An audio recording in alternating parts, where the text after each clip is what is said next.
ISIS Audiobooks presents an unabridged recording of I Shall Wear Midnight, written by Terry Pratchett and read by Stephen Briggs.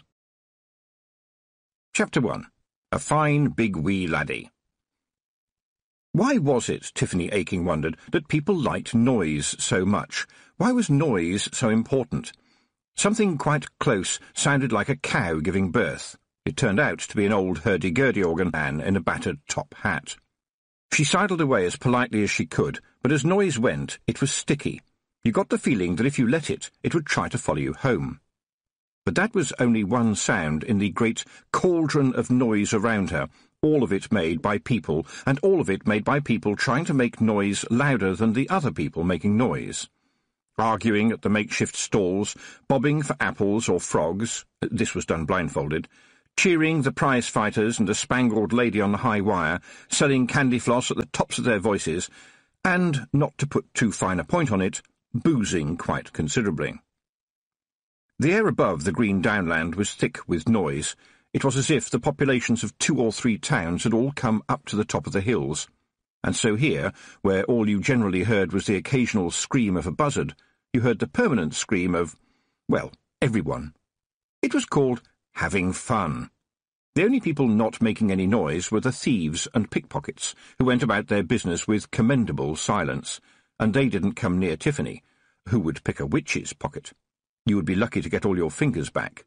At least that was what they feared, and a sensible witch would encourage them in this fear. When you were a witch, you were all witches, thought Tiffany Aching as she walked through the crowds, pulling her broomstick after her on the end of a length of string. It floated a few feet above the ground. She was getting a bit bothered about that.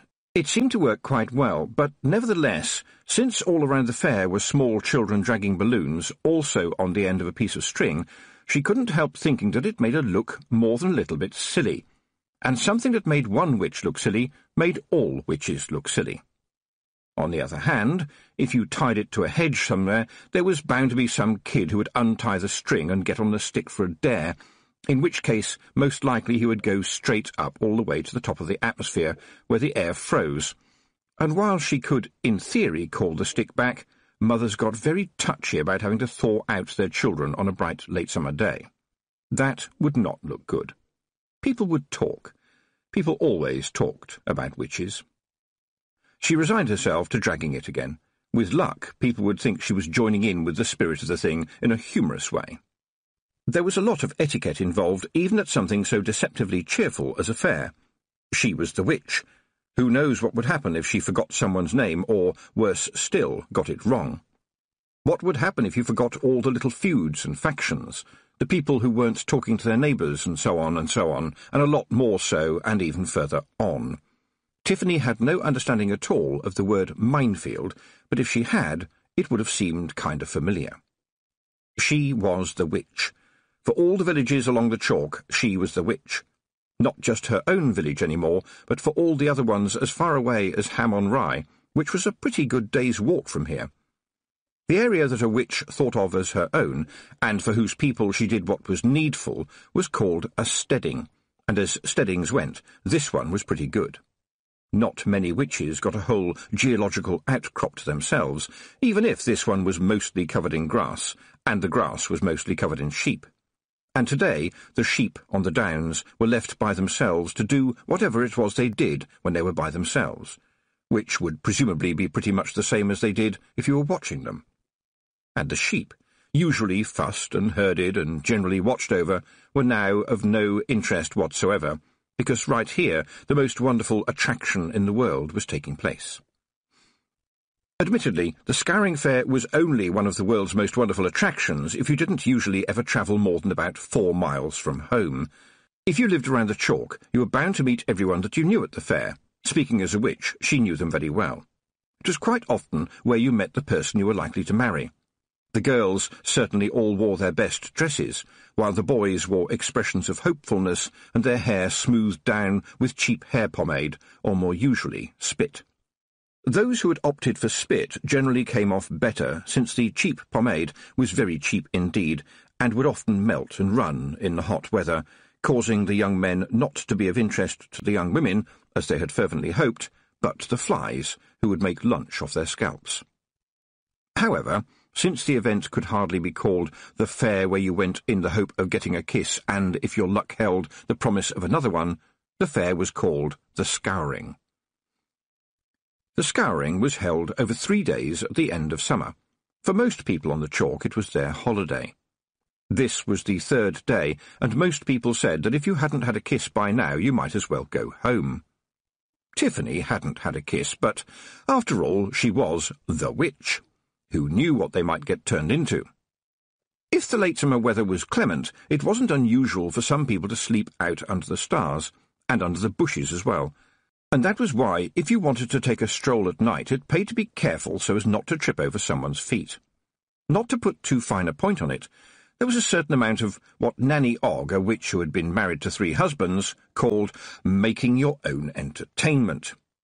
It was a shame that Nanny lived right up in the mountains, because she would have loved the Scouring, and Tiffany would have loved to see her face when she saw the giant. Later on, Tiffany realised that all the witches had probably flown across the giant, especially since you could hardly miss him if you were flying from the mountains to the big city. He kind of stood out, in any case, but in Nanny Ogg's case, she would probably turn around to look at him again. He, and he was quite definitely a he, there was no possible doubt about that, had been carved out of the turf thousands of years before. A white outline against the green, he belonged to the days when people had to think about survival and fertility in a dangerous world. Oh, and he had also been carved, or so it would appear, before anyone had invented trousers. In fact, to say that he had no trousers on just didn't do the job. His lack of trousers filled the world. You simply could not stroll down the little road that passed along the bottom of the hills without noticing that there was an enormous, as it were, lack of something, e.g. trousers. And what was there instead? It was definitely a figure of a man without trousers, and certainly not a woman. Everyone who came to the Scouring was expected to bring a small shovel, or even a knife, and work their way down the steep slope to grub up all the weeds that had grown there over the previous year, making the chalk underneath glow with freshness and the giant stand out boldly, as if he wasn't already. There was always a lot of giggling when the girls worked on the giant.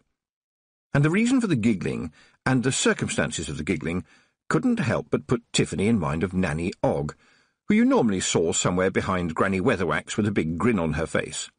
She was generally thought of as a jolly old soul, but there was a lot more to the old woman. She had never been Tiffany's teacher officially, but Tiffany couldn't help learning things from Nanny Ogg. She smiled to herself when she thought that. Nanny knew all the old, dark stuff, old magic, magic that didn't need witches, magic that was built into people and the landscape. It concerned things like death, and marriage, and betrothals, and promises that were promises even if there was no one to hear them, and all those things that made people touch wood and never, ever walk under a black cat. You didn't need to be a witch to understand it. The world around you became more real and fluid at those special times. Nanny Ogg called it numinous, an uncharacteristically solemn word from a woman who was much more likely to be saying, "I would like a brandy, thank you very much, and could you make it a double while you're about it?" And she had told Tiffany about the old days, when it seemed that witches had a bit more fun. The things that you did around the changing of the seasons, for example, all the customs that were now dead except in folk memory, which, Nanny Ogg said, is deep and dark and breathing and never fades. Little rituals. Tiffany especially liked the one about the fire. Tiffany liked fire. It was her favourite element. It was considered so powerful and so scary to the powers of darkness that people would even get married by jumping over a fire together. Obviously, Tiffany thought, when jumping over a fire together, one ought to be concerned about wearing protective clothing and having people with a bucket of water to hand, just in case. Witches may be a lot of things, but first and foremost, they are practical. Apparently, it helped if you said a little chant, according to Nanny Ogg, who lost no time in telling Tiffany the words, which immediately stuck in Tiffany's mind.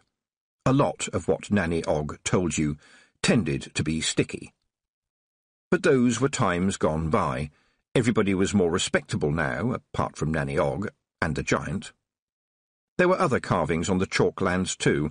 One of them was a white horse that Tiffany thought had once broken its way out of the ground and galloped to her rescue. Now she wondered what would happen if the giant did the same thing, because it would be very hard to find a pair of pants 60 feet long in a hurry, and on the whole you'd want to hurry.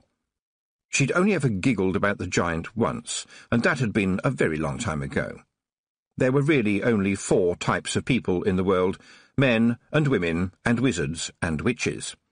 Wizards mostly lived in universities down in the big cities and weren't allowed to get married, although the reason why not totally escaped Tiffany.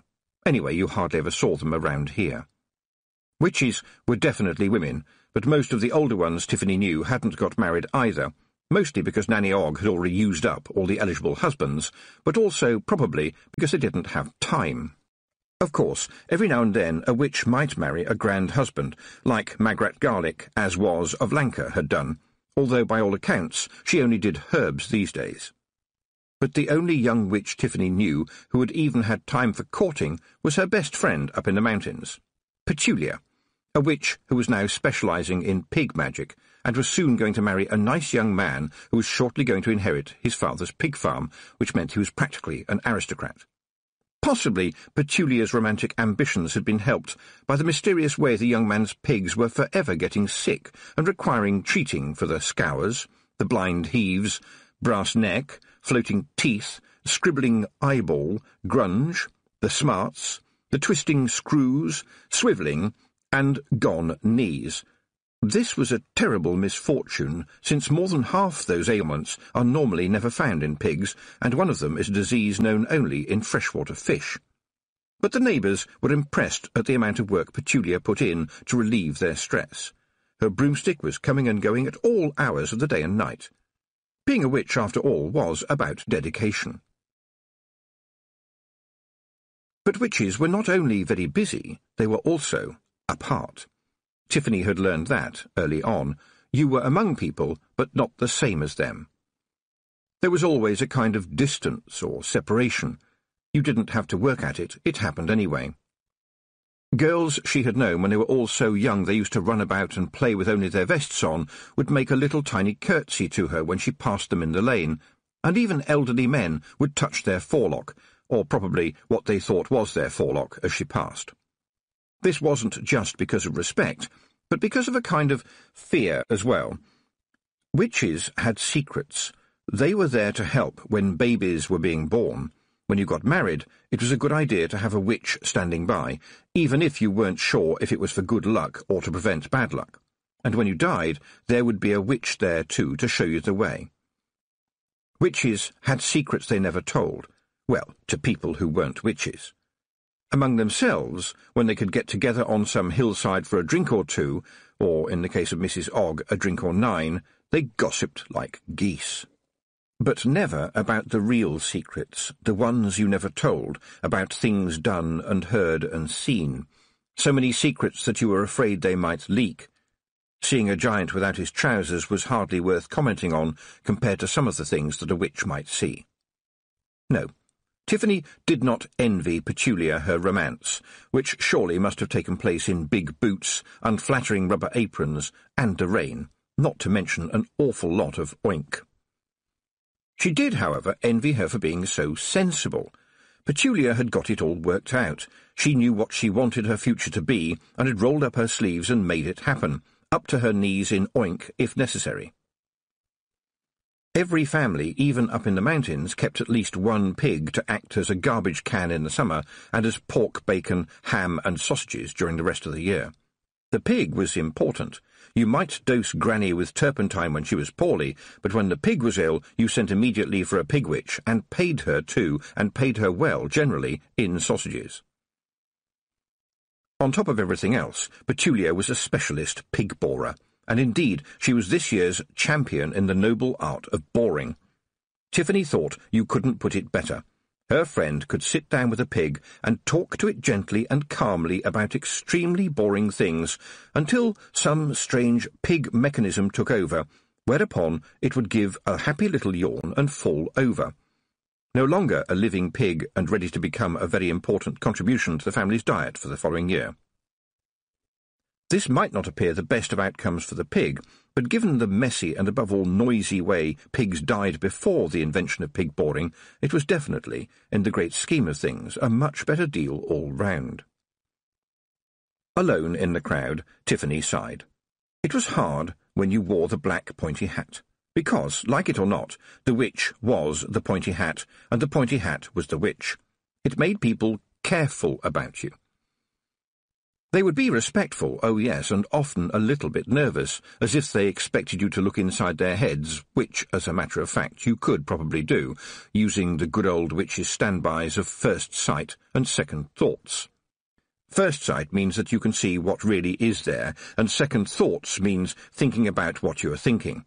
And in Tiffany's case there were sometimes third thoughts and fourth thoughts, although these were quite difficult to manage and sometimes led her to walk into doors. But these weren't really magic. Anyone could learn them if they had a lick of sense, but sometimes even a lick is hard to find. People are often so busy living that they never stop to wonder why.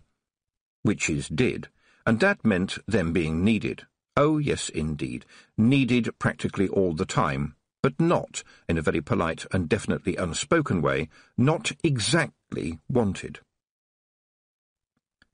This wasn't the mountains, where people were very used to witches. People on the chalk could be friendly, but they weren't friends, not actual friends. The witch was different. The witch knew things that you did not. The witch was another kind of person. The witch was someone that perhaps you should not anger. The witch was not like other people. Tiffany Aching was the witch, and she had made herself the witch because they needed one. Everybody needs a witch, but sometimes they just don't know it. And it was working. The storybook pictures of the drooling hag were being wiped away every time Tiffany helped a young mother with her first baby, or smoothed an old man's path to his grave. Nevertheless, old stories, old rumours, and old picture books still seemed to have their own hold on the memory of the world. What made it more difficult was that there was no tradition of witches on the chalk. None would ever have settled there when Granny Aching had been alive. Granny Aching, as everybody knew, was a wise woman, and wise enough not to be a witch. Nothing ever happened on the chalk that Granny Aching disapproved of, at least not for more than about 10 minutes. So Tiffany was a witch alone.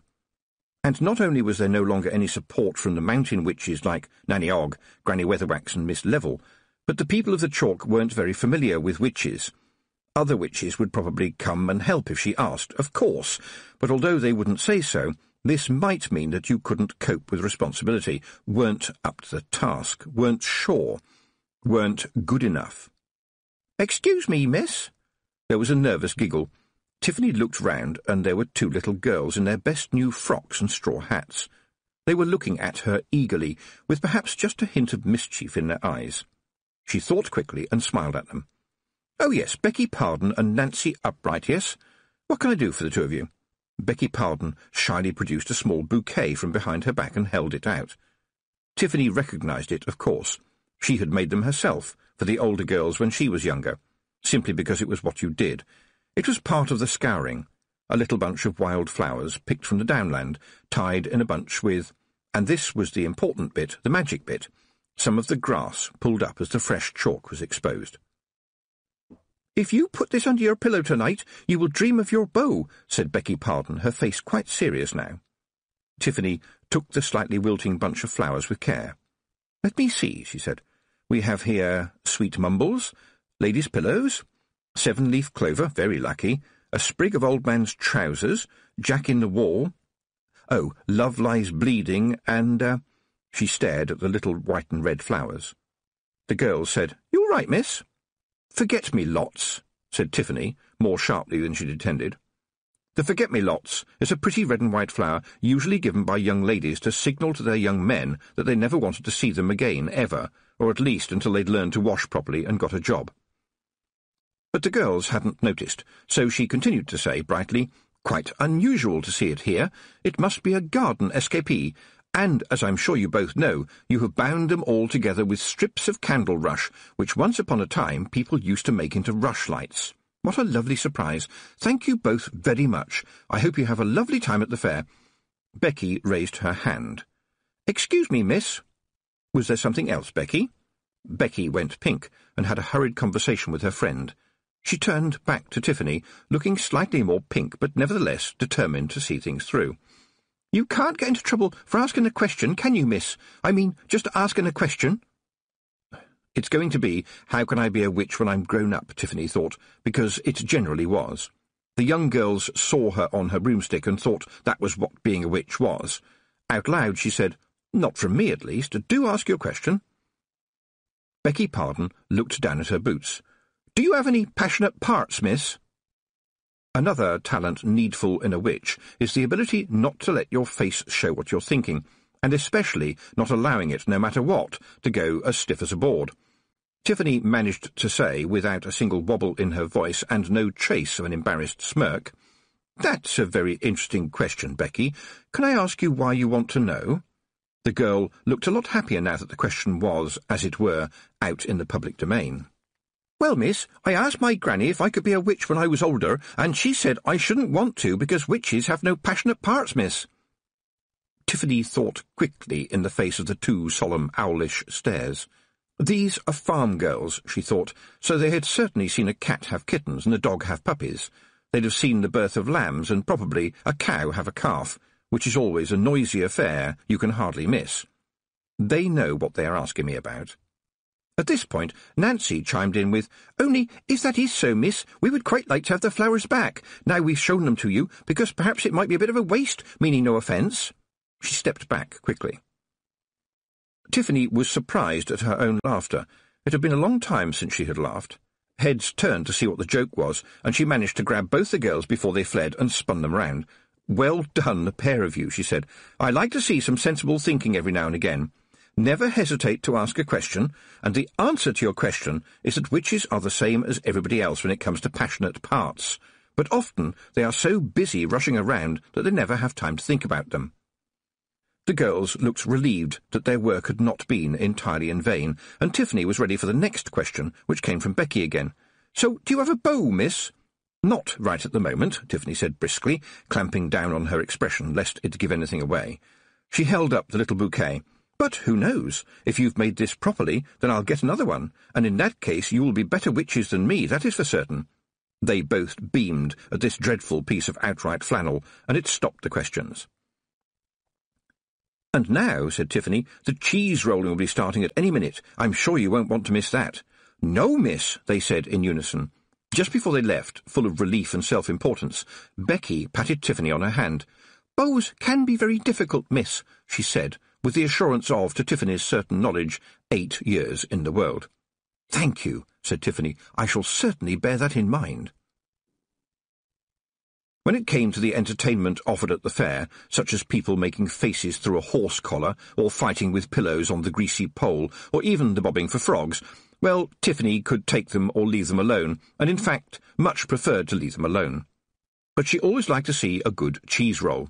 That is to say, a good cheese roll all the way down a slope of the hill, although not across the giant because no one would want to eat the cheese afterwards. They were hard cheeses, sometimes made specially for the cheese-rolling circuit, and the winning maker of the cheese that reached the bottom unscathed won a belt with a silver buckle and the admiration of all. Tiffany was an expert cheese-maker, but she had never entered.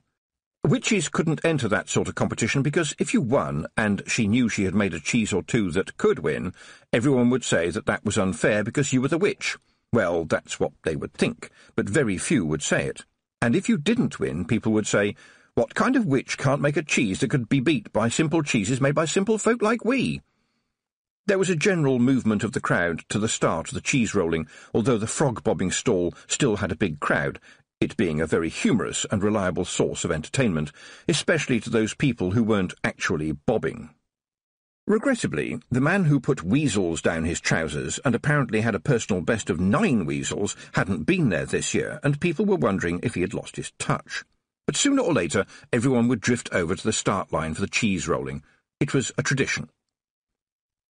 The slope here was very steep indeed, and there was always a certain amount of boisterous rivalry between the cheese owners, which led to pushing and shoving, and kicking and bruises. Occasionally you got a broken arm or leg. All was going as normal as the waiting men lined up their cheeses, until Tiffany saw, and seemed to be the only one to see, A dangerous cheese rolled up all by itself. It was black under the dust, and there was a piece of grubby blue and white cloth tied to it. "Oh, no," she said. "Horace. And where you are, trouble can't be far behind." She spun around, carefully searching for signs of what should not be there. "Now, you just listen to me," she said under her breath. "I know at least one of you must be somewhere near. This isn't for you, it's just about people. Understand?" But it was too late. The master of the revels, in his big floppy hat with lace around the brim, blew his whistle, and the cheese rolling, as he put it, commenced, which is a far grander word than started. And a man with lace around his hat was never going to use a short word when a long word would do. Tiffany hardly dared to look. The runners didn't so much run as roll and skid behind their cheeses, but she could hear the cries that went up when the black cheese not only shot into the lead, but occasionally turned round and went back uphill again in order to bang into one of the ordinary innocent cheeses. She could just hear a faint grumbling noise coming from it as it almost shot to the top of the hill. Cheese runners shouted at it, tried to grab at it, and flailed at it with sticks, but the piratical cheese scythed onwards, reached the bottom again just ahead of the terrible carnage of men and cheeses as they piled up, then rolled gently back up to the top and sat there demurely while still gently vibrating. At the bottom of the slope, fights were breaking out among the cheese jockeys who were still capable of punching somebody. And since everyone was now watching that, Tiffany took the opportunity to snatch up Horace and shove him into her bag. After all, he was hers. Well, that was to say, she had made him, although something odd must have got into the mix, since Horace was the only cheese that would eat mice, and, if you didn't nail him down, other cheeses as well. No wonder he got on so well with the Knack-Mack-Feagles, who had made him an honorary member of the clan. If you don't yet know who the Knack-Mack-Feagles are, 1. Be grateful for your uneventful life, and 2. Be prepared to beat a retreat if you hear anyone about as high as your ankles shout Crivens. They are, strictly speaking, one of the fairy folk, but it is probably not a good idea to tell them this if you are looking forward to a future in which you still have your teeth. He was their kind of cheese. Surreptitiously, hoping that no one would notice, Tiffany held the bag up to her mouth and said, "Is this any way to behave? Aren't you ashamed?" The bag wobbled a little bit, but she knew that the word shame was not in Horace's vocabulary, and neither was anything else. She lowered the bag and moved a little way from the crowd and said, "I know you're here, Rob anybody." There he was, sitting on her shoulder. She could smell him. Despite the fact that they generally had little to do with bathing, except when it rained, the Knack-Mack-Feagles always smelled something like slightly drunk potatoes. "The Kelder wanted me to find out how you were biding," said the Feagle chieftain.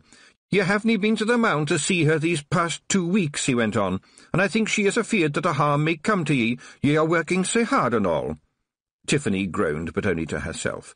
She said, "That is very kind of her. There is always so much to do. Surely the Kelder knows this. It doesn't matter what I do, there is always more to be done. There is no end to the wanting, but there is nothing to worry about. I am doing fine. And please don't take Horace out again in public. You know he gets excited." "Well, in point of fact, it says up on that banner over there that this is for the folk of these hills, and we is more than folk. We is folklore. You can't argue with the law. Besides, I wanted to come and pay my ain respects to the big yin without his breeks. He is a fine big wee laddie, and name is Steak." Rob paused and then said quietly, "So I can tell her that ye are quite well in yourself, aye?" There was a certain nervousness to him, as if he would like to have said more but knew it wouldn't be welcome. "Rob anybody, I'll be very grateful if you would do just that," said Tiffany, "because I have a lot of people to bandage if I'm any judge." Rob anybody, suddenly looking like a man on a thankless errand, frantically said the words that he had been told by his wife to say. "The Kelder says there's plenty more fish in the sea, miss." And Tiffany stood perfectly still for a moment, and then, without looking at Rob, said quietly, "Do thank the Kelder for her angling information. I have to get on, if you don't mind, Rob. Do thank the Kelder." Most of the crowd was reaching the bottom of the slope by now to gawk or rescue or possibly attempt some amateur first aid on the groaning cheese runners. For the onlookers, of course, it was just another show. You didn't often see a satisfying pile-up of men and cheeses, and who knew there might be some really interesting casualties. Tiffany, glad of something to do, did not have to push her way through. The pointy black hat could create a path through a crowd faster than a holy man through a shallow sea. She waved the happy crowd away with one or two forceful pushes for those of slow uptake. As a matter of fact, as it turned out, the butcher's bill wasn't too high this year, with one broken arm, one broken wrist, one broken leg, and an enormous number of bruises, cuts, and rashes being caused by people sliding most of the way down. Grass isn't always your friend. There were several young men clearly in distress as a result, but they were absolutely definite that they were not going to discuss their injuries with a lady, thank you all the same. So she told them to put a cold compress on the afflicted area, wherever it was, when they got home, and watched them walk unsteadily away. Well, she'd done all right, hadn't she? She had used her skills in front of the rubbernecking crowd, and according to what she overheard from the old men and women, had performed well enough. Perhaps she imagined that one or two people were embarrassed when an old man with a beard to his waist said with a grin, "A girl who can set bones would have no trouble finding a husband." But that passed, and with nothing else to do, people started the long climb back up the hill. And then the coach came past, and then, which was worse, it stopped. It had the coat of arms of the Keepsake family on the side. A young man stepped out, quite handsome in his way, but also so stiff in his way that you could have ironed sheets on him. This was Roland. He hadn't gone more than a step when a rather unpleasant voice from inside the coach told him he should have waited for the footman to open the door for him and to hurry up because they didn't have all day. The young man hurried towards the crowd, and there was a general smartening up because, after all, here came the son of the Baron, who owned most of the chalk and nearly all their houses, and although he was a decent old boy, as old boys go, a little politeness to his family was definitely a wise move. "What happened here? Is everybody all right?" he said. Life on the chalk was generally pleasant, and the relationship between master and man was one of mutual respect. But nevertheless, the farm workers had inherited the idea that it could be unwise to have too many words with powerful people in case any of those words turned out to be a word out of place. After all, there was still a torture chamber in the castle, and even though it hadn't been used for hundreds of years, well, best to be on the safe side. Best to stand back and let the witch do the talking. If she got into trouble, she could fly away. "One of those accidents that was bound to happen, I'm afraid," said Tiffany, well aware that she was the only woman present who had not curtsied. "Some broken bones that will mend, and a few red faces. All sorted out, thank you." So I see. Very well done, young lady." For a moment Tiffany thought she could taste her teeth. Young lady? From him?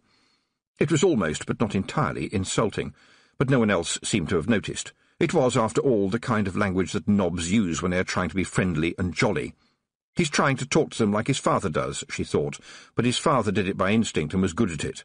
You can't talk to people as though they are a public meeting. She said, "Thank you kindly, sir." Well, not too bad so far, except that now the coach door opened again and one dainty white foot touched the flint. It was her.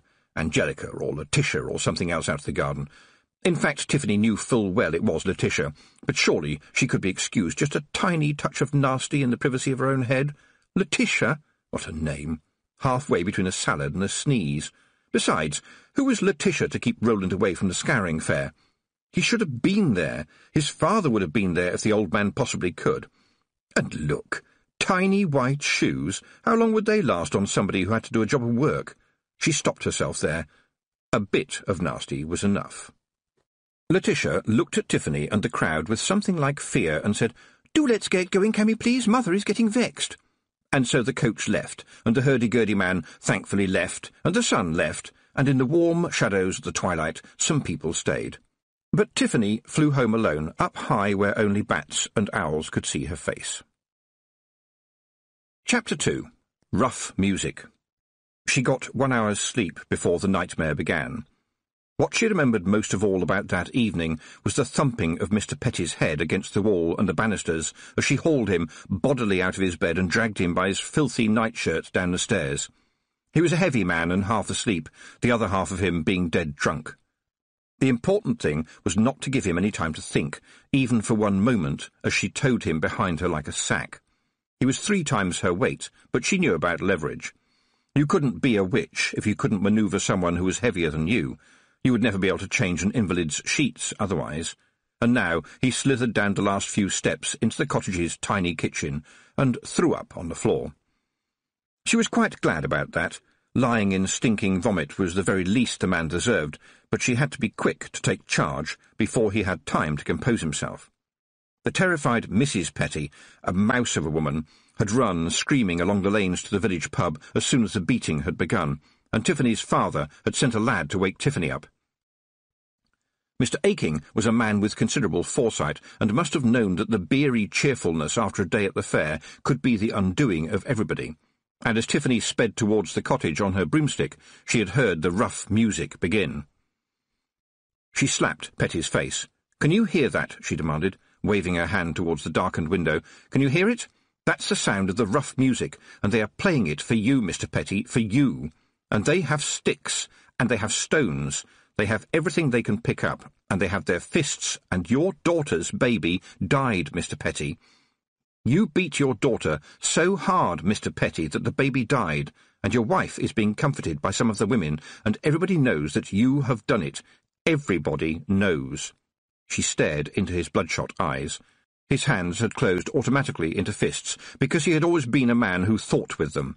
Soon he would try to use them, she knew it, because it was easier to punch than think.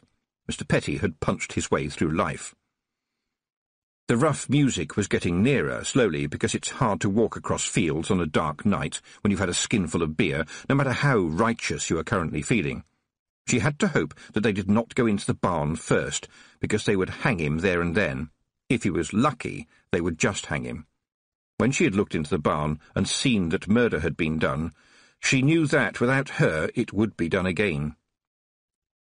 She had put a charm on the girl to take her pain away, holding it just above her own shoulder. It was invisible, of course, but in her mind's eye it burned a fiery orange. "It was that boy," mumbled the man with vomit trickling down his chest, "coming round here, turning her head so as she wouldn't listen to her mum or me, and her being only 13, it's a scandal." "William is 13 too," said Tiffany, trying to keep her voice level. It was difficult. The rage was bursting to get out. "Are you trying to tell me that she was too young for a bit of romance, but young enough to be beaten so hard that she bled from places where no one should bleed?" She couldn't tell if he had really come to his senses, because the man had so few of them at the best of times. It was hard to know if he had any at all. "It wasn't right what they were doing," he said. "A man's got to have discipline in his own house after all, ain't that right?" Tiffany could imagine the fiery language in the pub as the overture to the music got wound up. There were not very many weapons in the villages of the chalk, but there were such things as reaping hooks and scythes and thatching knives and big, big hammers. They weren't weapons until you hit somebody with them, and everyone knew about old Petty's temper and the number of times his wife told the neighbours that she had got her black eye by walking into a door. Oh yes, she could imagine the conversation in the pub, with the beer joining in and people remembering where all those things that weren't weapons were hanging in their sheds. Every man was king in his little castle. Everyone knew about that. Well, at least every man. And so you minded your own business when it came to another man's castle, until the castle began to stink, and then you had to do something about it, lest all castles should fall.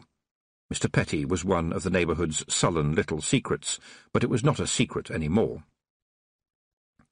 "I am your only chance, Mr. Petty," she said. "Run away. Grab what you can and run away right now. Run away to where they've never heard of you, and then run a bit further just to be on the safe side, because I will not be able to stop them. Do you understand?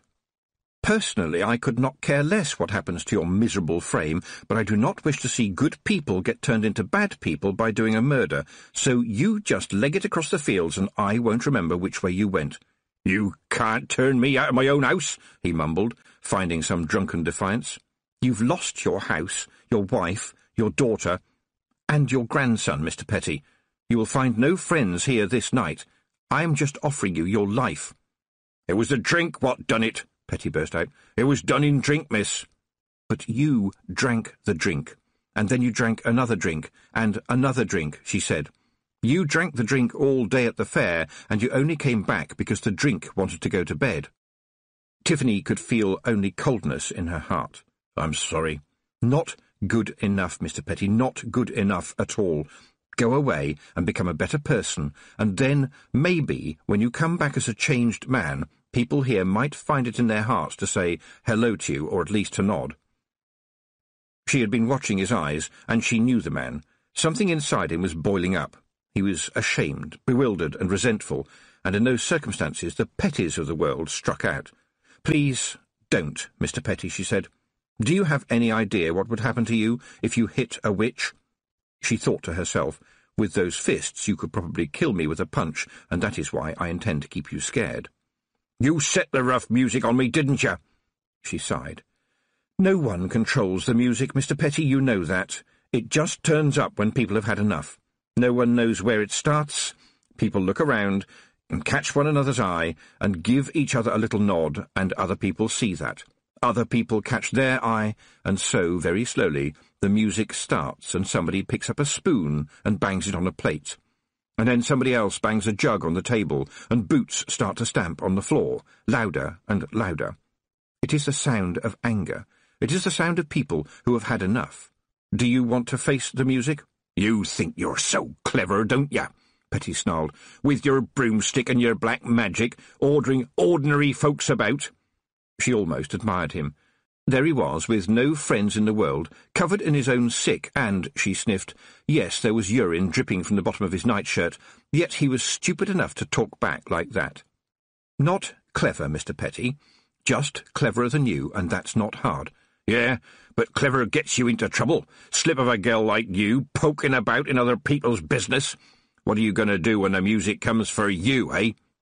"Run, Mr. Petty. Get out of here. It's your last chance," she said. And it probably was. She could hear individual voices now. "Well, would your Majesty let a man put his boots on?" he said sarcastically.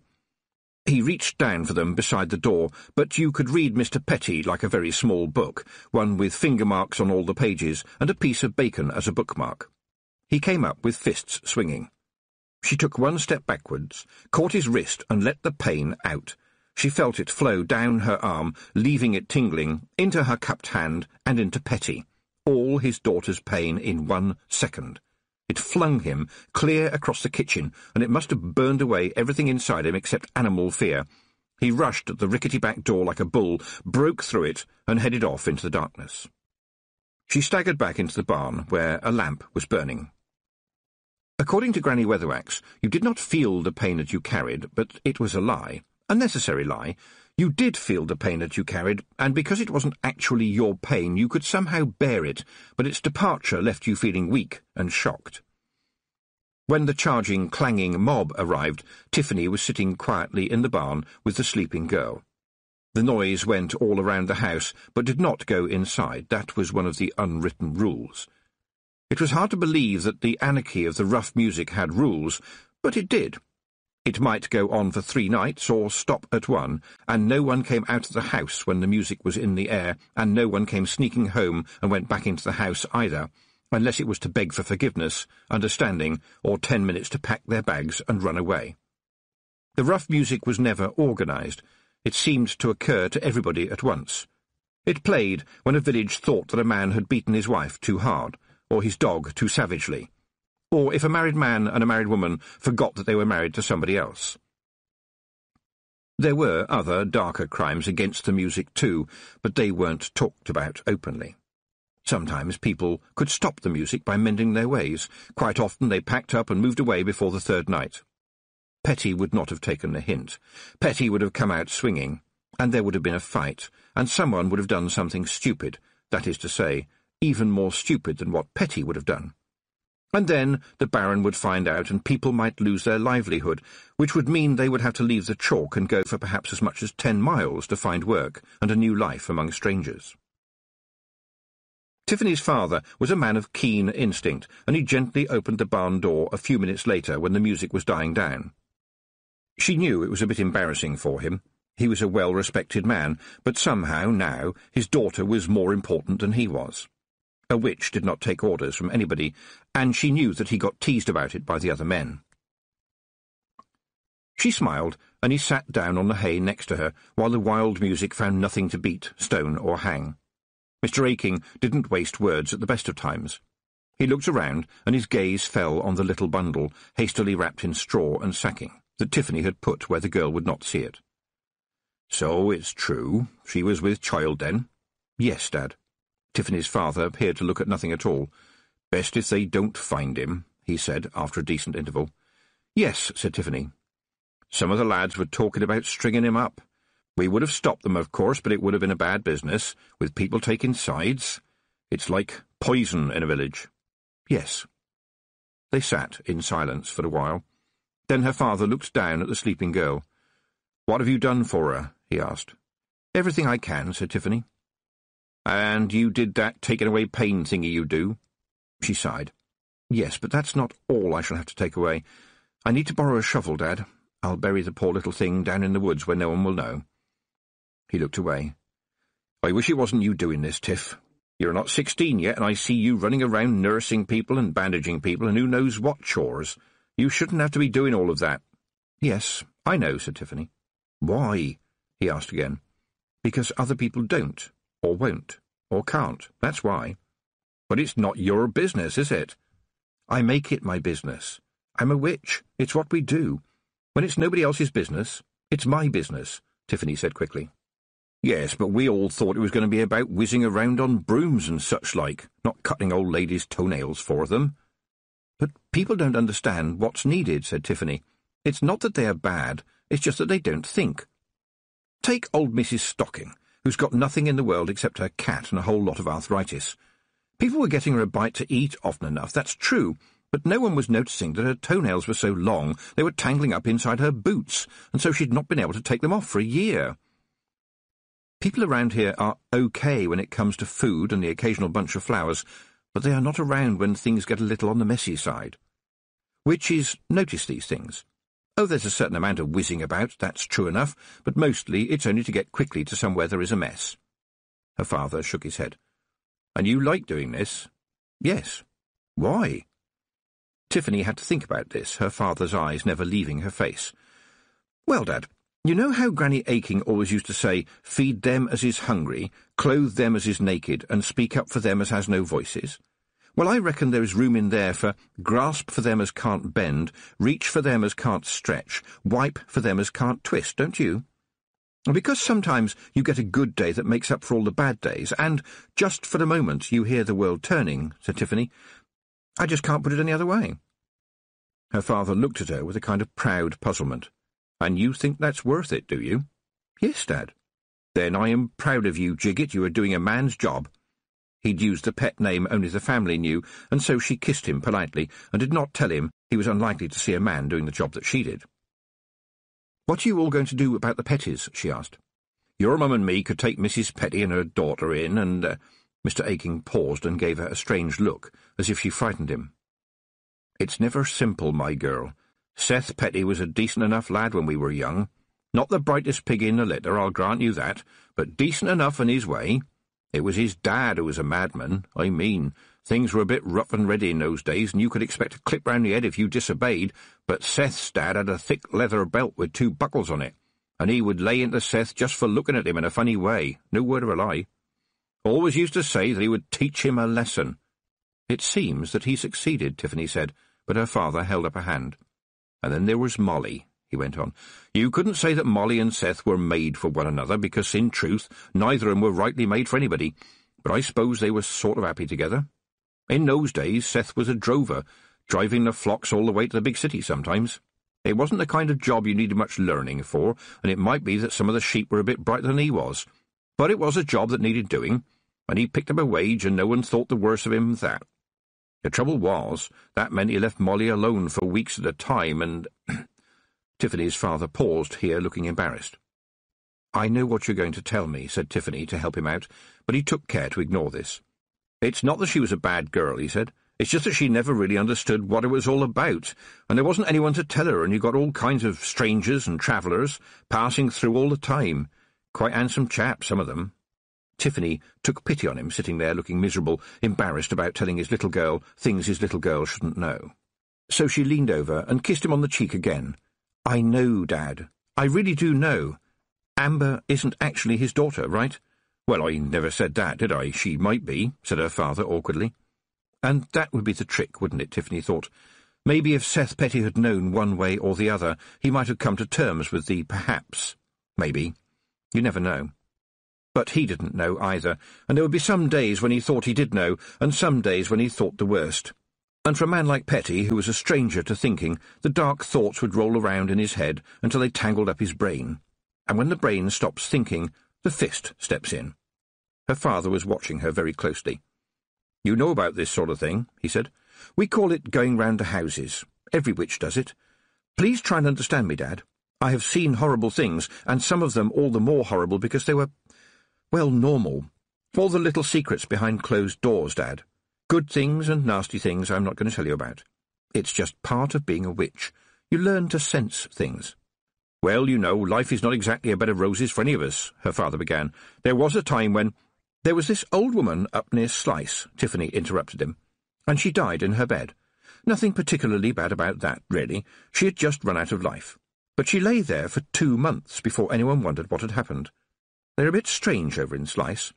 The worst part of it was that her cats couldn't get out and started eating her.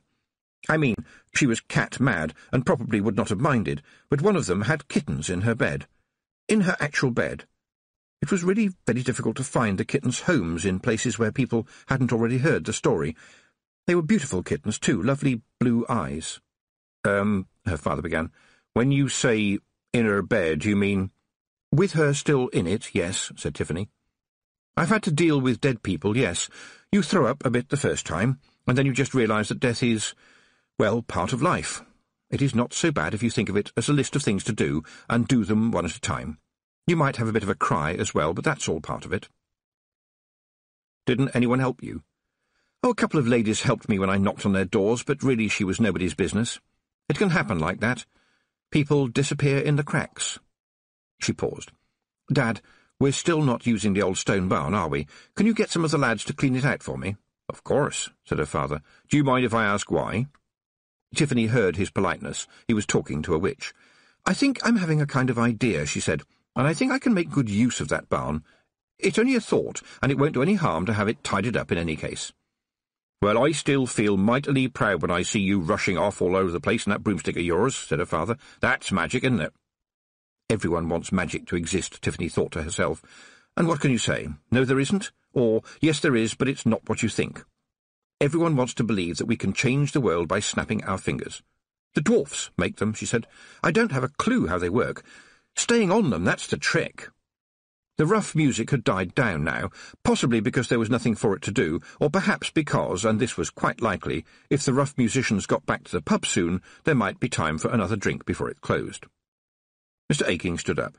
"I think we should take this girl home, don't you?" "Young woman," corrected Tiffany, leaning over her. "What?" "Young woman," said Tiffany. "She deserves that, at least, and I think I should take her somewhere else first. She needs more help than I can give her. Can you please go and scrounge some rope? I've got a leather strap on the broomstick, of course, but I don't think it will be enough." She heard a rustling from the hayloft above and smiled. Some friends could be so reliable. But Mr. Aking looked shocked. "You were taking her away?" "Not far. I have to. But look, don't worry. If Mum makes up an extra bed, I'll soon have her back." Her father lowered his voice. "It's them, isn't it? Do they still follow you?"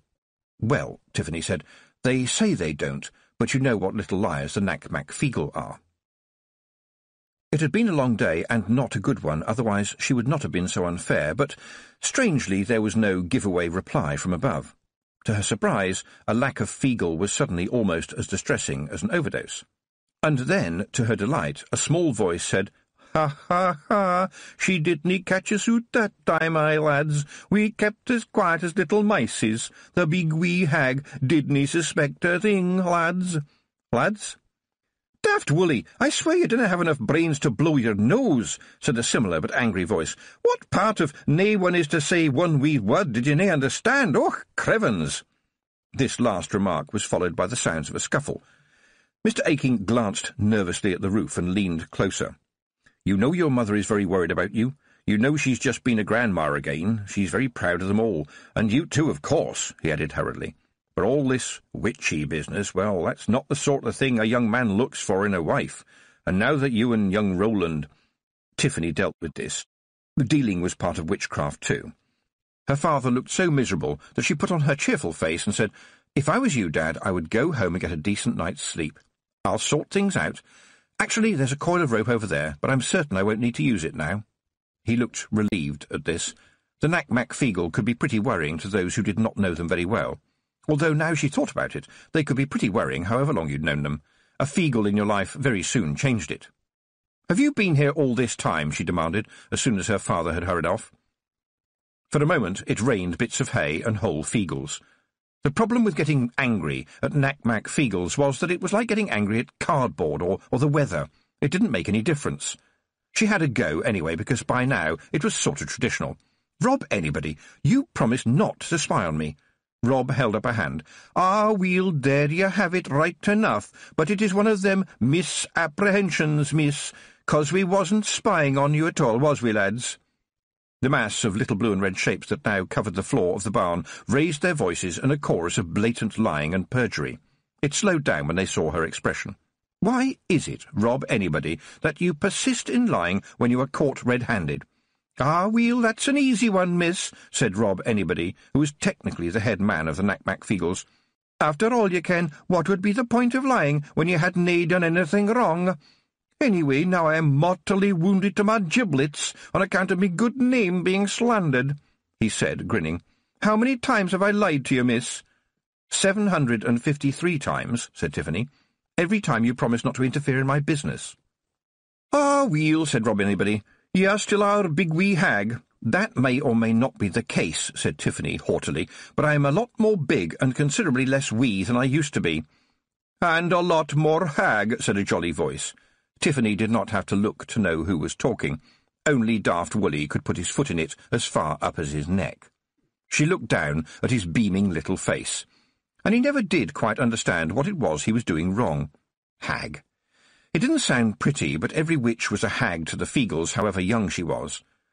They didn't mean anything by it. Well, probably didn't mean anything by it, but you could never tell for certain, and sometimes Rob Anybody grinned when he said it, but it was not their fault that to anyone not 6 inches tall the word meant someone who combed her hair with a rake and had worse teeth than an old sheep. Being called a hag when you are 9 can be sort of funny. It isn't quite so amusing when you are nearly 16 and have had a very bad day and very little sleep and could really, really do with a bath. Rob Anybody clearly noticed this, because he turned to his brother and said, "Will you bring to mind, brother of mine, that there was times when you should stick your head up a duck's bottom rather than talk?" Daft Woolly looked down at his feet. "Sorry, Rob, I couldn't find a duck the noo." The head man of the Feegles glanced down at the girl on the floor, sleeping gently under her blanket, and suddenly everything was serious. "If we had been here when that leathering was happening, it would have been a bad day for him, I'll tell you," said Rob Anybody. "Just as well that you weren't here then," said Tiffany. "You don't want to find people coming up to your mound with shovels, do you? You keep away from big jobs, you hear me? You make them nervous. When people get nervous, they get angry. But, since you're here, you can make yourselves useful. I want to get this poor girl up to the mound." "Aye, we know," said Rob. "Was it not the Kelda herself who was sending us down here to find you?" She knew about this. Jeanie knew about this. "Dinna ken," said Rob nervously. He always got nervous when talking about his wife, Tiffany knew. He loved her to distraction, and the thought of her even frowning in his direction turned his knees to jelly. The life of all the other Feegles was generally about fighting, stealing and boozing, with a few extra bits like getting food, which they mostly stole, and doing the laundry, which they mostly did not do. As the Kelda's husband, Rob Anybody had to do the explaining as well, and that was never an easy job for a Feegle. "Jeanie has the kenning of things, you ken," he said, not looking directly at Tiffany. She felt sorry for him then. It must be better to be between a rock and a hard place than to be between a Kelda and a hag, she thought. Chapter 3. Those Who Stir in Their Sleep. The moon was well up and turned the world into a sharp-edged jigsaw of black and silver as Tiffany and the Feegles headed up onto the downs. The Knack-Mack Feegles could move in absolute silence when they wanted to. Tiffany had been carried by them herself, and it was always a gentle ride, and really quite pleasant, especially if they had had a bath in the last month or so. Every shepherd on the hills must have seen the Feegle mound at some time or other. No one ever talked about it.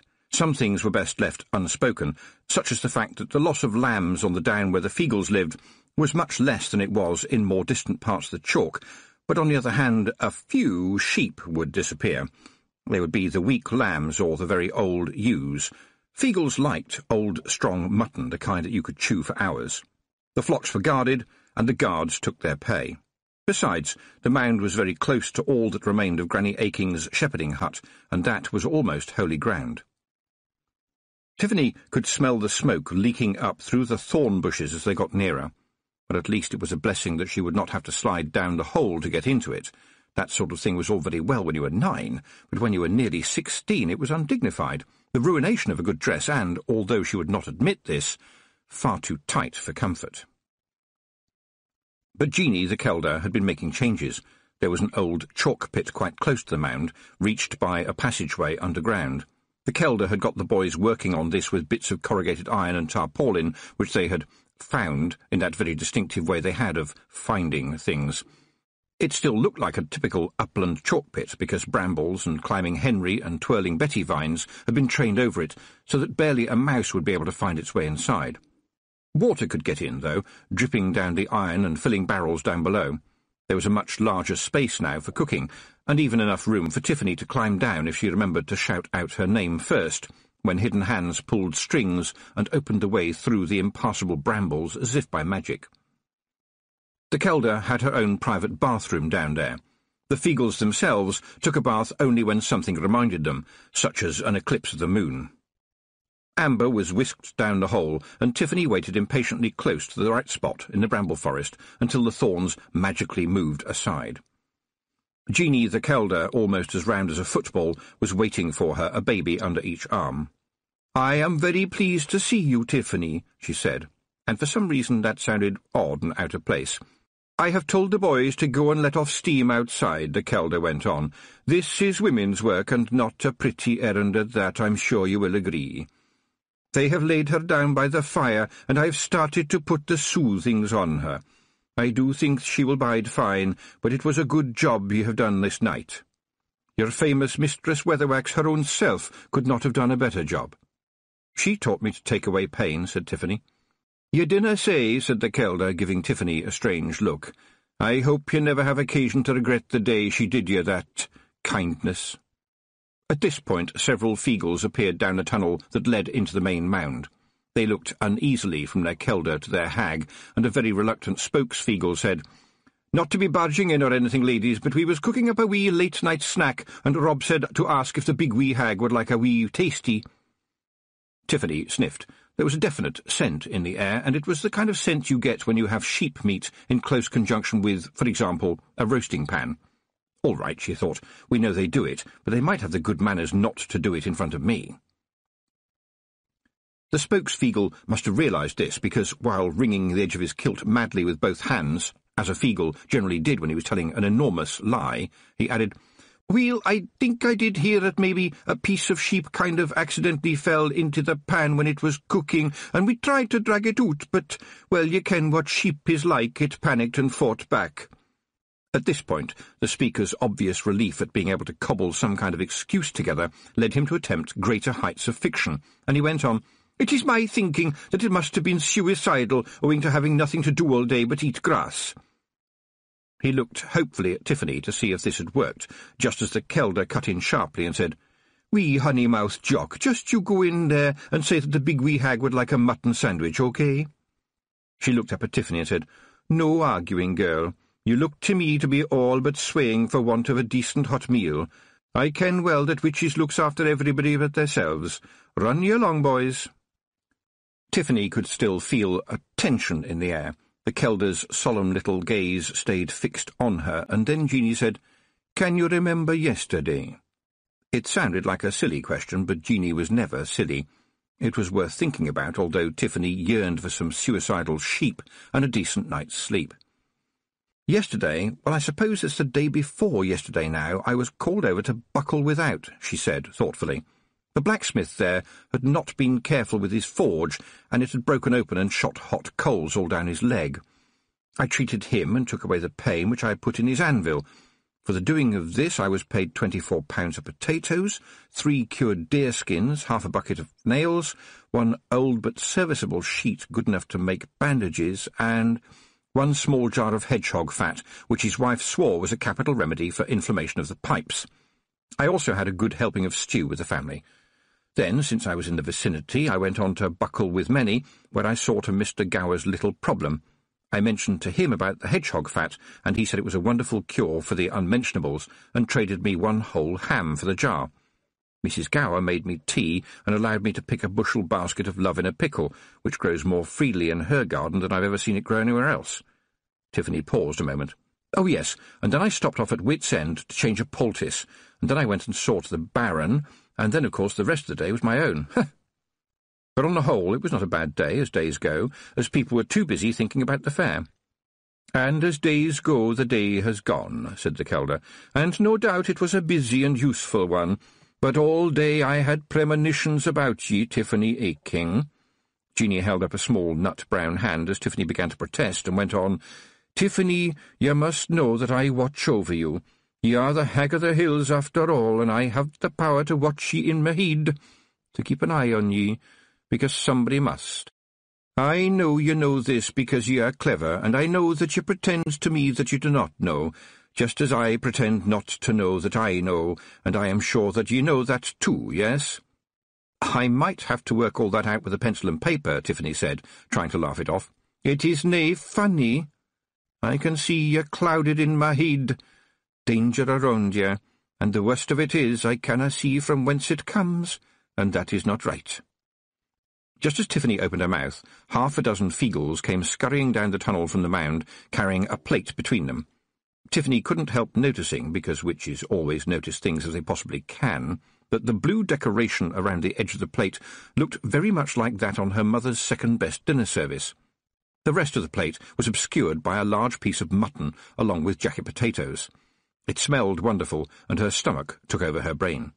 A witch took her meals where she could, and was happy to get them. The meat had been cut in half, although the half for the Kelder was slightly smaller than the half for Tiffany. Strictly speaking, you cannot have a half that is smaller than the other half, because it wouldn't be a half, but human beings know what it means. And Kelders always had a huge appetite for their size, because they had babies to make. This wasn't time to talk, anyway. A Feagle offered Tiffany a knife which was in fact a Feagle claymore, and then held up a rather grubby tin can with a spoon stuck in it. Relish, he suggested shyly. This was a bit posh for a Feagle meal, although Jeanie was civilizing them somewhat, insofar as you could civilize a Feagle. At least they were getting the right idea. Nevertheless, Tiffany understood enough to be wary. "What's in it?" she asked, knowing that this was a dangerous question. "Oh, wonderful stuff," said the Feagle, rattling the spoon in the can. "There's crab-apple there is, and mustard seed and horseradish, and snails and wild herbs and garlic, and a sprinkling of Johnny-come-lately." But he had gabbled one word a bit too quickly for Tiffany's taste. "Snails?" she interrupted. "Why, yes, very nourishing, full of vitamins and minerals, you can, and those wee proteinies, and the nice thing is, with enough garlic, they taste of garlic." "What do they taste of if you don't use garlic?" said Tiffany. "Snails," said the Kelder, taking pity on the waiter, "and I have to say they are good eating, my girl. The boys let them out at night to graze on wild cabbage and dog lettuce. They are quite tasty, and I think you might approve of the fact that there is no stealing involved." Well, that was a good thing, Tiffany had to admit. Feagles did steal, joyously and repeatedly, as much for sport as anything else. On the other hand, to the right people, in the right place, at the right time, they could be very generous, and this was, fortunately, happening right now. Even so, Feagle's farming, she said aloud. "Oh, no," said the spokes-Feagle, while his fellows behind him pantomimed insulted distaste by making yuck noises and sticking their fingers down their throat. "It is nae farming, it is livestock herding, as is suitable for them who is free of spirit and likes to feel the wind up their kilt. Mind ye, the stampedes can be a wee bit embarrassing." "Have some, please do," the Kelder pleaded. "It will encourage them." In fact, the new Feagle cuisine was quite tasty. Perhaps it's true what they say, thought Tiffany, that anything goes with garlic. Except custard. "Don't mind my boys," said Jeanie when they had both eaten their fill. "The times are changing, and I think they know it. For ye, too, how do you feel?" "Oh, you know, the usual," said Tiffany. "Tired, flustered and upset, that sort of thing." "You work too hard, my girl. I fear you do not have enough to eat, and I certainly see you don't get enough sleep. When did you last sleep the night in a proper bed, I wonder?" "Ye ken that ye must have sleep. Ye cannot think properly without some time to rest. I fear you will soon need all the strength you can muster. Would you like me to put the soothings on ye?" Tiffany yawned again. "Thank you for offering, Jeanie," she said, "but I don't think I need them, if it's all the same to you." There was a pile of greasy fleeces in the corner that had probably not long before belonged to a sheep who had decided to say goodbye to the cruel world and commit suicide. They looked very inviting. "I'd better go and see to the girl." Tiffany's legs did not seem to want her to move. "Still, I expect she is as safe as houses in a feegle mound." "Oh, no," said Jeanie softly, as Tiffany's eyes shut. "Much, much safer than houses." When Tiffany was actually snoring, Jeanie walked slowly up and into the mound itself. Amber was curled up near the fire, but Rob Anybody had stationed some of the older and wiser Feagles around her. This was because the evening fighting was going on. The Knack-Mack Feagle fought as often as they breathed, and generally at the same time. It was by way of being a way of life, in a way. Besides, when you were only a few inches tall, you had the whole world to fight, and so you might as well learn early. Jeanie sat down by her husband and watched the brawling for a while. Young Feagles were bouncing off the walls, their uncles and one another. Then she said, "Rob, do you think we are bringing our boys up properly?" Rob Anybody, who was sensitive to Jeanie's mood, glanced across at the sleeping girl. "Oh, aye, no doubt about it. Hey, did you no see that? Slightly more wee than wee Jock kicked aft Wooly in the pog. Wonderful dirty fighting, and he's still only 3 inches high." "He is going to make a grand warrior one day, Rob, that's true enough," said Jeanie. "But I always tell them," Rob Anybody went on excitedly as the young Feagle flew over their heads, "that the way to success is always to attack only people who are much bigger than ye are. Important rule." Jeanie sighed as another young Feagle smacked into the wall, shook his head, and rushed back into the fight. It was almost impossible to hurt a Feagle. Any human who tried to stamp on a Feagle would find that the little man he thought was under his boot was now in fact climbing up his trouser leg, and after that the day could only get worse. Besides, if you saw one Feagle, there were probably many more around that you hadn't spotted, and they had certainly spotted you. Perhaps the big jobs have bigger problems because they're bigger than us, the Kelder thought. She sighed inwardly. She would never let her husband know this, but sometimes she did wonder whether a young Feagle might profitably be taught something like, well, accountancy. Something that didn't mean you had to bounce off the walls, and didn't mean you had to fight all the time. But then, would he still be a Feagle? "I'm feared for the big wee hag, Rob," she said. "Something is wrong." "She wanted to be a hag, lassie," said Rob. "Now she has to dree her weird, same as us. She's a bonny fighter, ye ken. She kissed the Lord of the Winter to his death, and banged the Queen of the Elves with a frying-pan. And I mind the time that invisible beastie got into her head, and she wrestled it and sent it away. She fights." "Oh, I ken that well enough," said the Kelder. "She kissed the face o' winter and made springtime come again. It was a great thing she did, sure enough, but she had the mantle of the summer about her. It was that power she dealt to him, not just her own. She did it well, mind, I can think of none who would have done it better, but she must beware." "What enemy can she have that we canna face with her?" Rob asked. "I canna tell," said the Kelder, "but in my heed it seems like this. When she kissed the winter, it shook me to my roots. It seemed like it shook the world, and I canna but wonder that there might be those who stirred in their slumber. You mak certain, Rob Anybody, to keep more than one eye on her." Chapter 4. The Real Shilling. Tiffany woke hungry and to the sound of laughter. Amber was awake and, against all probability, happy. Tiffany found out why when she managed to squeeze most of herself into the tunnel that led to the mound. The girl was lying curled up on one side, but a group of young Feagles were entertaining her with somersaults and handsprings, and occasionally tripping one another up in humorous ways. The laughter was younger than Amber was. It sounded like the chuckle a baby makes when it sees shiny things in pretty colours. Tiffany did not know how the soothings worked, but they were better than anything a witch could do. They seemed to settle people down and make them better from inside their head outwards. They made you well, and, best of all, they made you forget. Sometimes, it seemed to Tiffany, the Kelder talked about them as if they were alive, living thoughts perhaps, or kindly living creatures that somehow took away the bad things. "She's doing well," said the Kelder, appearing out of nowhere. "She will bide fine. There will be nightmares as the darkness comes out. The soothings can't do everything. She's coming back into herself now right from the start, and that's the best thing." It was still dark, but dawn edged the horizon. Tiffany had a dirty job to do before daylight. "Can I leave her here with you for a little while?" she said. "There's a small task that needs doing." "I shouldn't have gone to sleep," she thought as she climbed out of the pit. "I should have gone right back. I shouldn't have left the poor little thing there." She tugged the broomstick out of the thorn bushes around the mound and stopped dead. Someone was watching her. She could feel it on the back of her neck. She turned sharply and saw an old woman all in black, quite tall but leaning on a walking stick. Even as Tiffany looked, the woman vanished, slowly, as if evaporating into the scenery. "Mistress Weatherwax?" Tiffany said to the empty air, but that was silly. Granny Weatherwax would not be seen dead with a walking stick, and certainly wouldn't be seen alive with one. And there was movement in the corner of her eye. When she spun around again, there was a hare right up on her behind legs, watching her with intent and no sign of fear. Whatever sex a hare is, to the true countryman, all hares are referred to as her. It was what they did, of course. The Feagles didn't hunt them, and the average sheepdog would run out of legs before a hare ran out of breath. The hare had no stuffy burrow to be trapped in. Speed was where a hare lived, shooting across the landscape like a dream of the wind. She could afford to sit and watch the slow world go by. This one burst into flames.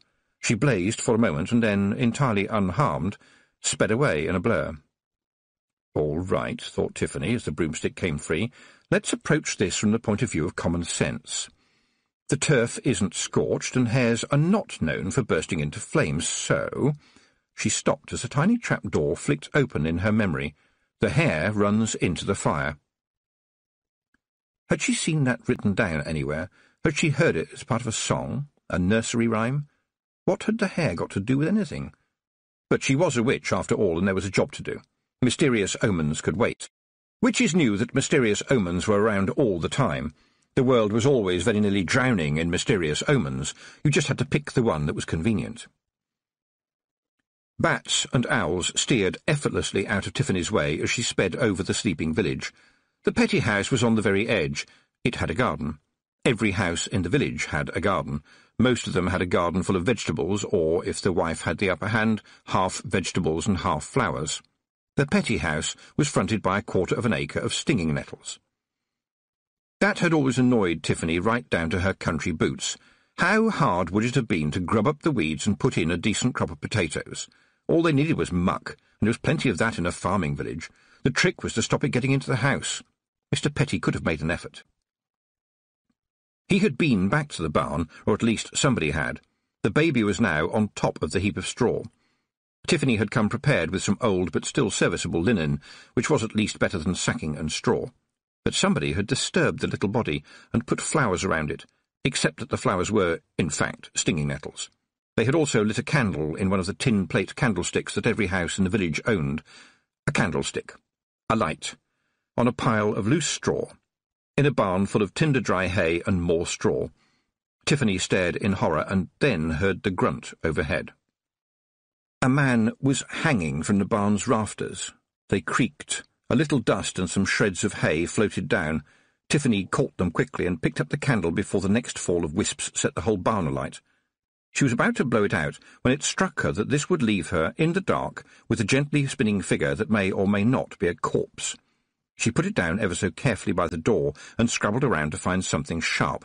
But this was Petty's barn and everything was blunt, except a saw. It had to be him up there. Who else could it be? "Mr. Petty," she said, clambering into the dusty rafters. There was something like a wheeze. Was this good? Tiffany managed to hook one leg around a beam, leaving one hand free to wield the saw. The trouble was that she needed 2 more hands. The rope was tight around the man's neck, and the blunt teeth of the saw bounced on it, making the man swing even more. And he was beginning to struggle, too, the fool, so that the rope not only swung, but twisted as well. In a moment she would fall down. There was a movement in the air, a flash of iron, and Petty dropped like a rock. Tiffany managed to hold her balance long enough to grab a dusty rafter and half climb and half slither after him. Her fingers clawed at the rope around his neck, but it was as tight as a drum, and there should have been a flourish of music because suddenly Rob Anybody was there right in front of her. He held up a tiny, shiny claymore and looked at her questioningly. She groaned inwardly. "What good are you, Mr. Petty? What good have you been? You can't even hang yourself properly. What good will you ever do? Wouldn't I be doing the world and you a favour by letting you finish what you began?" This was the thing about thoughts. They thought themselves and then dropped into your head in the hope that you would think so too. You had to slap them down, thoughts like that. They would take a witch over if she let them, and then it would all break down and nothing would be left but the cackling. She had heard it said that before you could understand anybody, you needed to walk a mile in their shoes, which did not make a whole lot of sense, because probably after you had walked a mile in their shoes, you would understand that they were chasing you and accusing you of theft of a pair of shoes, although of course you could probably outrun them owing to their lack of footwear. But she understood what the proverb actually meant, and here was a man one breath away from death. She had no option at all. She had to give him that breath, for the sake of a handful of nettles. Something inside the wretched hulk had still managed to be good. It was a tiny spark, but it was there, and there was no argument. Hating herself deep down for being so soppy, she nodded at the big man of the Feagle clan. "All right," she said. "Try not to hurt him too much." The sword sparkled, and the cut was made with the delicacy of a surgeon, although the surgeon would have washed his hands first. The rope actually sprang out as the Feagle severed it, and it shot away as though it was a serpent. Petty gasped air so hard that the candle flame by the door seemed to flatten for a moment. Tiffany got up off her knees and brushed herself down. "What did you come back for?" she said. "What were you looking for? What did you expect to find?" Mr. Petty lay there. There wasn't even a grunt in reply. It was hard to hate him now, wheezing on the floor. Being a witch meant you had to make choices, usually the choices that ordinary people did not want to make or even to know about. So she washed his face with a bit of torn cloth, moistened from the pump outside, and wrapped the dead child in the rather larger and cleaner bit of cloth that she had brought for the purpose. It wasn't the best of shrouds, but it was honest and civilized. She reminded herself, in a dreamy kind of way, that she needed to build up her store of makeshift bandages, and realized how grateful she should be. "Thank you, Rob," she said. "I don't think I could have managed by myself." "I reckon that maybe you could," said Rob Anybody, while they both knew that she couldn't. "It just so happened that I was passing by you, Ken, and not following you at all. One of them coincidences." "There have been a lot of those coincidences lately," said Tiffany. "Aye," said Rob, grinning. "It must be another coincidence." It was impossible to embarrass a Feagle. They just couldn't grasp the idea. He was watching her. "What happens now?" he said. That was the question, wasn't it? A witch needed to make people believe she knew what to do next, even if she didn't. Petty was going to live, and the poor child was not going to stop being dead. "I'll take care of things," she said. "It's what we do." "Only it's just me, there is no us," she thought as she flew through the mists of morning to the place of flowers. I wish there was. In the hazel woods there was a clearing of flowers from early spring to late autumn. There was meadowsweet and foxglove, and old man's trousers, and Jack jumping to bed, and ladies' bonnets, and 3 times Charlie, and sage, and southernwood, and pink yarrow, and ladies' bedstraw, and cowslips and primroses, and 2 types of orchid. It was where the old lady that they had called the witch was buried. If you knew where to look, you could see what little was left of her cottage underneath all that greenery. And if you really knew where to look, you could see the place where she had been buried. If you really and truly knew where to look, you could find the spot where Tiffany had buried the old lady's cat, too. There was catnip growing on it. Once upon a time, the rough music had come for the old woman and her cat. Oh, yes, it had. And the people walking to its drumming had dragged her out into the snow and pulled down the rickety cottage and burned her books because they had pictures of stars in them. And why? Because the Baron's son had gone missing, and Mrs. Snapperly had no family and no teeth and, to be honest, cackled a bit as well. And that made her a witch, and the people of the chalk didn't trust witches, so she was pulled out into the snow, and while the fire ate up the thatch of the cottage, page after page of stars crackled and crinkled into the night sky while the men stoned the cat to death. And that winter, after she had hammered on doors that remained closed to her, the old woman died in the snow, and because she had to be buried somewhere, there was a shallow grave where the old cottage used to be. But the old woman had nothing to do with the loss of the Baron's son, had she? And soon after, Tiffany had gone all the way to a strange fairyland to bring him back, hadn't she? And nobody talked about the old lady these days, did they? But when they walked past the place in the summer, the flowers filled the air with delight, and bees filled it with the colours of honey. No one talked about it. After all, what would you say? Rare flowers growing on the grave of the old woman, and catnip growing where the aching girl had buried the cat. It was a mystery, and maybe a judgment, although whose judgment it was, on whom, for what, and why, was best not thought about, let alone discussed. Nevertheless, wonderful flowers growing over the remains of the possible witch, how could that happen? Tiffany didn't ask that question. The seeds had been expensive to buy, and she had had to go all the way to Two Shirts to get them. But she had vowed that every summer the brilliants in the wood would remind people that there had been an old lady they had hounded to death and been buried there. She did not quite know why she thought that was important, but she was certain to the centre of her soul that it was. When she had finished digging the deep but sad little hole in a patch of Love-in-a-Hurry, Tiffany looked around to make certain that no early-morning traveller was watching, and used both hands to fill the hole with dirt, moving dead leaves and transplanting some forget-me-lots. They weren't really right here, but they grew fast, and that was important because someone was watching her. It was important not to look round. She knew she couldn't be seen. In all her life she had met only one person who was better than her at not being seen, and that was Granny Weatherwax. It was still misty, too, and she would have heard if anyone had come along the path. It wasn't a bird or an animal either. They always felt different. A witch should never have to look around because they should know who was behind them. Usually she could work it out, but every sense she had told her that no one but Tiffany Aching was there, and somehow, in some strange way, it felt wrong. "Too much to do, not enough sleep," she said aloud, and thought she heard a faint voice say, "Yes." It was like an echo, except there was nothing for it to echo from. She flew away as fast as she could make the broomstick go, which, not being very fast at all, at least served to prevent it looking as though she was running away. Going nuts. Witches didn't often talk about it, but they were aware of it all the time. Going nuts, or rather not going nuts, was the soul and centre of witchcraft, and this was how it worked. After a while, a witch, who almost always worked by herself in the tradition of witches, had a tendency to go strange. Of course, it depended on the length of time and the strength of mind of the witch, but sooner or later they tended to get confused about things like right and wrong, and good and bad, and truth and consequences. That could be very dangerous. So witches had to keep one another normal, or at least what was normal for witches. It didn't take very much. A tea party, a sing-song, a stroll in the woods, and somehow everything balanced up, and they could look at adverts for gingerbread cottages in the builder's brochure without putting a deposit on one. On top of everything else, Tiffany was worried about going nuts. It was 2 months since she had last been up the mountains, and 3 months since she had last seen Miss Tick, the only other witch you ever saw down here. There wasn't time to go visiting.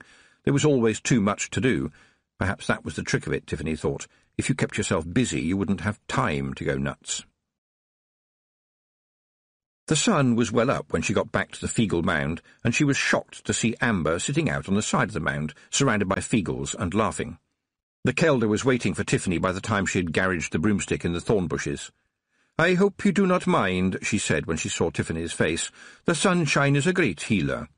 Jeanie, it was wonderful of you to put the soothings on her, but I don't want her to see too much of you. She might tell people." "Oh, it will all seem like a dream to her. The soothings will see to that," said Jeanie calmly. "And who will take much heed of a wee girl prattling about the fairies?" "She is 13, said Tiffany. "It's not supposed to happen." "Is she no happy?" "Well, yes, but—" There was a steely look in Jeanie's eye. She had always been very respectful to Tiffany, but respect requires respect in its turn. It was Jeanie's mound, after all, and probably her land as well. Tiffany settled for saying, "Her mother will be worrying." "Is that so?" said Jeanie. "And did her mum worry when she left the poor thing taking a beating?" Tiffany wished the Kelder wasn't so astute. People used to tell Tiffany that she was so sharp she would cut herself. But the Kelder's steady grey gaze could chop iron nails. "Well, Amber's mother she's not very clever. So I hear, said Jeanie, but most beasts is short on brains, and yet still the doe will stand her ground to defend her fawn, and a fox for her cub will face down the dog. Humans are more complicated, said Tiffany.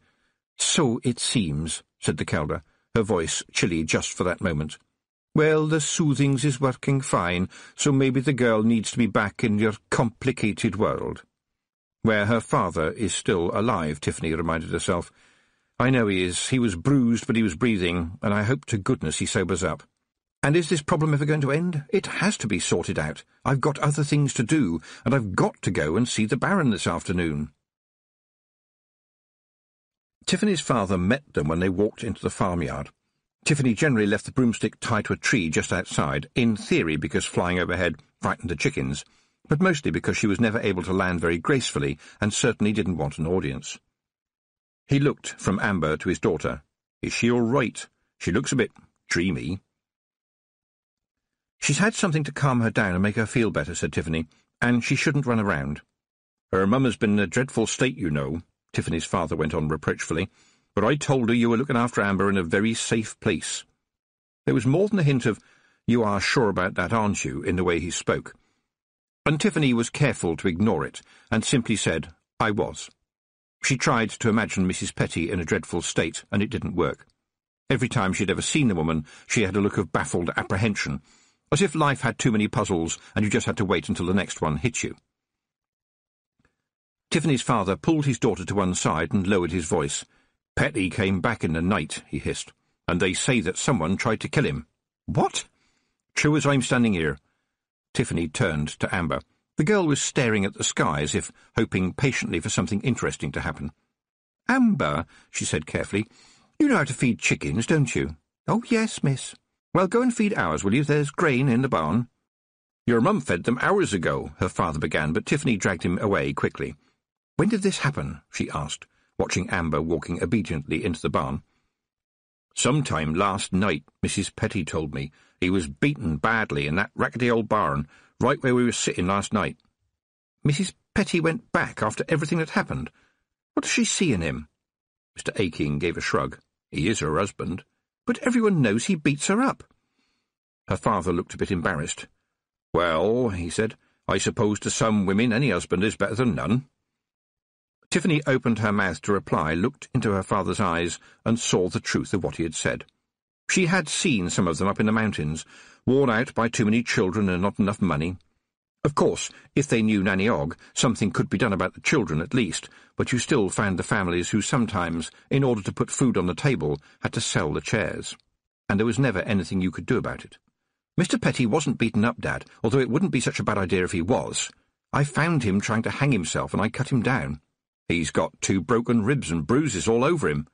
It was a long way down, Dad. He was choking to death. What should I have done? Let him swing? He has lived to see another day, whether he deserves to or not.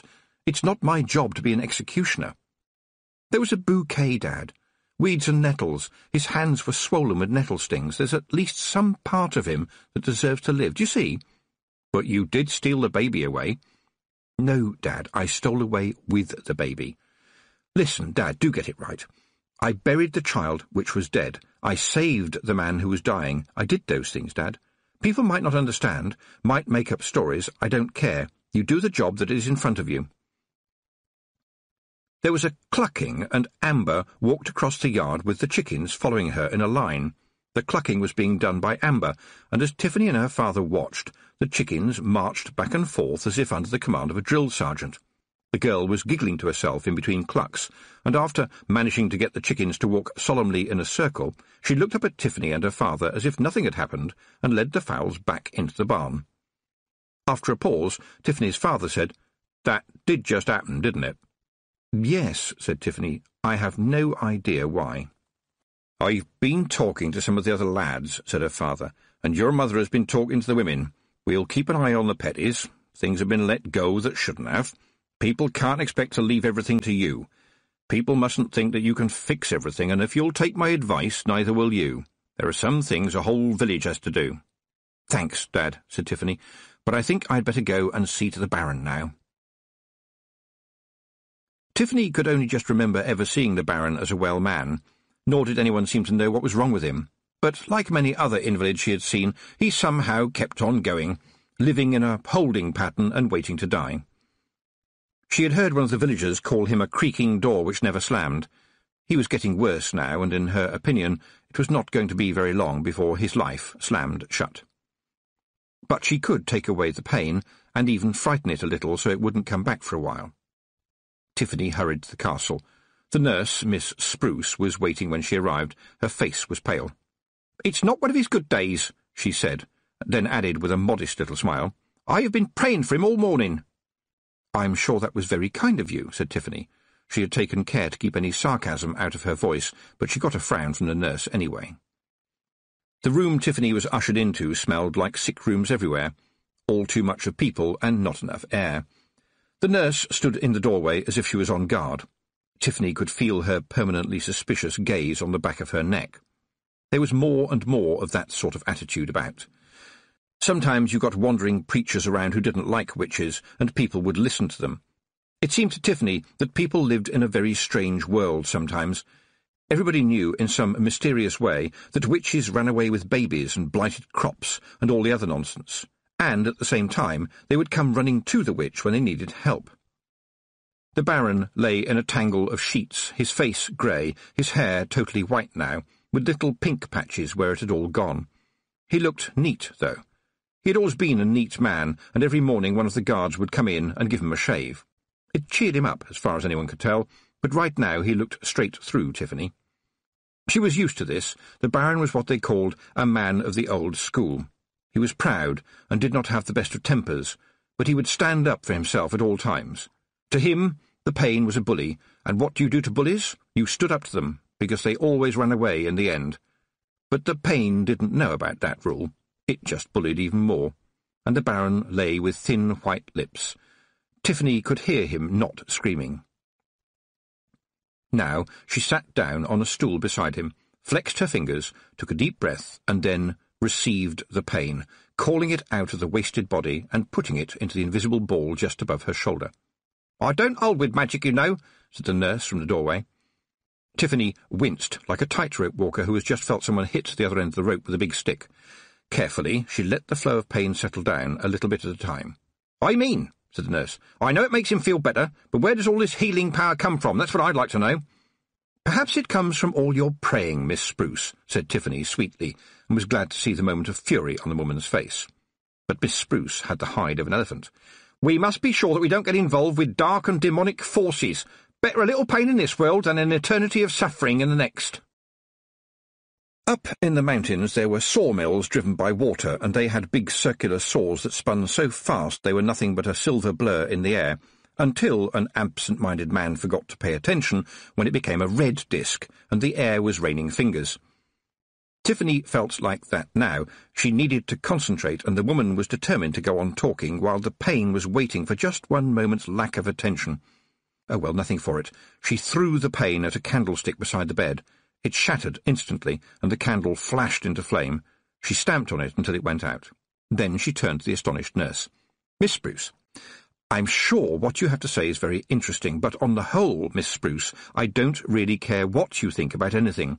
I don't mind you staying in here, Miss Spruce, but what I do mind, Miss Spruce, is that this is very difficult and can be dangerous for me if it goes wrong.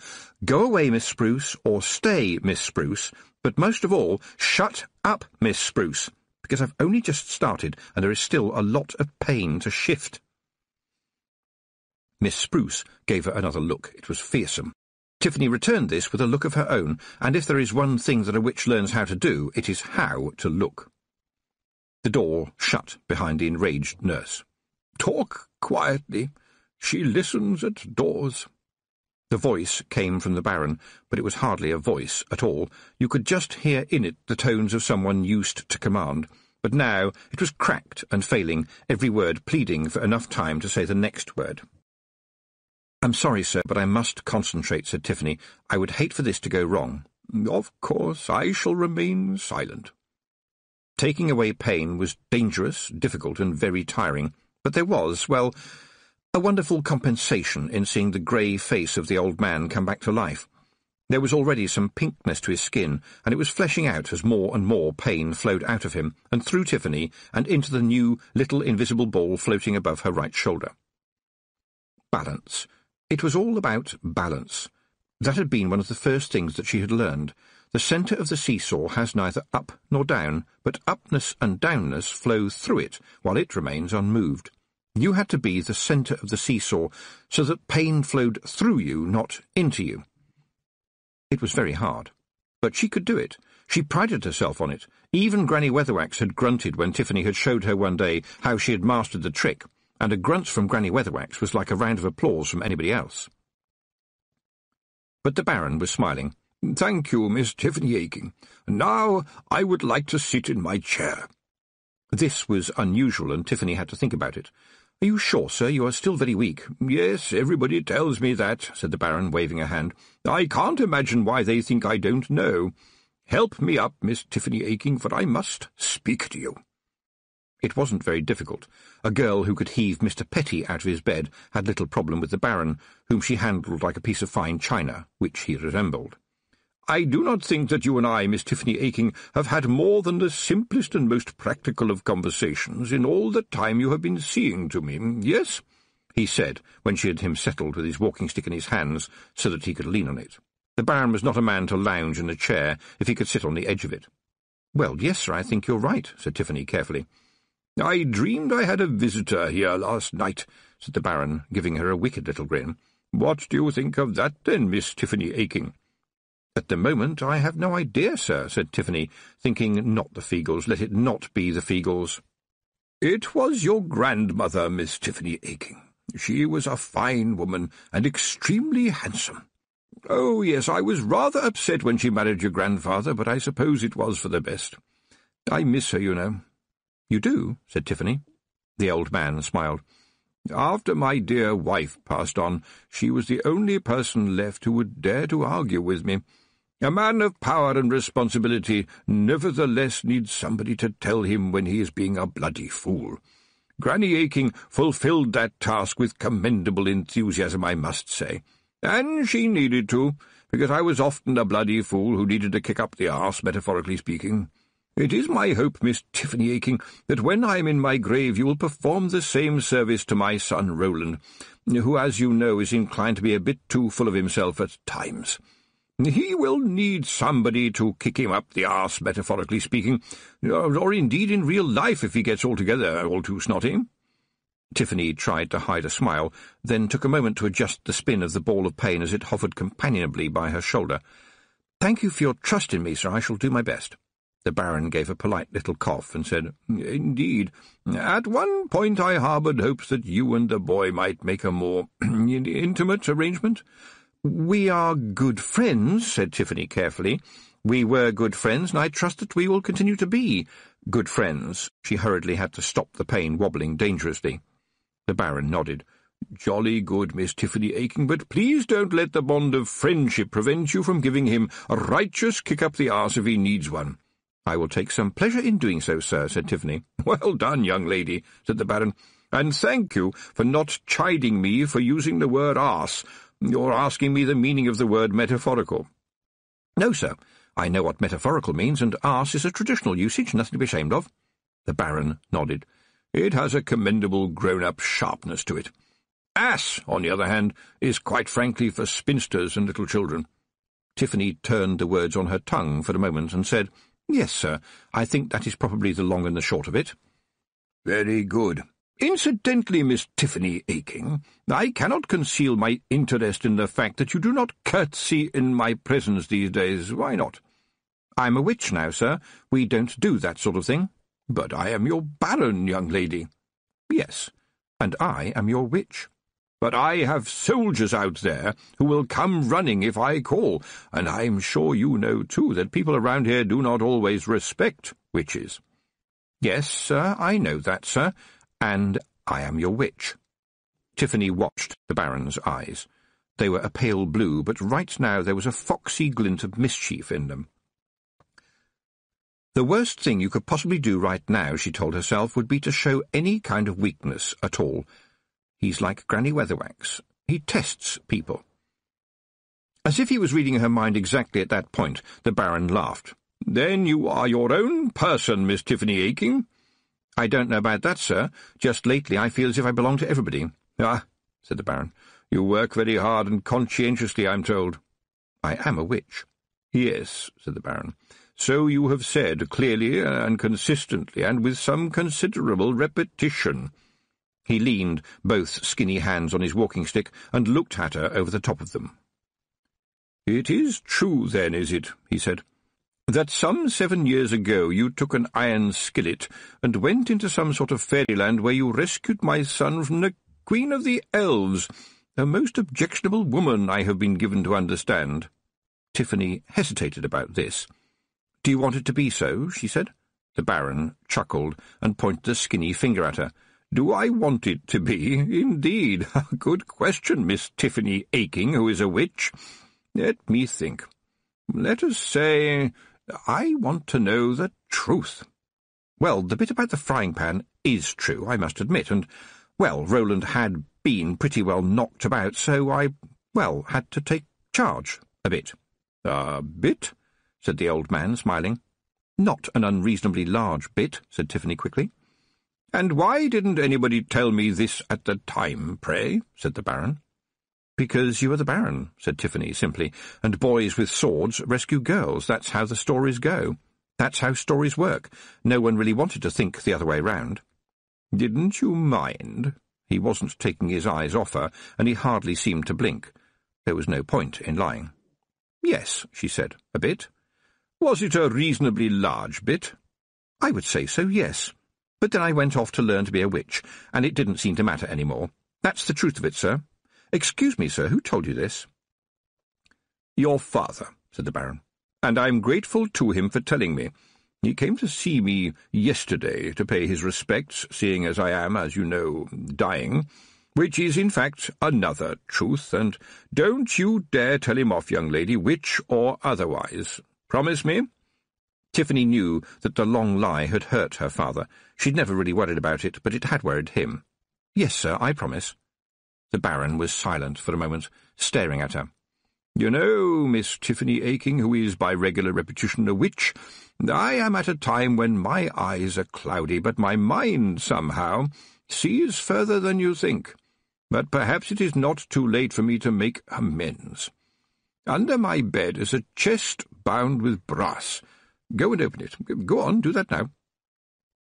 Tiffany pulled out the chest, which felt as if it was full of lead. "You will find some leather bags," said the old man behind her. "Take one of them out. It will contain $15. The Baron coughed. "Thank you for saving my son." "Look, I can't take—" Tiffany began, but the Baron banged his stick on the floor. "Shut up and listen, please, Miss Tiffany Aking. When you fought the Queen of the Elves, you were not a witch, and therefore the tradition against witches taking money does not apply," he said sharply, his eyes glittering like sapphires.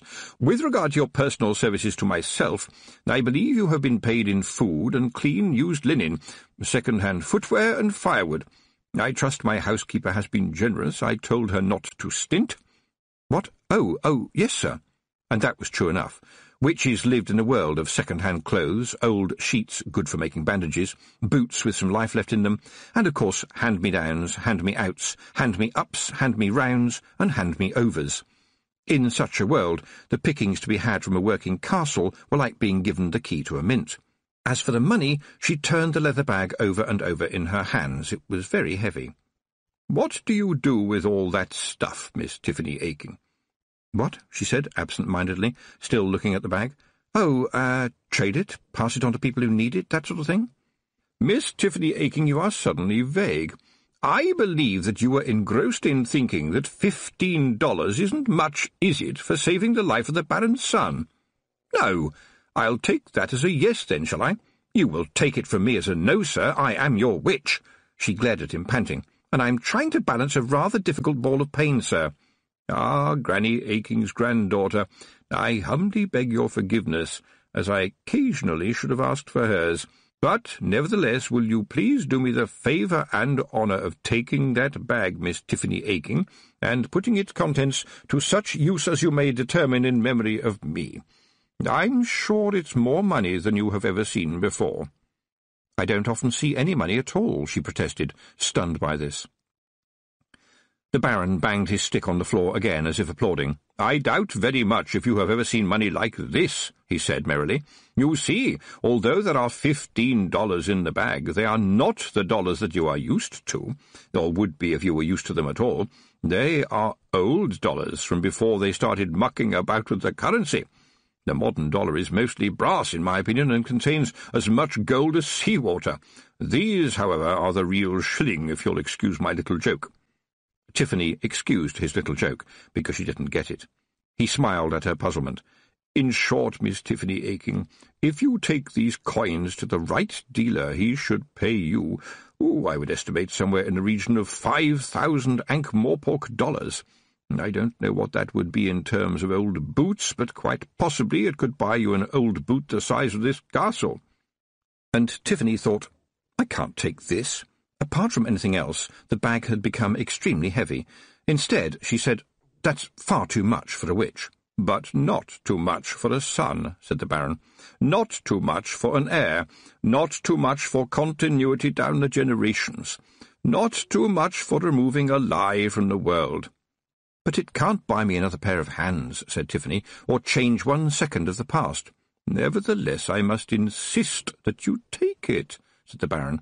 "If not for your sake, then for mine. It will take a burden off my soul, and believe me, it could do with a bit of shining up at this time, don't you agree? I am going to die soon, am I not?" "Yes, sir. Very soon, I think, sir." Tiffany was beginning to understand something about the Baron by now, and she wasn't surprised when he laughed. "You know," he said, "most people would have said, 'Oh, no, old chap, you've got ages yet. You'll be up and out of here in no time. Lots of life left in you.'" "Yes, sir. I'm a witch, sir. And in this context that means I try very hard not to have to tell lies, sir." The old man shifted in his chair and was suddenly solemn. "When the time comes," he began, and hesitated. "I will keep you company, sir, if you wish," said Tiffany. The Baron looked relieved. "Have you ever seen death?" She had been expecting this, and was ready. "Usually you just feel him passing, sir, but I have seen him twice, in what would have been the flesh, if he had any. He's a skeleton with a scythe, just like in the books. In fact, I think it's because that's what he looks like in the books. He was polite, but firm, sir." "I'll bet he is." The old man was silent for a little while, and then went on, "Did he drop any hints about the afterlife?" "Yes, sir. Apparently it contains no mustard, and I got the impression that it contains no pickles either." "Really? Oh, bit of a blow, that. I suppose the chutney is out of the question." "I did not go into the subject of pickled condiments in any depth, sir. He had a big scythe." There was a loud knocking at the door, and Miss Spruce called out, "Are you all right, sir?"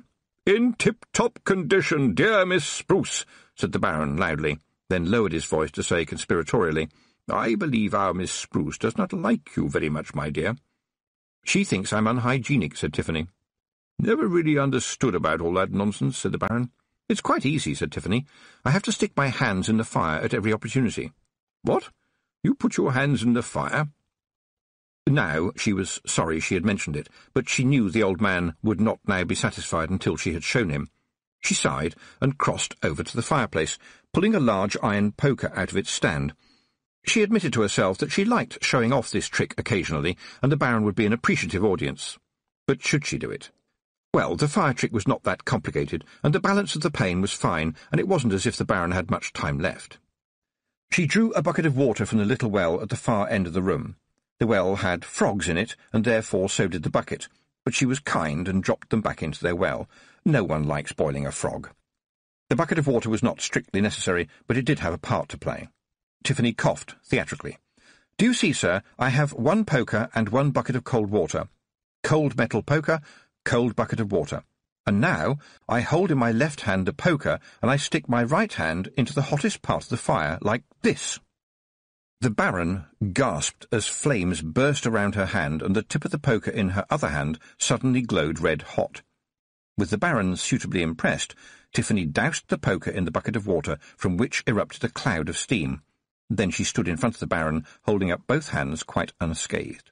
"But I saw flames come up," said the Baron, eyes wide. "Well done, very well done. Some sort of trick, yes?"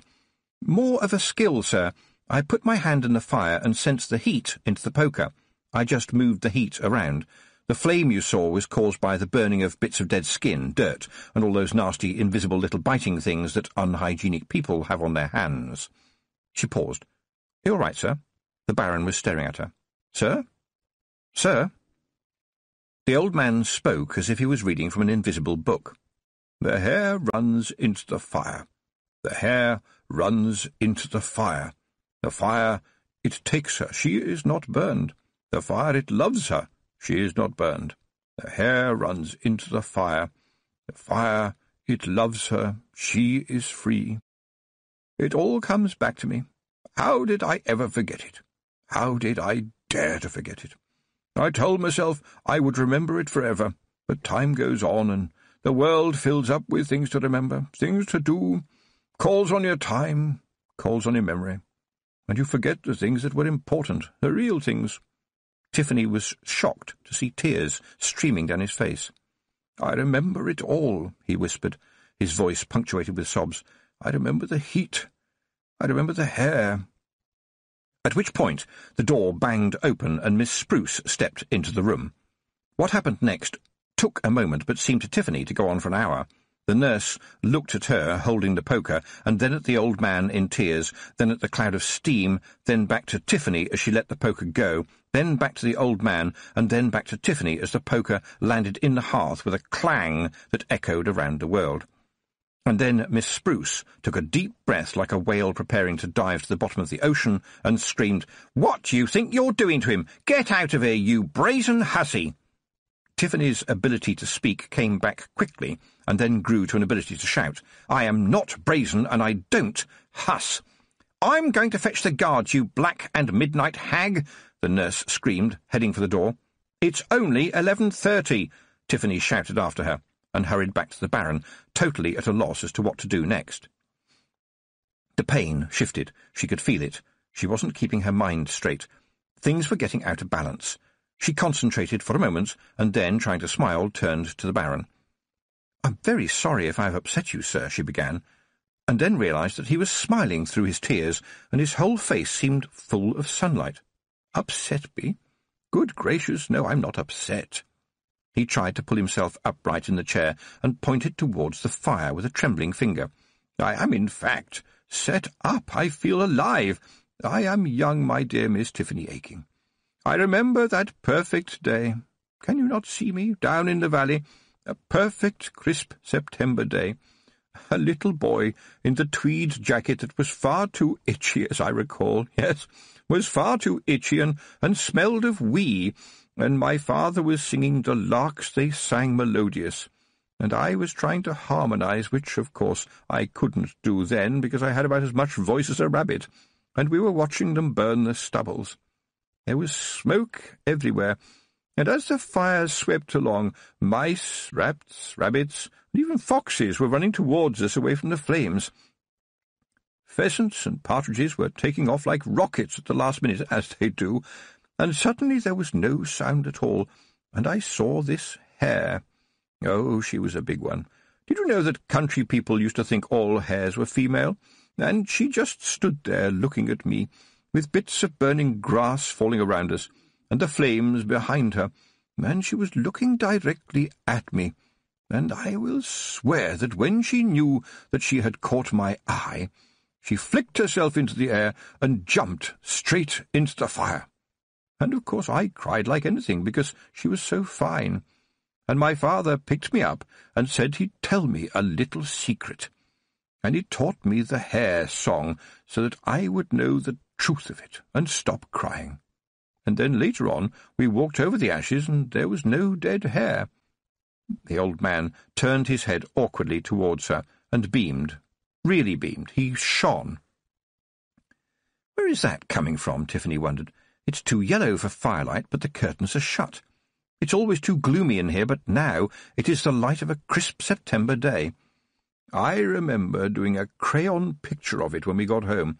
My father was so proud of it, he took it all around the castle so that everybody could admire it," the old man went on, as enthusiastic as a boy. A child's scrawl, of course, but he talked about it as if it were a work of genius.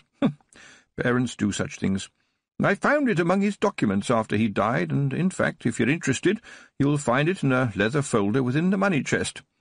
It is, after all, a precious thing. I've never told anyone else that, said the Baron. People and days and memories come and go, but that memory has always been there.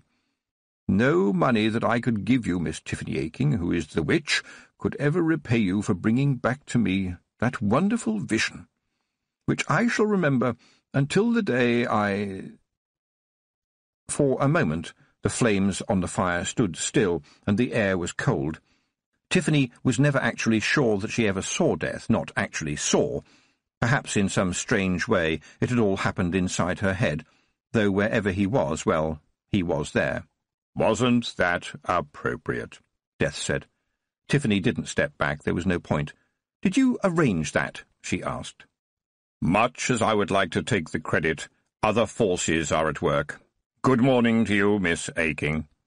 Death left, and the Baron followed, a little boy in his new tweed jacket, which was terribly itchy and sometimes smelled of wee, following his father across the smoking field. The old cloth-makers used urine as a mordant for the dyes used in making woolen clothes, so that the colours would be fixed and not run. As a result, they can be a bit smelly for years. Not even Miss Tick could have explained it better, and stayed so calm, although she would probably have used the term evacuated bodily juices. Then Tiffany placed her hand on the dead man's face and, with respect, closed his eyes, where the light of burning fields was dimming. Chapter 5. The Mother of Tongues. There should have been a moment of peace. In fact, there was a moment of mettle. Some of the castle guard were approaching, their armour making even more noise than armour usually does because none of it fitted properly. There hadn't been any battles here for hundreds of years, but they still wore armour because it seldom needed mending and didn't wear out. The door was pushed open by Brian, the sergeant. He wore a complicated expression. It was the expression of a man who has just been told that an evil witch, whom he has known since she was a kid, has killed the boss, and the boss's son is away, and the witch is still in the room, and a nurse whom he does not like very much is prodding him in the bottom and shouting, "What are you waiting for, man? Do your duty." All this was getting on his nerves. He gave Tiffany a sheepish look. "Morning, miss. Is everything all right?" Then he stared at the Baron in his chair. "He's dead, then, is he?" Tiffany said, "Yes, Brian, he is. He died only a couple of minutes ago, and I have reason to believe that he was happy." "Well, that's good, then, I suppose," said the sergeant. And then his face twisted into tears, so that the next words were gulped and damp. "You know, he was really very good to us when my Nan was ill. He had hot meals sent over to her every day, right up until the end." She held his unprotesting hand and looked over his shoulder. The other guards were crying too, and crying all the more because they knew they were big, strong men, or so they hoped, and shouldn't cry at all. But the Baron had always been there, part of life, like the sunrise. All right, maybe he'd give you a dressing down if you were asleep on duty or had a blunt sword, despite the fact that no guard in living memory had needed to use his sword for anything more than levering the lid off a tin of jam. But when all was said and done, he was the Baron, and they were his men, and now he was gone. "Ask her about the poker," screamed a nurse from behind Brian. "Go on, ask her about the money." The nurse could not see Brian's face. Tiffany could. He had probably been prodded in the bottom again and was suddenly livid. "Sorry, Tiff, miss, but this lady here says she thinks you done a murder and a robbery," he said, and his face added that its owner right now was not thinking the same thing and didn't want to get into trouble with anyone, especially Tiffany. Tiffany rewarded him with a little smile. "Always remember you are a witch," she told herself. "Don't start shouting your innocence. You know you are innocent. You don't have to shout anything." "The Baron was kind enough to give me some money for looking after him," she said, "and I suppose Miss Spruce must have inadvertently heard him doing so and formed a wrong impression." "It was a lot of money," Miss Spruce insisted, red in the face. "The big chest under the Baron's bed was open." "All that is true," said Tiffany, "and it would appear that Miss Spruce was accidentally hearing for quite some time." Some of the guards sniggered, which made Miss Spruce even more angry, if that were possible. She pushed her way forward. "Do you deny that you were standing there with a poker and your hand on fire?" she demanded, her face as red as a turkey. "I would like to say something, please," said Tiffany. "It's rather important." She could feel the impatient pain now, fighting to get free. Her hands felt clammy. "You were doing black magic, admit it." Tiffany took a deep breath. "I don't know what that is," she said, "but I know I am holding just above my shoulder the last pain that the Baron will ever know, and I have to get rid of it soon, and I can't get rid of it in here, what with all these people. Please? I need an open space right now." She pushed Miss Spruce out of the way, and the guards swiftly stood aside for her, to the nurse's extreme annoyance. "Don't let her go. She will fly away. That's what they do." Tiffany knew the layout of the castle very well. Everybody did. There was a courtyard down some steps, and she headed there rapidly, feeling the pain stirring and unfolding. You had to think of it as a kind of animal that you could keep at bay, but that only worked for so long, about as long as, well, now, in fact. The sergeant appeared beside her, and she grabbed his arm. "Don't ask me why," she managed to say through gritted teeth, "but throw your helmet in the air." He was bright enough to follow orders, and spun the helmet into the air like a soup plate. Tiffany hurled the pain after it, feeling its dreadful silkiness as it found its freedom. The helmet stopped in mid-air, as if it had hit an invisible wall, and dropped onto the cobblestones in a cloud of steam and bent almost in half. The sergeant picked it up and immediately dropped it again. "It's bloody hot." He stared at Tiffany, who was leaning against the wall and trying to catch her breath. "And you've been taking away pain like that every day?" She opened her eyes. "Yes, but normally I get plenty of time to find somewhere to dump it. Water and rock aren't very good, but metal is quite reliable. Don't ask me why. If I try to think about how it works, it doesn't work." "And I've heard that you can do all kinds of tricks with fire, too," said Sergeant Bryan admiringly. "Fire is easy to work with if you keep your mind clear. But pain fights back. Pain is alive. Pain is the enemy."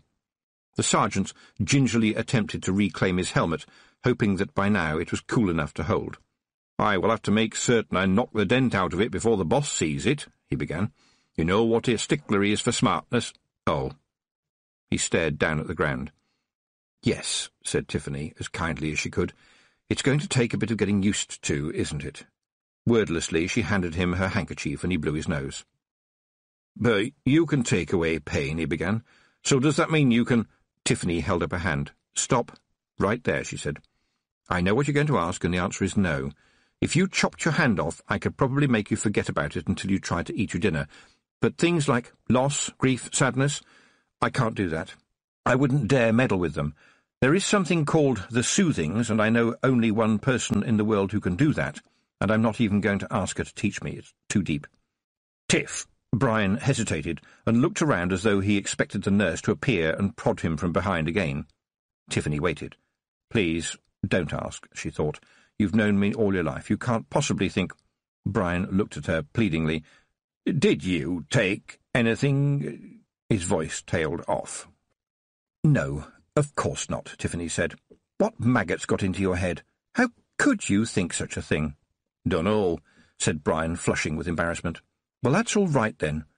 "I suppose I'd better make sure the young master knows," said Bryan after another good nose-blow. "But all I know is that he's gone to the big city with his—" He stopped again, embarrassed. "With his fiancée," said Tiffany determinedly. "You can say it out loud, you know." Bryan coughed. "Well, you see, we all thought that you and him were, well, you know." "We have always been friends," said Tiffany, "and that's all there is to it." She felt sorry for Bryan, even though he too often opened his mouth before he got it attached to his brain, so she patted him on the shoulder. "Look, why don't I fly down to the big city and find him?" He almost melted with relief. "Would you do that?" "Of course, I can see you have a lot to do here, and it will take a load off your mind." Admittedly, it will put the load on mine, she thought as she hurried away through the castle. The news had spread. People were standing around, crying or just looking bewildered. The cook ran up to her just as she was leaving. "What am I going to do? I've got the poor soul's dinner on the stove." "Then take it off and give it to someone who needs a good dinner," said Tiffany briskly. It was important to keep her tone cool and busy. The people were in shock. She would be too when she had the time, but right at this moment it was important to bounce people back into the world of the here and now. "Listen to me, all of you." And her voice echoed around the big hall. "Yes, your Baron is dead, but you still have a Baron. He will be here soon with his lady, and you must have this place spotless for them. You all know your jobs. Get on with them, and remember him kindly and clean the place up for his sake." It worked. It always did. A voice that sounded as if the owner knew what she was doing could get things done, especially if its owner was wearing a pointy black hat. There was a sudden rush of activity. "I suppose you think you've got away with it, do you?" said a voice behind her. Tiffany waited a moment before turning round, and when she did turn round she was smiling. "Why, Miss Spruce," she said, "are you still here? Well, perhaps there are some floors that need scrubbing." The nurse was a vision of fury. "I do not scrub floors, you arrogant little—" "No, you don't scrub anything, do you, Miss Spruce? I've noticed that. Now, Miss Flowerdew, who was here before you, now she could scrub a floor. She could scrub a floor so that you could see your face in it, although in your case, Miss Spruce, I can imagine why that would not appeal. Miss Jumper, who we had before her, would even scrub floors with sand, white sand. She chased dirt like a terrier chasing a fox." The nurse opened her mouth to speak, but Tiffany didn't allow the words any space. "The cook has told me that you are a very religious woman, always on your knees, and that is fine by me, absolutely fine. But didn't it ever occur to you to take a mop and bucket down there with you? People don't need prayers, Miss Spruce. They need you to do the job in front of you, Miss Spruce. And I have had enough of you, Miss Spruce, and especially of your lovely white coat. I think Roland was very impressed by your wonderful white coat, but I am not Miss Spruce, because you never do anything that will get it dirty." The nurse raised her hand. "I could slap you." "No," said Tiffany firmly, "you couldn't." The hand stayed where it was. "I have never been so insulted before in my life," screamed the enraged nurse. "Really?" said Tiffany. "I'm genuinely surprised." She turned on her heel, left the nurse standing, and marched over to a young guard who had just come into the hall. "I've seen you around. I don't think I know who you are. What's your name, please?" The trainee guard gave what he probably thought was a salute. "Preston, miss." "Has the Baron been taken down to the crypt, Preston?" "Yes, miss, and I've took down some lanterns and some cloths and a bucket of warm water, miss." He grinned when he saw her expression. "My grandma used to do the laying out when I was a little boy, miss. I could help if you wanted." "Did your grandma let you help?" "No, miss," said the young man. "She said men weren't allowed to do that sort of thing unless they had a certificate in doctrine." Tiffany looked puzzled for a moment. "Doctrine?" "You know, miss, doctrine, pills and potions and sawing off legs and similar." Light dawned. "Oh, you mean doctoring. I should hope not. This isn't about making the poor soul better. I will do it by myself, but thank you for asking anyway. This is women's work." "Exactly why it is women's work I don't know," she said to herself as she arrived in the crypt and rolled up her sleeves. The young guard had even thought to bring down a dish of soil and a dish of salt. The soil and the salt were an ancient tradition to keep ghosts away. Tiffany had never seen a ghost, so they probably worked, but in any case they worked on the minds of people who felt better for knowing that they were there, and once you understood that, you understood quite a lot about magic. Well done, your granny, she thought. At last someone taught a boy something useful. She cried as she made the old man presentable, as Granny Weatherwax called it. She always cried. It was a needful thing, but you didn't do it where anyone else could see, not if you were a witch. People wouldn't expect that. It would make them uneasy. She stood back. Well, the old boy looked better than he had done yesterday, she had to admit. As a final touch, she took 2 pennies out of her pocket and laid them gently over his eyelids. Those were the old customs taught to her by Nanny Ogg, but now there was a new custom known only to her. She leaned on the edge of the marble slab with one hand and held the bucket of water in the other. She stayed there, motionless, until the water in the bucket began to boil and ice was forming on the slab. She took the bucket outside and tipped its contents down the drain. The castle was bustling when she had finished, and she left people to get on with things. She hesitated as she stepped out of the castle and stopped to think. People often didn't stop to think. They thought as they went along. Sometimes it was a good idea, just to stop moving, in case you moved the wrong way. Roland was the Baron's only son and, as far as Tiffany knew, his only relative, or at least his only relative who was allowed to come anywhere near the castle. After some horrible and expensive legal fighting, Roland had succeeded in banishing the dreadful aunts, the Baron's sisters, who, frankly, even the old Baron thought were as nasty a pair of old ferrets as any man should find down the trousers of his life. But there was another person who should know, who was in no conceivable way at all kin to the Baron, but was nevertheless, well, someone who should know something as important as this, as soon as possible. Tiffany headed up to the Feagle Mound to see the Kelda. Amber was sitting outside when Tiffany arrived, doing some sewing in the sunlight. "Hello, miss," she said cheerfully. "I'll just go and tell Mrs. Kelda you're here." And with that she disappeared down the hole as easily as a snake, just as Tiffany had once been able to do. Why had Amber gone back there, Tiffany wondered. She had taken her to the Aching Farm to be safe. Why had the girl walked up the chalk to the mound? How had she even remembered where it was? "Very interesting child, that," said a voice, and the toad stuck his head out from under a leaf. "I must say you look extremely flustered, miss." The toad had no other name but that of the Toad, and had joined the Feagle clan some years previously, and found life in the mound much to be preferred over his former existence as a lawyer, or, to be precise, as a lawyer who had got too smart in the presence of a fairy godmother. The Kelda had offered several times to turn him back, but he always refused. The Feagles themselves considered him the brains of the outfit, since he knew words that were longer than he was. "The old Baron is dead," said Tiffany. "Well, only to be expected. Long live the Baron," said the Toad. "He's not going to live long," said Tiffany. "He's dead." "No," croaked the Toad. "It's what you're supposed to say. When a king dies, you have to immediately announce that there is another king. It's important. I wonder what the new one will be like. Rob Anybody says that he's a wet Nelly who is not fit to lick your boots, and he has scorned you very badly."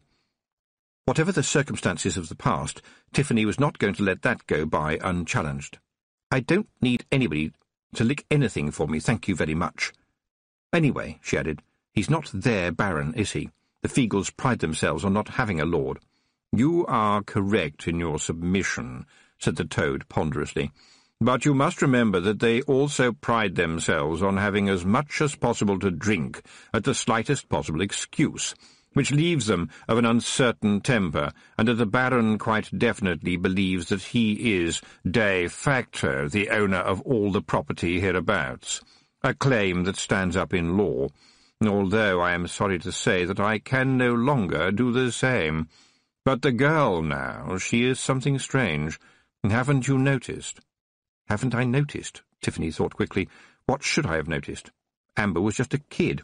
That was to say, from Tiffany's point of view, that meant a couple of years younger than Tiffany. She had seen her around, not so quiet as to be worrying, not so noisy as to be annoying, and that was it. But then she thought, the chickens, that was strange. "She can speak Feagle," said the Toad, "and I don't mean all that Crivens business. That's just the patois. I mean the serious, old-fashioned stuff that the Kelda speaks, the language they spoke from wherever it was they came from before they came from there. I'm sorry, with preparation I'm sure I could have made a better sentence." He paused. "I don't understand a word of Feagle myself, but the girl seems to have just picked it up. And another thing, I'll swear she's been trying to talk to me in Toad. I'm not much good at it myself, but a little bit of understanding did come with the, shape change, as it were." "Are you saying that she understands unusual words?" said Tiffany. "I'm not certain," said the Toad. "I think she understands meaning." "You sure?" said Tiffany. "I've always thought she was a bit simple." "Simple?" said the Toad, who seemed to be enjoying himself. "Well, as a lawyer I can tell you that something that looks very simple indeed can be incredibly complicated, especially if I'm being paid by the hour. The sun is simple, a sword is simple, a storm is simple.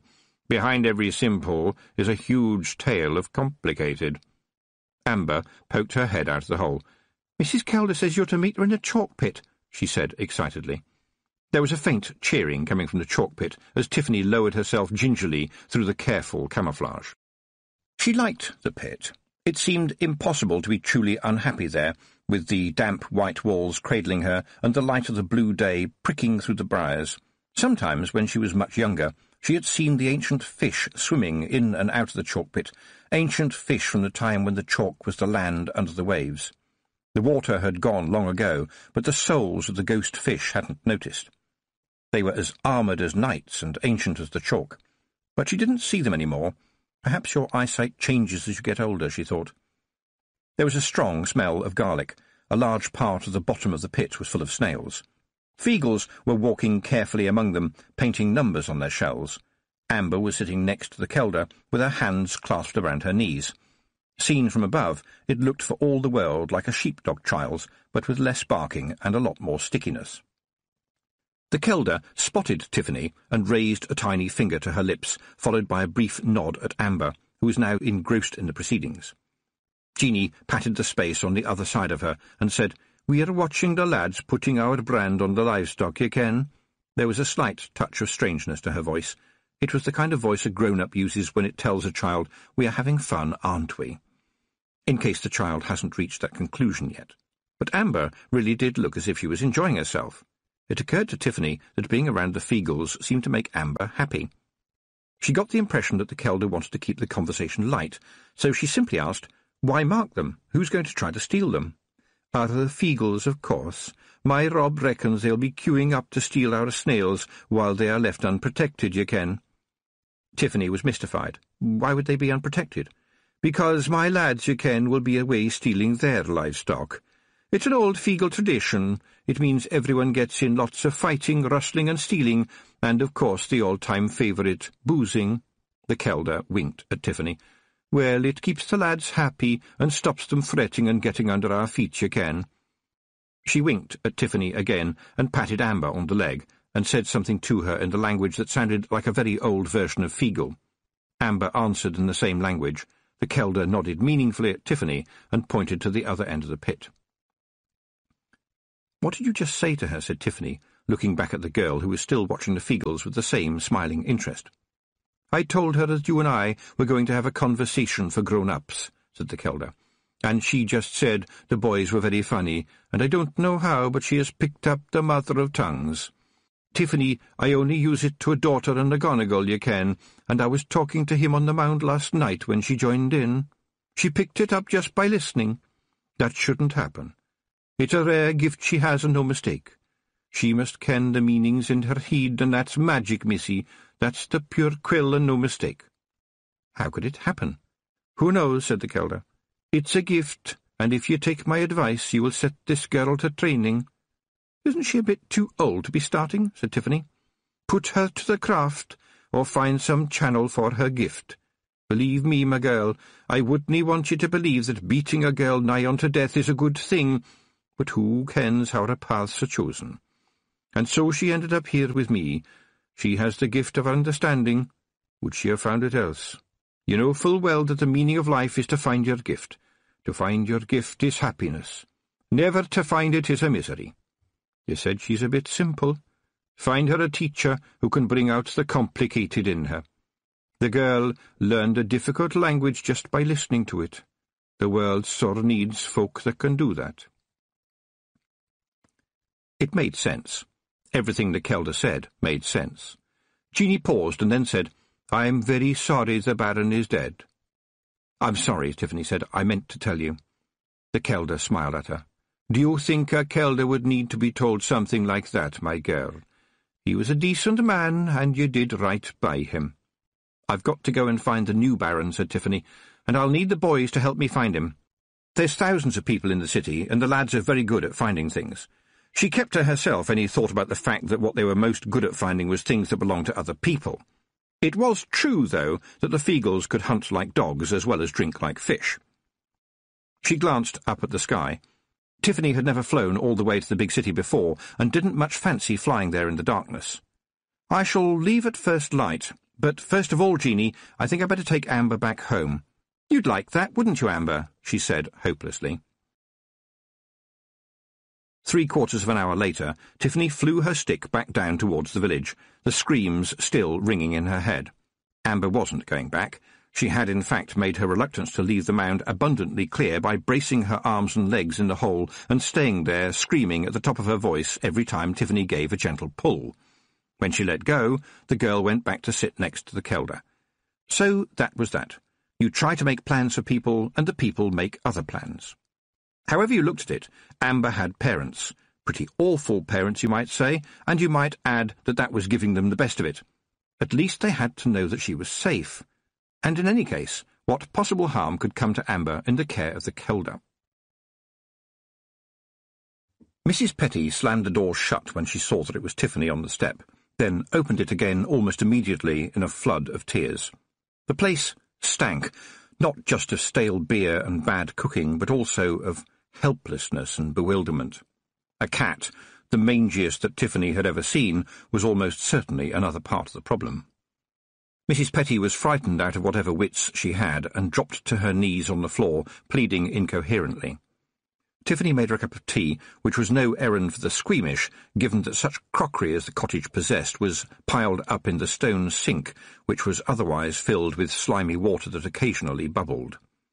Tiffany spent several minutes of heavy scrubbing before she had a cup she'd dare to drink from, and even then something was rattling inside the kettle. Mrs. Petty sat on the one chair that had all four legs and babbled about how her husband was really a good man provided his dinner was on time and Amber wasn't naughty. Tiffany had grown used to that sort of desperate conversation when she was going round the houses up in the mountains. They were generated by fear of what would happen to the speaker when they were left alone again. Granny Weatherwax had a way of dealing with this, which was to put the fear of Granny Weatherwax into absolutely everyone. But Granny Weatherwax had had years of being, well, Granny Weatherwax. Careful, non-aggressive questioning brought news that Mr. Petty was asleep upstairs, and Tiffany simply told Mrs. Petty that Amber was being looked after by a very kind lady while she healed. Mrs. Petty started to cry again. The misery of the place was getting on Tiffany's nerves too, and she tried to stop herself being cruel. But how hard was it to slosh a bucket of cold water over a stone floor and swoosh it out of the door with a broom? How hard was it to make some soap? You could make quite a serviceable one out of wood ash and animal fat. And, as her mother had once said, no one is too poor to wash a window, although her father, just to annoy her mother, occasionally changed it to, no one is too poor to wash a widow. But where could you start with this family? And whatever it was that was in the kettle was still rattling, presumably trying to get out. Most of the women in the villages had grown up to be tough. You needed to be tough to bring up a family on a farm labourer's wages. There was a local saying, a sort of recipe for dealing with a troublesome husband. It was tongue pie, cold barn, and the copper stick.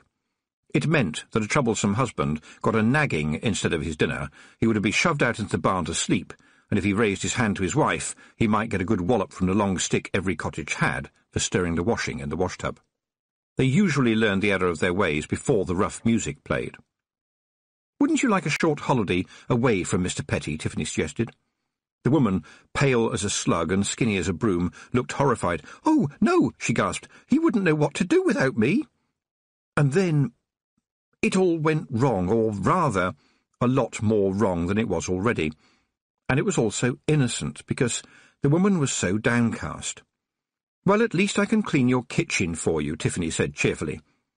It would have been fine if she had simply grabbed a broom and got to work, but, oh no, she had to go and look up at the grey, cobweb-filled ceiling and say, "All right, I know you're here. You always follow me, so make yourself useful and clean this kitchen thoroughly."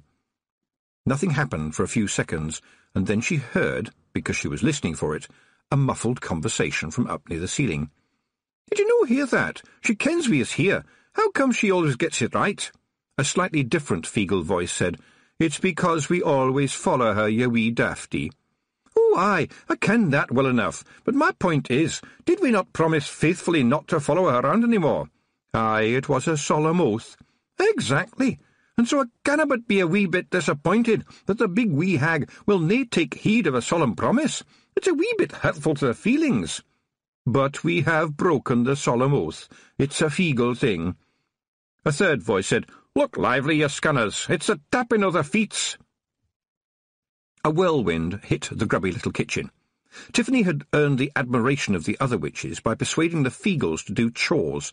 The unfortunate fact was that Feagles would do any chore, provided it was loud, messy, and flamboyant, and, if possible, included screams.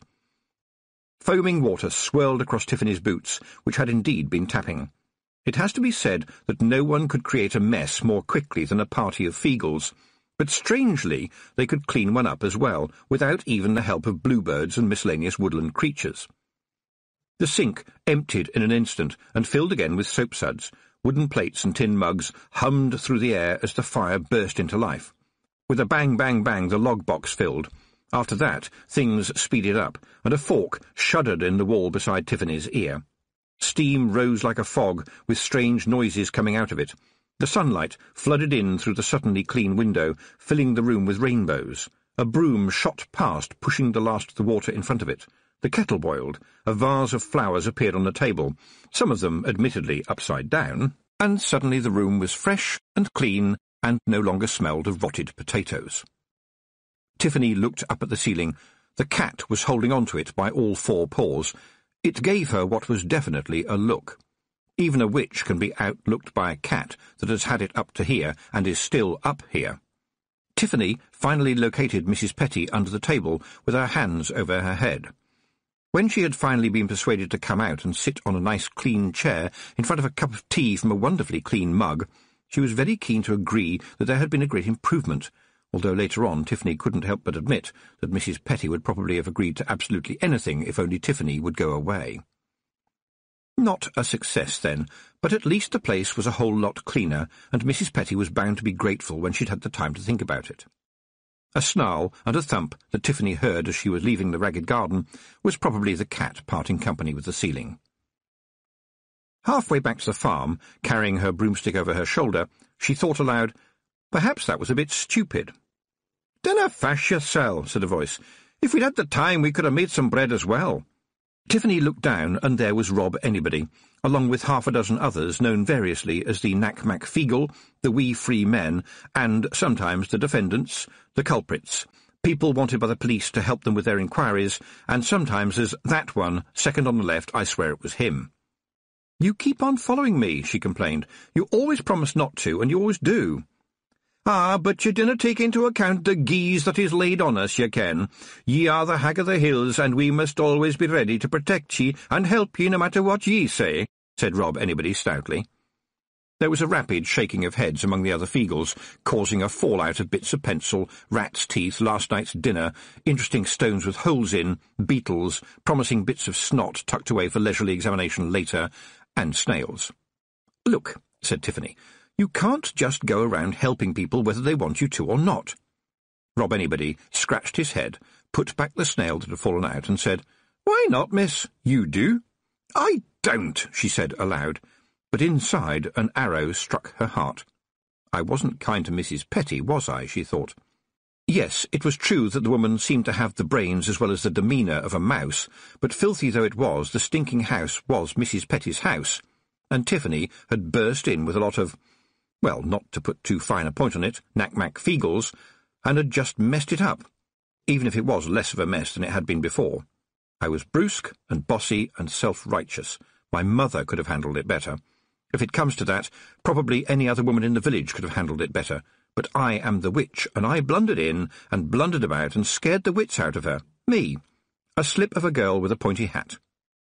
And the other thing she thought about herself was that if she didn't actually lie down very soon, she was going to fall over. The Kelder was right. She couldn't remember when she'd last slept in a proper bed, and there was one waiting for her at the farm.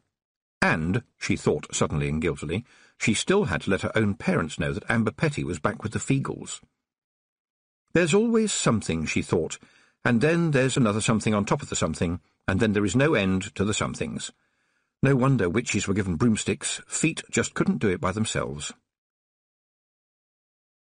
Her mother was tending to Tiffany's brother Wentworth, who had a black eye.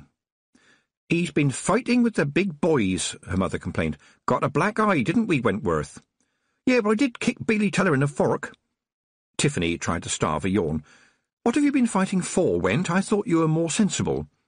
"They said you was a witch, Tiff," said Wentworth, and Tiffany's mother turned with a strange expression on her face. "Yes, well, I am," said Tiffany. "That's my job." "Yeah, but I doubt you do the kind of things they said you was doing," said her brother. Tiffany met her mother's gaze. "Were these bad things?" she said. "Ha! That's not the half of it," said Wentworth. Blood and snot covered his shirt where it had dripped from his nose. "Wentworth, you go upstairs to your room," Mrs. Aking ordered, and probably, Tiffany thought, not even Granny Weatherwax would have been able to speak an order that was so instantly obeyed, and so full of the implicit threat of doomsday if it was not. When the boots of the reluctant boy had disappeared around the staircase, Tiffany's mother turned to her youngest daughter, folded her arms, and said, "It's not the first time he's been in a fight like this." "It's all down to the picture books," said Tiffany. "I'm trying to teach people that witches aren't mad old women who go around putting spells on people. "When your dad comes in, I'll get him to go and have a word with Billy's dad," said her mother. "Billy's a foot taller than Wentworth, but your dad, he's 2 foot taller than Billy's dad. There won't be any fighting, you know your dad. He's a calm man, your dad. Never seen him punch a man more than about twice, never has to. He'll keep people calm. They'll be calm or else. But something's not quite right, Tiff. We're all very proud of you, you know, what you're doing and everything, but it's getting to people somehow. They're saying some ridiculous things. And we're having difficulty selling the cheeses. And everybody knows you're the best at cheeses. And now Amber Petty. You think it is right that she's running around there with them?" "I hope so, Mum," said Tiffany. "But the girl has a very strong mind of her own. And, Mum, when it comes right down to it, all I can do is the best that I can." Later that night, Tiffany, dozing in her ancient bed, could hear her parents talking very quietly in the room below. And although, of course, witches didn't cry, she had an overwhelming urge to do so. Chapter 6. The Coming of the Cunning Man. Tiffany was angry at herself for oversleeping. Her mother actually had to bring her up a cup of tea. But the Kelder had been right. She hadn't been sleeping properly, and the ancient but homely bed had just closed around her. Still, it could have been worse, she told herself as they set off. For example, there could have been snakes on the broomstick. The Feagles had been only too glad, as Rob anybody put it, to feel the wind beneath their kilts. Feagles were probably better than snakes, but that was only a guess. They would do things like run from one side of the stick to the other to look at interesting things they were flying over, and on one occasion she glanced over her shoulder to see about 10 of them hanging onto the back of the stick. Or, to put it more precisely, one of them was hanging onto the back of the stick, and then one was hanging onto his heels, and one was hanging onto his heels, and so on, all the way to the last Feagle. They were having fun, screaming with laughter, their kilts indeed flapping in the wind. Presumably the thrill of it made up for the danger and the lack of a view, or at least of a view that anyone else would want to look at. One or two did actually lose their grip on the bristles, floating away and down while waving at their brothers and making yahoo noises, and generally treating it as a big game. Feagles tended to bounce when they hit the ground, although sometimes they damaged it a little. Tiffany wasn't worried about their journey home. Undoubtedly there would be lots of dangerous creatures prepared to jump out on a little running man, but by the time he got home there would in fact be considerably fewer of them. Actually, the Feagles were, by Feagle standards, pretty well behaved on the flight, and didn't actually set fire to the broomstick until they were about 20 miles from the city, an incident heralded by Daft Woolly saying, "Whoops," very quietly, and then guiltily trying to conceal the fact that he'd set fire to the bristles by standing in front of the blaze to hide it. "You've set fire to the broomstick again, haven't you, Woolly?" Tiffany stated firmly. "What was it that we learnt last time? We don't light fires on the broomstick for no good reason." The broomstick began to shake as Daft Woolly and his brothers tried to stamp out the flames. Tiffany searched the landscape below them for something soft and preferably wet to land on. But it was no use getting angry with Woolly. He lived in a woolly-shaped world of his own. You had to try thinking diagonally. "I just wonder, Daft Woolly," she said, as the broomstick developed a nasty rattle, "if, working together, we might find out why my broomstick is on fire. Do you think it might be something to do with the fact that you are holding a match in your hand?" The Feagle looked at the match as if he had never seen one before, and then put it behind his back and stared at his feet, which was quite brave of him in the circumstances. "Don't really know, miss." "You see," said Tiffany, as the wind whipped around them, "without enough bristles I can't steer very well, and we are losing height, but still regrettably going quite fast. Perhaps you could help me with this conundrum, Woolly." Daft Woolly stuck his little finger in his ear and wiggled it about as if rummaging in his own brain. Then he brightened up. "Should we no land, miss?" Tiffany sighed. "I would like to do that, Daft Woolly, but you see we are going quite fast and the ground is not. What we have in those circumstances is what they call a crash." "I wasn't considering that you should land in the dirt, miss," said Woolly. He pointed down and added, "I was just considering that you might like to land on that." Tiffany followed the line of his pointing finger. There was a long white road below them, and on it, not too far ahead, was something oblong, moving almost as fast as the broomstick itself. She stared, listening to her brain calculating, and then said, "We will still have to lose some speed." And that was how a smouldering broomstick, carrying one terrified witch and about 24 of the Knack-Mack Feagles, holding their kilts out to slow themselves down, landed on the roof of the Lanka to Ankh-Morpork Parcel Express. The coach had good springs, and the driver got the horses back under control quite quickly. There was silence as he climbed down from his seat, while white dust began to settle back on the road. He was a heavy-looking man who winced at every step, and in one hand he held a half-eaten cheese sandwich, and in the other an unmistakable length of lead pipe. He sniffed. "My supervisor will have to be told. Damage to paintwork, see? Got to do a report when it's damage to paintwork. I hate reports. Never been a man what words come to with ease. Got to do it, though, when it's damage to paintwork." The sandwich, and more importantly the lead pipe, disappeared back into his very large overcoat, and Tiffany was amazed at how happy she felt about that. "I really am very sorry," she said, as the man helped her down from the coach roof. "It's not me, you understand, it's the paintwork. I tell them, there's trolls, there's dwarfs, and you know how they drive, eyes half closed most of the time because of them not liking the sun." Tiffany sat still as he inspected the damage, and then looked up at her and noticed the pointy hat. "Oh," he said flatly, "a witch. First time for everything, I suppose. Do you know what I'm carrying in here, miss?" What could be the worst thing, Tiffany thought. She said, "Eggs?" "Ha!" said the man. "That we should be so lucky. It's mirrors, miss. One mirror, in point of fact. Not a flat one, either. It's a ball, they tell me. It's all packed up very snug and sound, or so they say, not knowing that somebody was going to drop out of the sky on it." He didn't sound angry, just worn out, as if he permanently expected the world to hand him the dirty end of the stick. "It was made by the dwarfs," he added. "They say it cost more than 1,000 Ankh-Morpork dollars. And do you know what it's for? To hang up in a dance hall in the city, where they intend to dance the waltz, which a well-brought-up young lady such as you should not know about, on account of the fact it says in the paper that it leads to depravity and goings-on." "My word," said Tiffany, thinking that something like this was expected of her. "Well, I suppose I'd better go and see what the damage is," said the driver, laboriously opening the back of the coach. A large box filled quite a lot of the space. "It's mostly packed with straw," he said. "Give me a hand to get it down, will you? And if it tinkles, we're both in trouble." It turned out not to be as heavy as Tiffany expected. Nevertheless, they lowered it gently onto the road, and the coachman rummaged among the straw inside, bringing out the mirror ball, holding it aloft like a rare jewel, which, indeed, it resembled. It filled the world with sparkling light, dazzling the eyes and sending off beams of flashing rays across the landscape. And at this point the man screamed in pain and dropped the ball, which shattered into 1,000,000 pieces, filling the sky just for a moment with 1,000,000 images of Tiffany, while he, curling up, landed on the road, raising more white dust and making little whimpering noises as the glass dropped around him.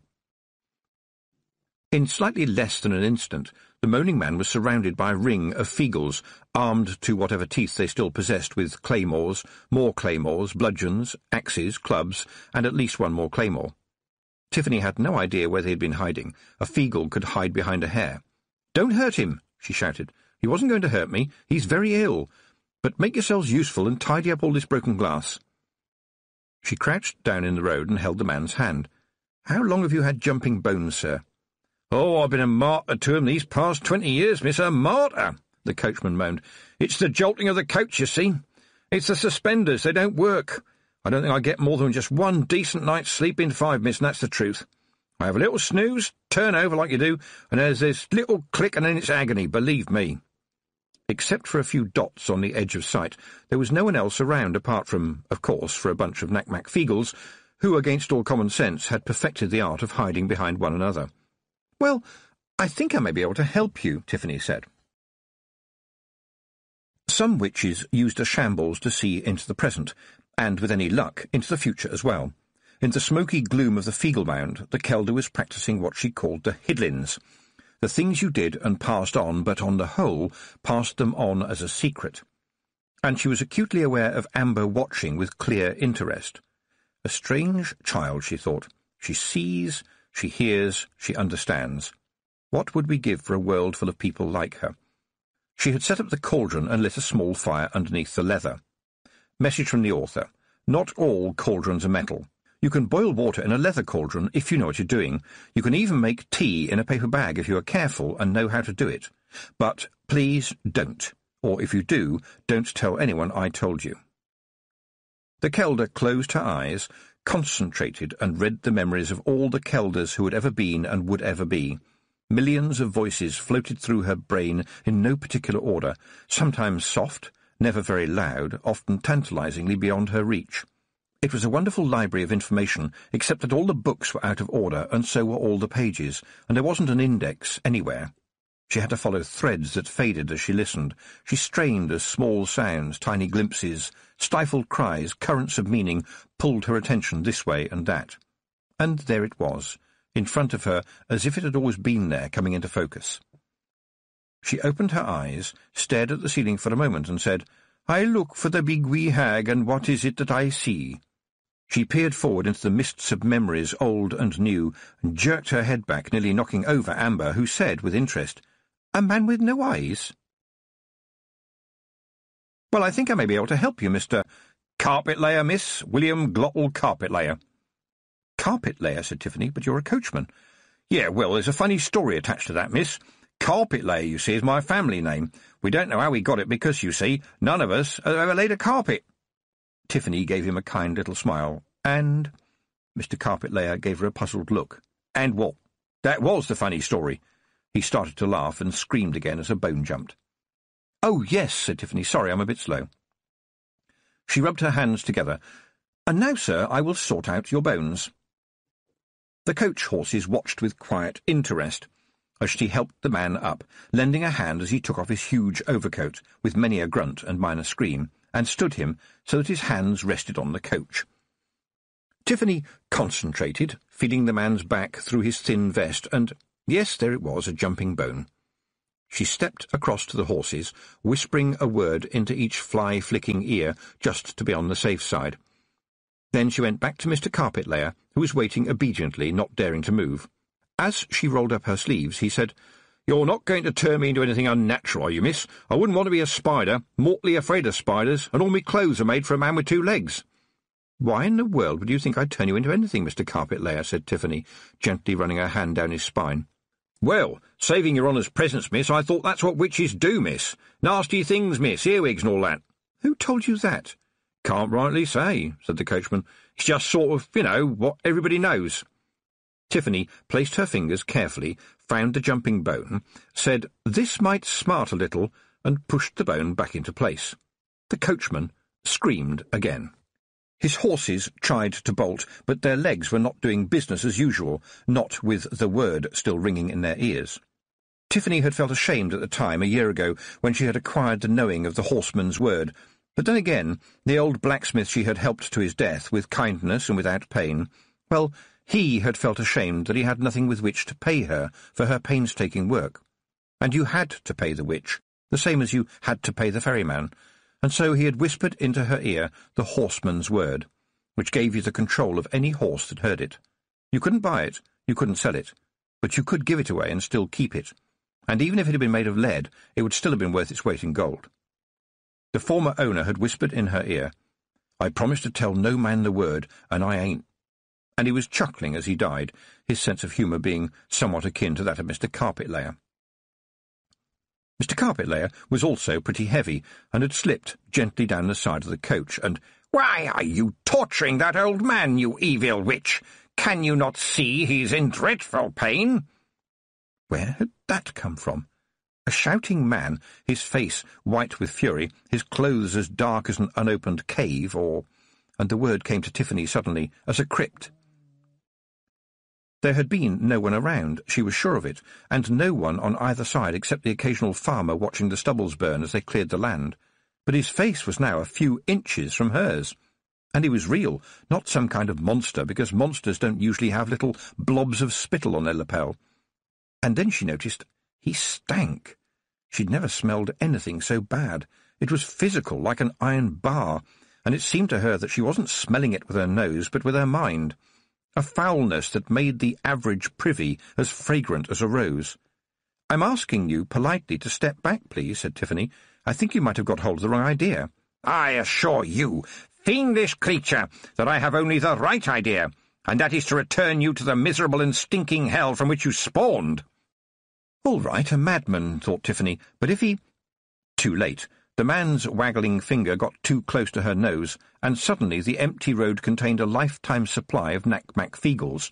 The man in black flailed at them, but that sort of thing does not work very well with a Feagle. He did manage, despite the Feagle onslaught, to shout, "Begone, nefarious imps!" Every Feagle head turned hopefully when they heard this. "Oh, aye," said Rob Anybody. "If there's any imps about, we're the boys to deal with them. You're moved, mister." They leapt at him and ended up in a heap on the road behind him, having passed straight through.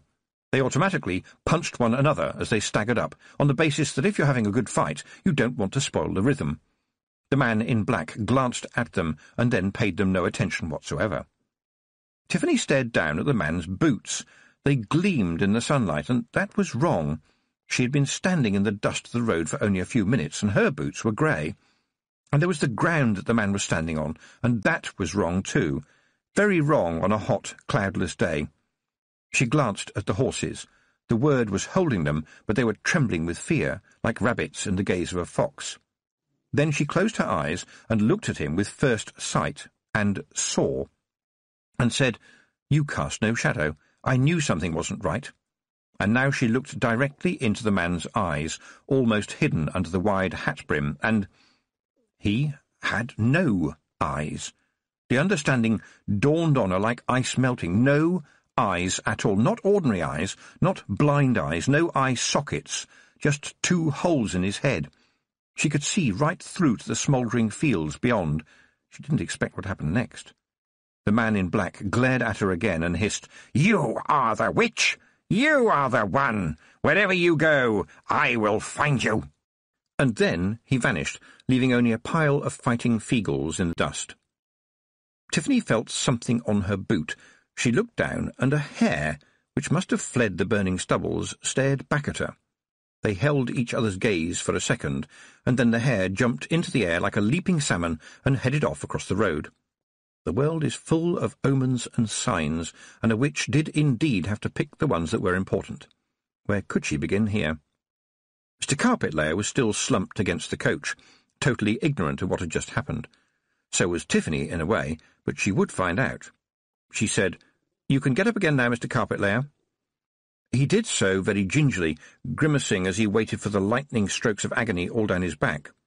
He shifted, experimentally, and gave a little jump in the dust, as if he was squashing an ant. That seemed to work, and he tried a second jump, and then, throwing his arms out wide, he shouted, "Yippee!" and spun like a ballerina.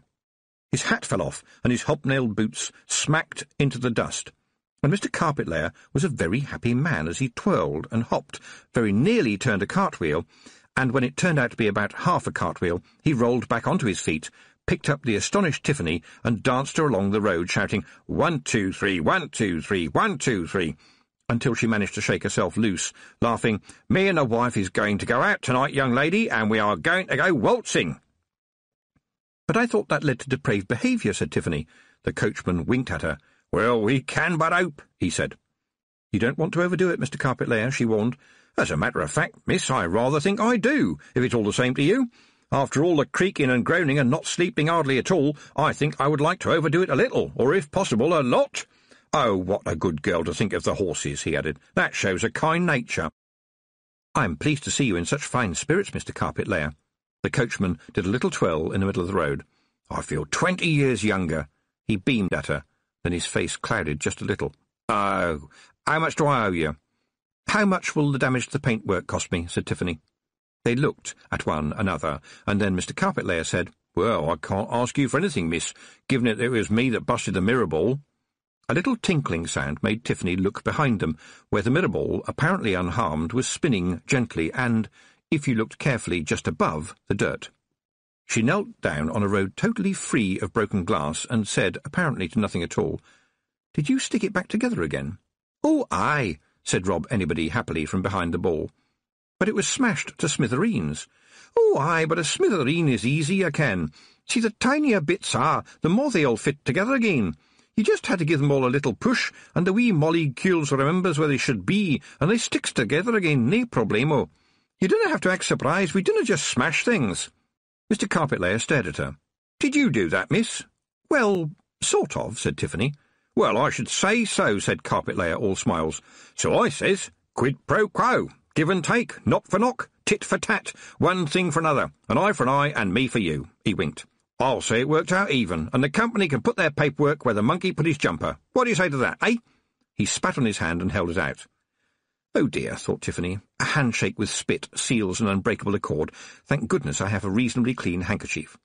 She nodded speechlessly, and there had been a broken ball, and now it appeared to have mended itself. The day was hot, a man with holes where his eyes should be had vanished into nothing. Where would you even begin? Some days you trimmed toenails, removed splinters, and sewed up legs, and some days were days like this. They shook hands rather damply. The broomstick was shoved among the bundles behind the driver. Tiffany climbed up alongside him, and the journey continued, dust rising up from the road as it passed, and forming strangely unpleasant shapes until it settled down again. After a while, Mr. Carpet Layer said, in a careful kind of voice, "That black hat you've got on, are you going to carry on wearing it?" "That's right." "Only, well, you are wearing a nice green dress, and if I may say so, your teeth are lovely and white." The man seemed to be wrestling with a problem. "I clean them with soot and salt every day. I can recommend it," said Tiffany. It was turning into a difficult conversation. The man seemed to reach a conclusion. "So you are not really a witch, then?" he said hopefully. "Mr. Carpet Layer, are you scared of me?" "That's a scary question, miss." Actually, it is, Tiffany thought. Aloud, she said, "Look, Mr. Carpet Layer, what's this all about?" "Well, miss, since you ask, there have been some stories lately, about babies being stolen, that sort of thing. Kids running off and that." He brightened up a bit. "Still, I expect those were wicked old, with, hooked noses, warts and evil black dresses. Not nice girls like you. Yeah, that's just the sort of thing they would do." Having sorted out that conundrum to his satisfaction, the coachman said little for the rest of the journey, although he did whistle a lot. Tiffany, on the other hand, sat quietly. For one thing, she was now very worried, and for another thing she could just about hear the voices of the Feagles back among the mailbags, reading other people's letters to each other. Jeanie, a modern Kelder, had encouraged literacy among her sons and brothers. With Rob Anybody's example to follow, they had found the experience very worthwhile, because now they could read the labels on bottles before they drank them, although this didn't make too much of a difference, because unless there was a skull and crossbones on it, a Feagle would probably drink it anyway, and even then it would have to be a very scary skull and crossbones. She had to hope they were putting them back in the right envelopes. The song went, "Ankh-Morpork, it's a wonderful town. The trolls are up and the dwarfs are down. Slightly better than living in a hole in the ground. Ankh-Morpork, it's a wonderful town." It wasn't, really. Tiffany had only been there once before and didn't like the big city very much. It stank and there were too many people and far too many places. And the only green was on the surface of the river, which could only be called mud because a more accurate word would not have been printable. The coachman pulled up outside one of the main gates, even though they were open. "If you'll take my advice, miss, you'll take your hat off and walk in by yourself. That broomstick looks like firewood now in any case." He gave her a nervous grin. "Best of luck, miss." "Mr. Carpet Layer," she said loudly, aware of people around her, "I do hope that when you hear people talk about witches, you'll mention that you met one and that she made your back better, and may I suggest, saved your livelihood. Thank you for the ride." "Oh, well, I'll definitely tell people I met one of the good ones," he said.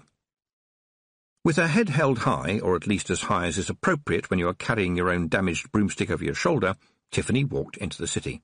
The pointy hat got one or two glances, and perhaps a couple of frowns, but mostly people didn't look at her at all. In the country, everyone you meet is someone you know or a stranger worth investigating, but here it seemed there were so many people that it was a waste of time even to look at them at all, and possibly dangerous in any case. Tiffany bent down. "Rob, you know Roland, the Baron's son?" "Ach, the wee streak of nothing," said Rob Anybody. "Well, nevertheless," said Tiffany, "I know you can find people, and I would like you to go and find him for me now, please." "Would you no mind if we had just the one wee drink while we are looking?" said Rob Anybody. "A man could drown of thirst around here. I can't remember a time when I wasn't bogging for a wee dram or 10. Tiffany knew it would be foolish to say either yes or no, and settled for just the one, then, when you found him. There was the faintest of whooshing noises behind her, and no more Feagles. Still, they would be easy to find. You just had to listen for breaking glass. Oh yes, breaking glass that repaired itself. Another mystery. She had looked at the mirror ball very carefully as they put it back in its box, and there hadn't been even a scratch on it. She glanced up at the towers of Unseen University, crammed with wise men in pointy hats, or at least men in pointy hats, but there was another address, well known to witches, which was, in its own way, just as magical. Boffo's Joke Emporium, No. 4, 10th Egg Street. She had never been there, but she did get a catalogue occasionally. People started to notice her more when she got off the main streets and made her way through the neighbourhoods, and she could feel eyeballs on her as she walked over the cobbles. People weren't angry or unfriendly as such. They were just watching, as if wondering what to make of her, and she had to hope it was not, for example, stew. There wasn't a bell on the door of Boffo's Joke Emporium. There was a whoopee cushion, and for most of the people who came to buy things in the Emporium, a whoopee cushion, perhaps in conjunction with a generous dollop of fake sick, was the last word in entertainment, which indeed it is, unfortunately. But real witches often needed Boffo too. There were times when you had to look like a witch, and not every witch was good at it, and was just too busy to get her hair in a mess. So Boffo's was where you bought your fake warts and wigs, stupidly heavy cauldrons and artificial skulls. And, with any luck, you might get the address of a dwarf who could help you repair your broomstick. Tiffany stepped inside and admired the deep-throated farting of the whoopee cushion, pushed her way round and more or less through a ludicrous fake skeleton with glowing red eyes, and reached the counter, at which point somebody blew a squeaker at her. It disappeared, to be replaced by the face of a small, worried-looking man who said, "Did you by any chance find that even remotely amusing?" His voice suggested that he expected the answer to be no, and Tiffany saw no reason to disappoint him. "Absolutely not," she said. The man sighed and pushed the unfunny squeaker down the counter. "Alas, no one ever does," he said. "I'm sure I'm doing something wrong somewhere. Oh, well, what can I do for you, miss? Oh, you are a real one, aren't you? I can always tell, you know." "Look," said Tiffany, "I've never ordered anything from you, but I used to work with Miss Treason, who—" But the man wasn't listening to her. Instead, he was shouting at a hole in the floor, "Mother, we got a real one!" A few seconds later, a voice by Tiffany's ear said, "Derek is sometimes mistaken, and you might have found the broomstick. You are a witch, aren't you? Show me." Tiffany vanished. She did it without thinking, or rather, thinking so fast that her thoughts had no time to wave to her as they flashed by. Only when the man who was apparently Derek was staring open-mouthed at nothing at all did she realise that she had faded into the foreground so quickly because disobeying that voice behind her would definitely be an unwise thing to do. A witch was standing behind her, most definitely a witch, and a skilled one too. "Very good," said the voice approvingly. "Very good indeed, young woman. I can still see you, of course, because I was watching very carefully. My word, a real one." "I'm going to turn round, you know," Tiffany warned. "I don't recall saying that you couldn't, my dear." Tiffany turned round and was faced with the witch of nightmares. Battered hat, wart-encrusted nose, claw-like hands, blackened teeth, and, Tiffany looked down, oh yes, big black boots. You did not have to be very familiar with Boffo's catalogue to see that the speaker was wearing the full range of cosmetics in the hag-in-a-hurry range, because you're worthless. "I think we should continue this conversation in my workshop," said the horrible hag, disappearing into the floor. "Just stand on the trap-door when it comes back up, will you? Make some coffee, Derek." When Tiffany arrived in the basement, the trap-door working wonderfully smoothly, she found what you would expect in the workshop of the company that made everything needed by a witch who felt she needed some Boffo in her life. Rows of rather scary hag masks were hanging on a line, benches were full of brightly coloured bottles, racks of warts had been laid out to dry, and various things that went bloop were doing so in a big cauldron by the fireplace. It was a proper cauldron, too. Most people who cook with cauldrons use them as a kind of double boiler, with small saucepans filled with water around the edge, picking up the heat of the big cauldron into which perhaps you might put a leg of pork weighted down and possibly a few dumplings in a bag. This way, quite a large meal for several people can be cooked quite cheaply all in one go, including the pudding. Of course, it meant you had to stomach a lot of boiled food, but eat it up, it's good for you. The horrible hag was working at a bench, and there was a terrible cackle. She turned round, holding a small, square wooden box with a piece of string sticking out of it.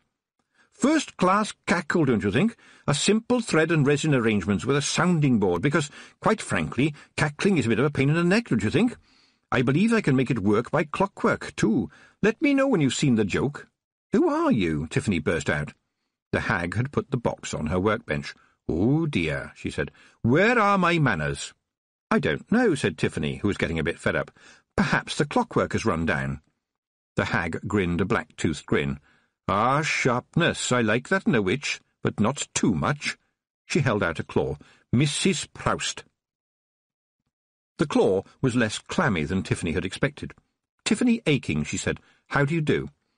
Feeling that something further was expected of her, Tiffany added, "I used to work with Miss Treason." "Oh, yes, a fine witch," said Mrs. Proust, "and a good customer. Very keen on her warts and skulls, as I recall." She smiled. "And since I doubt that you want to get hagged up for a girls' night out, I must assume you need my help. The fact that your broomstick has about half the bristles needed for aerodynamic stability confirms my initial surmise. Incidentally, have you seen the joke yet?" What should she say? "I think so." "Go on, then." "I'm not going to say until I'm sure," said Tiffany. "Very wise," said Mrs. Proust. "Well, let's get your broomstick mended, shall we? It will mean a little stroll, and if I was you, I would leave your black hat behind." Instinctively, Tiffany grabbed at the brim of her hat. "Why?" Mrs. Proust frowned, causing her nose to very nearly catch her chin. "Because you might find— No, I know what we can do." She rummaged on the workbench and, without asking any permission, stuck something on Tiffany's hat right at the back. "There," she said. "No one will take any notice now. Sorry, but witches are a little bit unpopular at the moment. Let's get that stick of yours repaired as soon as possible, just in case you need to leave in a hurry." Tiffany pulled off her hat and looked at what Mrs. Proust had stuck in the hatband. It was a brightly coloured piece of cardboard on a string, and it said, "Apprentice Witch Hat with Evil Glitter, size 7. Price $2.5 Ankh-Morpork dollars. Boffo, a name to conjure with." "What's all this?" she demanded. "You've even sprinkled evil glitter on it."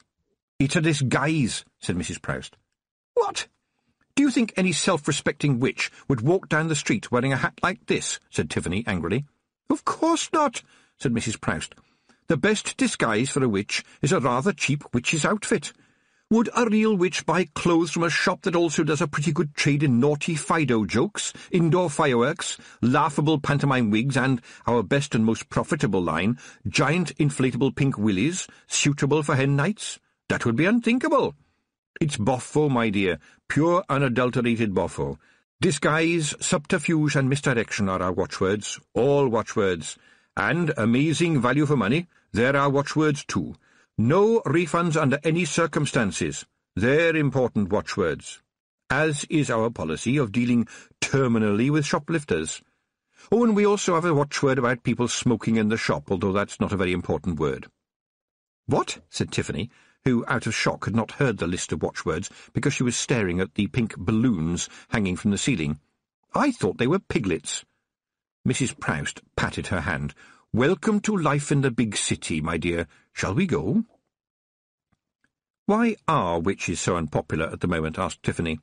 "It's amazing the ideas people get into their heads sometimes," said Mrs. Proust. "Generally speaking, I find it best just to keep your head down and wait till the problem goes away. You just need to be careful." And Tiffany thought that she did indeed need to be careful. "Mrs. Proust," she said, "I think I know the joke by now." "Yes, dear?" "I thought you were a real witch disguising herself as a fake witch." "Yes, dear," said Mrs. Proust, her voice like treacle, "which would be quite amusing, but I think there's another joke, and it's not really very funny." "Oh, and what would that be, dear?" said Mrs. Proust in a voice which now had sugary gingerbread cottages in it. Tiffany took a deep breath. "That really is your face, isn't it? The masks you sell are masks of you." "Well spotted! Well spotted, my dear. Only you didn't spot it exactly, did you? You felt it when you shook hands with me. But come on now, you will get your broomstick over to those dwarfs." When they stepped outside, the first thing Tiffany saw was a couple of boys. One of them was poised to throw a stone at the shop window. He spotted Mrs. Proust, and a sort of dreadful silence descended. Then the witch said, "Throw it, my lad." The boy looked at her as if she was mad. "I said throw it, my lad, or the worst will happen." Clearly assuming now that she was mad, the boy threw the stone, which the window caught and threw back at him, knocking him to the ground. Tiffany saw it. She saw the glass hand come out of the glass and catch the stone. She saw it throw the stone back. Mrs. Proust leaned over the boy, whose friend had taken to his heels, and said, "It will heal. It won't if I ever see you again." She turned to Tiffany.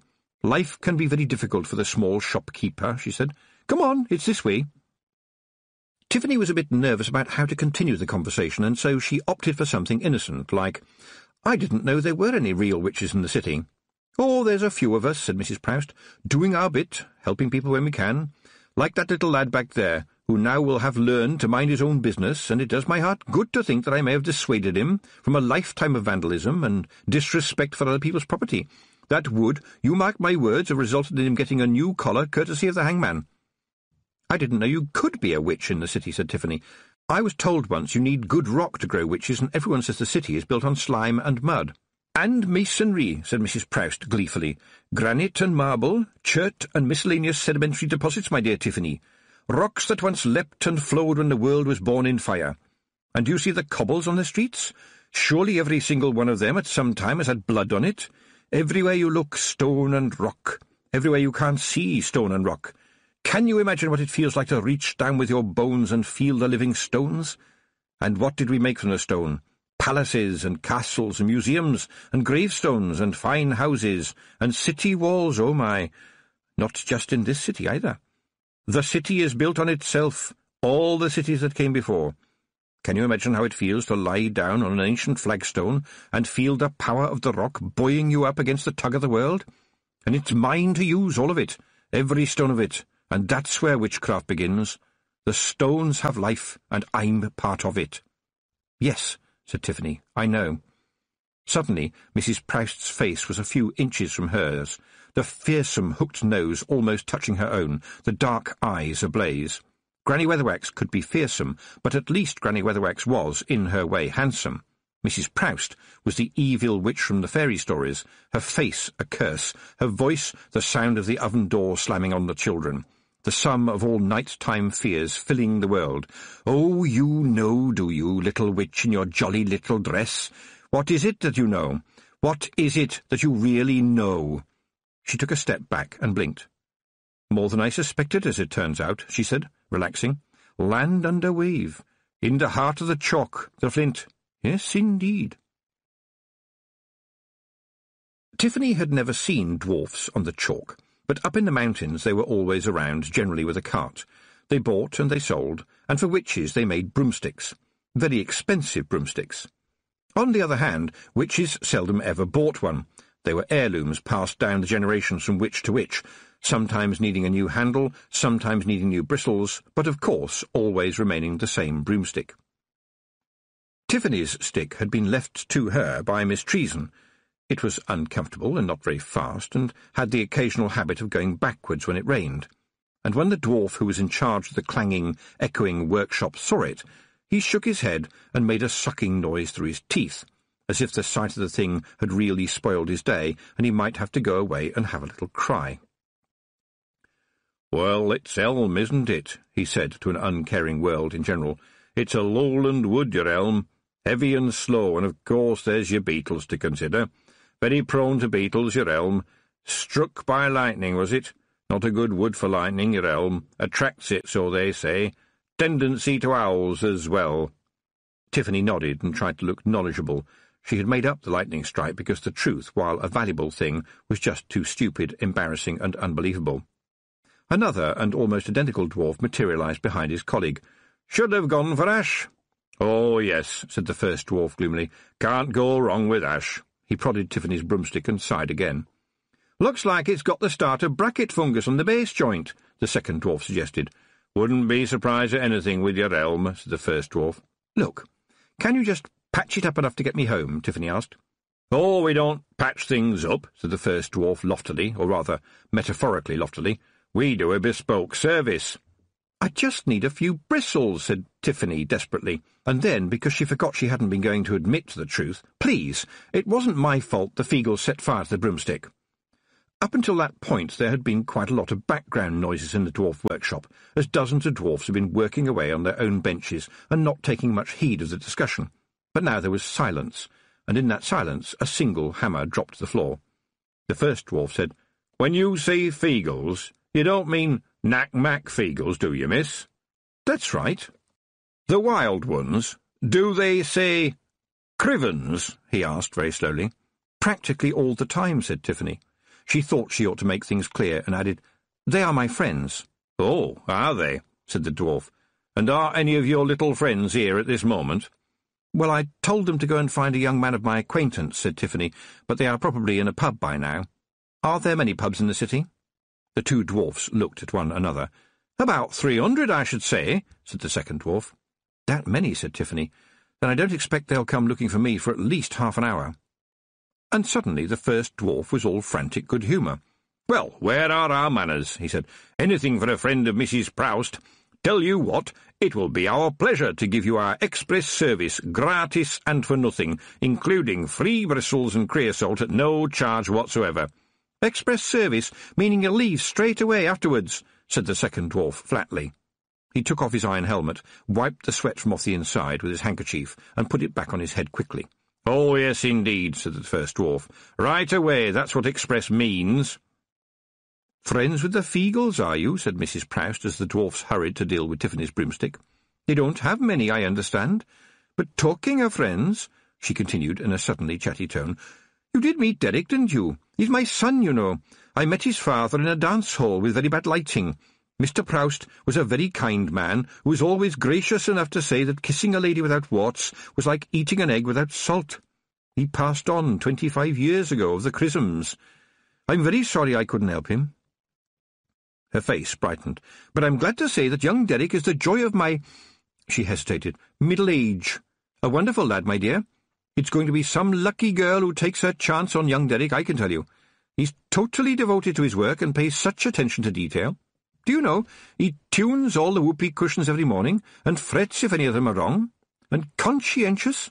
When we were developing our forthcoming Pearls of the Pavement hilarious artificial dog poo collection, he must have spent weeks following just about every type of dog in the city with a notebook, a scoop, and a colour chart, just to get everything exactly right. A very meticulous lad, clean in his ways with all his own teeth, and very careful about his company."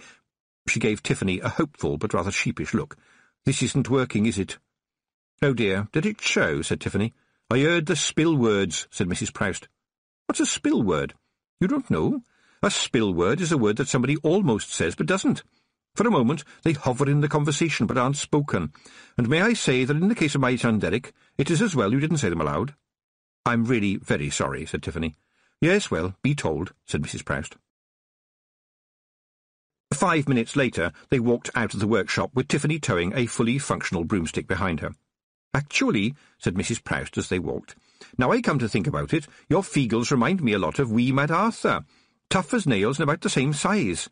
I haven't heard him say Crivens, though. He's a policeman in the watch." "Oh dear, the Feagles really don't like policemen," said Tiffany. But she felt she ought to balance this somewhat, so she added, "But they are very loyal, mostly helpful, good-natured in the absence of alcohol, honourable for a given value of honour, and, after all, they did introduce the deep-fried stoat to the world." "What's a stoat?" said Mrs. Proust. "Well, you know a weasel? It's very much like a weasel."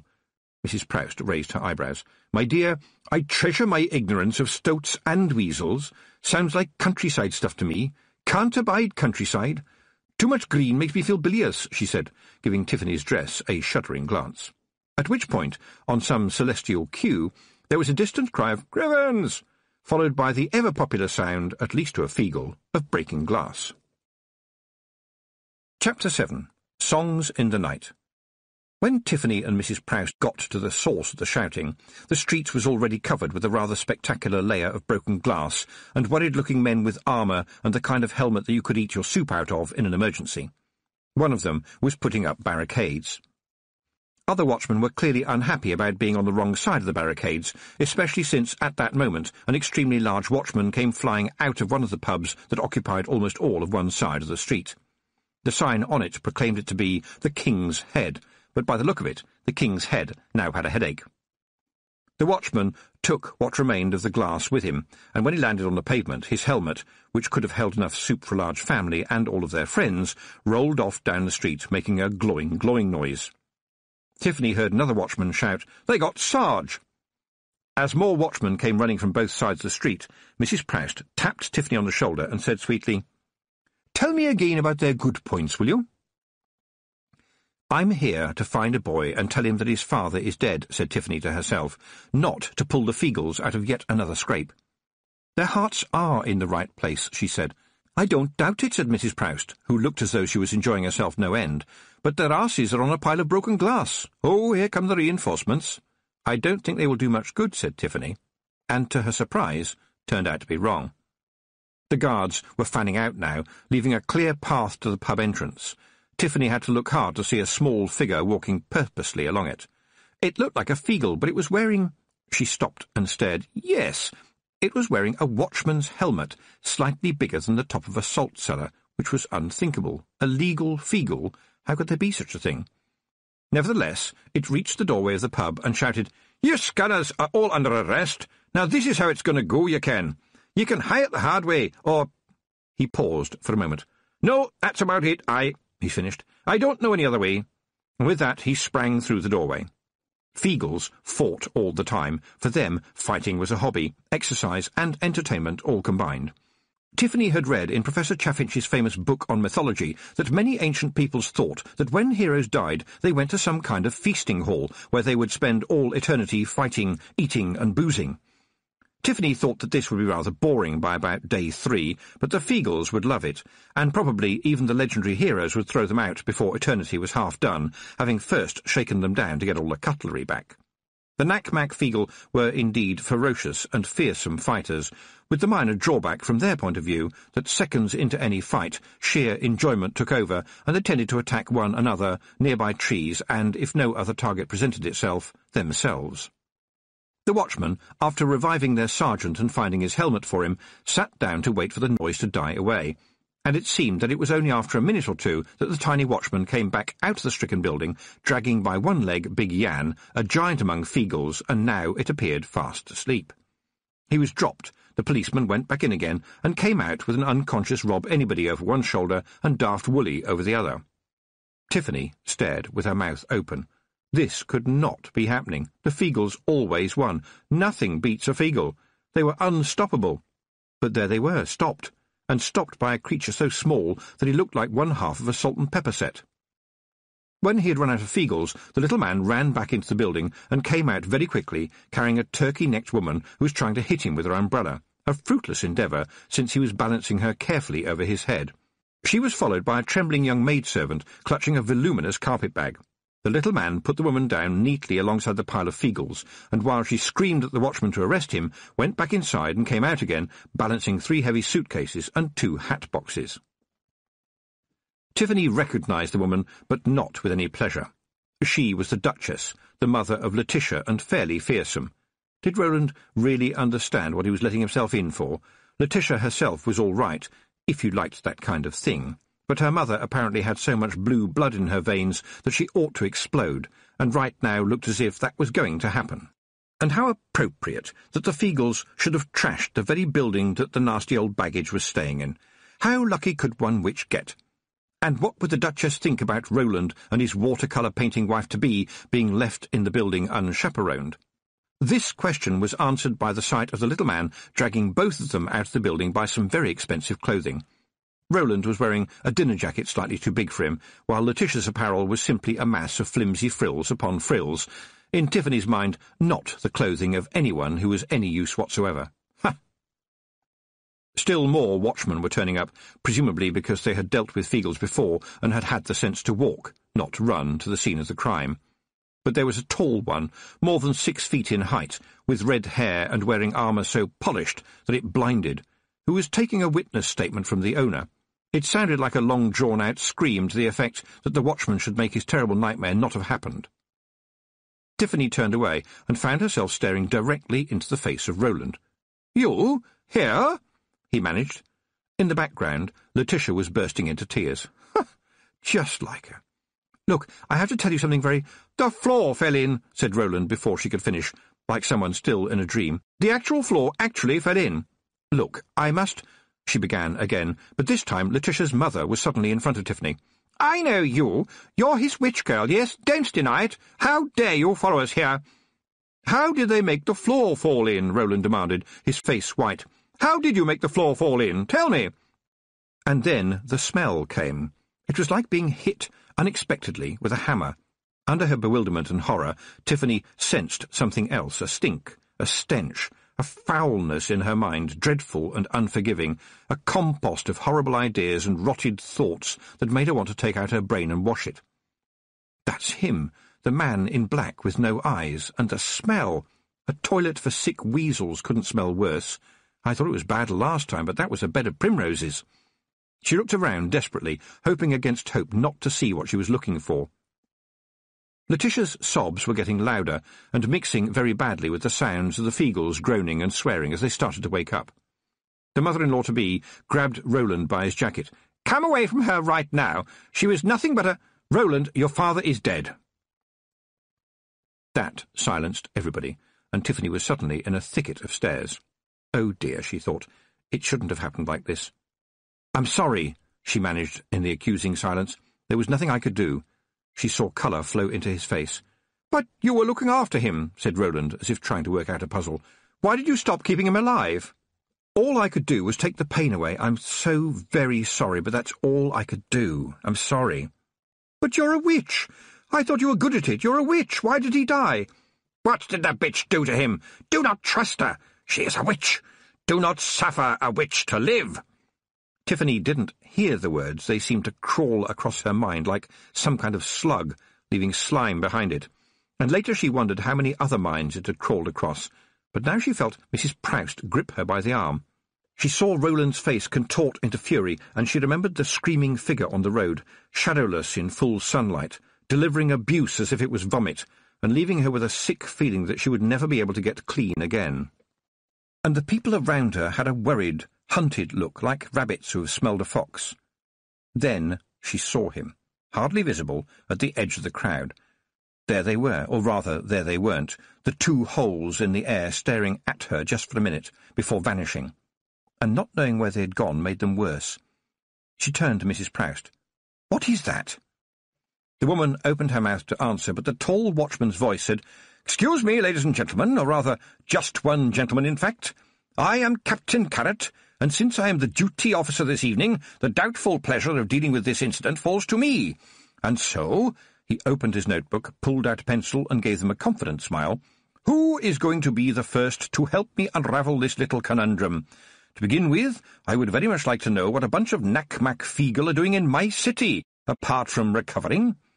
The glint off his armour hurt the eyes, and also he smelled strongly of soap, and that was good enough for Tiffany. She began to raise her hand, but Mrs. Proust grabbed it and held it firmly. This caused Tiffany to shake off Mrs. Proust even more firmly, and then say in a voice firmer than the grip, "That would be me, Captain. And you would be—" Running away as soon as possible, Tiffany said to herself, but she spoke up with, "Tiffany Aking, sir." "Off to a hen night, are you?" "No," said Tiffany. "Yes," said Mrs. Proust quickly. The captain put his head on one side. "So only one of you is going. That doesn't sound like much fun," he said, with his pencil poised over the page. This was clearly too much for the Duchess, who pointed an accusing finger at Tiffany. It trembled with anger. "It is as clear as the nose on your face, officer. This witch knew we were travelling down to the city in order to buy jewellery and gifts, and clearly, I repeat clearly, conspired with her imps to rob us." "I never did," Tiffany yelled. The captain held up a hand, as if the Duchess was a line of traffic. "Miss Aking, did you indeed encourage Feagles into the city?" "Well, yes, but I didn't really intend to. It was a sort of spur-of-the-moment thing. I didn't intend—" The captain held up his hand again. "Stop talking, please." He rubbed his nose. Then he sighed. "Miss Aking, I'm arresting you on suspicion of— Well, I'm just feeling suspicious. Besides, I am well aware that it is impossible to lock up a Feagle who doesn't want to be locked up. If they are friends of yours, I trust," he looked around meaningfully, "they will not do anything to get you into further trouble, and with luck, all of us will be able to get a decent night's sleep. My fellow officer, Captain Angua, will escort you down to the watch-house. Mrs. Proust, would you be so good as to go along with them and explain the way of the world to your young friend?" Captain Angua stepped forward.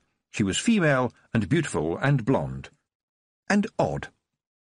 Captain Carrot turned to her ladyship. Madam, my officers will be happy to escort you to any other hotel or inn of your choice. I see that your maidservant is holding a rather strong-looking bag. Would this be containing the jewellery of which you spoke? In which case, can we ascertain that it has not been stolen?" Her ladyship was not happy about this, but the captain cheerfully did not notice, in that very professional way policemen have of not seeing things they don't want to see. And there was a definite sense that he wouldn't have paid much attention in any case. It was Roland who opened the bag and held the purchase up to the light. The tissue paper was carefully pulled off, and in the light of the lamps something sparkled so brilliantly that it seemed not only to reflect the light, but to generate it too, somewhere inside its glowing stones. It was a tiara. Several of the watchmen gasped. Roland looked smug. Letitia looked objectionably winsome. Mrs. Proust sighed, and Tiffany went back in time just for a second. But in that second she was a little girl again, reading the well-thumbed book of fairy stories that all her sisters had read before her. But she had seen what they had not seen. She had seen through it. It lied. Well, no, not exactly lied, but told you truths that you did not want to know, that only blonde and blue-eyed girls could get the prince and wear the glittering crown. It was built into the world. Even worse, it was built into your hair colouring. Redheads and brunettes sometimes got more than a walk-on part in the Lander story, but if all you had was a rather mousy shade of brown hair, you were marked down to be a servant girl. Or you could be the witch. Yes, you didn't have to be stuck in the story. You could change it, not just for yourself, but for other people. You could change the story with a wave of your hand.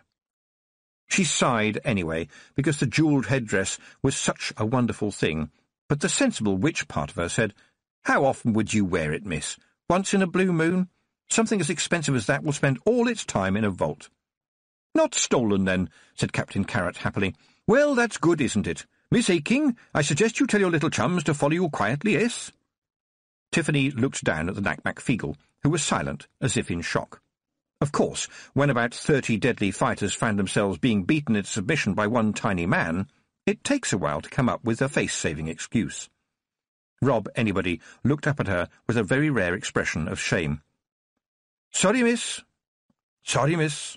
We just had considerably too much of the booze, and you ken, the more you have of the booze, you ken you want to have even more of the booze until you falls over, which is when you know you've had enough of the booze. By the way, what the heel is creme de menthe? A nice green colour again, but I must have drunk a bucket of the stuff. I suppose there is no point in saying we are very sorry, but you ken, we did find a useless streak of rubbish for you." Tiffany looked up at what remained of the king's head. Flickering in the torchlight, it looked like some kind of skeleton of a building. Even as she watched, a large beam began to creak and dropped apologetically onto a pile of broken furniture. "I told you to find him. I didn't tell you were supposed to pull the doors off," she said. She folded her arms, and the little men huddled even closer together. The next stage of female anger would be the tapping of the feet, which generally led them to burst into tears and walk into trees. Now, though, they formed up neatly behind her and Mrs. Proust and Captain Angua. The captain nodded at Mrs. Proust and said, "I'm sure we can all agree that handcuffs won't be necessary, yes, ladies?" "Oh, you know me, Captain," said Mrs. Proust. Captain Angua's eyes narrowed. "Yes, but I don't know anything about your little friend. I would like you to carry the broomstick, Mrs. Proust." Tiffany could see there was no point in arguing, and handed the stick over without complaining. They walked on in silence, apart from the muted mumbling of the Knack-Mac-Feegles. After a while the captain said, "Not a good time to be wearing pointy black hats, Mrs. Proust. There's been another case out on the plains, some dead-and-alive hole you would never go to. They beat up an old lady for having a book of spells." "No!" They turned to look at Tiffany, and the Feegles walked into her ankles. Captain Angua shook her head. "Sorry, miss, but it's true. Turned out to be a book of Clatchian poetry, you know. All that wiggly writing. I suppose it looks like a spell book for those inclined to think that way. She died." "I blame the Times," said Mrs. Proust. "When they put that sort of thing in the paper, it gives people ideas." Angua shrugged. "From what I hear, the people who did it weren't much for reading." "You've got to stop it," said Tiffany. "How, miss? We are the City Watch. We don't have any real jurisdiction outside the walls. There are places out there in the woods that we probably haven't even heard of. I don't know where this stuff comes from. It's like some mad idea dropping out of the air." The captain rubbed her hands together. "Of course, we don't have any witches in the city," she said. although there are quite a lot of hen nights, eh, Mrs. Proust?" And the captain winked. She really winked. Tiffany was certain of it, in the same way she had been certain that Captain Carrot really did not like the Duchess very much. "Well, I think real witches would soon stop it," Tiffany said. "They certainly would in the mountains, Mrs. Proust." "Oh, but we don't have real witches in the city. You heard the captain." Mrs. Proust glared at Tiffany and then hissed, "We do not argue around the normal people. It makes them jittery." They stopped outside a large building with blue lamps on either side of the doors.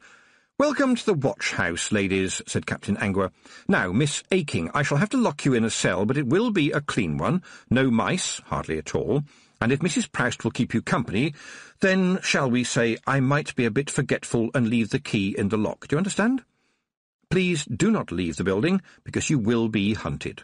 She looked directly at Tiffany and added, "And no one should be hunted. It is a terrible thing, being hunted." She led them through the building and down to a row of surprisingly cosy-looking cells, gesturing for them to go inside one of them.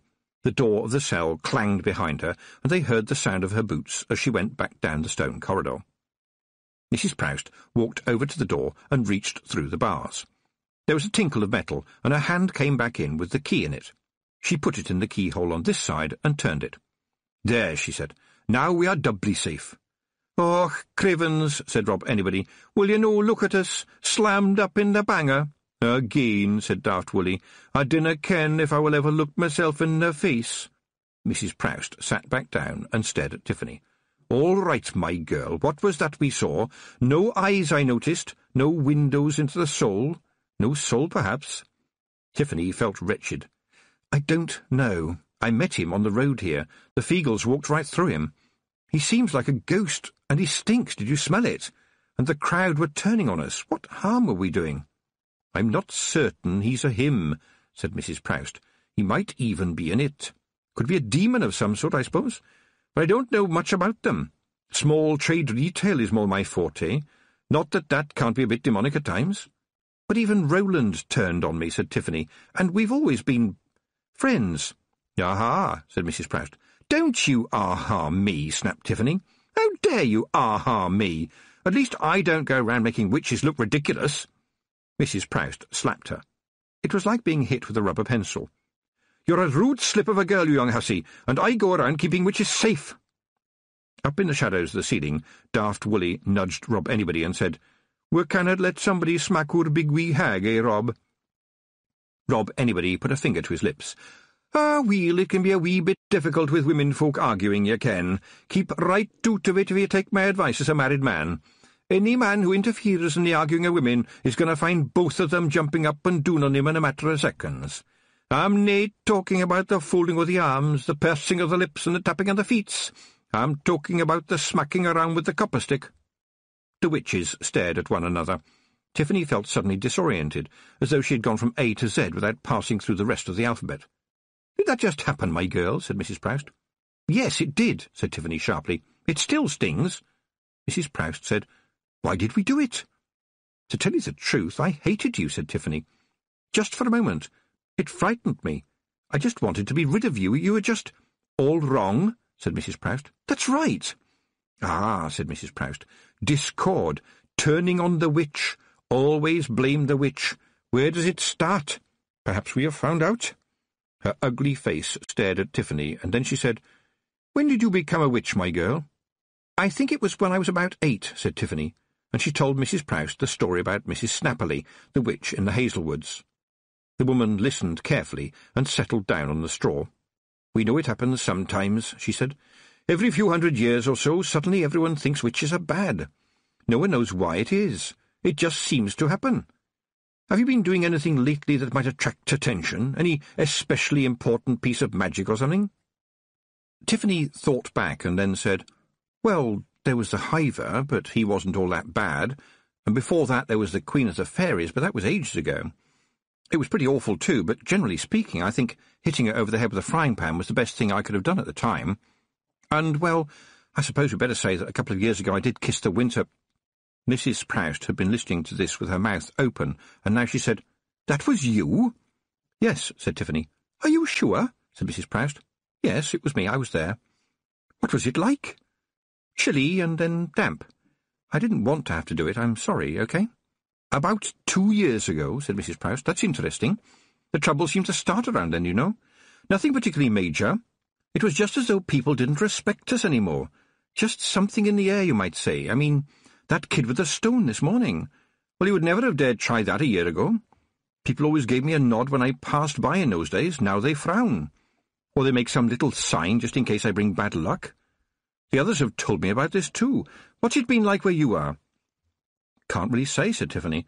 "People were a bit nervous of me, but on the whole I suppose I was related to a lot of them. But everything felt odd, and I thought that was how it had to feel. I'd kissed the winter, and everybody knew it. Honestly, they do go on about it. I mean, it was only once."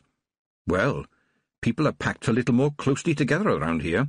And witches have long memories. I mean, not individual witches, but all the witches put together can remember the really bad times, when wearing a pointy hat got a stone thrown at you, if not something worse. And when you go back further than that, it's like a disease," Mrs. Proust said. "It sort of creeps up.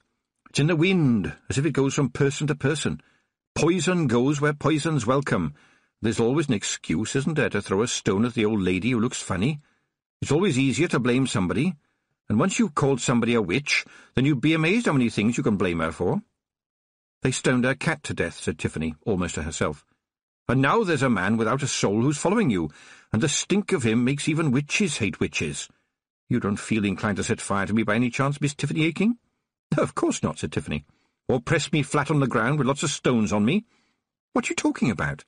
"It wasn't just stones," said Mrs. Proust. "You hear people talk about witches being burned, but I don't reckon many real witches ever did get burned unless they were tricked in some way. I think it was mostly poor old women. Witches are mostly too soggy, and it was probably a wicked waste of good timber. But it's very easy to push an old lady down to the ground and take one of the doors off the barn and put it on top of her like a sandwich and pile stones on it until she can't breathe any more.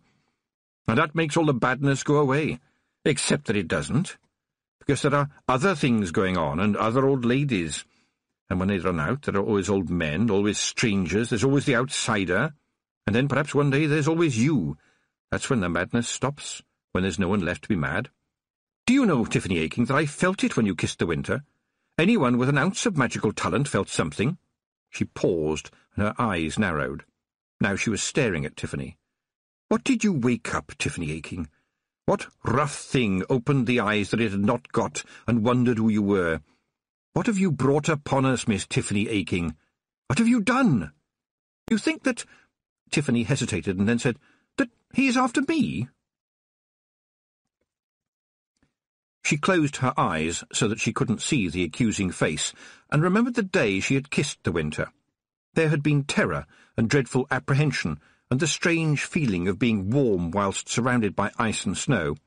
And as for the kiss, well, it had been as gentle as a silk handkerchief falling on a carpet, until she had poured all the heat of the sun into the lips of the winter and melted them into water, frost to fire, fire to frost. She'd always been good with fire. Fire had always been her friend. It wasn't as if the winter had ever died. There had been other winters since, but not so bad, never so bad. And it hadn't just been a snog. She had done the right thing at the right time. It was what you did. Why had she had to do it? Because it was her fault. Because she had disobeyed Miss Treason and joined in a dance that wasn't just a dance, but the curving of the seasons and the turning of the year. And with horror she wondered, where does it end? You do one foolish thing and then one thing to put it right, and when you put it right something else goes wrong. Where did it ever stop? Mrs. Proust was watching her as though fascinated. "All I did was dance," said Tiffany. Mrs. Proust put a hand on her shoulder. "My dear, I think you will have to dance again. Could I suggest you do something very sensible at this point, Tiffany Aking?" "Yes," said Tiffany. "Listen to my advice," said Mrs. Proust. "I don't usually give things away, but I feel quite chipper about catching that lad who kept breaking my windows, so I'm in the mood for a good mood. There is a lady who I'm sure will be very keen to talk to you. She lives in the city, but you'll never find her no matter how hard you try. She will find you, though, in the blink of a second, and my advice is that when she does, you listen to everything she might tell you." "So how do I find her?" said Tiffany. "You're feeling sorry for yourself and not listening," said Mrs. Proust. "She will find you. You'll know it when she does. Oh, my word, yes." She reached into a pocket and produced a small round tin, the lid of which she flicked open with a black fingernail. The air suddenly felt prickly. "Snuff," she said, offering the tin to Tiffany. "Dirty habit, of course, but it clears the tubes and helps me think." She took a pinch of the brown powder, tipped it onto the back of the other hand, and sniffed it up with a sound like a honk in reverse. She coughed and blinked once or twice and said, "Of course, brown bogies are not to everybody's liking, but I suppose they add to that nasty witch look. Anyway, I expect they'll soon give us dinner." "They're going to feed us," said Tiffany. "Oh, yes, they're a decent bunch, although the wine last time was a bit off, in my opinion," said Mrs. Proust. "But we're in prison." "No, my dear, we're in the police cells. And though nobody's saying it, we're locked in here for our protection. You see, everyone else is locked out, and although they sometimes act dumb, policemen can't help being clever. They know that people need witches. They need the unofficial people who understand the difference between right and wrong, and when right is wrong and when wrong is right. The world needs the people who work around the edges. They need the people who can deal with all the little bumps and inconveniences and little problems. After all, we are almost all human, almost all of the time, and almost every full moon Captain Angua comes to me to make up a prescription for a hard pad." The snuff tin was produced again. After a while, Tiffany said, "Hard pad is a disease of dogs." "And werewolves," said Mrs. Proust. "Oh, I thought there was something odd about her." "She stays on top of it, mind you," said Mrs. Proust. "She shares lodgings with Captain Carrot, and doesn't bite anybody, although, come to think about it, she possibly bites Captain Carrot, but least said, soonest mended, I'm sure you'll agree. Sometimes what is legal isn't what is right, and sometimes what needs a witch to tell the difference. And sometimes a copper, too, if you have the right kind of copper. Clever people know this. Stupid people don't. The trouble is, stupid people can be oh so very clever. And by the way, miss, your boisterous little friends have escaped." "Yes," said Tiffany, "I know. Isn't that a shame, despite the fact that they faithfully promised the watch to stay?" Mrs. Proust evidently did like to retain a reputation for nastiness. Tiffany cleared her throat. "Well," she said, "I suppose, Rob, anybody would tell you that there are times when promises should be kept and times when promises should be broken, and it takes a Feagle to know the difference." Mrs. Proust grinned hugely. "You could almost be from the city, Miss Tiffany Aking."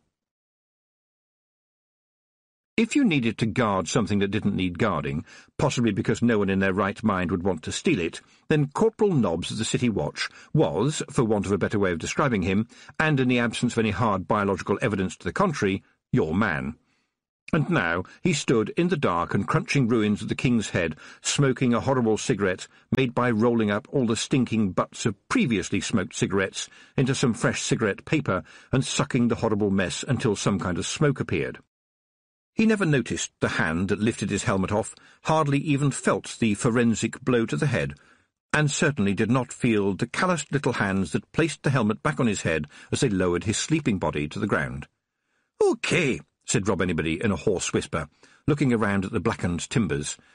"Now, we don't have much time, you ken, so—" Well, I just knew that you wee scanners would come back here if I waited long enough for ye," said a voice in the dark. "As a dog returneth to his vomit and a fool to his folly, so the criminal returns to the scene of his crime." The watchman known as Wee Mad Arthur struck a match, which was, for a Feagle, a pretty good torch. There was a clink, as something that was the size of a shield for a Feagle, but would have been a badge for a human policeman, landed on the floor in front of him. "That's to show you wee fools that I'm nae on duty, OK? Can I be a policeman without a badge, ain't that so? I just wanted to see why ye wee deadbeats talks properly like what I do, 'cause ye ken I'm no a Feagle." The Feagles looked at Rob Anybody, who shrugged and said, "What the hell do you think ye are, then?" Wee Mad Arthur ran his hands through his hair, and nothing fell out. "Well, my ma and papa told me I was a gnome like them." He stopped talking because the Feagles were hooting and slapping their legs with mirth, which tends to go on for a long time. Wee Mad Arthur watched for a little while before shouting, "I do not find this funny." "Will you no listen to yourself?" said Rob Anybody, wiping his eyes. "You're speaking Feagle sure enough. Did your mammy and your pappy nae tell ye? We Feagles are born knowing how to speak. Crivens, it's just like a dog knowing how to bark. You cannot tell me you're a gnome. You'll be telling me you're a pixie next." Wee Mad Arthur looked down at his boots. "My dad made me these boots," he said. "I couldna bring myself to tell him I didna like boots on my feet. The whole family have been making and repairing shoes for hundreds of years, ye ken, and I wasn't good at the cobbling at all. And then one day all the elders of the tribe called me together and told me I was a lost foundling. They was moving to a new camp, and they have found me, a tiny wee bairn, greeting by the road, right next to a sparrowhawk that I'd strangled to death after it had snatched me from my cradle. They reckoned it was taking me home to feed me to its chicks, and the old gnomes put their hats together and said that while they were very happy to let me stay, what with being able to bite foxes to death and everything, it might be time for me to go out into the big world and find out who my people were. "Well, laddie, you found them," said Rob Anybody, slapping him on the back. "You did well to listen to a load of old cobblers. That was wisdom they told you, sure enough." He hesitated for a moment, and then went on. "However, it's a wee bitty difficult that ye are, no offence meant, a policeman." He jumped back slightly, just in case. "Granted," said wee Mad Arthur with satisfaction. "Whereas ye are a bunch of thieving, drunken reprobates and scofflaws, with no respect for the law whatsoever." The Feagles nodded happily, although Rob Anybody said, "Would you no mind adding the words drunken disorderly? We wouldn't want to be sold shot here." "And what about the snail-rustling, Rob?" said Daft Woolly happily. "Weel," said Rob Anybody, "in actual point of fact, the snail-rustling is still in the early stages of development at this time." "Have you no good points?" said wee Mad Arthur desperately. Rob Anybody looked puzzled. "We kind of thought them is our good points. But if you want to get picky, we never steal from them that has any money. We has hearts of gold, although maybe, mostly, somebody else's gold. And we did invent the deep-fried stoat. That must count for something." "How is that a good point?" said Arthur. "Well, it saves some other poor devil having to do it. It's what you might call a taste explosion. You take a mouthful, taste it, and then there is an explosion." Despite himself, wee Mad Arthur was grinning. "Have you boys got no shame?" Rob Anybody matched him, grin for grin. "I couldn't say," he replied, "but if we have, it probably belonged to somebody else." "And what about the poor big wee lassie locked up and down in the watch-house?" said wee Mad Arthur. "Oh, she'll bide fine till the morning," said Rob Anybody as loftily as he could in the circumstances. "She is a hag o' considerable resource." "You think so? Your wee scunners punched an entire pub to death. How can anybody put that right?" This time Rob Anybody gave him a longer, more thoughtful look before saying, "Well, Mr. Policeman, it seems ye are a Feagle and a copper. Well, that's the way the world spins, but the big question for the pair of ye is, are you a sneak and a snitch?"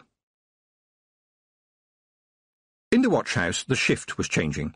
Somebody came in and shyly handed Mrs. Proust quite a large plate of cold meats and pickles and a bottle of wine with 2 glasses. After a nervous look at Tiffany, the watchman whispered something to Mrs. Proust, and in one movement she'd taken a small packet out of her pocket and shoved it into his hand. Then she came back and sat down on the straw again. "And I see he's had the decency to open the bottle and let the wine breathe for a while," she said, and added, when she saw Tiffany's glance, "Lance Constable Hopkins has a little problem that he'd rather his mother never found out about, and I make a rather helpful ointment. I don't charge him, of course. One hand washes the other, although in the case of young Hopkins I hope he scrubs it first." Tiffany had never drunk wine before. At home you drank small beer or small cider, which had just enough alcohol to kill off the nasty invisible biting things, but not enough alcohol to make you more than a bit silly. "Well," she said, "I never thought prison would be like this." "Prison? I told you, my dear girl, this isn't prison. If you want to know what prison is like, visit the Tanty. That's a dark place, if you like. In here the watchmen don't gob in your grub, at least when you're watching, and certainly never in mine, you can be sure of that. The Tanty is a tough place. They like to think that anyone who gets put in there will think more than twice before doing anything that'll get them put in there again. And they've tidied it up a bit these days, and not everybody who goes in comes out in a pine box. But the walls still scream silently to those with hearing. I hear them." She opened her snuff-box with a click. "And worse than the screaming is the sound of the canaries in D-Wing, where they lock up the men who they don't dare hang. They bang up each one by himself in a little room, and they give him a canary as company." At this point Mrs. Proust took a pinch of snuff, at such speed and volume that Tiffany was surprised it didn't come out of her ears. The box's lid snapped back down. "Those men, mark you, are not your average murderer. Oh, no.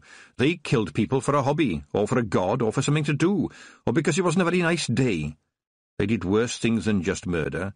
But murder was how it always ended. I see you haven't touched your beef. Oh, well, if you're quite sure." Mrs. Proust paused with a rather large piece of heavily pickled lean beef on her knife and went on. "Funny thing, though, these cruel men used to look after their canaries, and cried when they died. The warders used to say it was all a sham. They said it gave them the creeps, but I'm not sure. When I was young, I used to run errands for the warders, and I would look at those great heavy doors, and I would listen to the little words, and I would wonder what it is that makes the difference between a good man and a man so bad that no hangman in the city, not even my dad, who could have a man out of his cell and stoned cold dead in 7¼ seconds, would dare to put a rope round his neck in case he escaped from the fires of evil and came back with a vengeance. Mrs. Proust stopped there and shivered, as if shaking off the memories. That's life in the big city, my girl. It's not an easy bed of sweet primroses like in the country. Tiffany wasn't very happy with being called a girl again, but that wasn't the worst of it. Sweet primroses, she said. It wasn't sweet primroses the other day when I had to cut down a hanged man. And she had to tell Mrs. Proust all about Mr. Petty and Amber, and about the bouquet of nettles. And your dad told you about the beatings, said Mrs. Proust. Sooner or later, it's all about the soul. The meal had been tasty, and the wine surprisingly strong, and the straw was a lot cleaner than you might have expected. It had been a long day, piled on top of other long days. Please, Tiffany said, can we get some sleep? My father always says that things will look better in the morning. There was a pause. Upon reflection, Mrs. Proust said, I think your father will turn out to be wrong.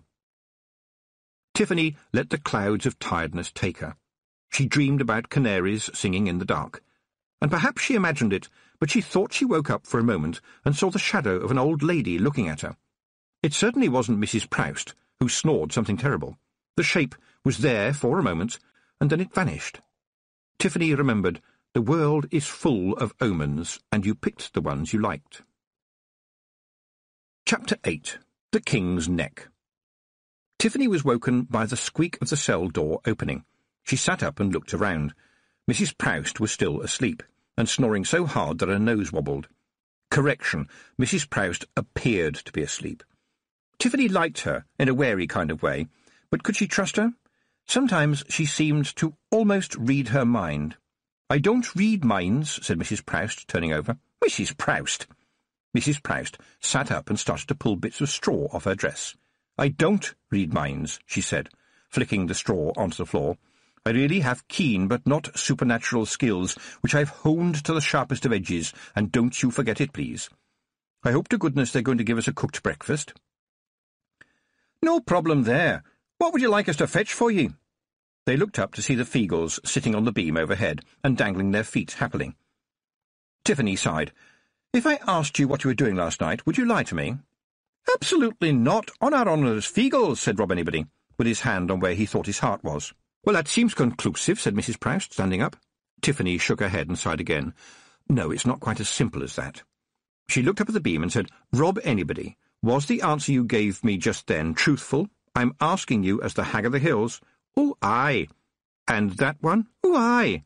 And that one? Oh, aye. And that one?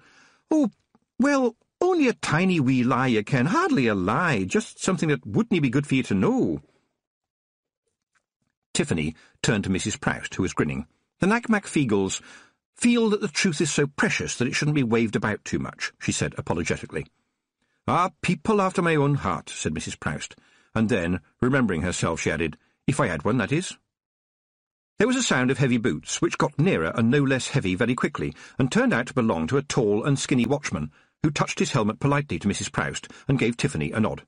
Good morning, ladies. My name is Constable Haddock, and I've been told to tell you that you've been let go with a warning, he said.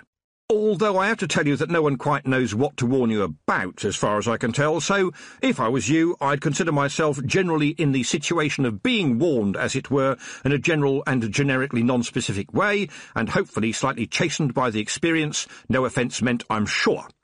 He coughed and went on after giving Mrs. Proust a nervous look, and Commander Vimes has asked me to make it clear that the individuals known jointly as the Knack-Mack Feagle are to be out of this city by sunset. There was a chorus of complaints from the Feagles on the beam, who, in Tiffany's opinion, were as good at astonished indignation as they were at drunkenness and thievery. "Och, you wouldn't pick on us if we was big. It wasn't us. A big boy did it and ran away.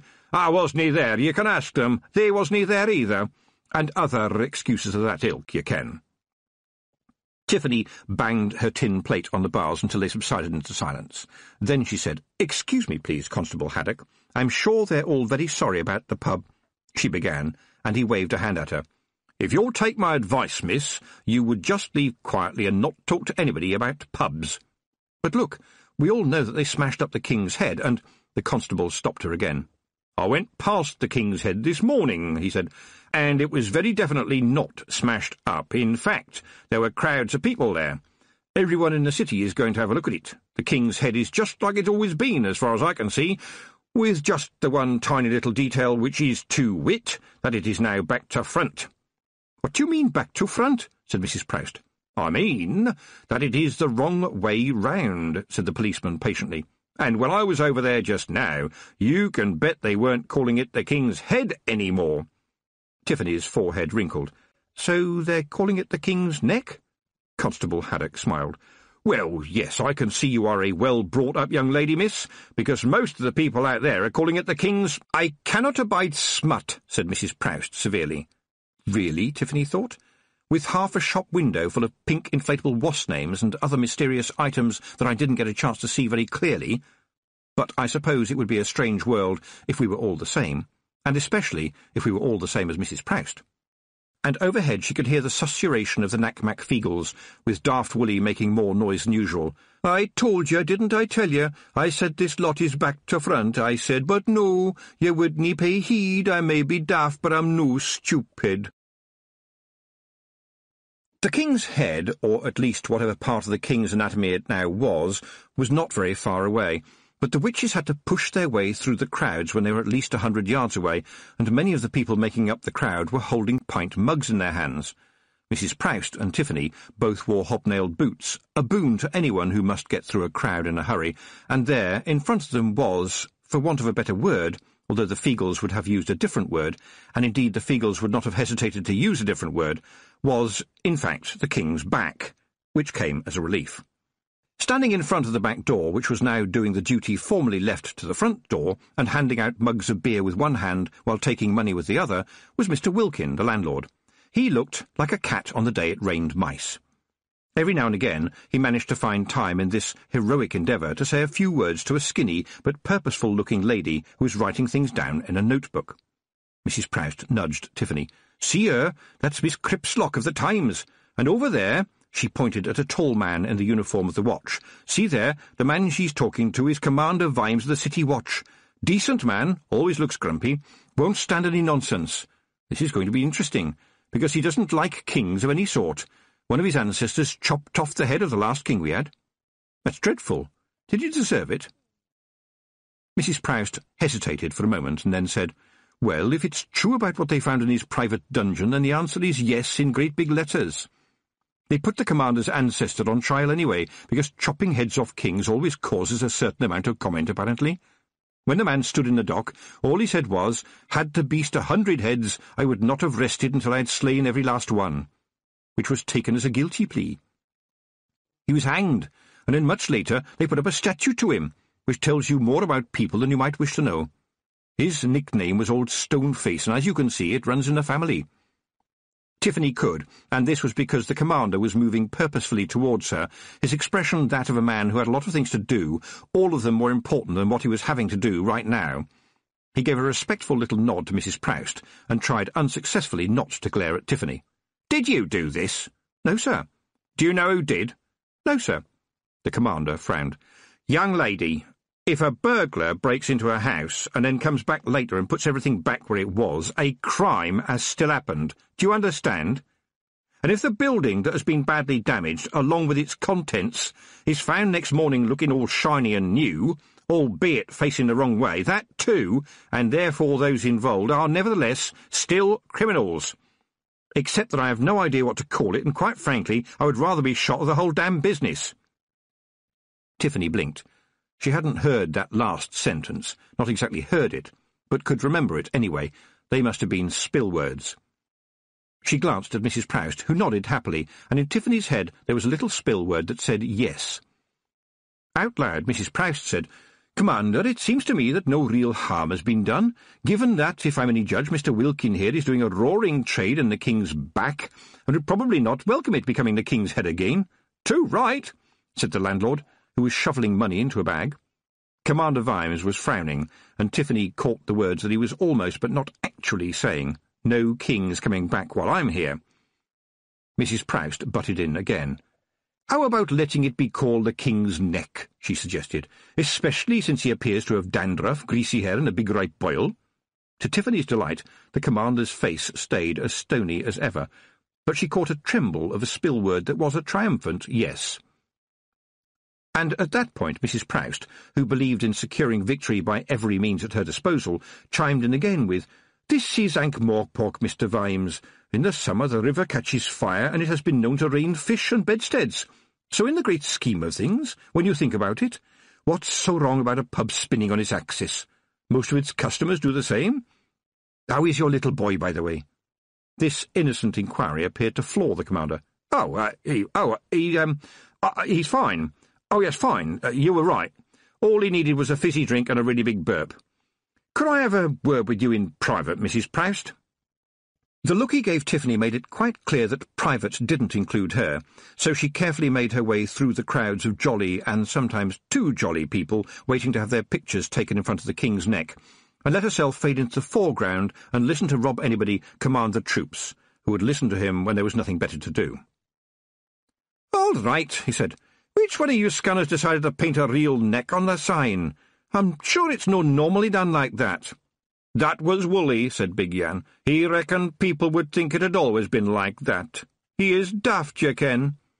"Sometimes daft works," said Tiffany.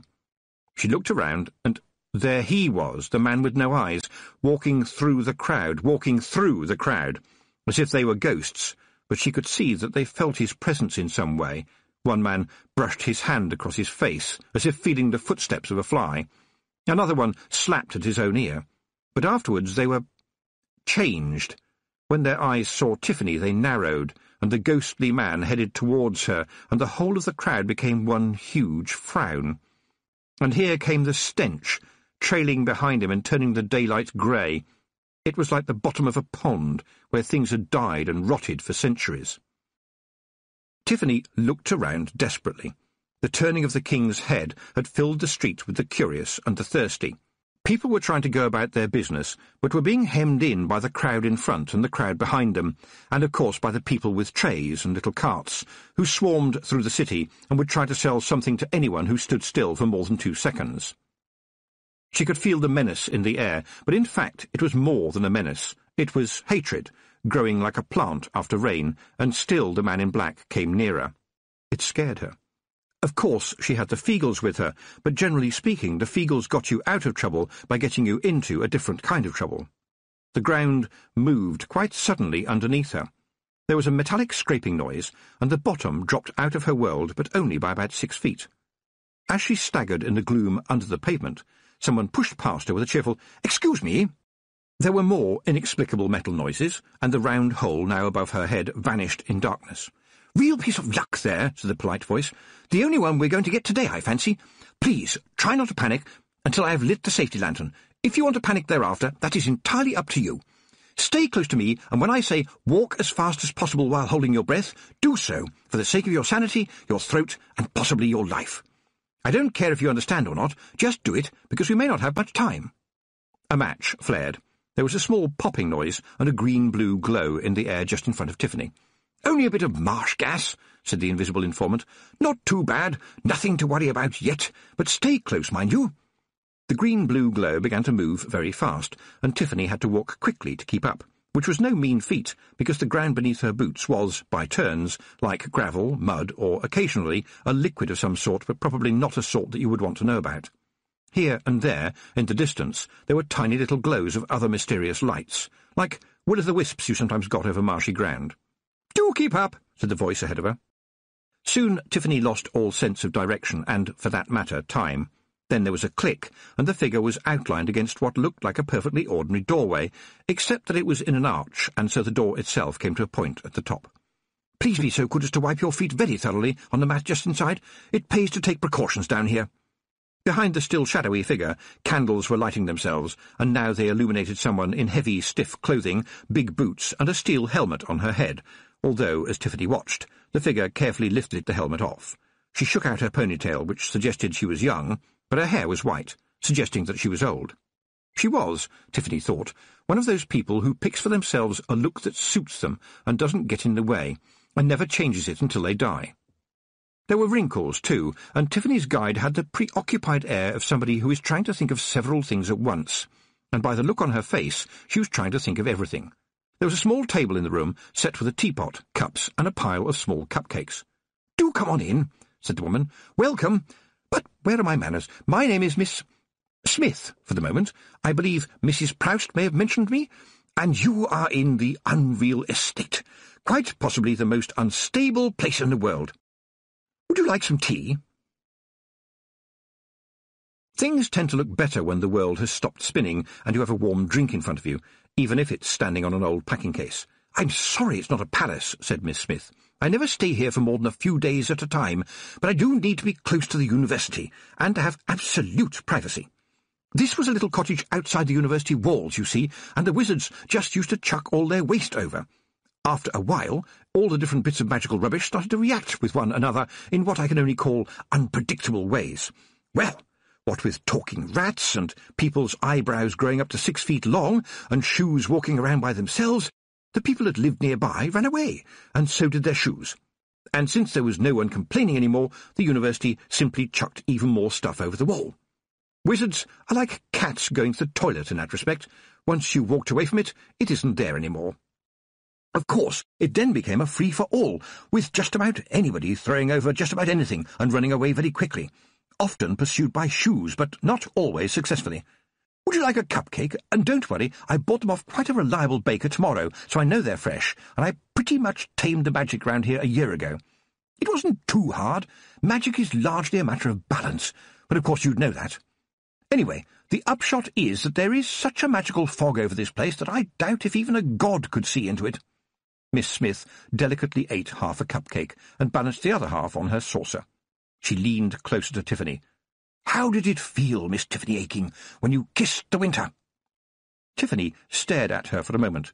"Look, it was just a peck, OK? Certainly no tongues." Then she said, "You are the person that Mrs. Proust said was going to find me, aren't you?"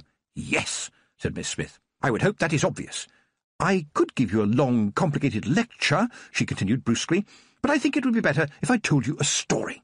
I know you have been taught by Granny Weatherwax, and she will tell you that the world is made up of stories. I had better admit that this one is one of the nasty ones." "I am a witch, you know," said Tiffany. "I have seen nasty things." "So you may think," said Miss Smith.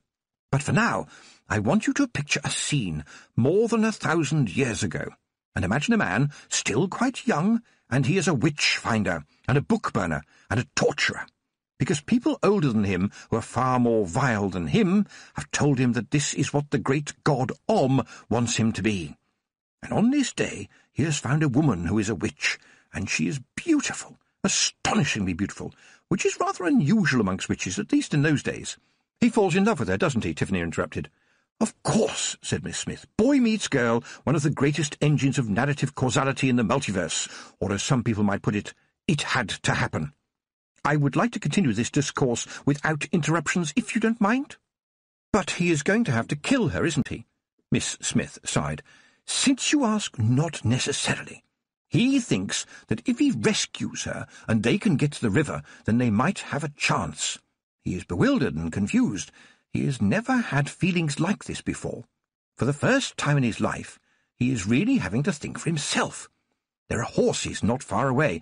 There are a few guards and some other prisoners, and the air is full of smoke because there is a pile of burning books which is making people's eyes water." Tiffany leaned forward in her seat, listening to the clues, trying to work out the ending in advance.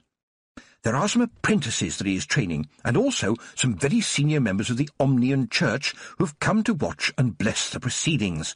Finally, there are a number of people from the nearby village who are cheering very loudly because it is not them who are going to be killed, and generally they don't get much entertainment. In fact, it's pretty much another day at the office, except that the girl being tied to the stake by the apprentices has caught his eye and is now watching him very carefully. Not saying a word, not even screaming a word, not yet." "Does he have a sword?" asked Tiffany. "Yes, he does. May I continue? Good. Now, he walks towards her. She is staring at him, not shouting, just watching, and he is thinking, What is he thinking? He is thinking, could I take on both the guards? Will the apprentices obey me? And then, as he gets nearer, he wonders if they could make it to the horses in all this smoke. And this is a moment eternally frozen in time. Huge events await his decision. One simple deed either way, and history will be different, and you are thinking it depends on what he does next. But, you see, what he is thinking doesn't matter, because she knows who he is and what he has done, and the bad things that he has done and is famous for.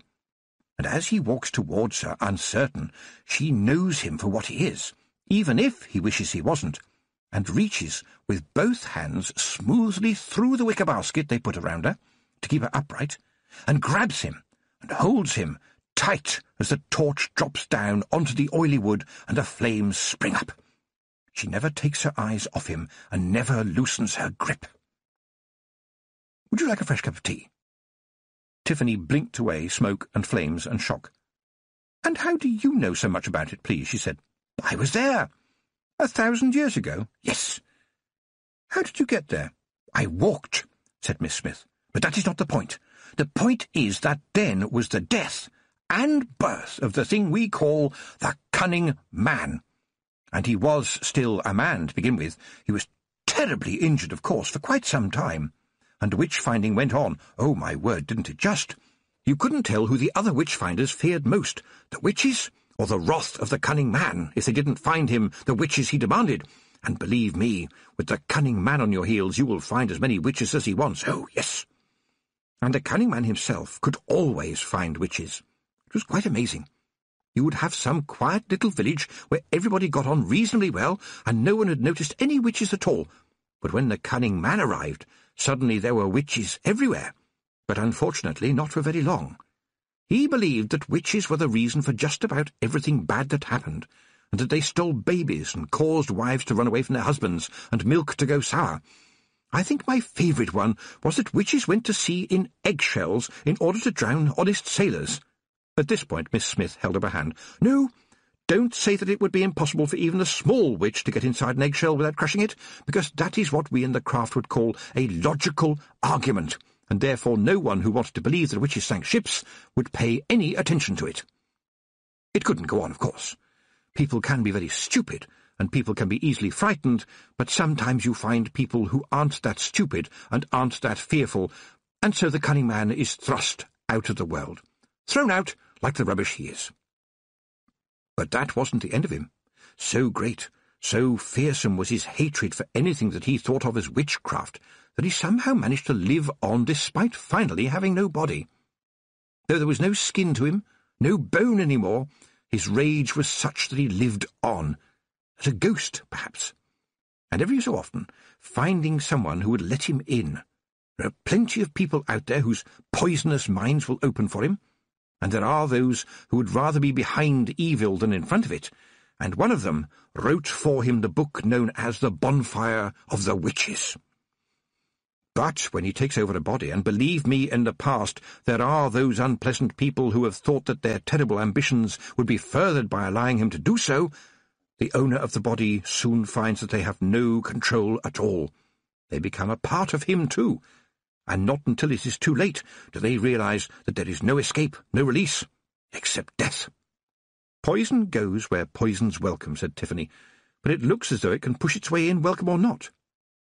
"I'm sorry," said Miss Smith, "but I will say well done. You are as good as they say. There really is nothing physical now to the Cunning Man, nothing you can see, nothing you can possess. And while he often kills those who have been so generous in their hospitality, he nevertheless still appears to thrive. Without a body to call his own, he drifts on the wind, and I suppose sleeps in some way. And if he does, I know what he dreams of. He dreams of a beautiful young witch, the most powerful of all the witches, and he thinks of her with such hatred that according to elasticated string theory it goes all the way round the universe and comes back from a different direction, so that it seems to be a kind of love. And he wants to see her again, in which case she will almost certainly die. Some witches, real flesh and blood witches, have tried to fight him and have won, and sometimes they tried and died. And then one day A girl called Tiffany Aching, because of her disobedience, kissed the winter, which, I have to say, no one has ever done before. And the cunning man woke up. Miss Smith put down her cup. As a witch, you know you must have no fear. Tiffany nodded. Well, Tiffany, you must make a place for fear. Fear under control. We think that the head is important, that the brain sits like a monarch on the throne of the body. But the body is powerful too, and the brain cannot survive without it. If the cunning man takes over your body, I don't think you would be able to fight him. He would be like nothing you have ever met before. To be caught will be ultimately to die. What is worse, to be his creature, in which case death will be a longed-for release. And there you have it, Miss Tiffany Aching. He wakes up, he drifts, he looks for her, he looks for you. Well, at least we've found her, said Rob Anybody. She's somewhere in that festering midden. The Feagles stood with their mouths open in front of the bubbling, suppurating mess of the unreal estate. Mysterious things plopped, spun, and exploded under the debris. "It'll be certain death to go in there," said wee Mad Arthur. "Certain death. You'll be doomed." "Oh, aye, we're all doomed sooner or later," said Rob Anybody, jovially. He sniffed. "What the heel is that stink?" "Sorry, Rob, that was me," said Daft Willie. "Ach, no, I ken your smell," Rob said, "but I ken I smelled it before. It was that walking gawky that we smelt on the road, you ken. All in black, very lacking in the eyeball department. Bad cess to him, and bad cess he smelled. And I recollect he used very bad words about big wee hag. Mad Jeanie said we must stay close to the big wee hag, and I reckon this scunner needs a bath." Wee Mad Arthur precipitated matters. "Well, Rob, you're going in there as against the law, you ken." He pointed to an ancient and half-melted sign on which, just readable, were the words, "Access strictly forbidden by order." Rob Anybody stared at it. "Ach, now you give me nae choice at all," he said. "And you made me remember that we're all dead already. Charge!" In truth, the Knack-Mack Feagle believed that the world is such a wonderful place that in order to have got into it they must have been very good in another existence and had arrived in, as it were, heaven. Of course, they appeared to die sometimes, even here, but they liked to think of it as going off to be born again. Numerous theologians had speculated that this was a stupid idea, but it was certainly more enjoyable than many other beliefs. There were dozens of questions that Tiffany could ask, but the one struggling to the top was, "What will happen if the cunning man catches up with me?" Miss Smith stared at the ceiling for a moment.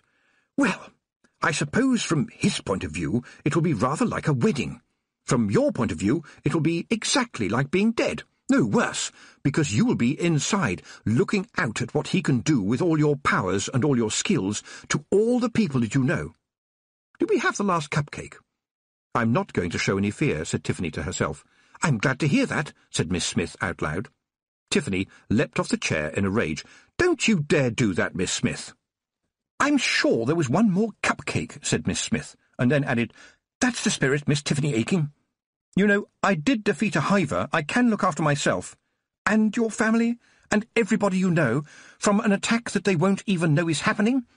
You don't understand. The cunning man isn't a man, although he once was, and now he's not even a ghost. He is an idea. Unfortunately, he's an idea whose time has come." "But at least I know when he's near me," Tiffany said thoughtfully. "There's a dreadful stink, even worse than the Feagles." Miss Smith nodded. "Yes, it's coming from his mind. It's the smell of corruption of thinking and of action. Your mind picks it up and doesn't know what to do with it, so it files it under stink. All the magically inclined can smell it, but when people encounter it, it changes them, makes them a little bit like him. And so trouble follows wherever he goes." And Tiffany knew exactly what kind of trouble she meant, even though her memories shot her back in time to before the cunning man had woken up. In her mind's eye she could see the black-edged pieces blowing back and forth in the late autumn wind, which sighed with despair in her mind's ear, and worst of all, oh yes, worst of all, her mind's nose snuffed up the sharp, acrid stink of ancient half-burned paper. In her memory, some of the pieces fluttered in the pitiless wind like moths that had been swatted and broken, but were still hopelessly trying to fly. And there were stars on them, People had marched to the rough music and had roughly dragged out the cracked old woman whose only crime, as far as Tiffany could see, was that she had no teeth left and smelled of wee. They had thrown stones, they had smashed windows, they had killed the cat, and all this had been done by good people, nice people, people that she knew and met every day. And they had done all these things which even now they never talked about. It was a day that somehow had vanished from the calendar. And on that day, with a pocketful of charred stars, not knowing what it was she was doing, but determined to do it, she had become a witch. "You said that others have fought him," she said now to Miss Smith. "How did they manage it?" "That last cupcake was still in the bag with the baker's name on it. I'm sure of it. You're not sitting on it, are you?" Miss Smith cleared her throat and said, "By being very powerful witches, by understanding what it means to be a powerful witch, and by taking every chance, using every trick, and, I suspect, understanding the cunning man's mind before he understands theirs. I have trudged through a long time to learn about the cunning man," she added, "and the one thing I can tell you for certain is that the way to kill the cunning man is with cunning. You will need to be more cunning than he is." "He can't be that cunning if he's taken all this time to find me," said Tiffany. "Yes, that puzzles me," said Miss Smith, "and it should puzzle you. I would have expected it to have taken him a very long time, more than 2 years anyway. He's either been very clever, and frankly, he has nothing to be clever with, or somehow something else has drawn you to his attention. Someone magical, I would guess. Do you know any witches who aren't your friend?" "Certainly not," said Tiffany. "Are any of the witches who have defeated him still alive?" "Yes. I was wondering, if I found one, perhaps they could tell me how they did it. I've told you he is a cunning man. Why should he fall for the same trick twice? You have to find your own way. Those who have trained you would expect nothing less." "This isn't some kind of test, is it?" said Tiffany, and then felt embarrassed at how lame that sounded. "Don't you remember what Granny Weatherwax always says?" said Miss Smith. "Everything is a test." They said it together with one voice, looked at one another, and laughed. At which point there was a squawk. Miss Smith opened the door, and a small white chicken walked in, looked around curiously, and exploded. Where it had been there was an onion, fully rigged with mast and sails. "I'm sorry you had to see that," said Miss Smith. She sighed. "Happens all the time, I'm afraid. The unreal estate is never static, you see. All the magic, banging together bits of spells, winding themselves around other spells, whole new spells being created that nobody ever thought of before. It's a mess. It generates things quite randomly. Yesterday I found a book on growing chrysanthemums, printed in copper on water. You would think it would tend to slosh about a bit, but it all seemed to hang together until the magic ran out." "That was bad luck for the chicken," said Tiffany nervously. "Well, I can guarantee that it wasn't a chicken 2 minutes ago," said Miss Smith, "and now it's probably enjoying being a sea-going vegetable. Now, perhaps you can see why I don't spend too much time down here. I had an incident with a toothbrush once that I will not forget in a hurry." She pushed open the door still further, and Tiffany saw the shambles. There was no mistaking a shambles. Well, there was at first, and she mistook it for a heap of rubbish. A witch made a shambles out of anything you happened to have in your pockets, but if you cared about appearances, you paid attention to the things you accidentally had in your pockets. It wouldn't make any difference to how the shambles worked, but if there were going to be other people around, then a mysterious nut, or an interesting bit of wood, a piece of lace and a silver pin suggested witch rather more flatteringly than did, say, a broken shoelace, a torn piece of paper bag, half a handful of miscellaneous and unspeakable fluff, and a handkerchief which had been used so many times that, dreadfully, it needed both hands to fold it. Tiffany generally kept one pocket just for shambles ingredients, but if Miss Smith had made this shambles the same way, then she had pockets larger than a wardrobe. It nearly touched the ceiling. "It's amazing what you can find in your pockets if you're in a magical junkyard," said Miss Smith calmly. Tiffany stared at the giant shambles again. "Isn't that a horse's skull?" "A horse's skull always looks scary, even if someone has put lipstick on it." "And isn't that a bucket of tadpoles?" "Yes. Something alive always helps, don't you find?" Tiffany's eyes narrowed. "But that is a wizard's staff, isn't it? I thought they stopped working if a woman touched one." Miss Smith smiled. "Well, I've had mine ever since I was in my cradle. If you know where to look, you can see the marks I made when I was teething. It's my staff, and it works, although I have to say it started to work better when I took the knob off the end. It didn't do anything practical, and it upsets the balance. Now, will you stop standing there with your mouth open?" Tiffany's mouth clamped shut, and then sprang open again. A penny had dropped, and it felt as if it had dropped from the moon. "You're her, aren't you? You must be. You're her. Escarina Smith, right? The only woman who ever became a wizard." "Somewhere inside, I suppose so, yes. But it seems such a long time ago, and, I never really felt like a wizard, so I never really worried about what anyone said. And anyway, I had the staff, and no one could take that away from me." Escarina hesitated for a moment and then went on. "That's what I learned at university. To be me, just what I am, and not worry about it. That knowledge is an invisible magical staff all by itself. Look, I don't really want to talk about this. It brings back bad memories." "Please, forgive me," said Tiffany. "I just couldn't stop myself. I'm very sorry if I've dredged up any scary recollections." Escarina smiled. "Oh, the scary ones are never a problem. It's good ones that can be difficult to deal with." There was a click from the shambles. Escarina stood up and walked over to it. "Oh dear, of course only the witch that makes it can read her own shambles, but trust me when I say that the way the skull has turned and the position of the pincushion along the axis of the spinning wheel mean that he is very close.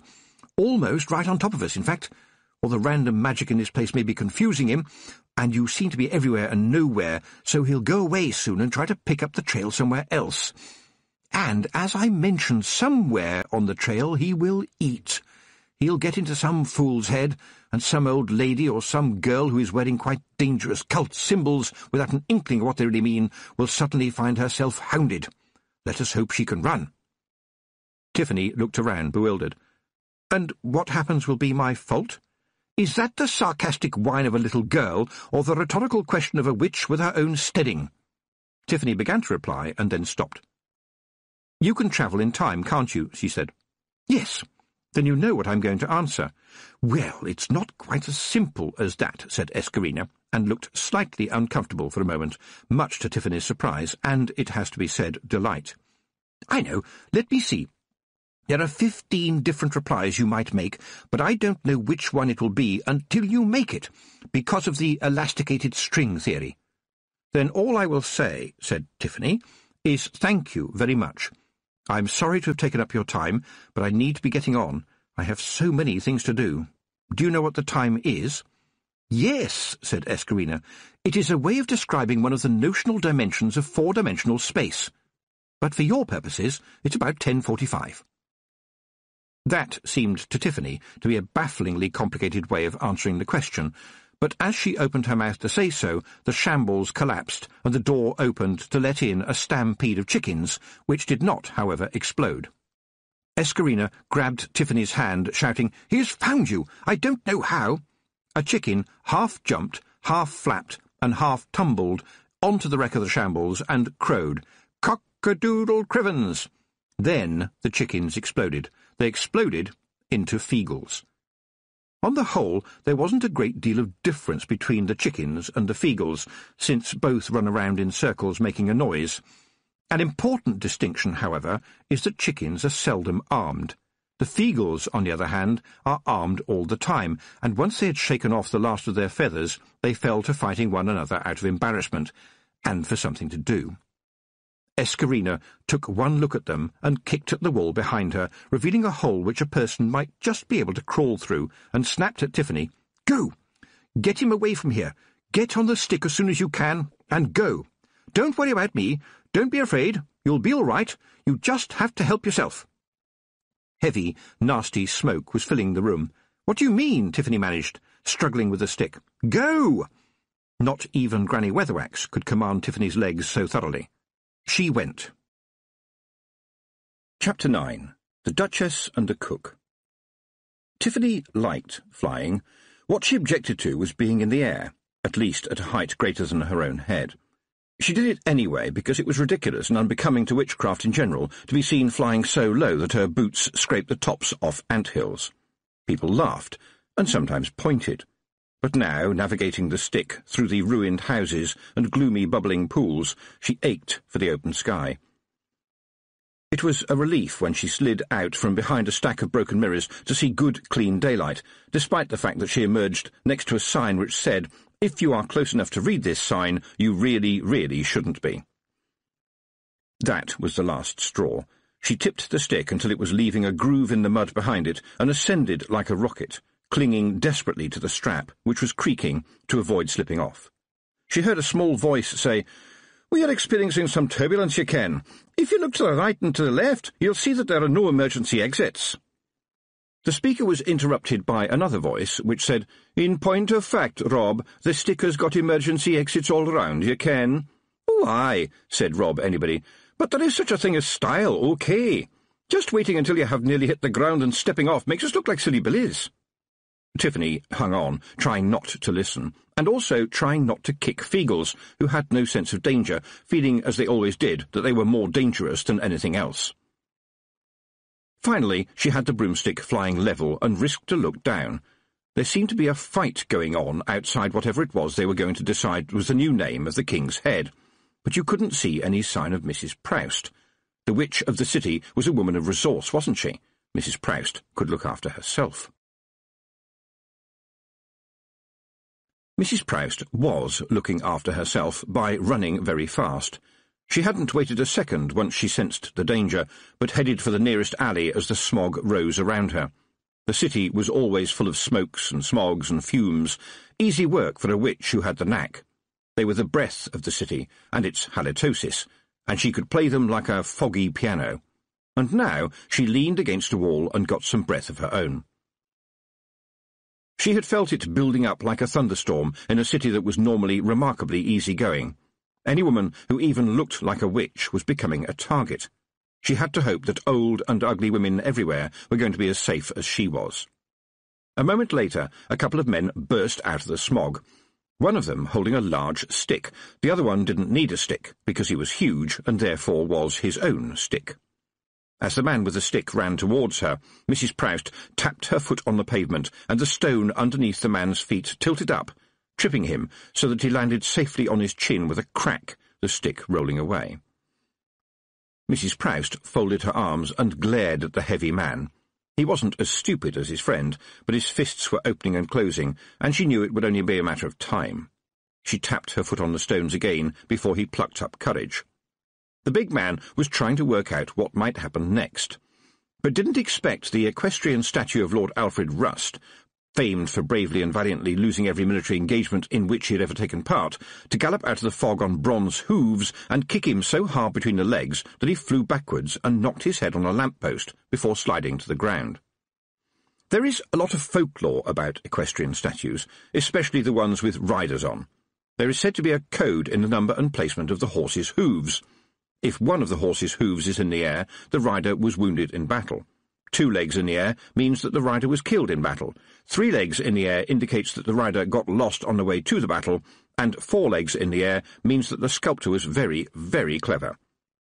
5 legs in the air means that there's probably at least one other horse standing behind the horse you're looking at, and the rider lying on the ground with his horse lying on top of him with all 4 legs in the air means that the rider was either a very incompetent horseman or owned a very bad-tempered horse. Mrs. Proust then recognised him as a customer who sometimes bought itching powder and exploding cigars from Derrick. It didn't do to kill customers. She picked him up, groaning, by his hair, and whispered into his ear, "You weren't here, nor was I. Nothing happened, and you did not see it." She thought for a moment, and because business is business, added, "And when you next go past Boffo's Joke Emporium, you'll be taken with its range of extremely droll, practical jokes for all the family, and this week's new Pearls of the Pavement Naughty Fido jokes for the connoisseur who takes his laughter seriously. I look forward to the pleasure of your custom. P.S. Our new range of Thunderbolt exploding cigars are a laugh a minute, and please do try our hilariously funny rubber chocolate.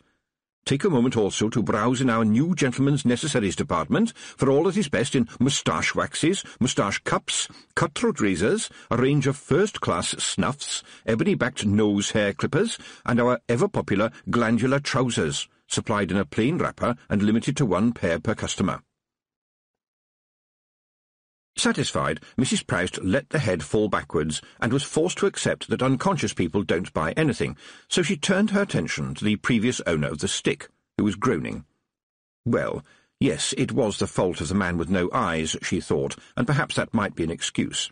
But Mrs. Proust wasn't known for her forgiving nature. "Poison goes where poison's welcome," she said to herself. She snapped her fingers, then climbed onto the bronze horse, taking a cold but comfortable seat in the late Lord Rust's metal lap. Clanking and groaning, the bronze horse walked away into the bank of smog that followed Mrs. Proust all the way back to her shop.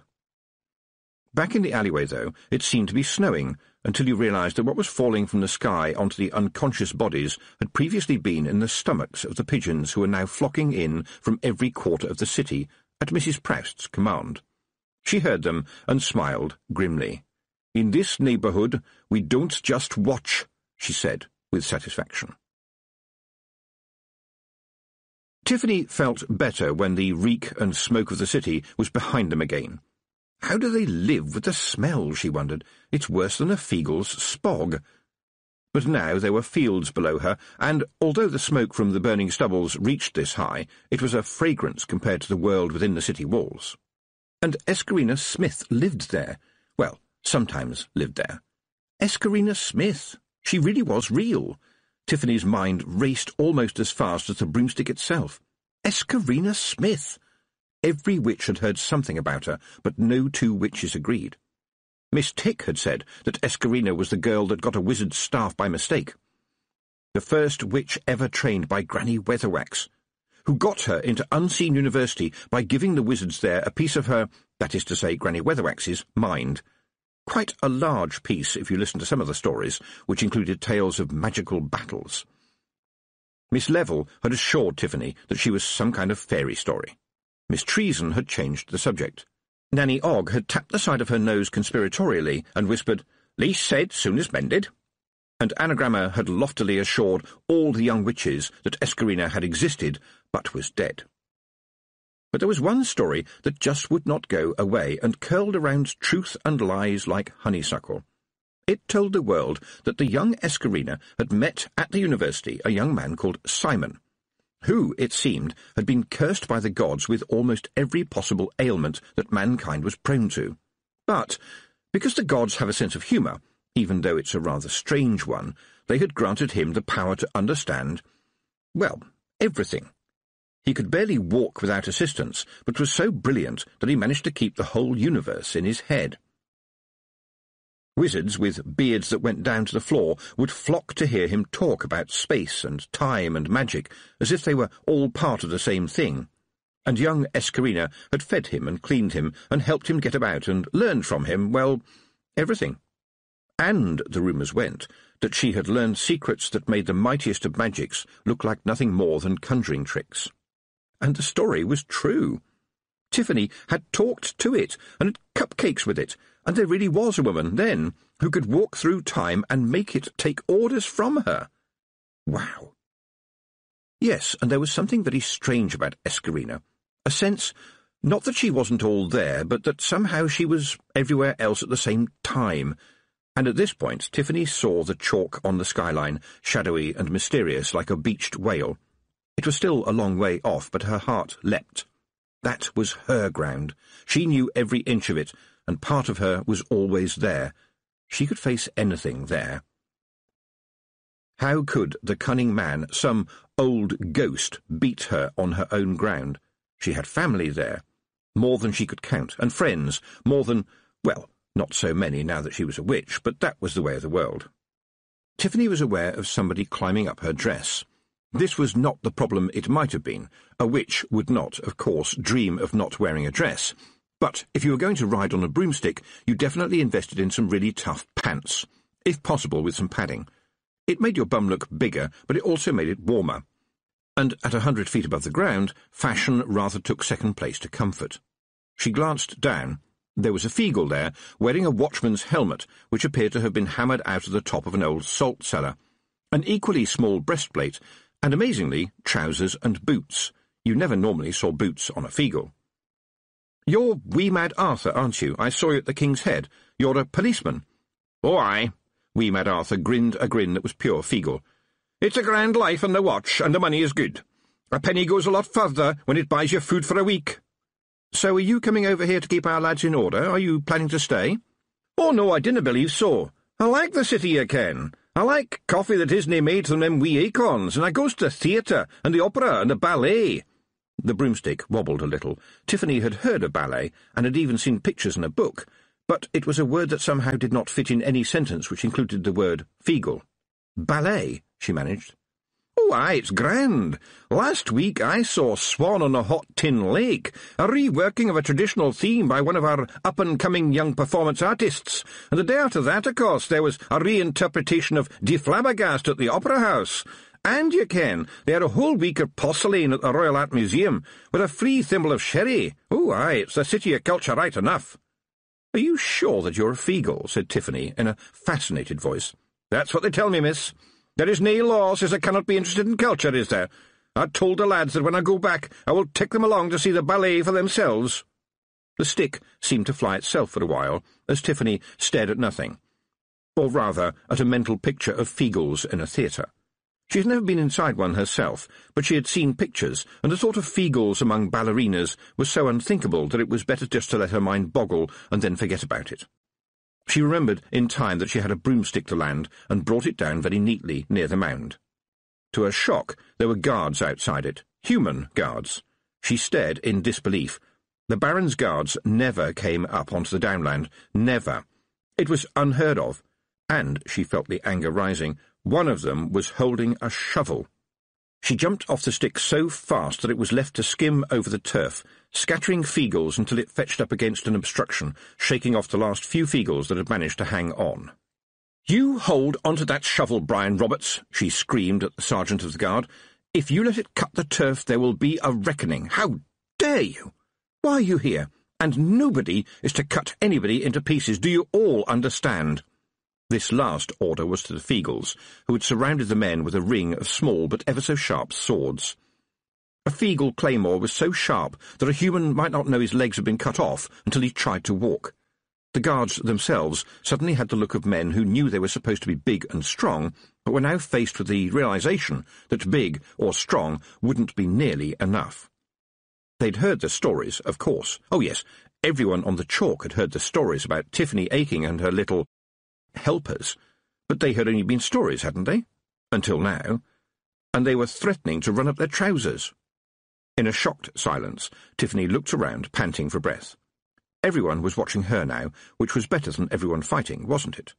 "Very well," she said, like a schoolteacher who is only just satisfied with a naughty class. She added a sniff, which would usually be translated to mean, "I'm only just satisfied, mark you." She sniffed again. "Very well, then. Is anybody going to tell me what's going on here?" The sergeant actually raised his hand. "Can I have a word in private, miss?" Tiffany was impressed that he had even been able to speak, given that his mind was trying to suddenly make sense of what his eyes were telling him. "Very well, follow me." She spun round suddenly, causing both guards and Feagles to jump. "And nobody, and I mean nobody, is to dig up anybody's home or cut off anybody's legs while we are gone. Is that understood? I said, is that understood?" There was a mumbled chorus of yeses and oh-ayes, but it didn't include one from the face she was looking down at. Rob Anybody was trembling with rage and crouching, ready to spring. "Did you hear me, Rob Anybody?" He glared at her, eyes ablaze. "I will give ye nae promise on that score, miss, hag though you may be. Where is my genie? Where are the others, these Scunners Hassods? What were they going to do with them? I will have an answer." "Listen to me, Rob," Tiffany began, but stopped. Rob Anybody's face was dripping tears, and he was pulling desperately at his beard as he fought the horrors of his own imagination. They were an inch from a war, Tiffany reckoned.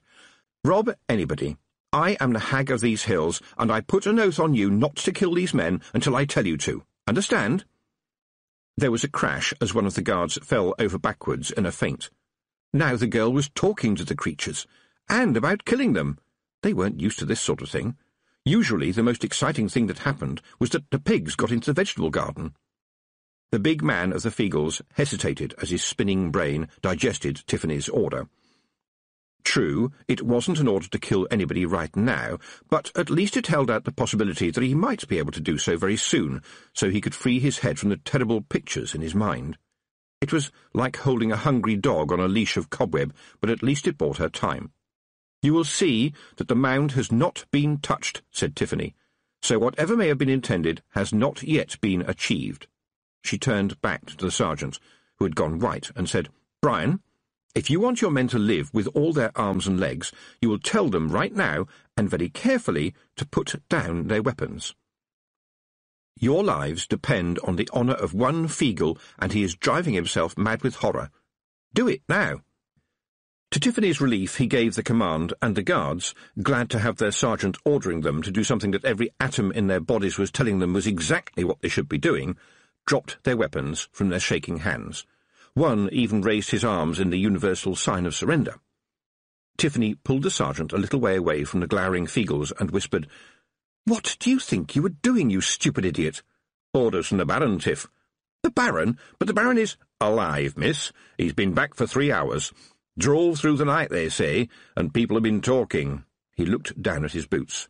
We were sent up here to find the girl that you gave to the fairies." "Sorry, Tiff." "Gave? Gave?" "I didn't say it, Tiff," said the sergeant, backing away. "But, well, you hear stories. I mean, no smoke without fire, right?" Stories, thought Tiffany. Oh, yes, once upon a time there was a wicked old witch. And you think they apply to me, do you? Am I on fire or just smoking? The sergeant shifted uneasily and sat down. "Look, I'm just a sergeant, OK? The young Baron's given me orders, yes, and his word is law, right? He may be the law down there. Up here, it's me. Look over there. Yes, there. What do you see?" The man looked where she pointed, and his face paled.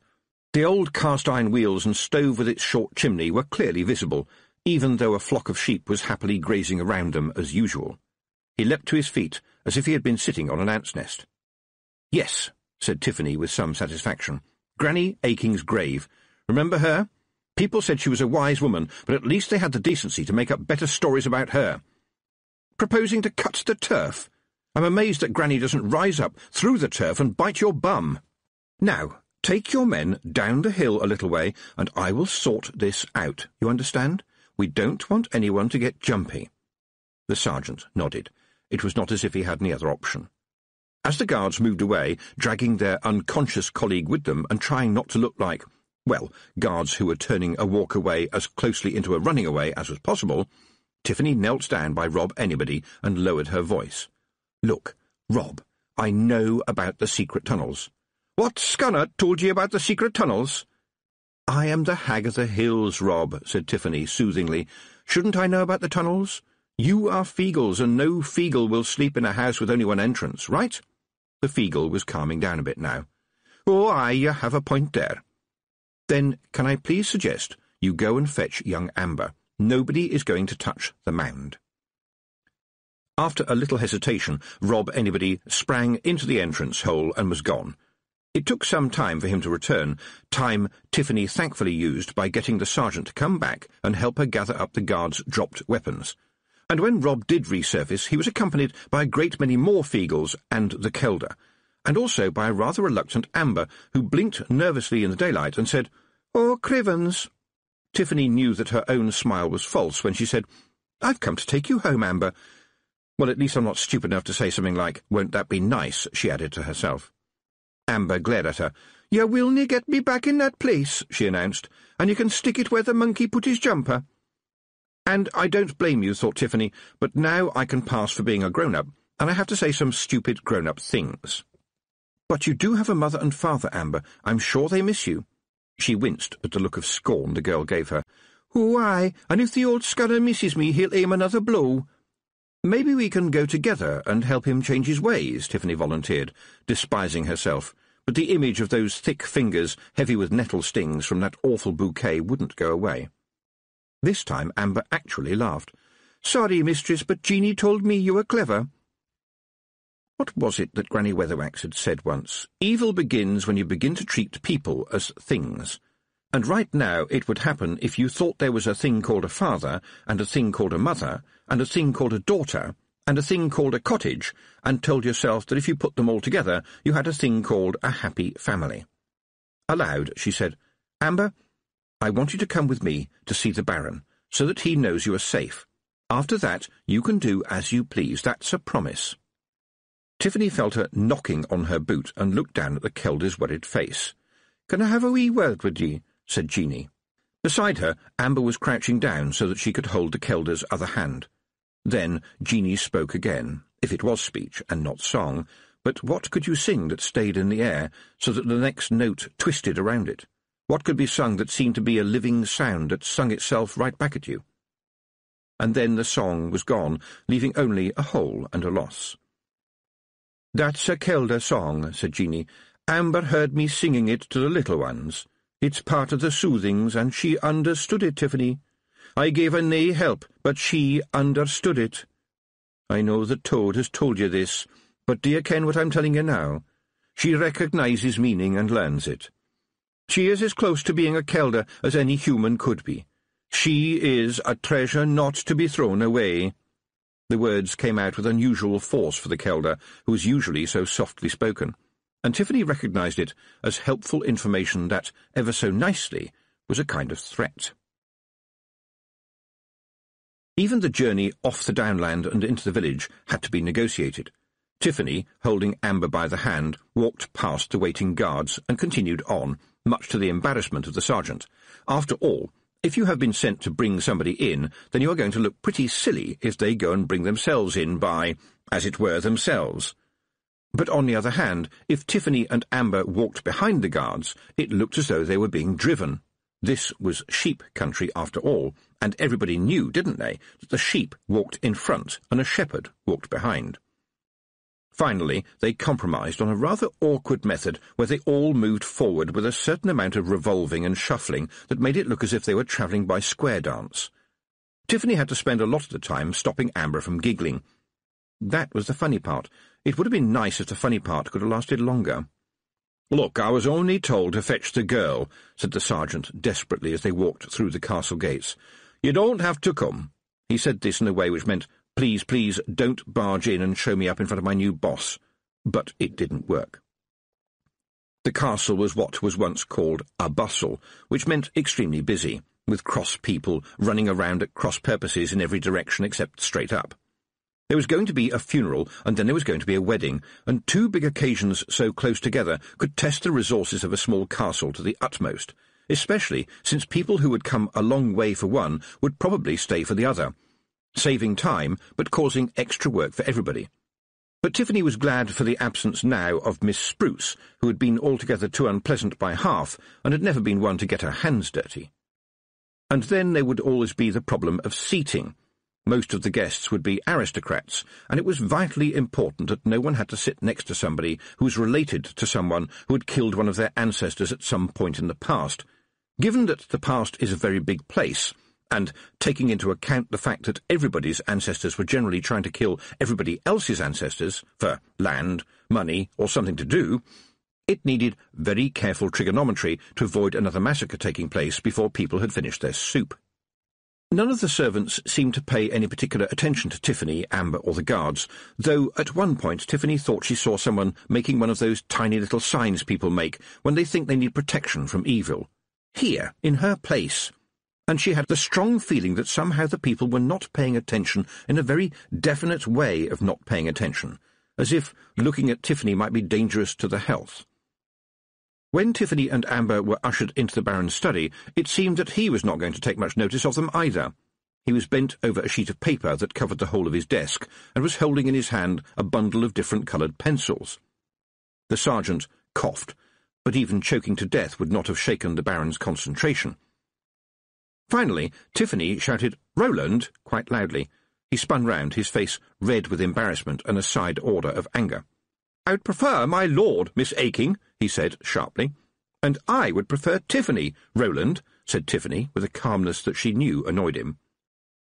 He laid down his pencils with a click. "The past is past, Miss Aking, and we are different people. It would be just as well if we remembered that, don't you think?" "The past was only yesterday," said Tiffany, "and it would be just as well if you remembered that there was a time when I called you Roland and you called me Tiffany, don't you think?"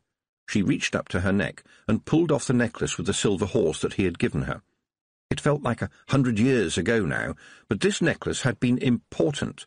She had even stood up to Granny Weatherwax for this necklace. And now she held the necklace like an accusation. The past needs to be remembered. If you do not know where you come from, then you don't know where you are. And if you don't know where you are, then you don't know where you're going."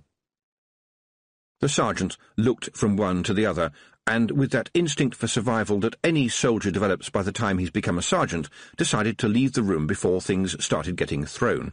"I'll just go and see to the things that need seeing to, if that's okay," he said, opening and closing the door so quickly that it slammed back tightly on the last syllable.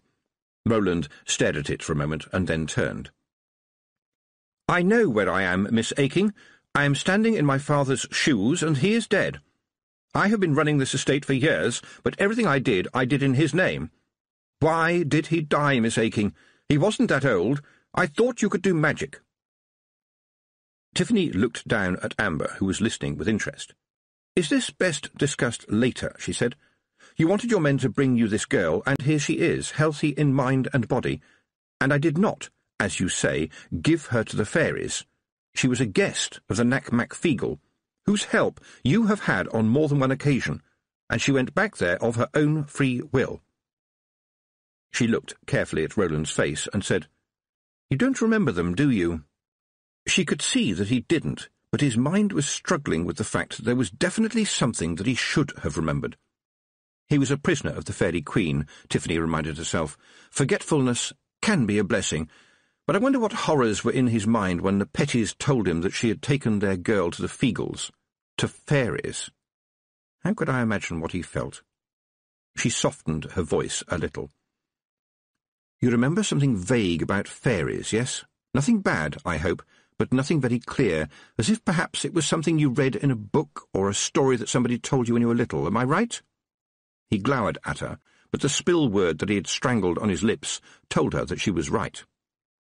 "They call it the last gift," she said. "It's part of the soothings. It is for when it is best for everybody that you forget things that were too awful, and also the things that were too wonderful.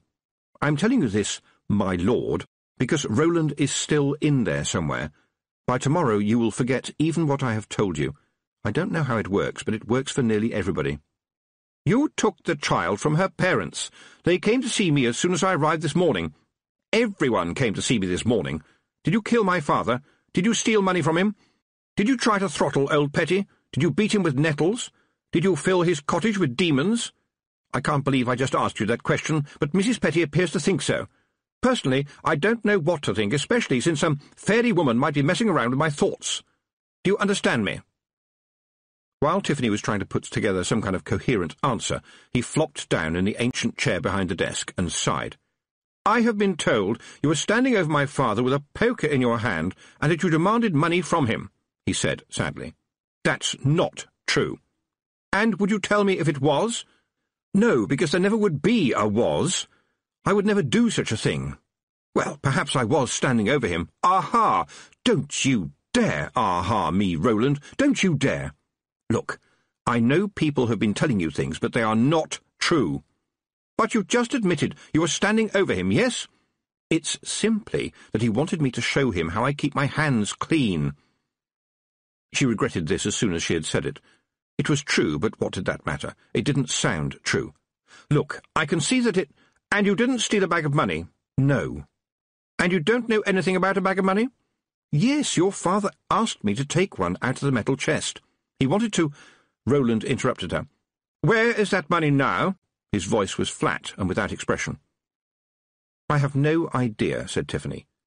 And as his mouth opened again, she shouted, "No! You will listen, understand? Sit there and listen. I attended your father for the better part of 2 years. I liked the old man, and I would do nothing to hurt him or you. He died when it was his time to die. When that time comes, there is nothing anyone can do." "Then what is magic for?" Tiffany shook her head. "Magic, as you call it, kept the pain away, and don't you dare think that it came without a price. I have seen people die, and I promise you your father died well and thinking of happy days." Tears were streaming down Roland's face, and she sensed his anger at being seen like that, stupid anger, as if tears made him less of a man and less of a baron. She heard him mutter, "Can you take away this grief?" "I'm sorry," she replied quietly. "Everyone asks me. and I would not do so even if I knew how. It belongs to you. Only time and tears take away grief. That is what they are for." She stood up and took Amber's hand. The girl was watching the Baron intently. "I'm going to take Amber home with me," Tiffany announced, "and you look as if you need a decent sleep." This didn't get a response. He sat there, staring at the paperwork, as if hypnotized by it. That wretched nurse, she thought. I might have known she would make trouble. Poison goes where poison's welcome, and in Miss Spruce's case, it would have been welcomed with cheering crowds and possibly a small brass band. Yes, the nurse would have invited the cunning man in. She was exactly the sort of person who would let him in, give him power, envious power, jealous power, prideful power. But I know I haven't done anything wrong, she told herself. Or have I? I can only see my life from the inside, and I suppose that on the inside nobody does anything wrong. Oh, blast it. Everybody brings their troubles to the witch, but I can't blame the cunning man for everything people have said. I just wish there was somebody, other than Jeanie, to talk to who would take no notice of the pointy hat. So what do I do now? Yes, what do I do now, Miss Aking? What would you advise Miss Aking, who is so good at making decisions for other people? Well, I would advise that you get some sleep as well. You didn't sleep too well last night, what with Mrs. Proust being a champion snorer, and an awful lot has happened since then. Also, I cannot remember when you last ate regular meals, and may I also point out that you are talking to yourself? She looked down at Roland, slumped in the chair, his gaze far away. I said, I am taking Amber home with me for now. Roland shrugged. Well, I can hardly stop you, can I? He said sarcastically. You are the witch. Tiffany's mother uncomplainingly made up a bed for Amber, and Tiffany dropped off to sleep in her own bed at the other end of the big bedroom. She woke up on fire. Flames filled the entire room, flickering orange and red but burning as gently as the kitchen stove. There was no smoke, and although the room felt warm, nothing was actually burning. It was as if fire had just dropped in for a friendly visit, not for business. Its flames rustled. Enthralled, Tiffany held a finger to the flame and raised it as if the little flame was as harmless as a baby bird. It seemed to get colder, but she blew on it anyway, and it plopped back into life. Tiffany got carefully out of the burning bed, and, if this was a dream, it was making a very good job of the tinkles and pings that the ancient bed traditionally made. Amber was lying peacefully on the other bed under a blanket of flame. As Tiffany watched, the girl turned over, and the flames moved with her. Being a witch meant that you didn't simply run around shouting just because your bed was on fire. After all, it was no ordinary fire, a fire that did no harm. So it's in my head, she thought. Fire that does no harm.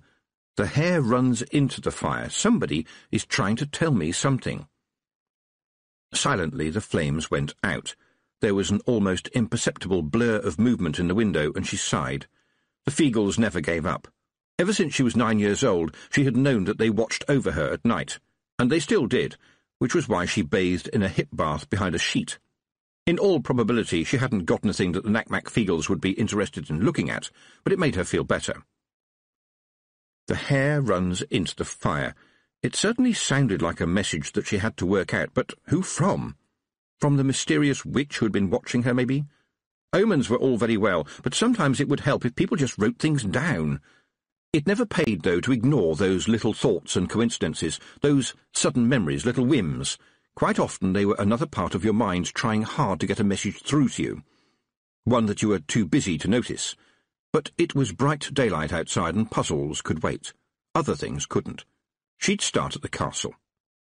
"My dad beat me up, didn't he?" said Amber in a matter-of-fact voice as they walked towards the grey towers. "Did my baby die?" "Yes." "Oh," said Amber in the same flat voice.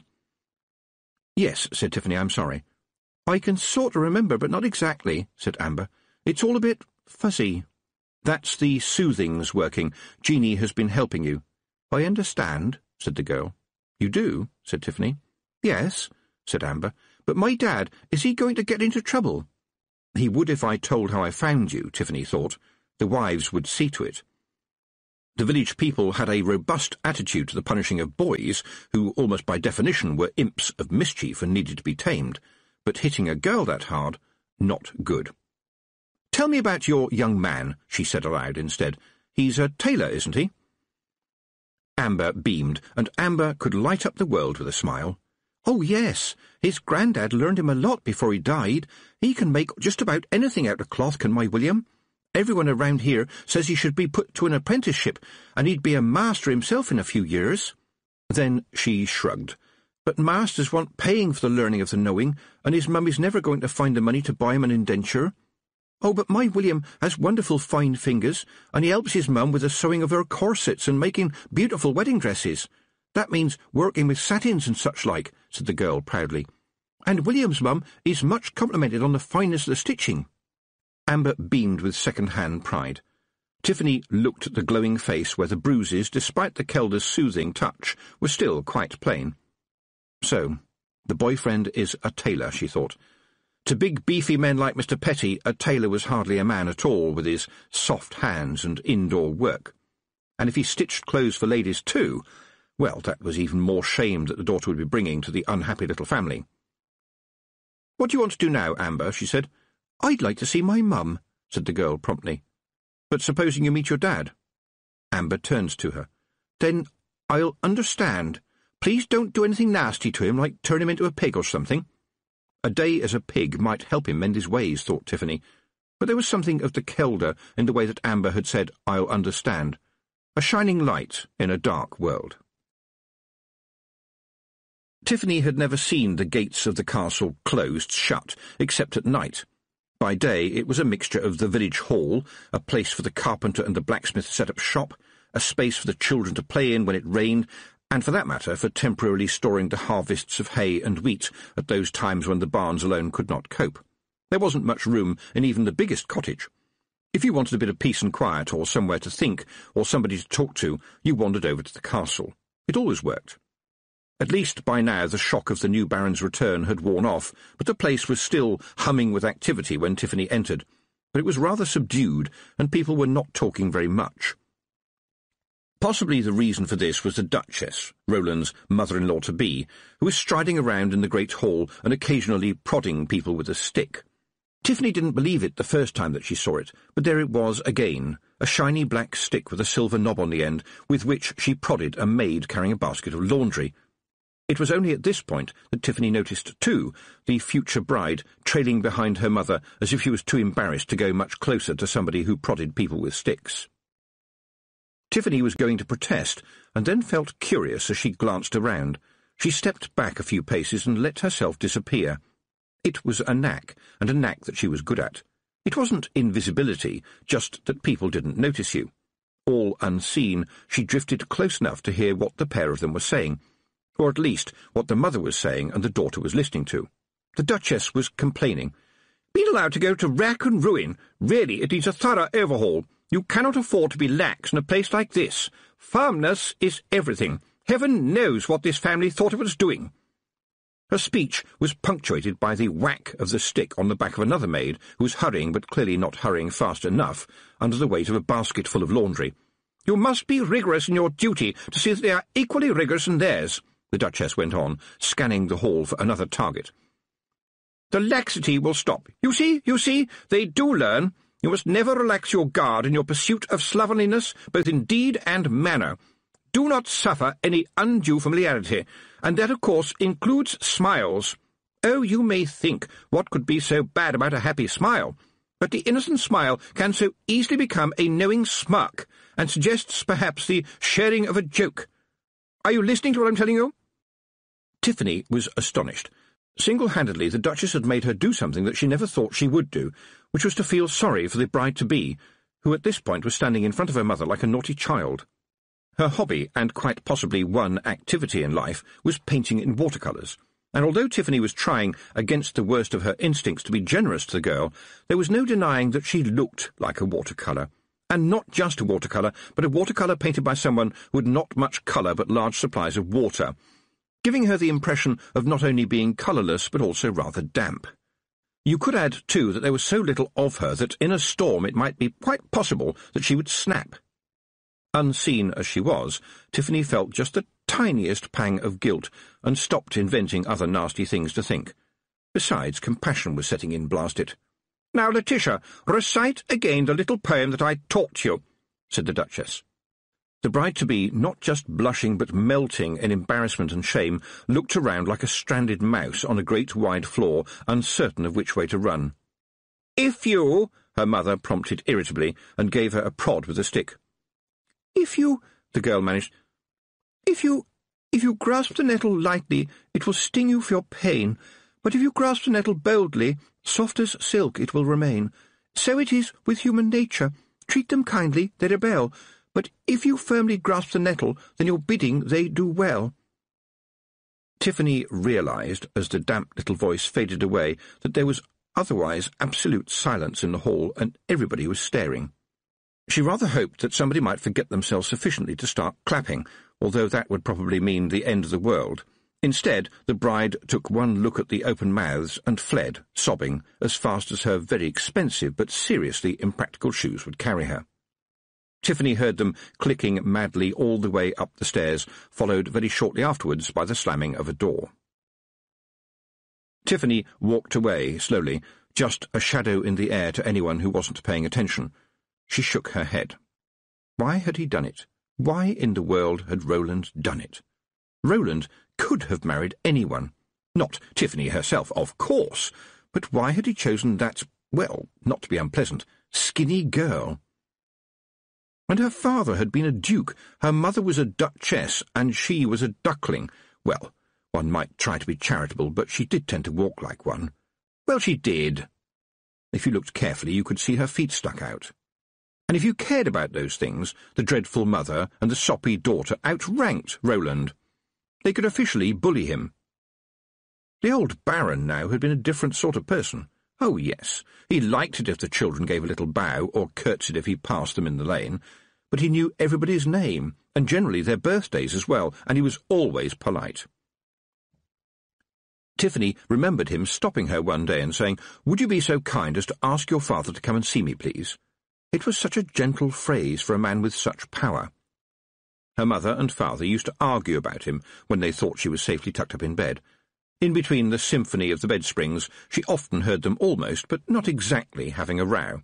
Her father would say things like, "It's all very well you saying he is generous and all that, but don't you tell me that his ancestors didn't get their money by grinding the faces of the poor." And her mother would retort, "I have never seen him grind anything. Anyway, that was the olden days. You've got to have someone to protect us. That stands to reason." And her father would come back with something along the lines of, "Protect us from who? Another man with a sword? I reckon we could do that by ourselves." And around this time the conversation would peter out, since her parents were still in love in a comfortable type of way, and neither of them really wanted anything to change at all. It seemed to her, looking down the length of the hall, that you didn't need to grind the faces of the poor if you taught them to do their own grinding. The shock of the thought made her giddy, but it stayed in her mind. The guards were all local boys, or married to local girls, and what would happen if everybody in the village got together and said to the new Baron, "Look, we will let you stay here, and you can even sleep in the big bedroom, and of course we'll give you all your meals and flick a duster around from time to time, but apart from that, this land is ours now. Do you understand?" Would it work? Probably not. But she remembered asking her father to get the old stone barn cleaned up. That would be a start. She had plans for the old stone barn. "You there! Yes, you there in the shadows! Are you lollygagging?" This time she paid attention. All that thinking had meant that she hadn't paid enough attention to her little don't-see-me trick. She stepped out of the shadows, which meant that the pointy black hat was not just a shadow. The Duchess glared at it. It was time for Tiffany to break the ice, even though it was so thick as to require an axe. She said politely, "I don't know how to lollygag, madam, but I will do my best." "What? What? What did you call me?" The people in the hall were learning fast, and they were scuttling as quickly as they could to get out of the place, because the Duchess's tone of voice was a storm warning, and nobody likes to be out in a storm. The sudden rage overtook Tiffany. It wasn't as if she had done anything to deserve being shouted at like that. She said, "I'm sorry, madam, I did not call you anything to the best of my belief." This did not do anything to help. The Duchess's eyes narrowed. "Oh, I know you, the witch girl who followed us to the city on who knows what dark errand. "Oh, we know about witches where I come from. Meddlers, sowers of doubt, breeders of discontent, lacking all morality, and charlatans into the bargain." The Duchess pulled herself right up and glowered at Tiffany as if she had just won a decisive victory. She tapped her cane on the ground. Tiffany said nothing, but nothing was hard to say. She could sense the watching servants behind curtains and pillars, or peering around doors. The woman was smirking, and really needed that smirk removed, because Tiffany owed it to all witches to show the world that a witch could not be treated like this. On the other hand, if Tiffany spoke her mind, it would certainly be taken out on the servants. This needed some delicate wording. It did not get it, because the old bat gave a nasty little snigger and said, "Well, child, aren't you going to try to turn me into some kind of unspeakable creature?" Tiffany tried. She really tried, but there are times when things are just too much. She took a deep breath. "I don't think I shall bother, madam, seeing as you are making such a good job of it yourself." The sudden silence was nevertheless peppered with little sounds, like a guard behind a pillar sticking his hand over his mouth so that his shocked laughter would not be heard, and a splutter as, on the other side of a curtain, a maid almost achieved the same thing. But it was the tiny little click of a door high above that stayed in Tiffany's memory. Was that Letitia? Had she overheard? Well, it didn't matter, because the Duchess was gloating now, with Tiffany safely in the palm of her hand. She shouldn't have risen to the stupid insults, whoever was listening. And now the woman was going to take terrible delight in making trouble for Tiffany, anyone near to her, and quite probably everyone she'd ever known. Tiffany felt chilly sweat running down her back. It had never been like this before, not even with the Wintersmith, not even Anagramma being unpleasant on a bad day, not even the Fairy Queen who was good at spite. The Duchess beats them all. She was a bully, the kind of bully who forces her victim into retaliation, which therefore becomes the justification for further and nastier bullying, with collateral damage to any innocent bystanders who would be invited by the bully to put the blame for their discomfiture onto the victim. The Duchess looked around the shadowy hall. "Is there a guard here?" She waited in delighted malice. "I know there is a guard here somewhere." There was the sound of hesitant footsteps, and Preston, the trainee guard, appeared from out of the shadows and walked a nervous walk towards Tiffany and the Duchess. Of course, it would have to be Preston, Tiffany thought. The other guards would be too experienced to risk a generous helping of the Duchess's wrath. And he was smiling, nervously too, not a good thing to do when dealing with people like the Duchess. At least he had the sense to salute when he reached her, and by the standards of people who had never been told how to salute properly, and in any case had to do so very rarely, it was a good salute. The Duchess winced. "Why are you grinning, young man?" Preston gave the question some serious thought and said, "The sun is shining, madam, and I am happy being a guard." "You will not grin at me, young man. Smiling leads to familiarity, which I will not tolerate at any price. Where is the Baron?" Preston shifted from one foot to the other. "He is in the crypt, madam, paying his respects to his father." "You will not call me madam. Madam is a title for the wives of grocers. Nor can you call me my lady, which is a title for the wives of knights and other riff-raff. I am a duchess, and am therefore to be addressed as your grace. Do you understand?" "Yes, your grace." Preston threw in another salute in self-defence. For a moment, at least, the Duchess seemed satisfied, but it was definitely among the shorter kinds of moments. "Very well, and now you will take this creature," she waved a hand towards Tiffany, "and lock her in your dungeon. Do you understand me?" Shocked, Preston looked to Tiffany for guidance. She gave him a wink, just to keep his spirits up. He turned back to the Duchess. "Lock her in the dungeon?" The Duchess glared at him. "That's what I said." Preston frowned. "Are you sure?" he said. "It means taking the goats out." "Young man, it is not my concern what you do with the goats. I order you to incarcerate this witch immediately. Now get on with it, or I will see to it that you lose your position." Tiffany was already impressed with Preston, but now he won a medal. "Can't do that," he said. "Cause of happy arse. The sergeant told me all about it. Happy arse corp arse. Means you can't just lock somebody away if they haven't broken the law. Happy arse corp arse. It's all written down. Happy arse corp arse," he repeated helpfully. This defiance seemed to push the Duchess beyond rage and into some sort of fascinated horror. This spotty-faced youth in ill-fitting armour was defying her over some stupid words. Such a thing had never happened to her before. It was like finding out that frogs talked. That would be very fascinating and everything, but sooner or later a talking frog has to be squashed.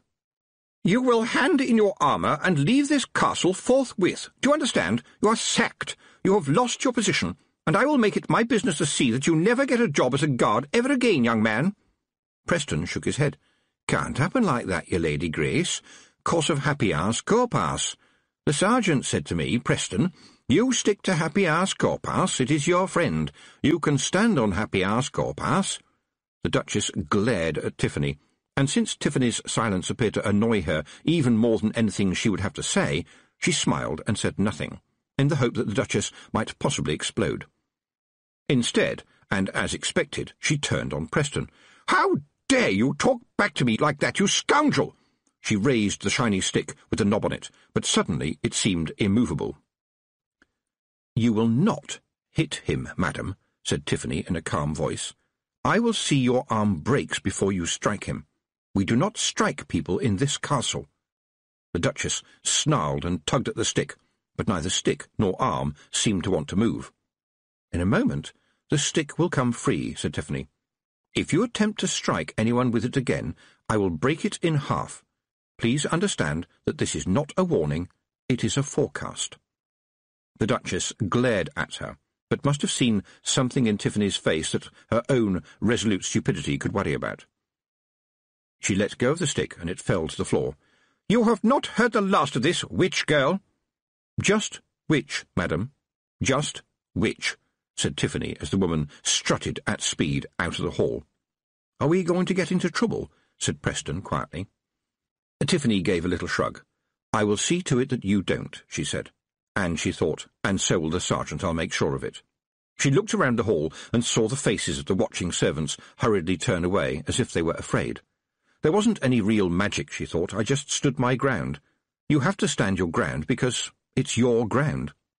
"I was wondering," said Preston, "if you were going to turn her into a cockroach and stamp on her.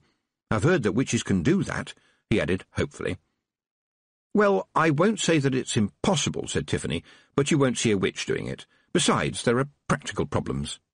Preston nodded sagely. "Well, yes," he said.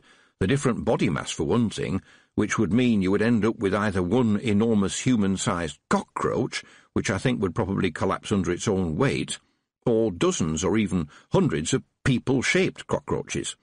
But the snag there, I think, might be that their brain might work very badly, though of course if you had the right spells I suppose you could magic all the bits of the human that wouldn't fit into the cockroach into some kind of big bucket so they could use it to get themselves bigger again when they were tired of being small.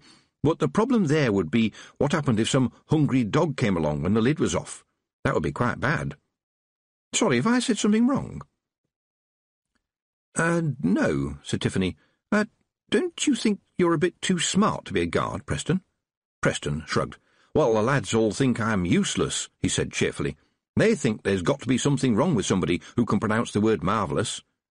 "But, Preston, I know you are very clever and sufficiently erudite to know the meaning of the word erudite. Why do you sometimes pretend to be stupid? You know, like doctrine and Happy-Ass Corpass." Preston grinned. "I was unfortunately born clever, miss, and I've learned that sometimes it's not such a good idea to be all that clever. Saves trouble." Right now, it seemed to Tiffany that the clever thing would be not to be in the hall any longer. Surely the horrible woman couldn't do too much damage, could she?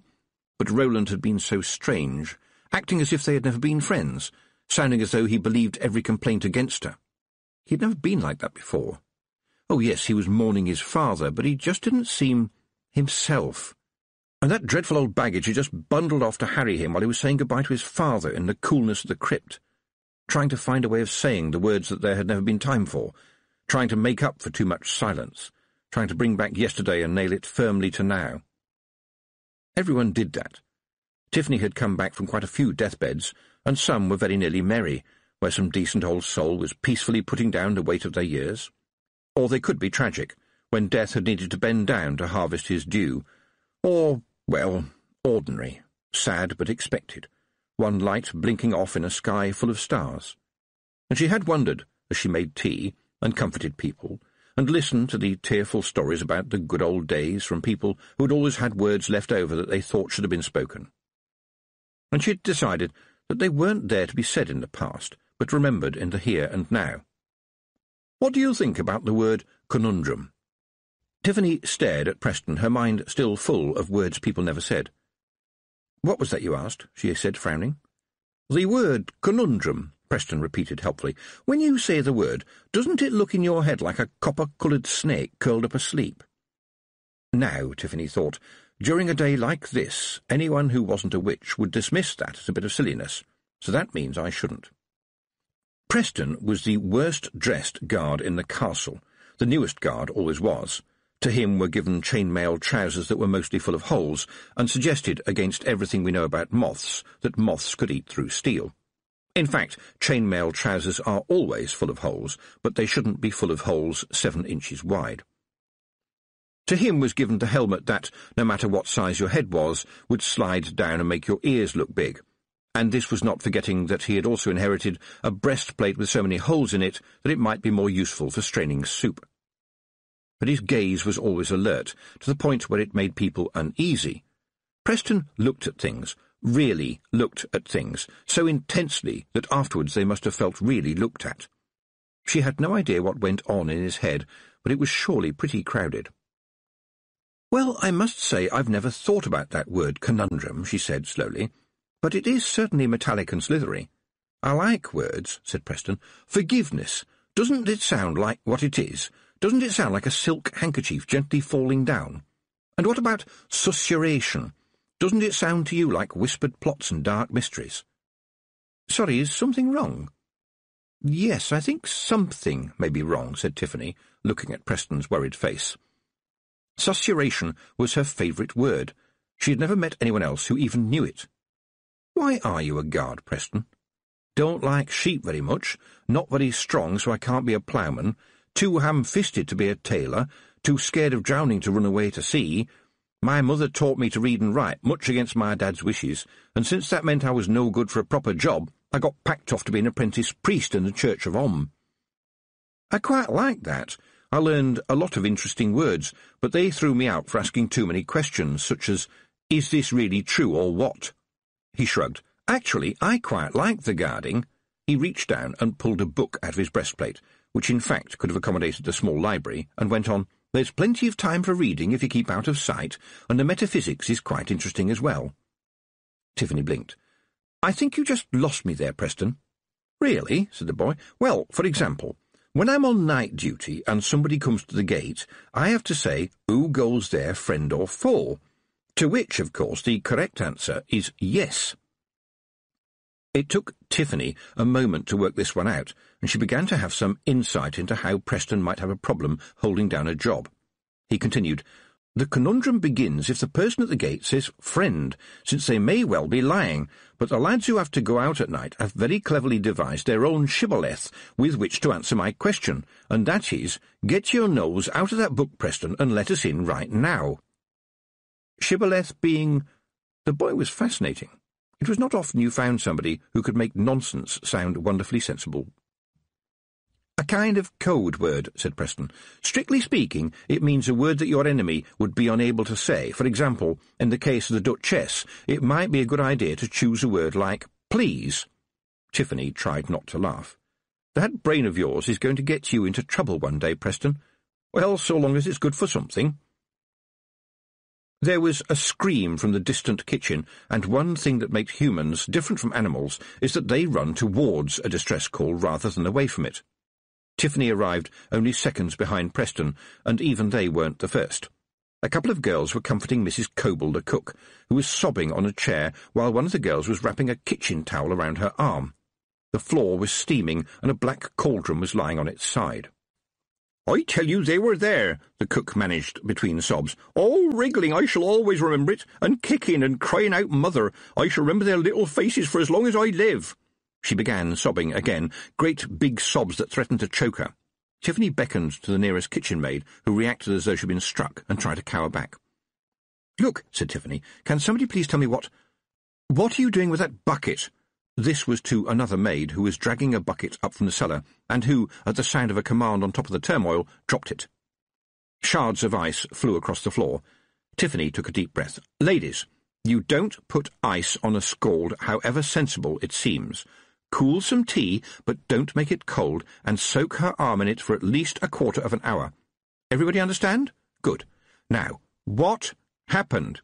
"It was full of frogs," the cook screamed. "They was puddings, and I set 'em to boiling, but when I opened it up, they was little frogs all shouting for their mother. I told everyone, I told 'em. A wedding and a funeral from the same house, that's bad luck, that is. It's witchcraft, that's what it is." Then the woman gasped and clamped her free hand over her mouth. Tiffany kept a straight face. She looked in the cauldron, and she looked around on the floor. There was no sign of any frogs anywhere, although there were 2 enormous puddings still wrapped in their pudding cloths at the bottom of the cauldron. When she picked them out, still very hot, and placed them on the table, she couldn't help noticing that the maids backed away from them. "Perfectly good plum duff," she said cheerily. "Nothing to worry about here." "I have often noticed," said Preston, "that in some circumstances boiling water can seethe in a very strange way, with water droplets appearing to jump up and down just above the surface, which I might suggest is one reason why Mrs. Coble thought she was seeing frogs." He leaned closer to Tiffany and whispered, "And another reason may quite possibly be that bottle of finest cream sherry I can see on the shelf over there, which appears to be almost empty, coupled with the lone glass noticeable in the washing-up bowl over there." Tiffany was impressed. She hadn't noticed the glass. Everyone was watching her. Somebody ought to have been saying something, and since nobody was, it had better be her. "I'm sure the death of our Baron has upset us all," she began, and got no further because the cook sat bolt upright in the chair and pointed a trembling finger at her. "All except you, you creature," she accused. "I seed you, oh yes, I seed you. Everyone was sobbing and crying and wailing, but not you, oh no.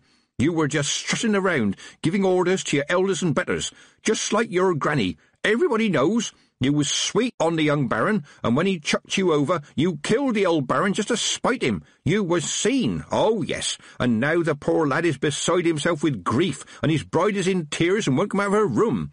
Oh, how you must be laughing inside. People is saying that the marriage should be put off. I'd bet you'd like that, wouldn't you? That would be a feather in your black hat, and no mistake. I remember when you was small, and then off you went up to the mountains where the folks are so strange and wild, as everybody knows, and what comes back, what comes back? What comes back knowing everything, acting so hoity-toity, treating us like dirt, tearing a young man's life apart? And that ain't the worst of it. You just talk to Mrs. Petty. Don't tell me about frogs. I know frogs when I sees 'em. That's what I saw, frogs. They must—" Tiffany stepped out of her body. She was good at this now, oh yes. Sometimes she practised the trick on animals who were generally very hard to fool. Even if only a mind seemed to be there, they got nervous and eventually ran away. But humans were easy to fool. Provided your body stayed where you left it, blinking its eyes and breathing and keeping its balance, and all the other little things the bodies are good at doing even when you're not there, other humans thought you were. And now she let herself drift towards the drunken cook, while she muttered and shouted and repeated herself, spitting out hurtful idiocies and bile and hatred, and also little flecks of spittle that stayed on her chins. And now Tiffany could smell the stench. It was faint, but it was there. She wondered, if I turn round, will I see 2 holes in her face? No, things weren't that bad, surely. Perhaps he was just thinking about her. Should she run? No. She might be running to rather than from. He could be anywhere. But at least she could try to stop this mischief. Tiffany was careful not to walk through people. It was possible, but even though she was in theory as insubstantial as a thought, walking through a person was like walking through a swamp, sticky and unpleasant and dark. She had got past the kitchen girls, who seemed hypnotized. Time always seemed to pass more slowly when she was out of her body. Yes, the bottle of sherry was almost empty, and there was another empty one just visible behind a sack of potatoes. Mrs. Coble herself reeked of it. She had always been partial to a drop of sherry, and possibly another drop as well. It could be a work-related illness among cooks, along with 3 wobbly chins. But all that foul stuff, where had that come from? Was it something she'd always wanted to say, or had he put it into her mouth? I have done nothing wrong, she thought again. It might be useful to keep that firmly in mind. But I have been stupid too, and I shall have to remember that as well. The woman, still hypnotizing the girls with her ranting, looked very ugly in the slow-motion world. Her face was a vicious red, and every time she opened her mouth her breath stank, and there was a piece of food stuck in her uncleaned teeth. Tiffany shifted sideways a little. Would it be possible to reach an invisible hand into her stupid body and see if she could stop the beating of the heart? Nothing like that had ever occurred to her before, and it was a fact that you could not, of course, pick up anything when you were outside your body. But perhaps it would be possible to interrupt some little flow, some tiny spark. Even a big, fat, wretched creature like the cook could be brought down by the tiniest of upsets, and that stupid red face would shudder, and that stinking breath would gasp, and that foul mouth would shut. First thoughts, second thoughts, third thoughts, and the very rare fourth thoughts lined up in her head like planets to scream in chorus, "That's not us! Watch what you were thinking!" Tiffany slammed back into her body, nearly losing her balance, and was caught by Preston, who was standing right behind her. Quick. Remember that Mrs. Coble had lost her husband only 7 months ago, she told herself, and remember that she used to give you biscuits when you were small, and remember that she had a row with her daughter-in-law and doesn't get to see her grandchildren any more. Remember this, and see a poor old lady who has drunk too much and has listened to too much gossip. From that nasty Miss Spruce, for one. Remember this, because if you hit back at her, you will become what he wants you to be. Don't give him space in your head again. Behind her, Preston grunted and said, "I know it's not the right thing to say to a lady, miss, but you are sweating like a pig." Tiffany, trying to get her shattered thoughts together, muttered, "My mother always said that horses sweat. Men perspire and ladies merely glow." "Is that so?" said Preston cheerfully. "Well, miss, you are glowing like a pig." This caused a lot of giggling from the girls, already shaken up by the cook's ranting, but any laughter would be better than that, and it occurred to Tiffany maybe Preston had worked that out. But Mrs. Coble had managed to get to her feet and waved a threatening finger at Tiffany, although she was swaying so much that for some of the time, depending on which way she was leaning, she was also threatening Preston, one of the girls, and a rack of cheeses.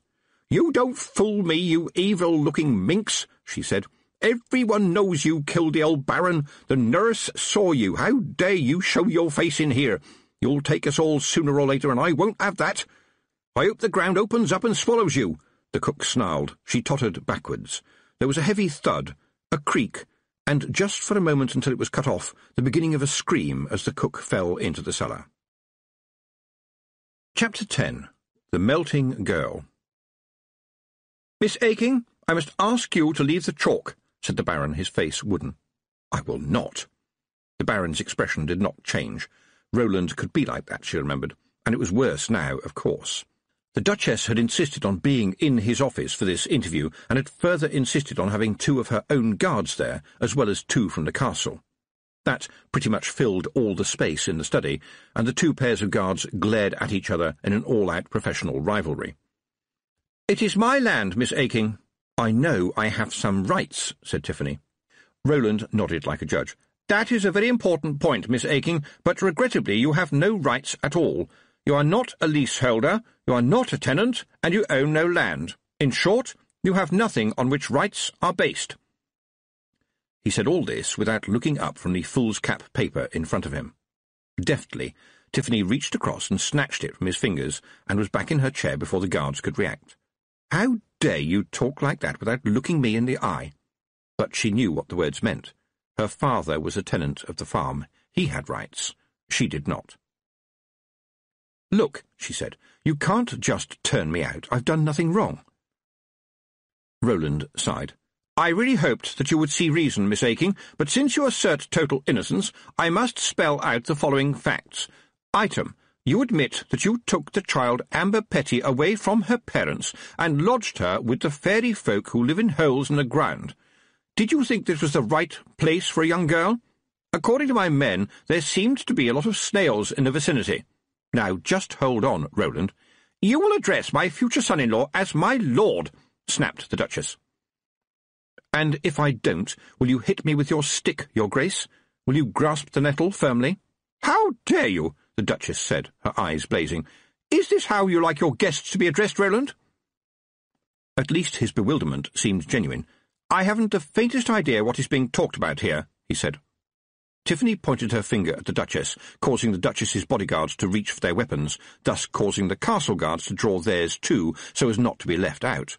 By the time swords were safely disentangled and put back where they belonged, the Duchess was already launching a counter-attack.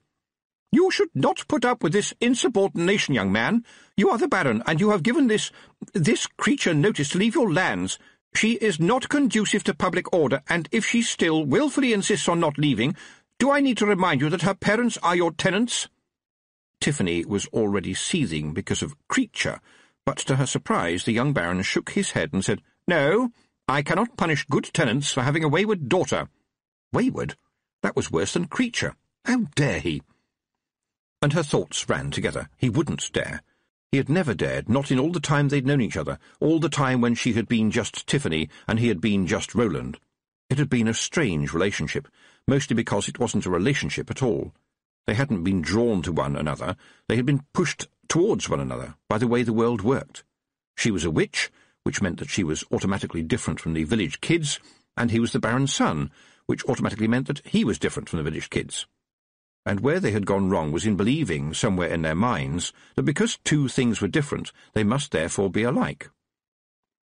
Slowly finding out that this wasn't true hadn't been nice for either of them, and there had been a certain number of things that both of them wished hadn't been said. And then it wasn't over, because it had never begun, not really, of course, and so it was best for both of them. Of course. Certainly. Yes.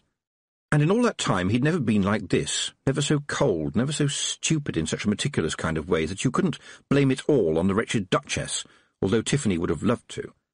No, there were other things happening. She had to be on her guard, and there, watching them watching her, she realized how a person could be both stupid and clever.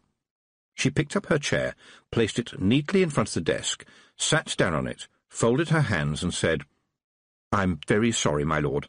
She turned to the Duchess, bowed her head, and said, "And to you too, your Grace, I temporarily forgot my place. It will not happen again, thank you." The Duchess grunted. It would have been impossible for Tiffany to have thought any less of her, but, well, a grunt. After a climb-down like that, humbling an uppity young witch deserved a lot better than that. Some remark so cutting that it blunted on the bone. Honestly, she might have made an effort.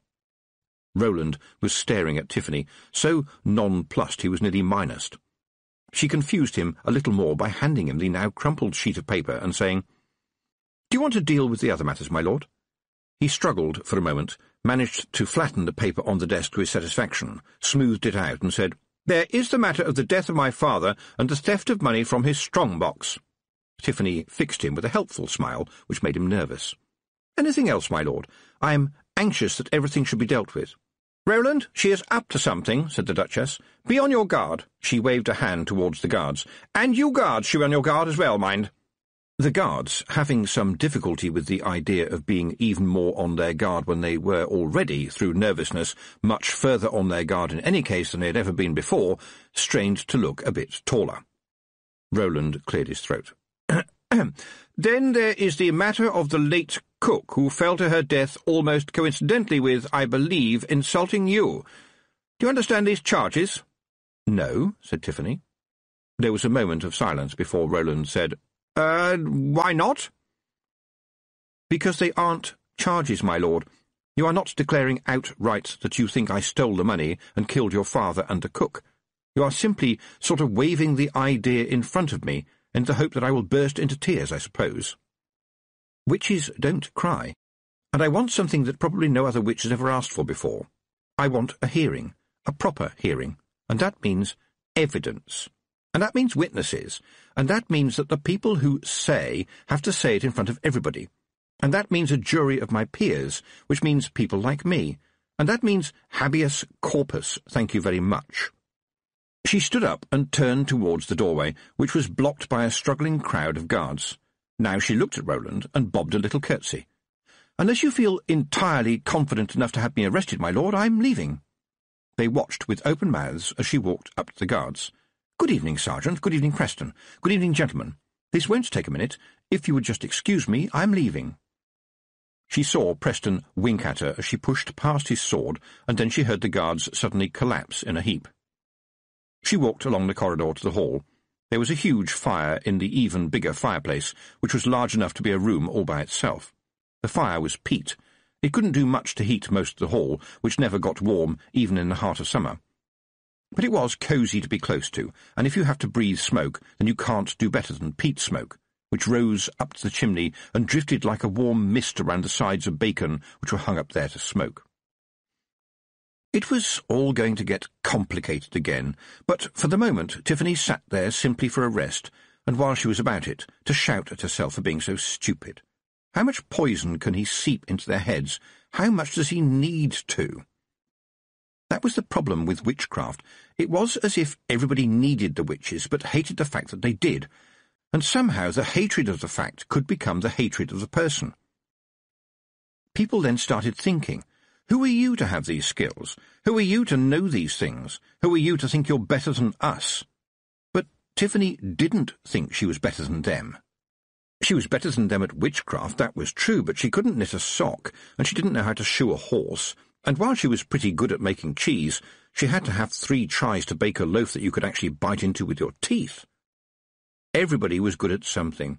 The only wicked thing was not finding out in time. There was fine dust on the floor of the fireplace, because there is nothing like peat for dust, and as Tiffany watched, tiny little footprints appeared in it. "All right," she said. "What did you do to the guards?" A shower of Feagles landed lightly on the seat beside her. "Well," Rob Anybody said, "personally I would have liked to take them to the cleaners, the mound-digging Cromwells that they are, but I could see where that might make it a wee bit difficult for ye, so we just tied their bootlaces together. Maybe they'll blame it on the wee mice. Look, you're not to hurt anybody, all right? The guards have to do what they're told." "Nay, they didn't," said Rob scornfully. "That's nae errand for a warrior, doing what you're told. And what would they have done to you, doing what they were told? That old Karen of a mother-in-law was glaring claymores at you the whole time. Bad cess to her. Ha! Let's see how she likes her bath-water tonight." The edge to his voice put Tiffany on the alert. "You are not to hurt anybody. Do you understand?" "Nobody at all, Rob." The big man grumbled. "Oh, yes, miss. I've taken what you said on board." "And you promise on your honour as a Feagle not to throw it over the side as soon as my back is turned, do you?" Rob Anybody started grumbling again, using crackling Feagle words that she had never heard before. They sounded like curses, and once or twice, when he spat them out, smoke and sparks came out with them. He was stamping his feet, too, always a sign of a Feagle at the end of his tether. "They came arrayed with sharp steel to dig up me home, dig up me clan and dig up me family," he said, and his words were all the more menacing because they were so level and quiet. Then he spat a short sentence towards the fire, which burned green for a moment when the words hit the flames. "I'll no disobey the Hag of the Hills, ye ken, but I put ye on firm notice that if I can see a shovel near my mound again, the owner will find it shoved up his kilt blunt end first, so that he hurts his hands trying to pull it out, and that will only be the start of his problems. And if there is any clearances here, I swear on my spog that it will be us that is doing the clearing." He stamped up and down a bit, and then added, "And what is this we are hearing about ye demanding the law? We is nae friends of the law, ye ken." "What about wee mad Arthur?" said Tiffany. It was almost impossible to make a Feagle look sheepish, but Rob Anybody looked as if he was about to say, "Ah!" "Oh, it's a terrible thing them gnomes did to him," he said, looking sad. "Do you ken he washes his face every day? I mean, that sort of thing is okay when the mud gets too thick, but every day? I ask you, how can a body stand it?" One moment there were Feagles, and then there was a faint whoosh, followed by a total lack of Feagles, and the next moment there was a more than adequate supply of guards. Fortunately, they were the sergeant and Preston, stamping to attention. The sergeant cleared his throat. "Am I addressing Miss Tiffany Aking?" he said. "It looks to me as if you are, Brian," said Tiffany. "But you be the judge."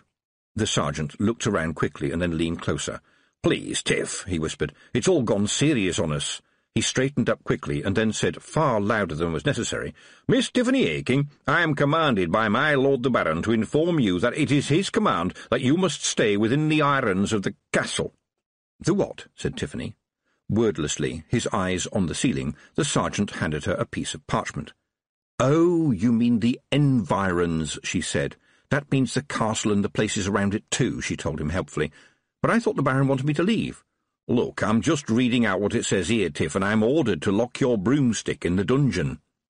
That's an impressive errand that you have there, officer. It's leaning against the wall. Help yourself.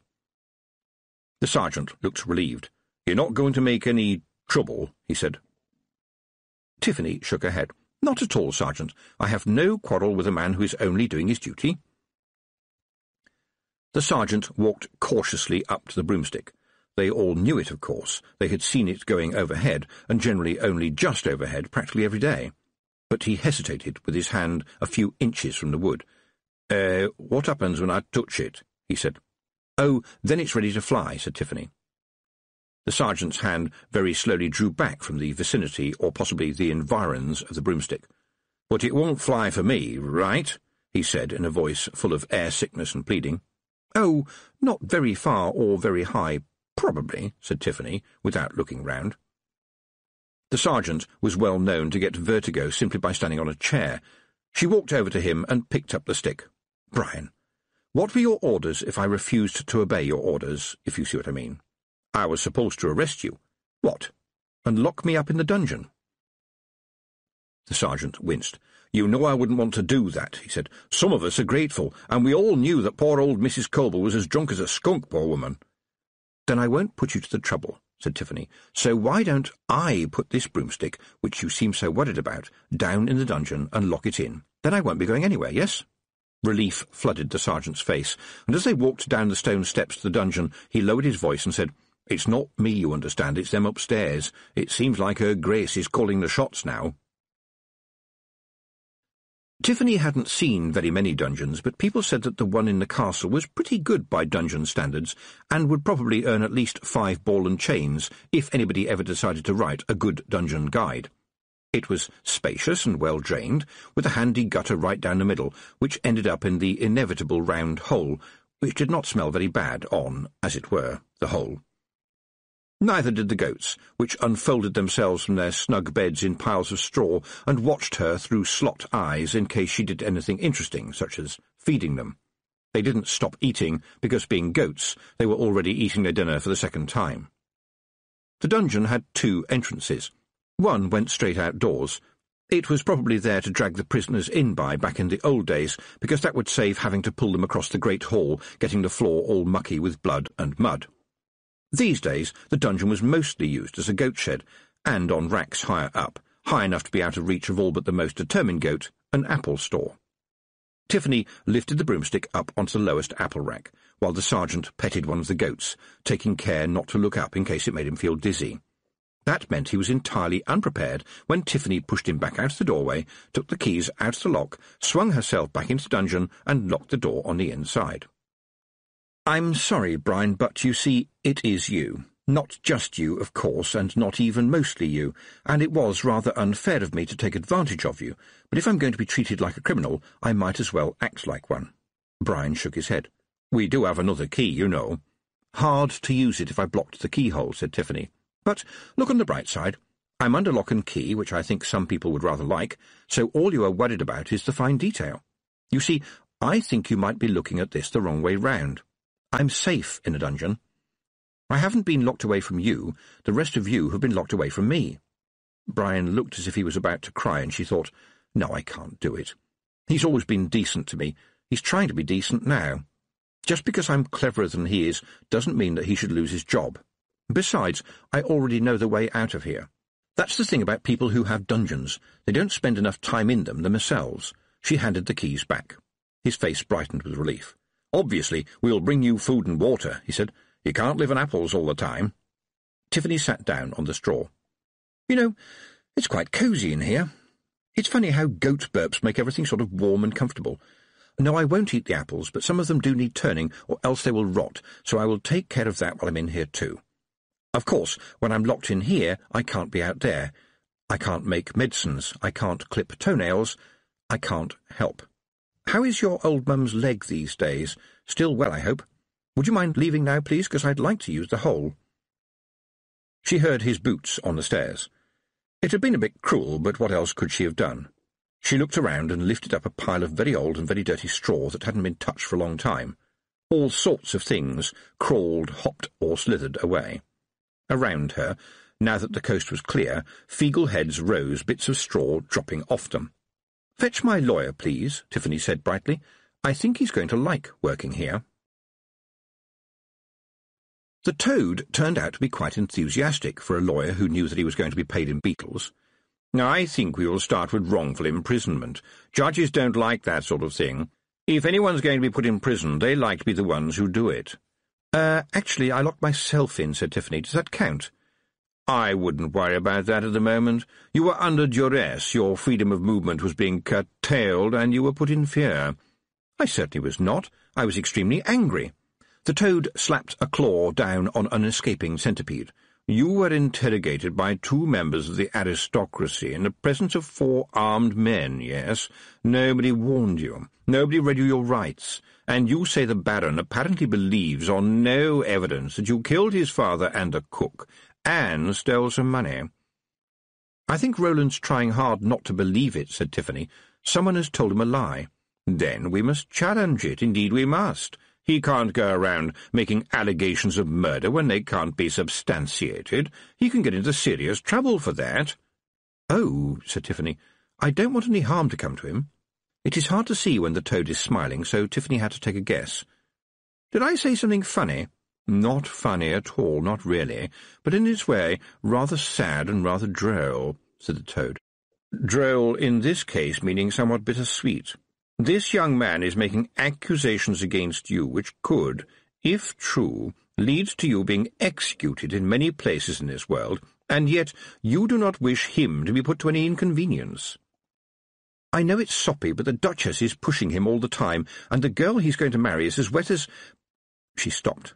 There were footfalls on the stone stairs that led from the hall to the dungeon, and they certainly did not have the heavy ring of guards' hobnails.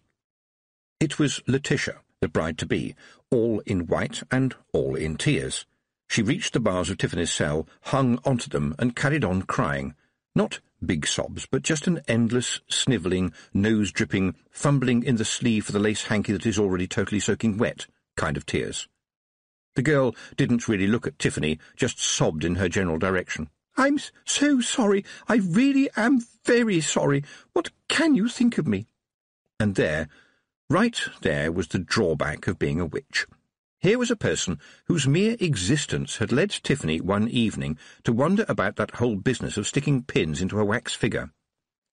She hadn't actually done it because it was something that you shouldn't do, something that witches greatly frowned on, and because it was cruel and dangerous, and above all, because she hadn't been able to find any pins. And now the wretched creature was in some kind of agony, so distraught that modesty and dignity were all being washed away in a rolling flood of gummy tears. How could they not wash away hatred as well? And, in truth, there had never been all that much hatred, more a kind of miffed feeling. She'd known all along that she'd never be a lady, not without the long blonde hair. It was totally against the whole book of fairy tales. She just hadn't liked being rushed into accepting it. "I really never wanted things to happen like this," gulped Letitia. "I really am very, very sorry. I don't know what I could have been thinking about." And so many tears rolling down that silly, lacy dress, and, oh no, there was a perfect snot balloon on a perfect nose. Tiffany watched in fascinated horror as the weeping girl had a great bubbling blow, and, oh no, she wasn't going to, was she? Yes, she was, yes. She squeezed out the dripping handkerchief onto the floor, which was already wet from the incessant crying. "Look, I'm sure things can't be as bad as all that," said Tiffany, trying not to hear the ghastly, blobby noises on the stone. "If you would only stop crying for a moment, I'm sure everything can be sorted out, whatever it is." This caused more tears and some actual, genuine, old-fashioned sobs, the kind you never heard in real life, well, at least up until now. Tiffany knew that when people cried, they said boo-hoo, or at least that's how it was written down in books. No one said it in real life, but Letitia did, while projectile crying all over the steps. There was something else there, too, and Tiffany caught the spill words as they were well and truly spilled, and read them as, somewhat soggy, they landed in her brain. She thought, oh, really? But before she could say anything, there was a clattering on the steps again. Roland, the Duchess, and one of her guards came hurrying down, followed by Brian, who had clearly been getting very annoyed about other people's guards clattering on his home cobbles, and was so making sure that whenever a clattering was taking place, he was fully involved. Roland skidded on the damp patch and threw his arms protectively around Letitia, who squelched and oozed slightly. The Duchess loomed over the pair of them, which left little looming space available for the guards, who had to put up with looking angrily at one another. "What have you been doing to her?" Roland demanded. "How did you lure her down here?" The Toad cleared his throat, and Tiffany gave him an undignified nudge with her boot. "Don't you say a word, you amphibian," she hissed. He might be her lawyer, but if the Duchess saw a toad acting as her legal counsel, then it could only make things worse. As it happens, her not seeing the toad did make things worse, because the Duchess screamed, "Did you hear that? Is there no end to her insolence? She called me an amphibian." Tiffany was about to say, "I didn't mean you, I meant the other amphibian," but stopped herself in time. She sat down, one hand shoveling straw over the toad, and turned to Roland. "Which question would you like me not to answer first?" "My men know how to make you talk," said the Duchess over Roland's shoulder. "I already know how to talk, thank you," said Tiffany. "I thought that maybe she had come to gloat, but things seem to be more afloat." "She can't get out, can she?" said Roland, the sergeant. The sergeant saluted smartly and said, "No, sir. I have the keys to both doors firmly in my pocket, sir." He gave a smug look to the Duchess's guard when he said this, as if to say, "Some people get asked important questions and come back with accurate and snappy answers round here. Thank you so very much." This was rather spoiled by the Duchess saying, "He twice called you sir instead of my lord, Roland. You must not let the lower orders act so familiarly to you. I have told you this before." Tiffany would cheerfully have kicked Roland for not coming back sharply on that one.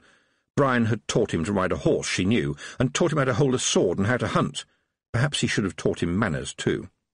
"Excuse me," she said sharply, "do you intend to keep me locked up forever? I wouldn't mind some more socks and a couple of spare dresses and, of course, some unmentionables if that is going to be the case."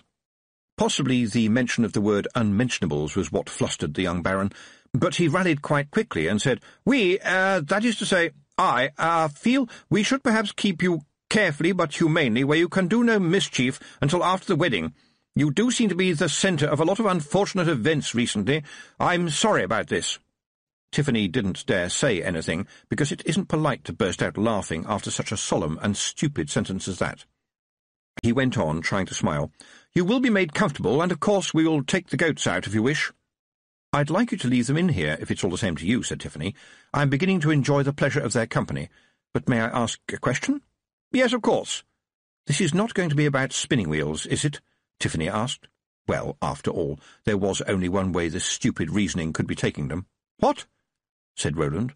The Duchess laughed triumphantly. "Oh, yes.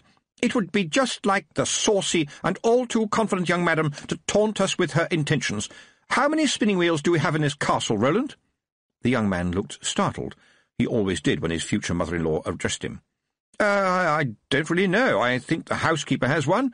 My mother's wheel is still in the high tower. There's always a few around. My father liked to see people busy with their hands, and really I don't know." "I shall tell the men to search the castle and destroy every single one of them," said the Duchess.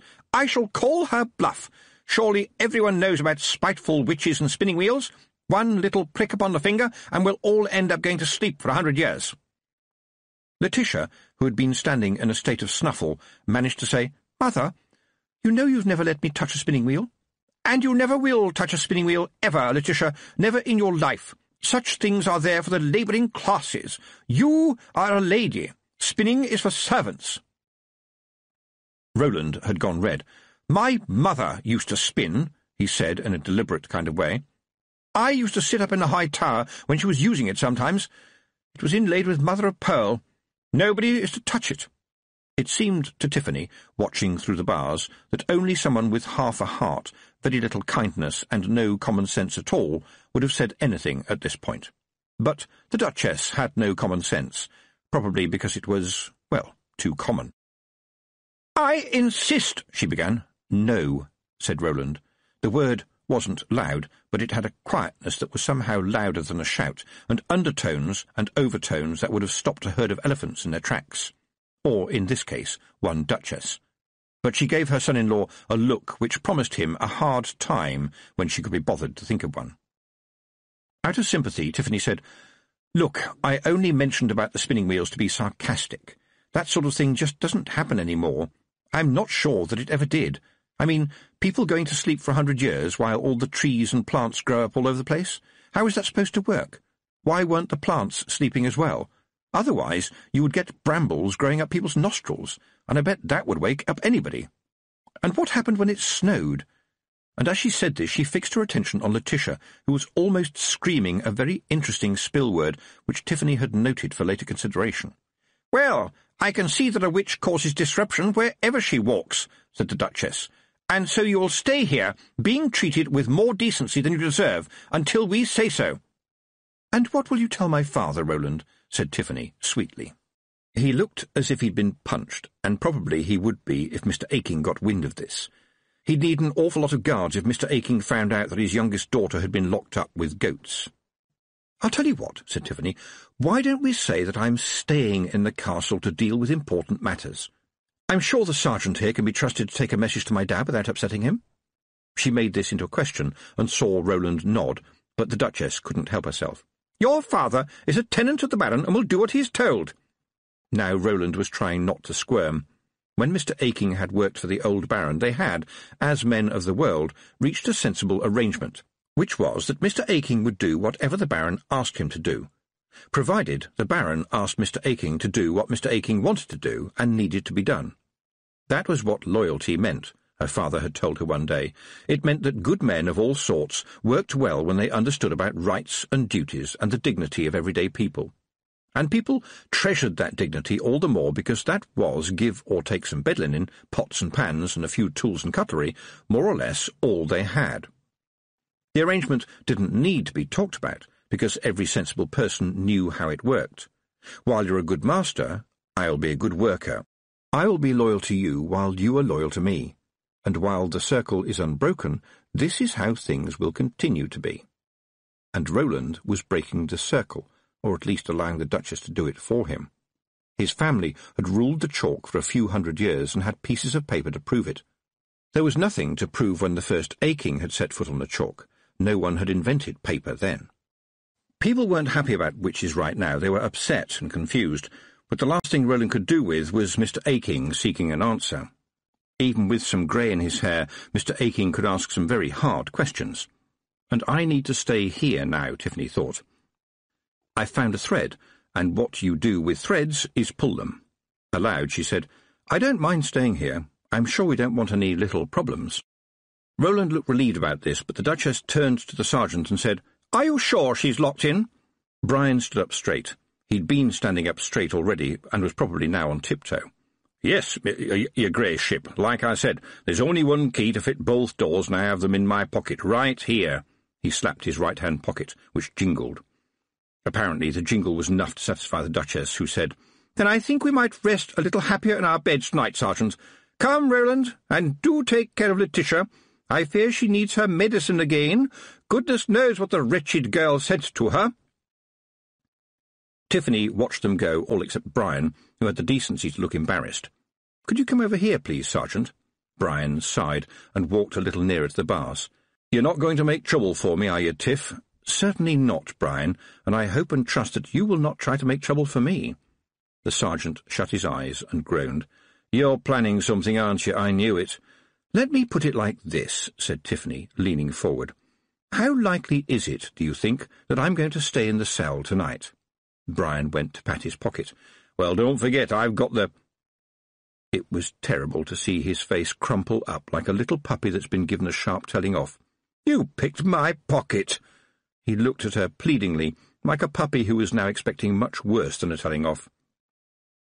To the sergeant's shock and awe, Tiffany handed the keys back to him again with a smile. "You surely don't think a witch needs keys, and I promise you that I will be back in here by 7 o'clock in the morning. I think you'll agree, in the circumstances, that this is a very good deal, especially since I will find some time to change the bandage on your mother's leg." The look on his face was enough. He grabbed the keys thankfully. "I suppose it's no good me asking you how you intend to get out," he said hopefully. "I don't think you ought to ask that question in the circumstances, do you, Sergeant?" He hesitated and then smiled. "Thank you for thinking about my mother's leg," he said. "It's looking a bit purple at the moment." Tiffany took a deep breath. "The trouble is, Brian, you and I are the only ones thinking about your mother's bad leg. There's old folks out there who need someone to help them in and out of the bathtub. There's pills and potions that need making and taking to people in the hard-to-get-to places. There is Mr. Bouncer, who can hardly walk at all unless I give him a good rubbing of embrocation." She pulled out her diary, held together with bits of string and elastic bands, and waved it at him. "This is full of things for me to do, because I am the witch. If I don't do them, who will? Young Mrs. Trollope is due to have twins soon, I'm sure of it. I can hear the separate heartbeats. First-time births, too. She is already scared stiff, and the nearest other midwife is 10 miles away, and I have to say a bit short-sighted and forgetful. You are an officer, Brian. Officers are supposed to be men of resource, so if the poor young mother comes looking for help, I am sure you will know what to do." She had the pleasure of seeing his face go very nearly white. Before he could stutter a reply, she continued, "But I can't help, you see, because the wicked witch must be locked up in case she gets her hands on a loaded spinning wheel. Locked up for a fairy story. And the trouble is, I think somebody might die. And if I let them die, then I am a bad witch. The trouble is, I am a bad witch anyway. I must be, because you have locked me up." She did actually feel sorry for him. He hadn't become a sergeant to deal with things like this. Most of his tactical experience lay in catching escaped pigs. Should I blame him for what he's been ordered to do, she wondered. After all, you can't blame the hammer for what the carpenter does with it. But Brian has got a brain, and the hammer hasn't. Maybe he should try to use it. Tiffany waited until the sound of his boots indicated that the sergeant had decided quite correctly that it might be a good idea to have a plausible distance between the cell and himself that evening, and also perhaps a little think about his future. Besides, the Feagles began to appear from every crevice, and they had a wonderful instinct for not getting spotted. "You shouldn't have pickpocketed his keys," she said as Rob Anybody spat out a piece of straw. "Aye, he wants to keep you locked up." "Well, yes, but he's a decent person." She knew that sounded stupid, and Rob Anybody must have known that too. "Oh, aye, sure, a decent person who will lock you up at the bidding of that snotty old Carlin," he snarled. "And what about that big wee stripper dribbling in the white dress? I was reckoning we'd have to build guttering in front of her." "Was she one of them water nymphs?" said Daft Woolly, but the majority view was that the girl was somehow made of ice and had been melting away. Lower down the steps a mouse was swimming to safety. Almost without her knowing it, Tiffany's left hand slid into her pocket and pulled out a piece of string, which was temporarily dropped onto Rob Anybody's head. The hand went back into her pocket and came back out with one interesting small key she had picked up by the side of the road 3 weeks ago, an empty packet that had once contained flower seeds, and a small stone with a hole in it. Tiffany always picked up small stones with holes in them because they were lucky. She kept them in her pocket until the stone wore through the cloth and fell out, leaving only the hole. That was enough to make an emergency shamble, except that you usually needed something alive, of course. The toad's dinner of beetles had entirely disappeared, mostly into the toad, so she picked him up and tied him gently into the pattern, paying no attention to his threats of legal action. "I don't know why you don't use one of the Feagles," he said. "They like this sort of thing." "Yes, but half the time the shamble ends up pointing me to the nearest pub. Now just hang on, will you?" The goats carried on chewing as she moved the shamble this way and that, searching for a clue. Letitia had been sorry, deeply, damply sorry, and that last set of spill words was a set of words she wasn't brave enough to say but not quick enough to stop. They were, "I didn't mean it." No one knew how a shamble worked. Everybody knew that it did. Perhaps all it did do was make you think. Maybe what it did do was give your eyes something to look at while you thought, and Tiffany thought, someone else in this building is magical. The shamble twisted, the toad complained, and the silver thread of a conclusion floated across Tiffany's second sight. She turned her eyes towards the ceiling. The silver thread glittered, and she thought, someone in this building is using magic. Someone who is very sorry that they did. Was it possible that the permanently pale, permanently damp and irrevocably watercolouring Letitia was actually a witch? It seemed unthinkable. Well, there was no sense in wondering what was happening when you could simply go and find out for yourself. It was nice to think that the barons of the chalk had got along with so many people over the years that they'd forgotten how to lock anybody up. The dungeon had become a goat shed, and the difference between a dungeon and a goat shed is that you don't need a fire in a goat shed, because goats are pretty good at keeping themselves warm. You do need one in a dungeon, however, if you want to keep your prisoners nice and warm, and if you really don't like your prisoners, then you'll need a fire to get them nasty and warm. Terminally hot. Granny Aching had told Tiffany once, when she was a girl, that there had been all kinds of horrible metal things in the dungeon, mostly for taking people apart a little bit at a time, but as it turned out, there was never a prisoner bad enough to use them on. And if it came to that, no one in the castle wanted to use any of the things, which often trapped your fingers if you weren't careful, so they were all sent down to the blacksmith for turning into more sensible things like shovels and knives, except for the Iron Maiden, which had been used as a turnip clamp until the top fell off. And so, because nobody in the castle had ever been very enthusiastic about the dungeon, everybody had forgotten that it had a chimney, and that is why Tiffany looked up and saw, high above her, that little patch of blue which a prisoner calls the sky, but which she, as soon as it was dark enough, intended to call the exit. It turned out to be a little more tricky to use than she had hoped. It was too narrow for her to go up sitting on the stick, so she had to hang on to the bristles and let the broomstick drag her up while she fended herself off the walls with her boots. At least she knew her way around up there.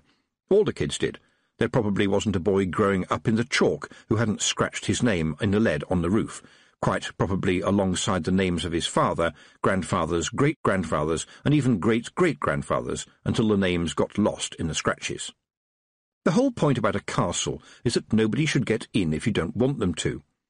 And so there were no windows until you got nearly to the top, where the best rooms were.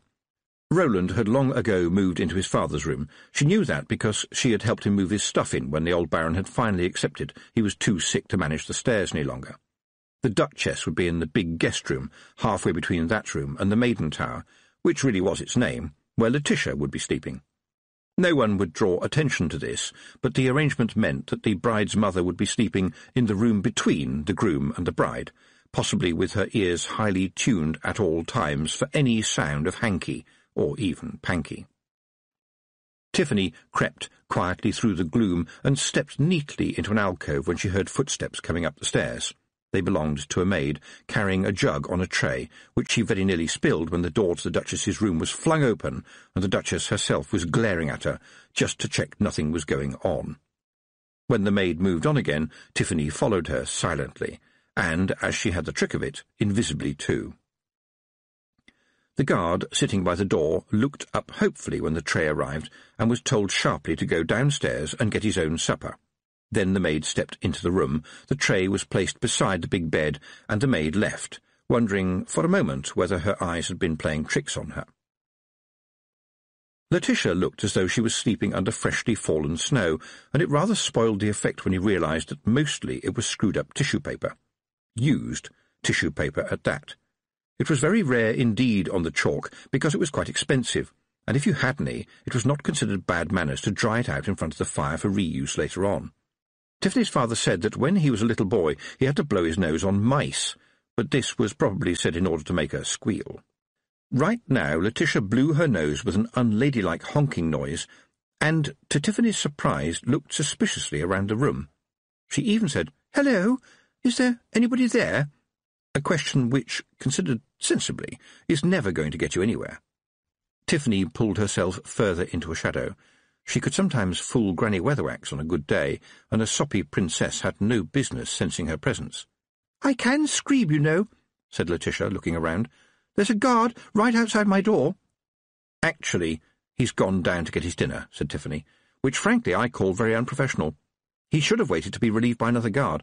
Personally, I think your mother is more worried about how her guards look than about how they think. Even young Preston guards better than they do. Sometimes people never know he's there until he taps them on the shoulder. Did you know that people very seldom start screaming while someone is still talking to them? I don't know why. I suppose it's because we are brought up to be polite. And if you think you're going to do so now, I would like to point out that if I was planning to do anything nasty, I would have done so already, don't you think? The pause was rather longer than Tiffany liked. Then Letitia said, "You have every right to be angry. You are angry, aren't you?" "Not at the moment. By the way, aren't you going to drink your milk before it gets cold?" Actually, I always tip it down the privy. I know that it's a wicked waste of good food, and that there are a lot of poor children who would love a nightcap of warm milk, but they don't deserve mine because my mother makes the maids put a medicine in it to help me sleep." "Why?" said Tiffany incredulously. "She thinks I need it. I don't really. You have no idea what it's like. It's like being in prison." "Well, I think I know what that's like now," said Tiffany. The girl in the bed started to cry again, and Tiffany hushed her into silence. "I didn't mean it to get that bad," said Letitia, blowing her nose like a hunting horn. "I just wanted Roland not to like you so much. You can't imagine what it's like being me. The most I'm allowed to do is paint pictures, and only watercolours at that, not even charcoal sketches." "I wondered about that," said Tiffany absent-mindedly. "Roland once used to write to Lord Diver's daughter, Iodine, and she used to paint watercolours all the time too. I wondered if it was some kind of punishment." But Letitia wasn't listening. "You don't have to just sit and paint pictures. You can fly around all the time," she was saying. "Order people about, do interesting things. Ha! I wanted to be a witch when I was little, but just by luck I had long blonde hair and a pale complexion and a very rich father. What good was that? Girls like that can't be witches." Tiffany smiled.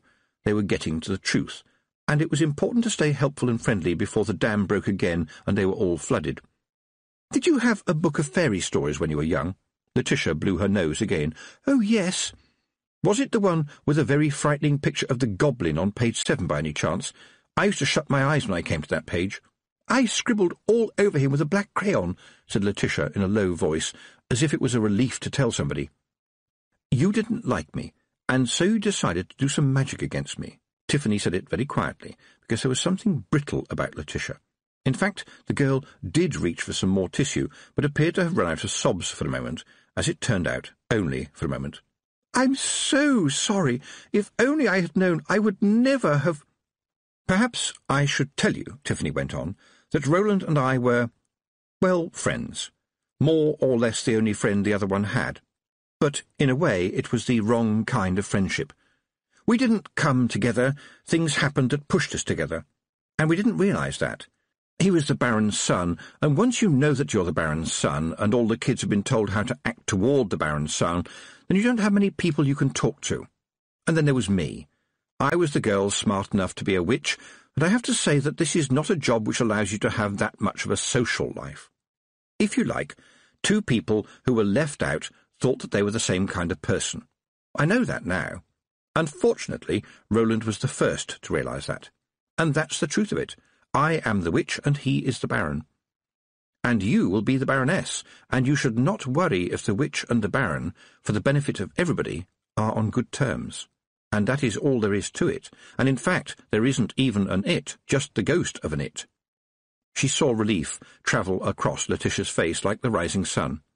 "And that's the truth from me, miss, so I would like the truth from you.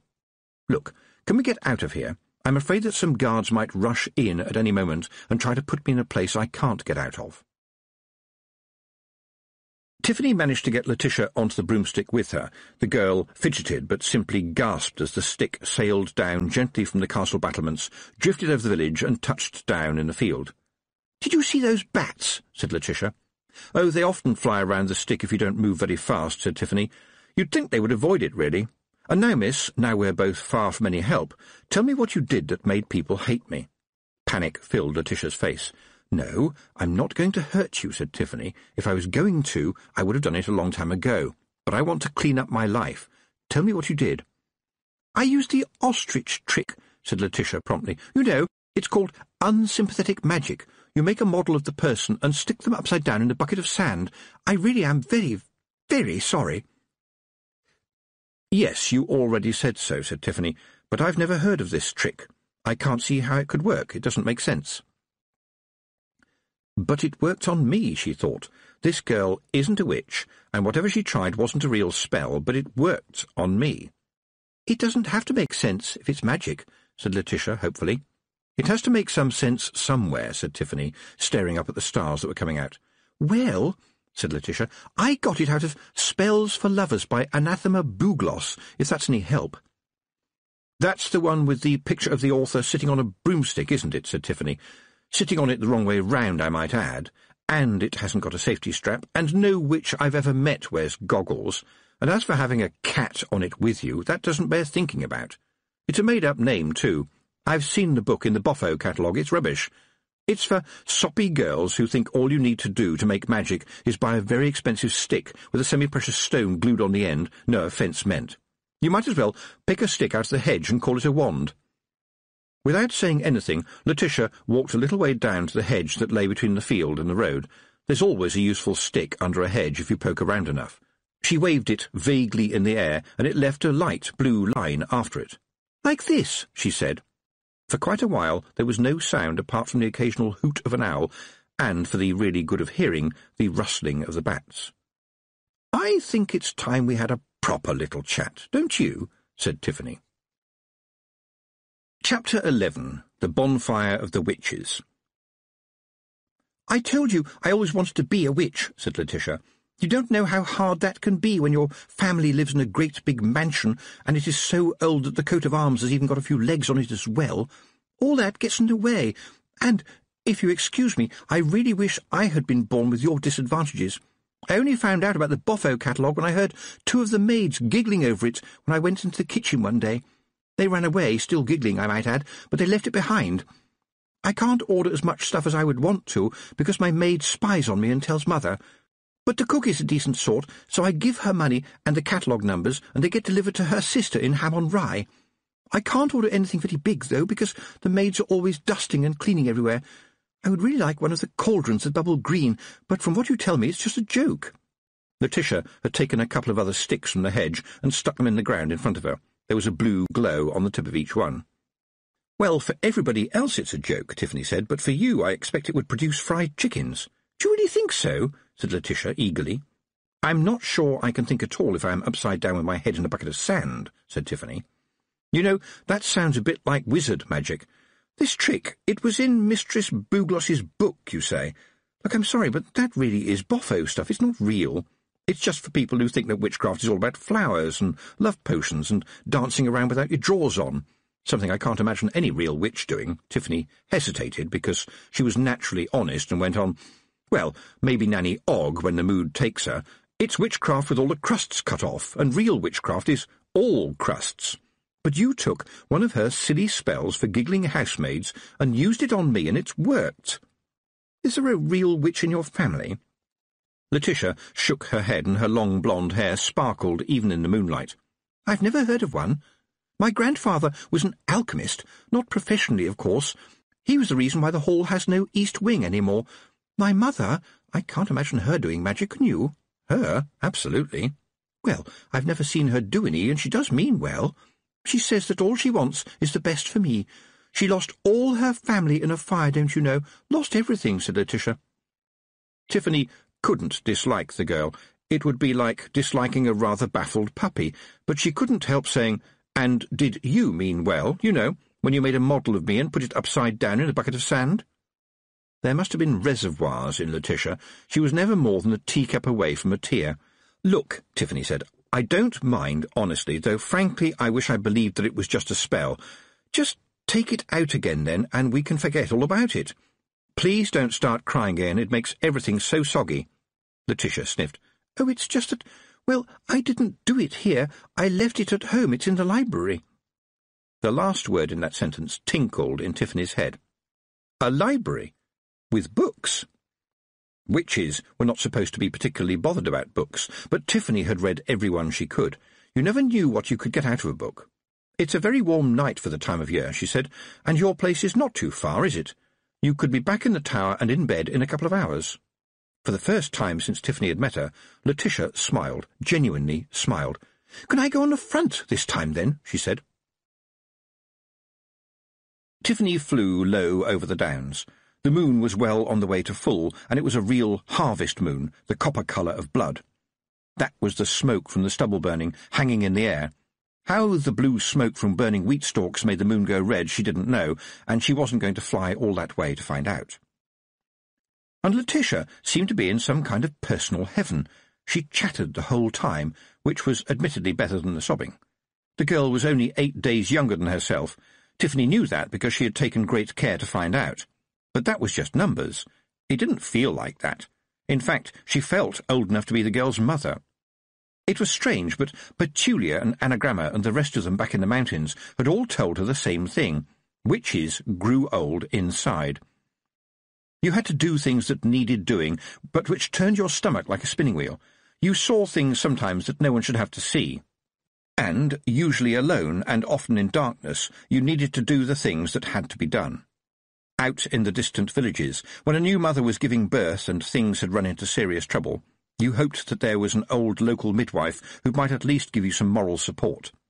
But still, when it came down to it, and a life or death decision had to be made, then it was made by you, because you were the witch. And sometimes it wasn't a decision between a good thing and a bad thing, but a decision between two bad things. No right choices, just choices. And now she saw something speeding over the moonlit turf and easily keeping up with the stick. It kept pace for several minutes and then, with a spinning jump, headed back into the moonlight shadows. The hare runs into the fire, Tiffany thought, and I have a feeling that I do too. Keepsake Hall was at the far end of the chalk, and it was truly the far end of the chalk because there the chalk gave way to clay and gravel. There was parkland there, and tall trees, forests of them, and fountains in front of the house itself, which stretched the word hall to breaking point, since it looked like half a dozen mansions stuck together. There were outbuildings, wings, a large ornamental lake, and a weather vane in the shape of a heron, which Tiffany nearly ran into. "How many people live here?" she managed to say, as she steadied the stick and landed on what she had expected to be a lawn, but turned out to be dried grass almost 5 feet deep. Rabbits scattered, alarmed at the aerial intrusion. "Just me and Mother now," said Letitia, the dead grass crackling under her feet as she jumped down. "And the servants, of course. We have quite a lot of them. Don't worry, they will all be in bed by now." "How many servants do you need for 2 people?" Tiffany asked. "About 250. "I don't believe you." Letitia turned as she led the way to a distant door. "Well, including families, there's about 40 on the farm, another 20 in the dairy, and another 24 for working in the woodlands, and 75 for the gardens, which include the banana house, the pineapple pit, the melon house, the water lily house, and the trout fishery. The rest work in the house and the pension rooms." "What are they?" Letitia stopped with her hand on the corroded brass doorknob. "You think my mother is a very rude and bossy person, don't you?" Tiffany couldn't see any alternative to telling the truth, even at the risk of midnight tears. She said, "Yes, I do." "And you're right," said Letitia, turning the doorknob. "But she is loyal to people who are loyal to us. We always have been. No one is ever sacked for being too old, or too ill, or too confused. If they can't manage in their cottages, they live in one of the wings. In fact, most of the servants are looking after the old servants. We may be old-fashioned and a bit snobbish and behind the times, but no one who works for the Keepsakes will ever need to beg for their food at the end of their life." At last the cranky doorknob turned, opening into a long corridor that smelled of old. That was the only way to describe it. But if you had enough time to think, you would say it was a mix of dry fungi, damp wood, dust, mice, dead time, and old books, which have an intriguing smell of their own. That was it, Tiffany decided. Days and hours had died quietly in here while nobody noticed. Letitia fumbled on a shelf inside the door and lit a lamp. "No one ever comes in here these days except me," she said, "because it's haunted." "Yes," said Tiffany, trying to keep her voice matter-of-fact, "by a headless lady with a pumpkin under her arm. She is walking towards us right now." Had she expected shock or tears? Tiffany certainly hadn't expected Letitia to say, "Oh, that would be Mavis. I shall have to change her pumpkin as soon as the new ones are ripe. They start to get all, well, manky after a while." She raised her voice. "It's only me, Mavis. Nothing to be frightened of." With a sound like a sigh, the headless woman turned and began to walk back up the corridor. "The pumpkin was my idea," Letitia continued chattily. "She was just impossible to deal with before that. Looking for her head, you know.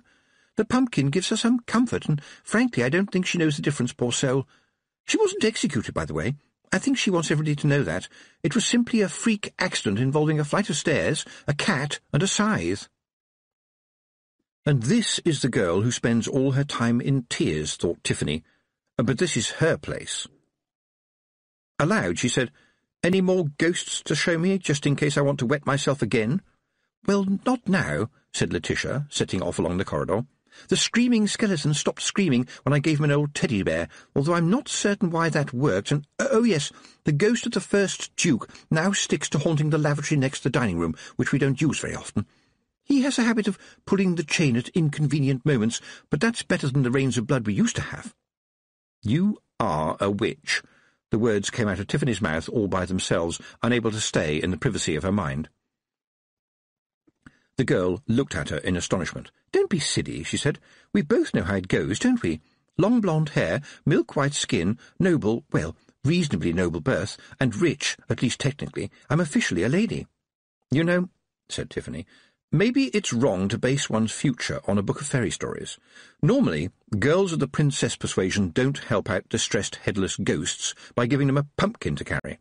As for stopping the screaming skeleton screaming by giving it a teddy bear, I have to say I am impressed. That is what Granny Weatherwax calls headology. Most of the craft is headology when you get right down to it, headology and boffo."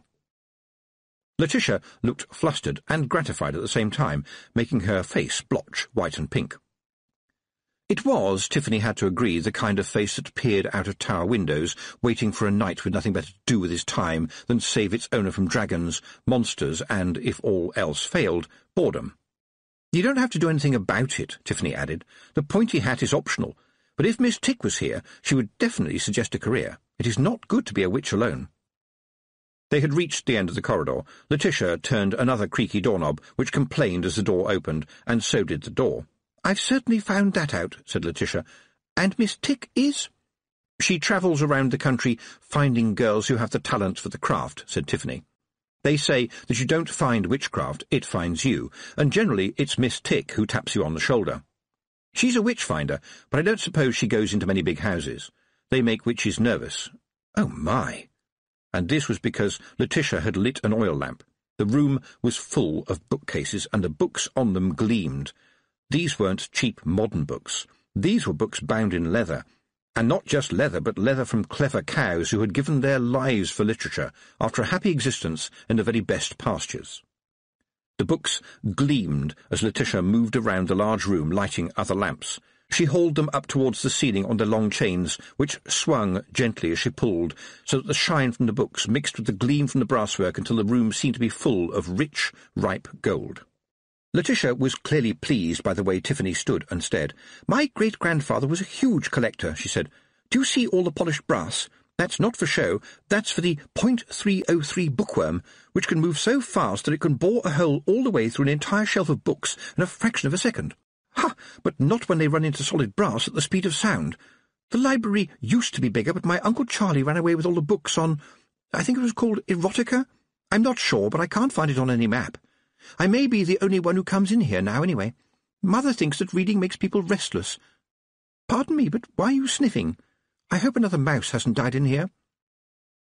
There is something very wrong about this place, thought Tiffany. Something strained. Straining. Maybe it's all the knowledge in the books just bursting to get out. She had heard talk of the library at Unseen University, of the soulful books all pressed together in space and time, so that, at night, it was said, they spoke to one another, and a kind of lightning flashed from book to book. Too many books in one place. Who knew what they could do? Miss Tick had told her one day, "Knowledge is power, power is energy, energy is matter, matter is mass, and mass changes time and space." But Letitia looked so happy among the shelves and desks that Tiffany hadn't got the heart to object. The girl beckoned her over. "And this is where I do my little bits of magic," she said, as if she was telling Tiffany that this was where she played with her dollies. Tiffany was sweating now. All the little hairs on her skin were trembling, a signal to herself that she should turn and run, but Letitia was chattering away, quite oblivious to the fact that Tiffany was trying not to throw up.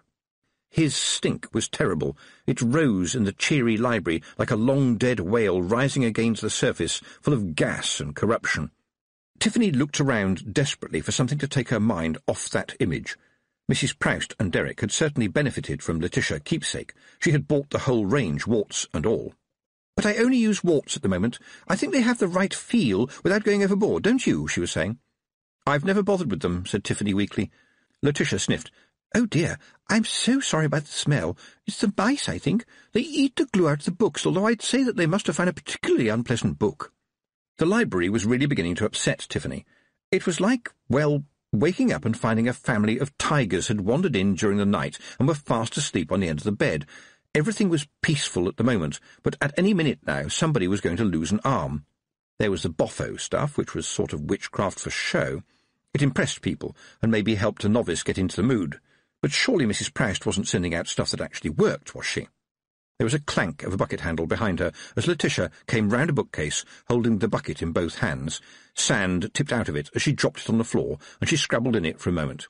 "Ah, there you are," she said, pulling out something that looked like a carrot which had been chewed by a mouse that wasn't really very hungry. "Is that supposed to be me?" said Tiffany. "I'm afraid I'm not very good at wood-carving," said Letitia, "but the book says it's what you're thinking that counts." It was a nervous statement with a wiry little question clinging to the end of it, waiting to burst into tears. "Sorry," said Tiffany. "The book has got that wrong. It's not as nice as that. It's what you do that counts. If you want to put a hex on someone, you need something that has belonged to them. Hair, a tooth maybe, and you shouldn't mess about with it, because it's not nice and it's very easy to get it wrong." She looked closely at the very badly carved witch. "And I see you've written the word witch on it in pencil. You know I said it's easy to get it wrong? Well, there are times when getting it wrong just doesn't cover messing up somebody else's life." Her lower lip trembling, Letitia nodded. The pressure on Tiffany's head was getting worse, and the horrible stench was now so powerful that it felt like a physical thing. She tried to concentrate on the little pile of books on the library table. They were sad little volumes, of the sort that Nanny Ogg, who could be uncharacteristically scathing when she felt like it, called Tiddly Twinkle Pooh for girls who played at being witches for fun. But at least Letitia had been thorough. There were a couple of notebooks on the lectern which dominated the table. Tiffany turned to say something to the girl, but somehow her head did not want to stay turned. Her second sight was dragging it back, and her hand rose, slowly, almost automatically, and moved aside the little pile of silly books. What she had thought was the top of the lectern was in fact a much larger book, so thick and dark it seemed to merge with the wood itself. Dread trickled into her brain like black syrup, telling her to run and— no, that was all, just run, and go on running and not stop, ever. She tried to keep her voice level. "Do you know anything about this book?" Letitia looked over her shoulder. "It's very ancient. I don't even recognize the writing. Wonderful binding, though, and the funny thing is, it's always slightly warm."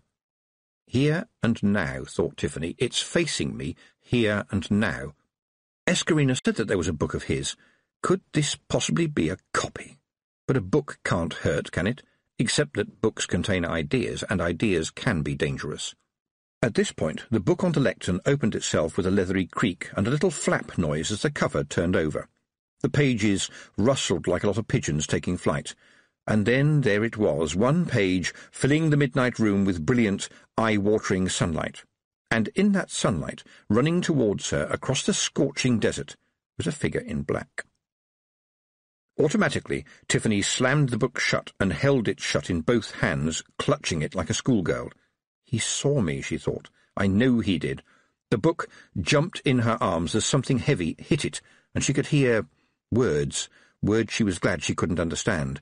Another blow struck the book, and the cover bulged, nearly knocking her over. When the next thump came, she fell forward, landing with the cover under her and all her weight on the book. Fire, she thought. He hates fire. But I don't think I could carry this very far, and, well, you don't set fire to libraries, you just don't. Besides, this whole place is as dry as a bone. "Is something trying to get out of the book?" said Letitia. Tiffany looked up at her pink and white face. "Yes," she managed, and slammed the book down on the table as it jumped again in her arms. "It's not going to be like that goblin in the fairy tale book, is it? I was always so scared that it would squeeze itself out between the pages." The book sprang up into the air and slammed back down again on the table, knocking the wind out of Tiffany. She managed to grunt, "I think this is a lot worse than the goblin." Which was our goblin, she remembered inconveniently. They had the same book, after all. It wasn't a good book in many respects, but then you grow up and it's just a silly picture, but part of you never forgets. It seemed to be something that happened to everybody. When she had mentioned to Petulia about being frightened by a picture in a book, the girl confessed that she had been hugely frightened by a happy-looking skeleton in a picture book when she was young, and it turned out all the other girls remembered something like it too. It was as if it was a fact of life. A book would start out by scaring you. "I think I know what to do," said Letitia. "Can you keep it occupied for a while? I won't be a moment." And with that she disappeared from view, and after a few seconds Tiffany, still straining to keep the book closed, heard a squeaking noise. She did not take much notice because her arms, clinging tightly to the bouncing book, felt red-hot. Then behind her Letitia said quietly, "Look, I'm going to guide you to the book press. When I say so, push the book in and get your hands out of the way really, really quickly. It's quite important that you do it quickly." Tiffany felt the girl help her turn, and together they edged along to something metallic waiting in the gloom, while all the time the book rocked with anger and thumped her on the chest. It was like holding an elephant's heart while it was still beating. She hardly heard Letitia's voice above the pounding as she shouted, "Put the book down on the metal plate, push it a little way forward, and get your fingers out of the way, right now." Something spun. In one pants-wetting moment, Tiffany saw a hand thrust its way through the book's cover before a metal plate slammed down on it, clipping the ends of Tiffany's fingernails. "Help me with this bar, will you? Let's tighten it down as far as we can." That was from Letitia, who was leaning on... what? "It's the old book press," she said. "My grandfather used to use it all the time when he was tidying up old books that got damaged. It helps when you have to glue a page back in, for example. We hardly use it, except at Hogswatch. Very good for the precision cracking of walnuts, you see. Just wind the handle until you hear them start to crack. They look like tiny little human brains." Tiffany risked a look at the press, the top and bottom plates of which were now pressed tightly together, to see if any human brains were dripping down the outside. They weren't, but it didn't help very much at this point, as a small human skeleton walked out of the wall, through the library shelves as though they were smoke, and disappeared. It had been holding a teddy bear. It was one of those things that the brain files under something I would rather not have seen. "Was that some kind of ghost?" said Letitia. "Not the skeleton. I told you about him, didn't I? Poor little thing. I mean, the other one, the one in the book." "He is... well, I suppose you could say he is something like a disease, and also something like a nightmare that turns out to be standing in your bedroom when you wake up. And I think you may have called him, summoned him, if you like." "I don't like either of those. All I did was a simple little spell out of a book that cost $1. All right, I know I must have been a silly girl, but I didn't mean anything like that." She pointed to the press, which was still creaking. "Stupid woman," said Tiffany. Letitia blinked. "What did you say?" "Stupid woman, or silly woman, if you prefer. You're going to get married in a few days, remember? And you tried to do a spell on somebody out of jealousy. Did you see the title of that book? I did. It was right in front of me. It was The Bonfire of the Witches. It was dictated by an Omnian priest who was so mad that he wouldn't have been able to see sanity with a telescope. And you know what? Books live. The pages remember. Have you heard about the library at Unseen University? They have books in there that have to be chained down, or kept in darkness, or even underwater.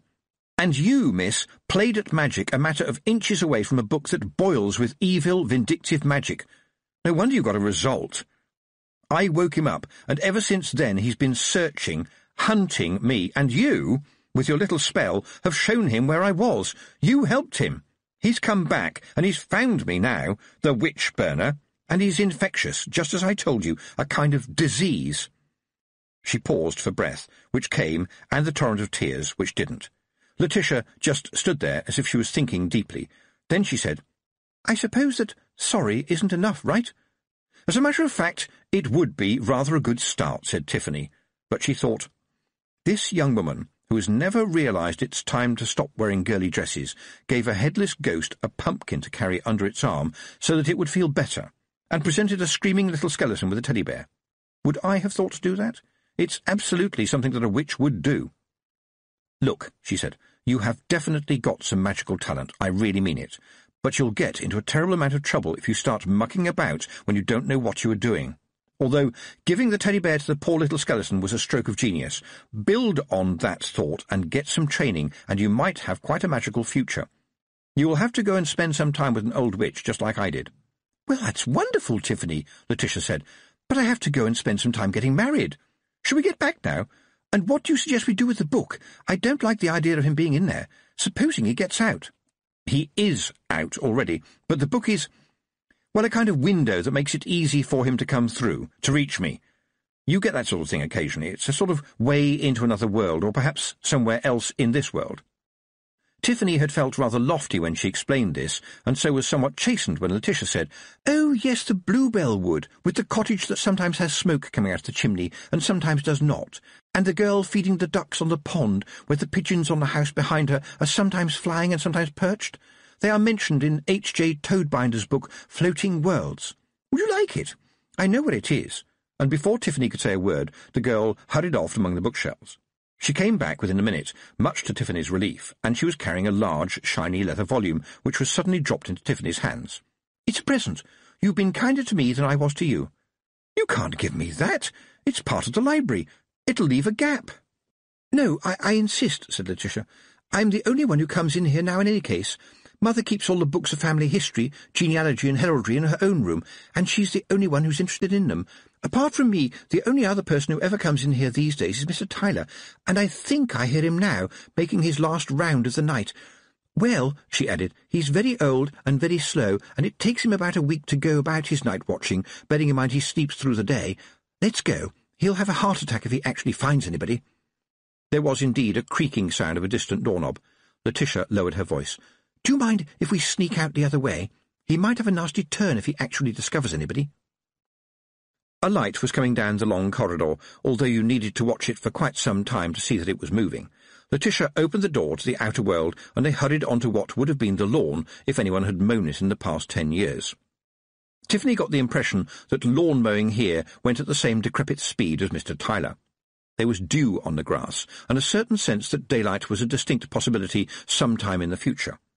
As soon as they reached the broomstick, Letitia made yet another muttered apology and hurried back into the sleeping house via another door, coming out again 5 minutes later carrying a large bag. "My mourning clothes," she said as the broomstick rose into the soft air. "It will be the old Baron's funeral tomorrow, the poor man. My mother always travels with her funeral clothes. She says you never know when someone is going to drop down dead." "That is a very interesting point of view, Letitia, but when you get back to the castle, I would like you to tell Roland what you did, please. I don't care about anything else, but please tell him about the spell you did." Tiffany waited. Letitia was sitting behind her, and right now silent. Very silent. So much silence that you could hear it. Tiffany spent the time looking at the landscape as it wound past. Here and there, smoke rose from kitchen fires, even though the sun was still below the horizon. Generally speaking, women in the villages raced to be the first to show smoke. It proved you were a busy housewife. She sighed. The thing about the broomstick was that when you rode it, you looked down on people. You couldn't help it, however much you tried. Human beings seemed to be nothing but a lot of scurrying dots. And when you started thinking like that, it was time you found the company of some other witches to get your head straight. "You shall not be a witch alone," the saying went. It wasn't so much advice as a demand. Behind her, Letitia said, in a voice that sounded as though she had weighed out every word very carefully before deciding to speak, "Why aren't you angrier with me?" "What do you mean?" "You know, after what I did, you were just being dreadfully nice." Tiffany was glad the girl couldn't see her face, and, for that matter, she couldn't see hers. Witches don't often get angry. All that shouting business never really gets anybody anywhere. After another pause, Letitia said, "If that is true, then maybe I'm not cut out to be a witch. I feel very angry sometimes." "Oh, I feel angry a lot of the time," said Tiffany, "but I just put it away somewhere until I can do something useful with it. That's the thing about witchcraft, and wizardry comes to that. We don't do much magic at the best of times, and when we do, we generally do it on ourselves. Now look, the castle's right ahead. I'll drop you off on the roof, and, frankly, I'm looking forward to seeing how comfortable the straw is going to be." "Look, I really am very, very—" "I know," you said. "There's no hard feelings, but you have to clear up your own mess. That's another part of witchcraft, that is." And she added to herself, "And don't I know it?" Chapter 12. The Sin o' Sins. The straw turned out to be comfortable enough. Little cottages usually do not have spare rooms, so a witch there on business, such as the birthing of a child, was lucky to get a bed in the cowshed. Very lucky, in fact. It often smelled better, and Tiffany wasn't alone in thinking that the breath of a cow, warm and smelling of grass, was a kind of medicine in itself. The goats in the dungeon were nearly as good, though. They sat placidly, chewing their supper over and over again, while never taking their solemn gaze off her, as if they expected her to start juggling or doing some kind of song and dance act. Her last thought before falling asleep was that somebody must have given them the feed, and must therefore have noticed that the dungeon was -1 prisoner. In that case, she was in more trouble, but it was hard to see how much more trouble she could be in. Possibly not that much, it seemed, because when she woke again, just an hour or so later, somebody had put a cover over her while she was asleep. What was happening? She found out when Preston appeared with a tray of eggs and bacon, the eggs and bacon being slightly coffee-flavoured on account of slopping on their way down the long stone staircase. "His lordship says it is with his compliments and apologies," said Preston, grinning, "and I'm to tell you that if you would like it, he could arrange for a hot bath to be waiting for you in the black and white chamber, and when you're ready, the Baron, the new Baron, would like to see you in his study." The idea of a bath sounded wonderful, but Tiffany knew that there just wouldn't be any time, and besides, even a halfway useful bath meant that some poor girls had to drag a load of heavy buckets up 4 or 5 flights of stone stairs. She would have to make do with a quick swill out of a wash basin when the opportunity arose. Witches always made certain that their hands were scrupulously clean. The rest of the witch had to wait for some time in the busy schedule, or possibly for a thunderstorm. But she was certainly ready for the bacon and eggs. She made a mental note as she wiped the plate that if this was going to be a be nice to Tiffany day, she might try for another helping later on. Witches liked to make the most of gratitude while it was still warm. People tended to become a little bit forgetful after a day or so. Preston watched with the expression of a boy who had eaten salt porridge for breakfast, and when she had finished, said carefully, "And will you go and see the Baron?" "He is concerned for me," Tiffany thought. "First, I'd like to go and see the old Baron," she said. "He's still dead," Preston volunteered, looking worried. "Well, that's some comfort anyway," said Tiffany. "Imagine the embarrassment otherwise." She smiled at Preston's puzzlement. "And his funeral is tomorrow, and that's why I should see him today, Preston. And right now, please? Right now he is more important than his son." Tiffany felt people's eyes on her as she strode towards the crypt, with Preston almost running to keep up and clattering down the long steps after her. She felt a bit sorry for him, because he had always been kind and respectful, but no one was to think that she was being led anywhere by a guard. There had been enough of that. The looks that people gave her seemed rather more frightened than angry, and she didn't know if this was a good sign or not. At the bottom of the steps, she took a deep breath. There was just the usual smell of the crypt, chilly with a hint of potatoes. She smiled a little smile of self-congratulation. And there was the Baron, lying peacefully just as she had left him, with his hands crossed on his chest, looking for all the world as though he was sleeping. "They thought I was doing witchcraft down here, didn't they, Preston?" she said. "There was some gossip, yes, miss." "Well, I was. Your granny taught you about the care of the dead, right? So you know it's not right for the dead to be too long in the land of the living. The weather is warm, and the summer has been hot, and the stones that could be as chilly as the grave are not as chilly as all that. So, Preston, go and get me 2 pails of water, please." She sat quietly by the side of the slab as he scurried away. Earth and salt and 2 coins for the ferryman, those were the things that you gave to the dead, and you watched and listened like the mother of a newborn baby. Preston came back carrying 2 large pails with, she was pleased to see, only a limited amount of slopping.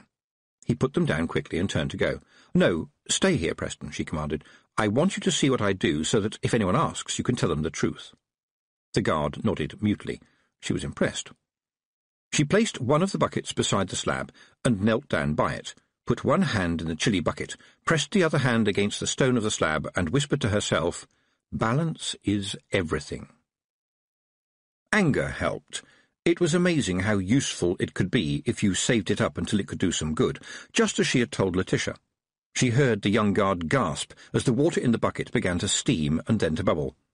He jumped to his feet. "I understand, miss. I'll take the boiling bucket away and bring you another cold one, yes?"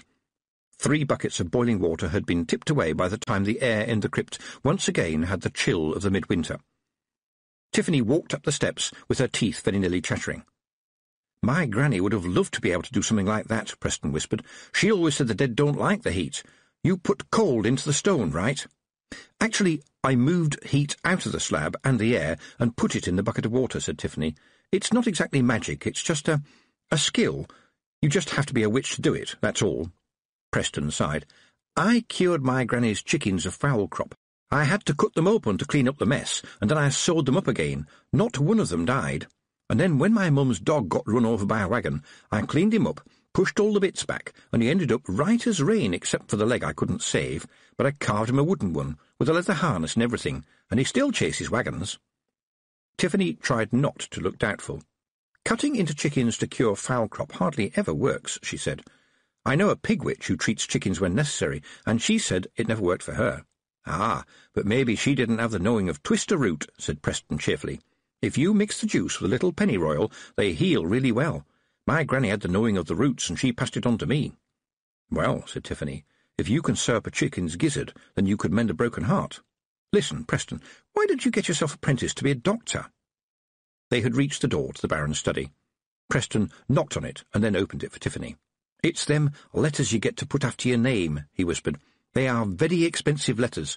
It might not cost money to become a witch, miss, but when you need them letters, oh, don't you need that money." Roland was standing facing the door when Tiffany stepped in, and his mouth was full of spill words, tumbling over themselves not to be said. He did manage to say, Miss Tiffany, my fiancé assures me that we are all the victim of a magical plot aimed at your good self. I do hope you will forgive any misunderstanding on our part, and I trust that we have not inconvenienced you too much, and may I add that I take some heart from the fact that you were clearly able to escape from our little dungeon. Tiffany wanted to shout, "Roland, do you remember that we first met when I was 4 years old and you were 7, running around in the dust with only our vests on? I liked you better when you didn't talk like some old lawyer with a broomstick stuck up his bum. You sound as if you were addressing a public meeting." But instead, she said, "Did Letitia tell you everything?" Roland looked sheepish. "I rather suspect that she did not, Tiffany, but she was very forthright.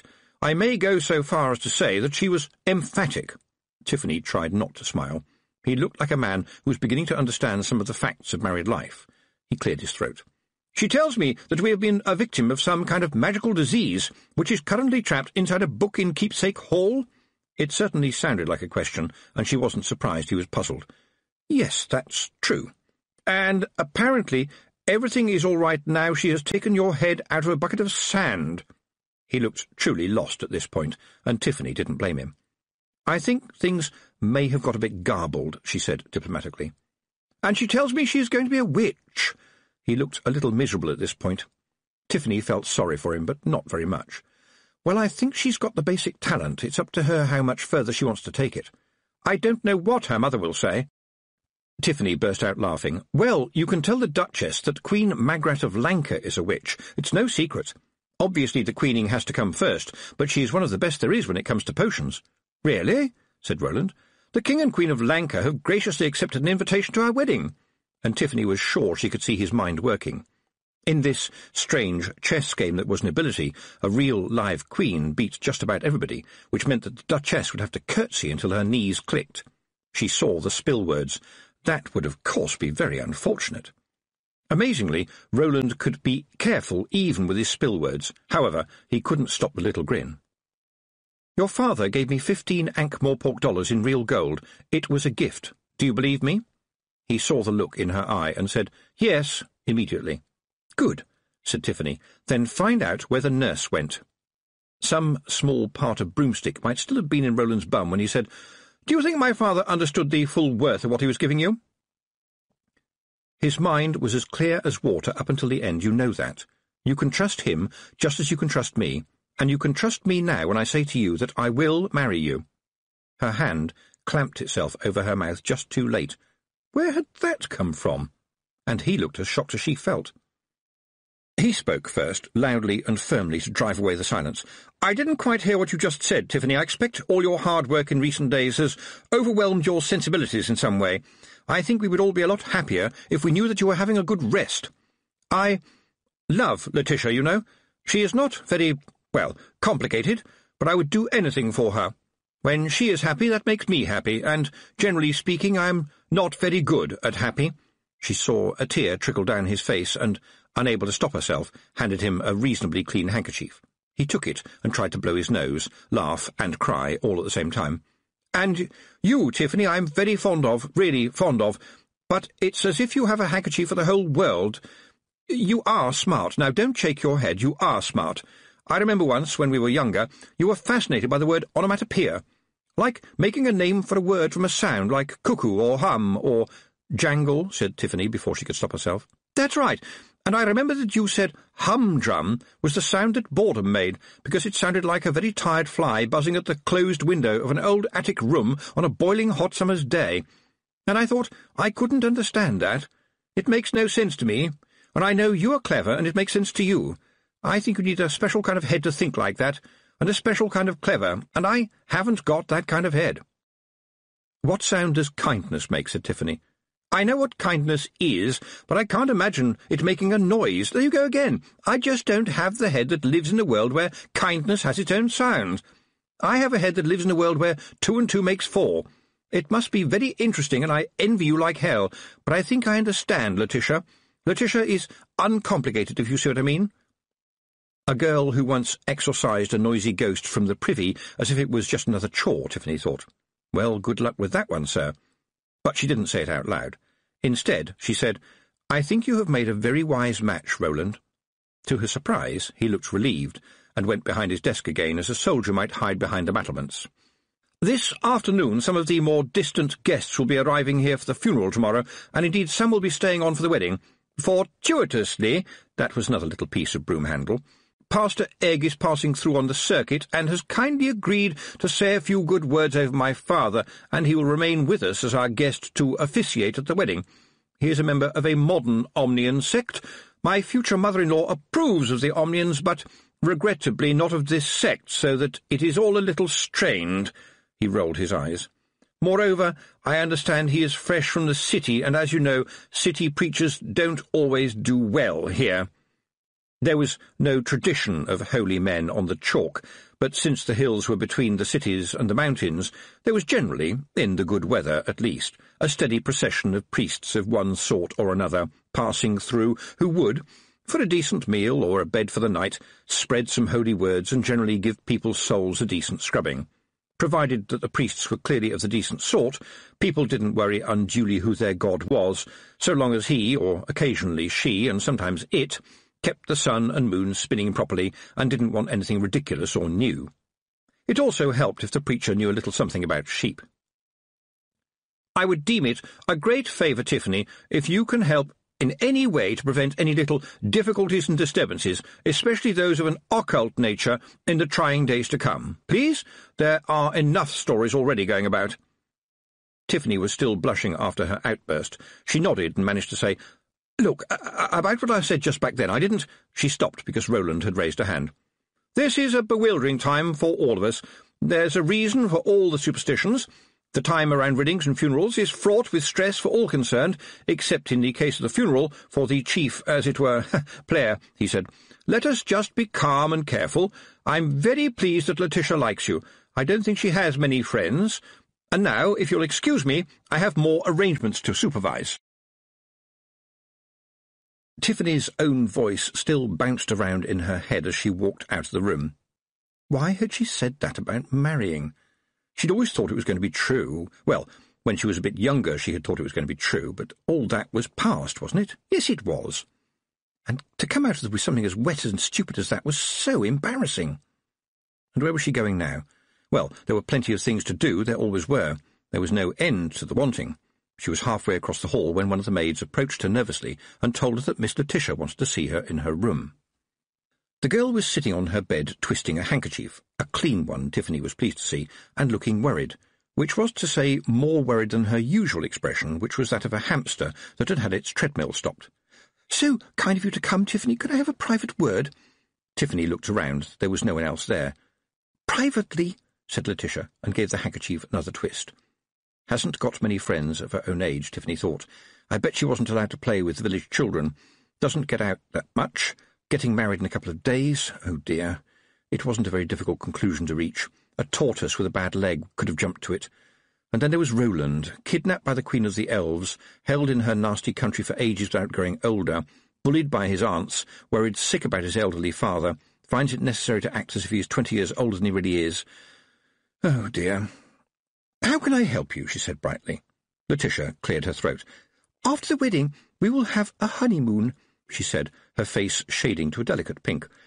What exactly is supposed to happen? The last few words were mumbled quickly, Tiffany noticed. Do you have any aunts? She asked. Aunts were generally good at this sort of thing. Letitia shook her head. "Have you tried talking about it with your mother?" Tiffany tried, and Letitia turned on her a face that was as red as a boiled lobster. "Would you talk about this sort of thing with my mother?" "I can see the problem. Well, broadly speaking, and I don't speak exactly as an expert here, but she was, if not through actual personal practice. A witch couldn't help being some kind of expert as to the ways people came and entered the world. By the time she was 12, the older witches had trusted her to go out to a birth by herself. Besides, she had helped lambs to be born, even when she was quite small. It came naturally, as Nanny Ogg said, although not as naturally as you might think. She remembered Mr. and Mrs. Hamper, quite a decent couple who had 3 children in a row before they worked out what was causing it. Ever since then, she had tried to have a chat with the village girls of a certain age, just to be on the safe side. Letitia listened like someone who was going to make notes afterwards and possibly get tested on Friday. She didn't ask any questions till about halfway through, when she said, "Are you sure?" "Yes, I'm pretty certain," said Tiffany. "Well, it sounds reasonably straightforward. Of course, I suppose boys know all about this sort of thing. Why are you laughing?" "It's a matter of opinion," said Tiffany. "Oh, now I see you. I see you, you filth, you plague, you noxious abomination."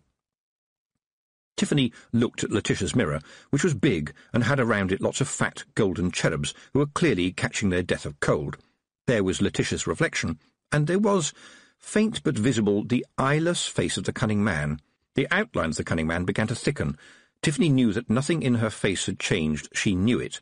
"I won't answer him," she thought. "I had almost forgotten all about him. Don't answer. Don't let him get a hold on you." She managed to smile while Letitia hauled out from cases and chests what she called her trousseau, which, in Tiffany's opinion, contained the world's entire supply of frilliness. She tried to focus on it, to let frilliness fill her mind and somehow chase away the words that came pouring from him. The ones she understood were bad enough, the ones that she didn't were worse. Despite everything, the creaking, choking voice got through again. "You think you have been lucky, witch. You hope you'll be lucky again.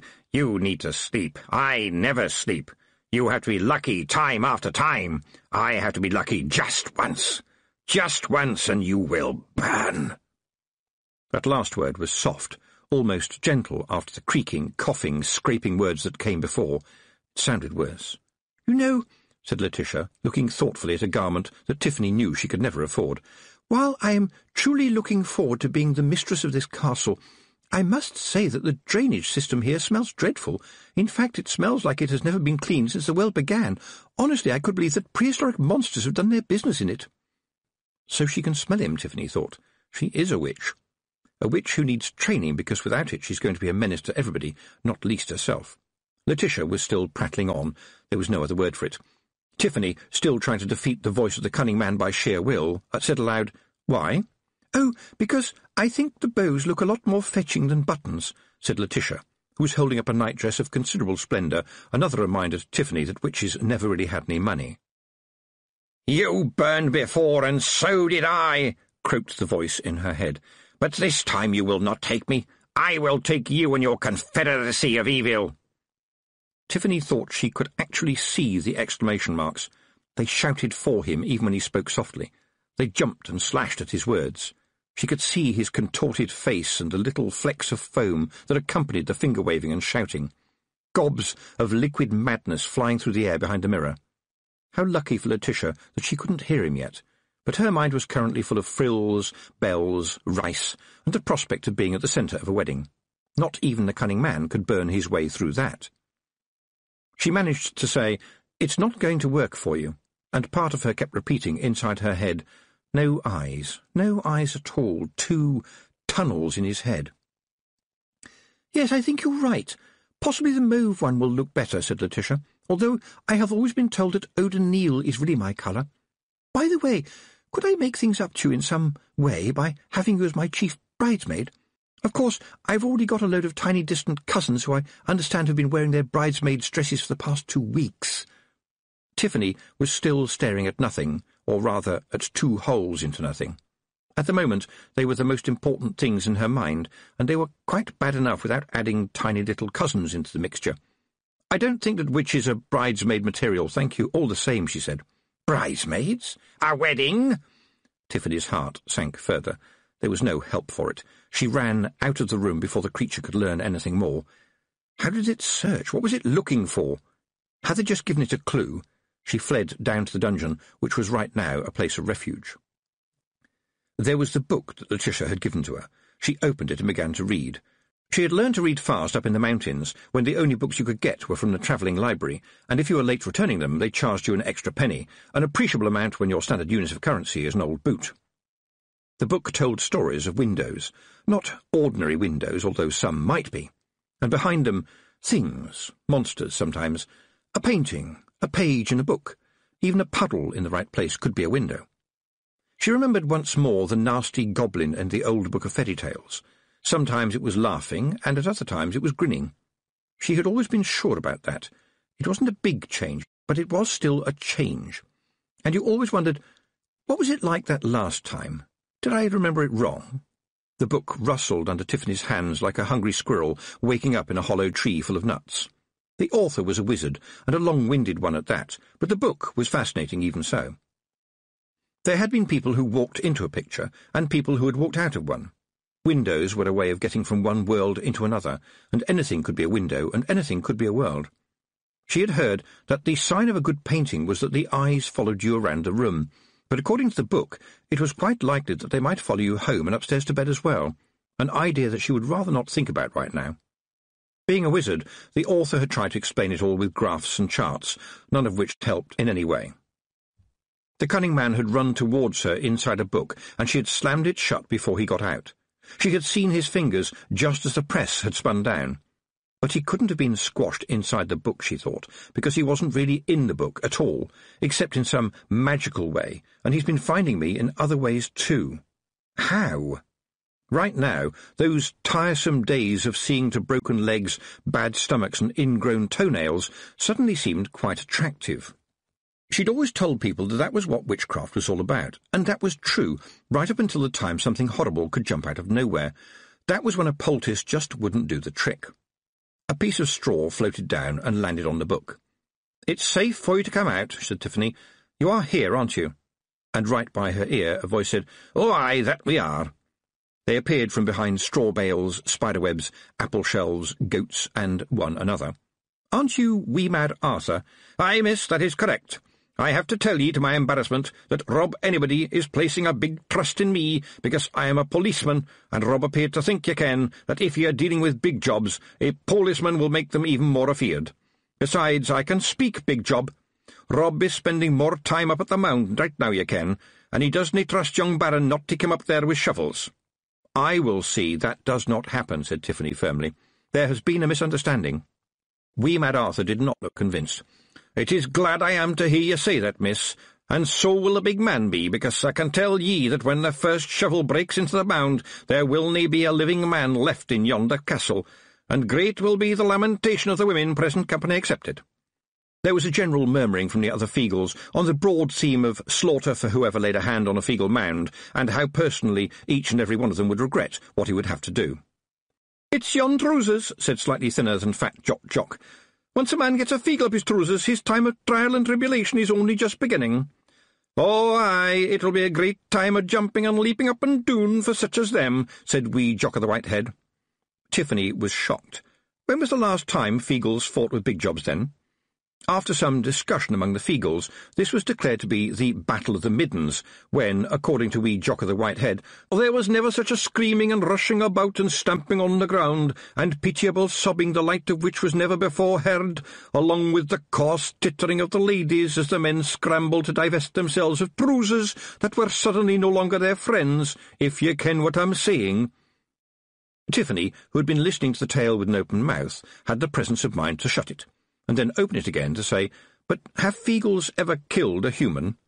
This led to a certain amount of deliberate lack of eye contact among the Feagles, plus quite a lot of foot shuffling and head scratching, with the usual fallout of insects, hoarded food, interesting stones, and other unspeakable items.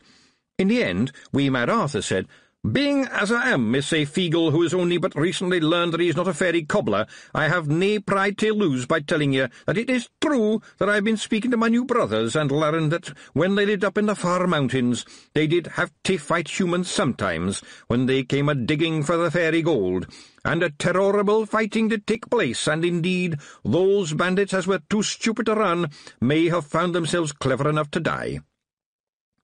He coughed. However, in defence of my new brethren, I must point out that they always made certain that the odds were fair and just, which is to say, 1 Feegle to every 10 men. You cannot say fairer than that, and it wasna their fault that some of the men just wanted to commit suicide. There was a glint in wee Mad Arthur's eye that prompted Tiffany to ask, How exactly did they commit suicide? The policeman Feegle shrugged his small, broad shoulders. They took a shovel to a Feegle mound, miss. I'm a man who knows the law, miss. I never saw a mound until I met these fine gentlemen, but even so my blood boils, miss, it boils, so it does. My heart it does thump, my pulse it does race, and my gorge it arises like the breath of some dragon at the very thought of a bright steel shovel slicing through the clay of a Feegle mound, cutting and thrashing. I would kill the man that does this, miss. I would kill him, deed, and chase him through the next life to kill him another time, and I would do it again and again, because it would be the sin of sins to kill an entire people, and one death wouldn't be enough to recompense. However, as I am an aforesaid man of the law, I very much hope that the current misunderstanding can be resolved without the need for wholesale carnage and bloodletting, and screaming and wailing and weeping, and people having bits of themselves nailed to trees, such as never been seen before, you ken. Wee Mad Arthur, holding his full-size policeman's badge like a shield, stared at Tiffany with a mixture of shock and defiance. And Tiffany was a witch. I must tell you something, Wee Mad Arthur, she said, and you must understand what I say. You have come home, Wee Mad Arthur. The shield dropped out of his hand. Aye, miss, I ken that now. A policeman should not say the words I just said. He should talk about judges and juries and prisons and sentences, and he would say you cannae take the law into your own hands. So I will hand in my badge indeed and stay here among my own folk, although I have to say with better standards of hygiene.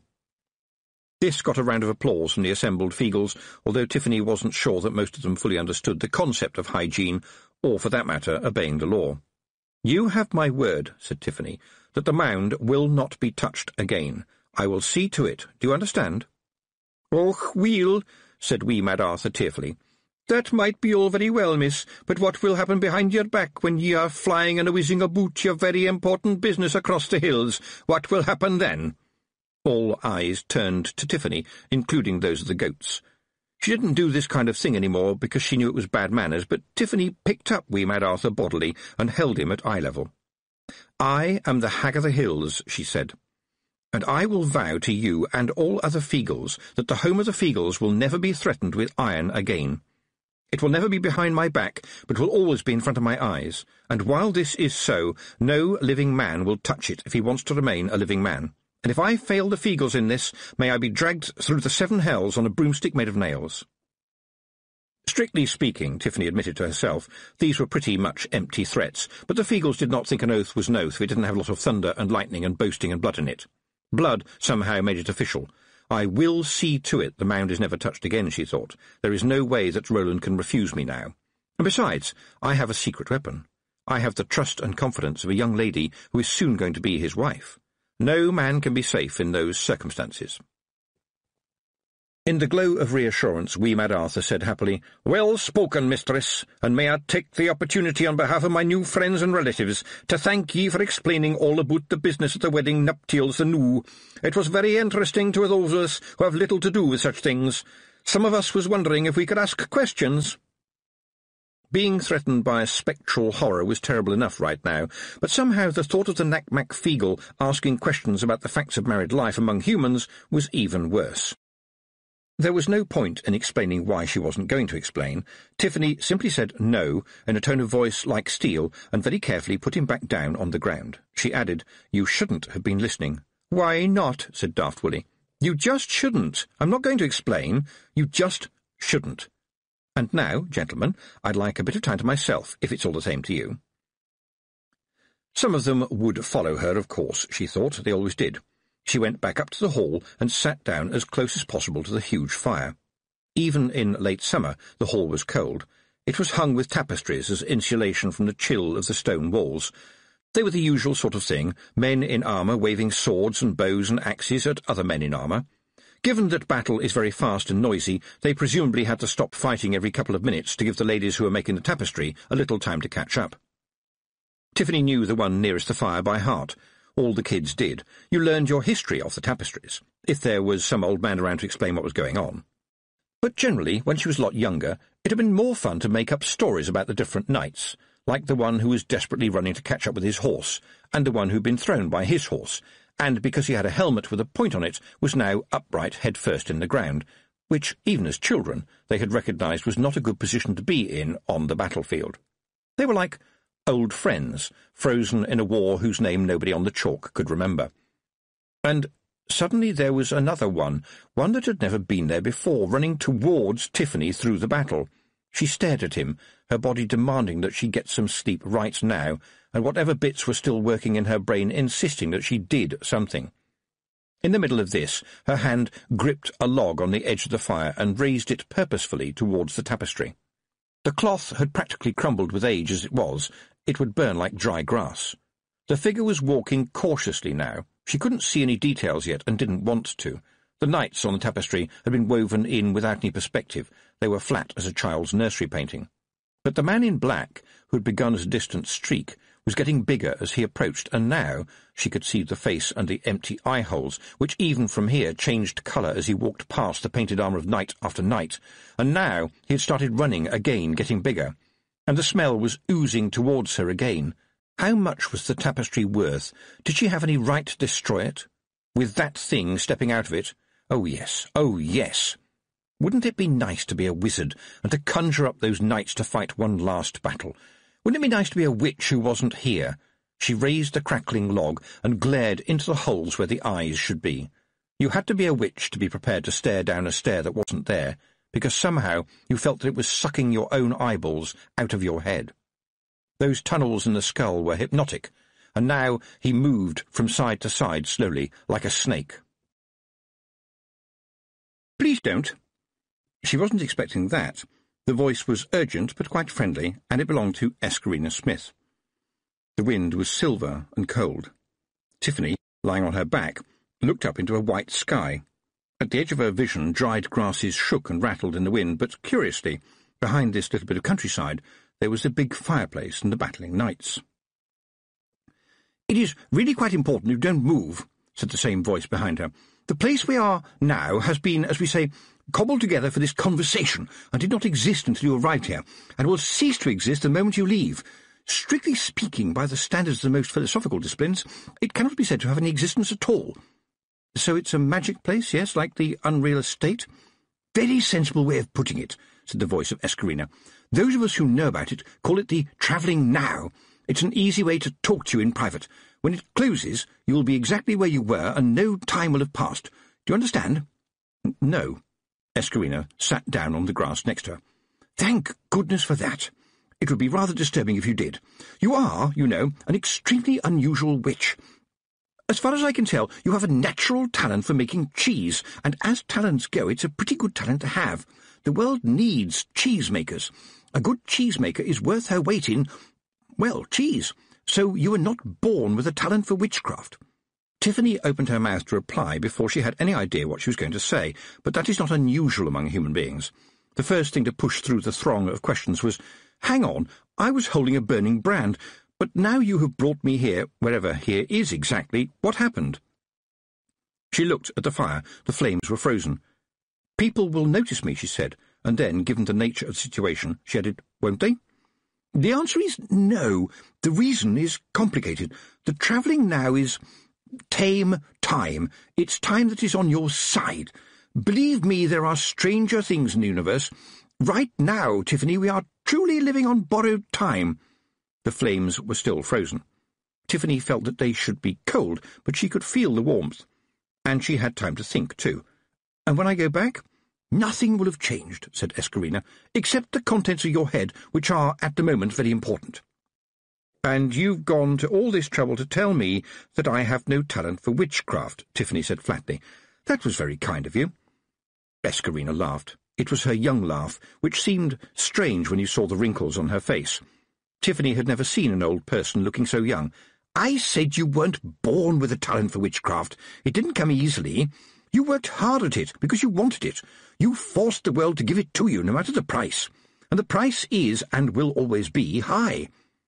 Have you heard the saying, the reward you get for digging holes is a bigger shovel?" "Yes," said Tiffany. "I heard Granny Weatherwax say it once." "She invented it. People say you don't find witchcraft, witchcraft finds you. But you found it, even if at the time you didn't know what it was you were finding, and you grabbed it by its scrawny neck and made it work for you."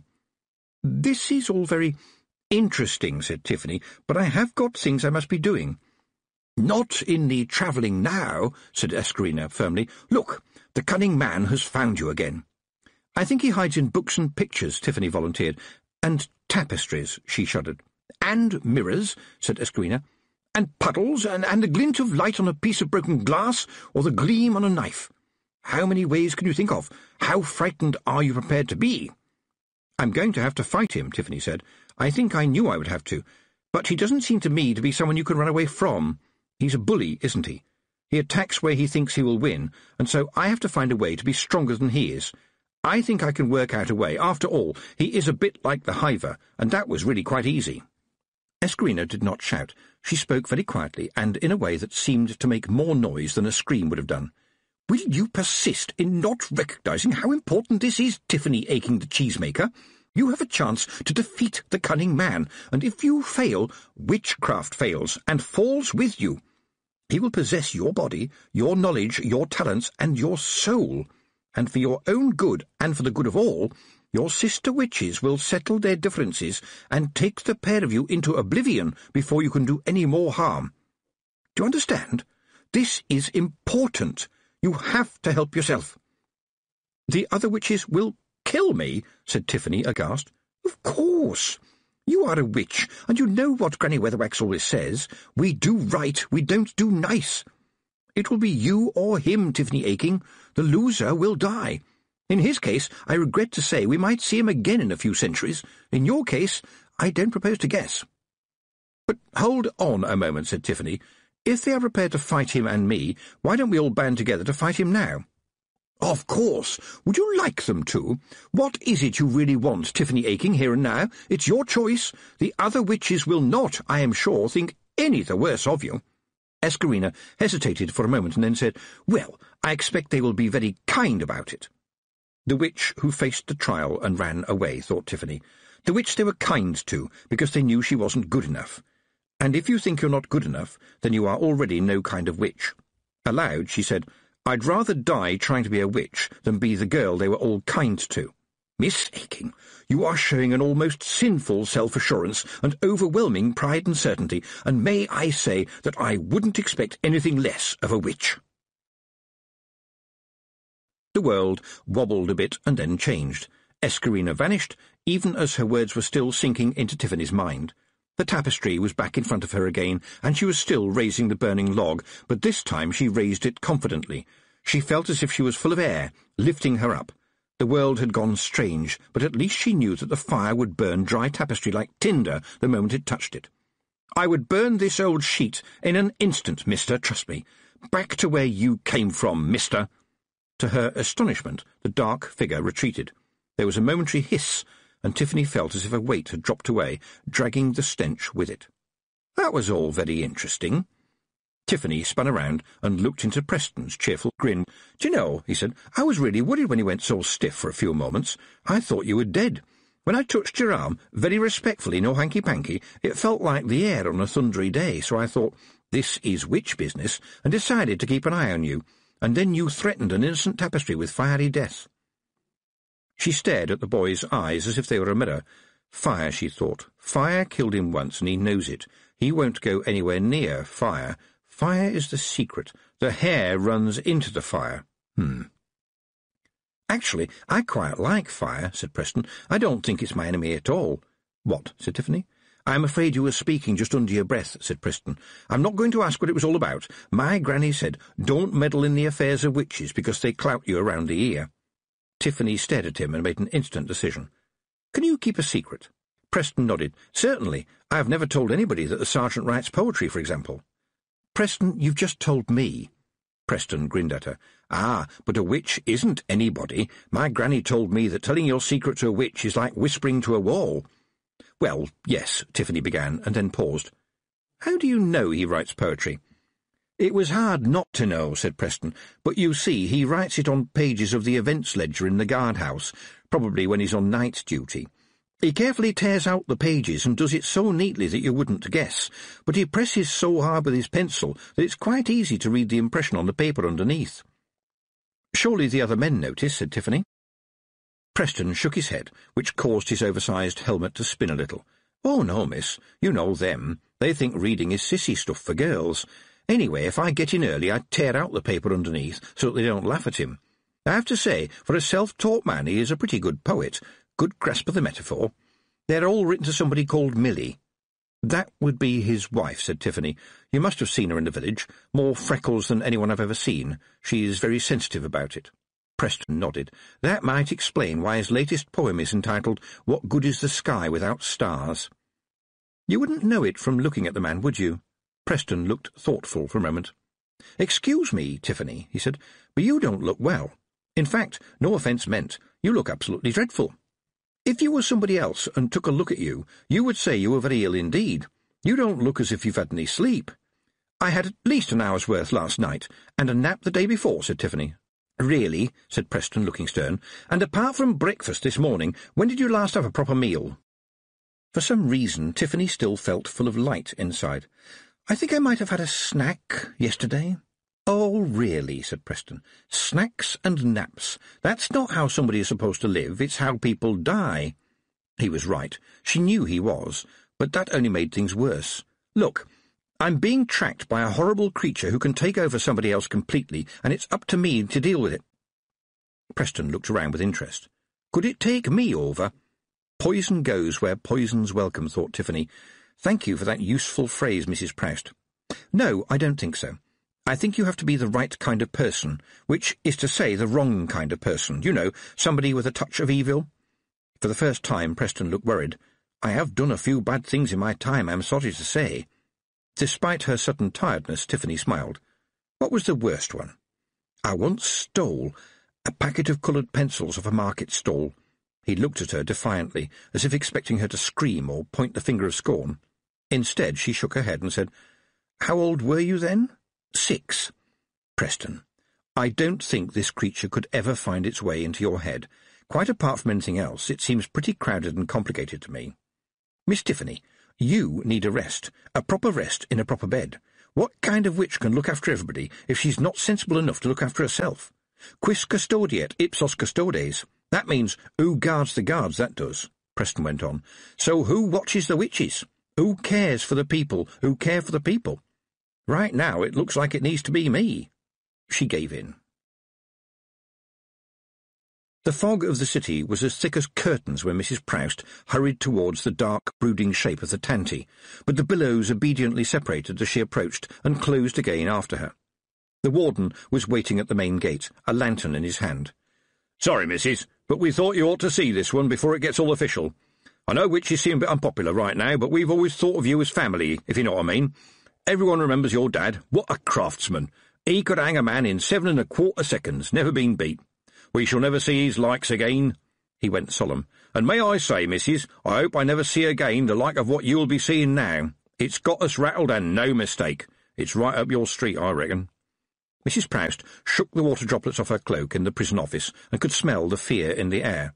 There was the general clanging and distant yelling that you always got when things were going bad in a prison, by definition, being a lot of people all crammed together, and every fear and hatred and worry and dread and rumour all sitting on top of one another, choking for space. She hung the cloak on a nail by the door and rubbed her hands together. "The lad you sent said something about a breakout." "D-Wing," said the warden. "Mackintosh, you remember? Been in here about a year." "Oh, yes, I recall," said the witch. "They had to stop the trial because the jury kept throwing up. Very nasty indeed. But no one has ever escaped from D-Wing, right? The window bars are steel." "Bent," said the warden flatly. "You'd better come and see. It's giving us the EBGBs, I don't mind telling you." "Mackintosh wasn't a particularly big man, as I recall," said the witch as they hurried along dank corridors. "That's right, Mrs. Proust. Short and nasty, that was him. Due to hang here next week, too. Tore out bars that a strong man wouldn't have been able to shift with a crowbar, and dropped 30 feet to the ground. That's not natural. That's not right. But it was the other thing he did. Oh, my word. Makes me sick thinking about it."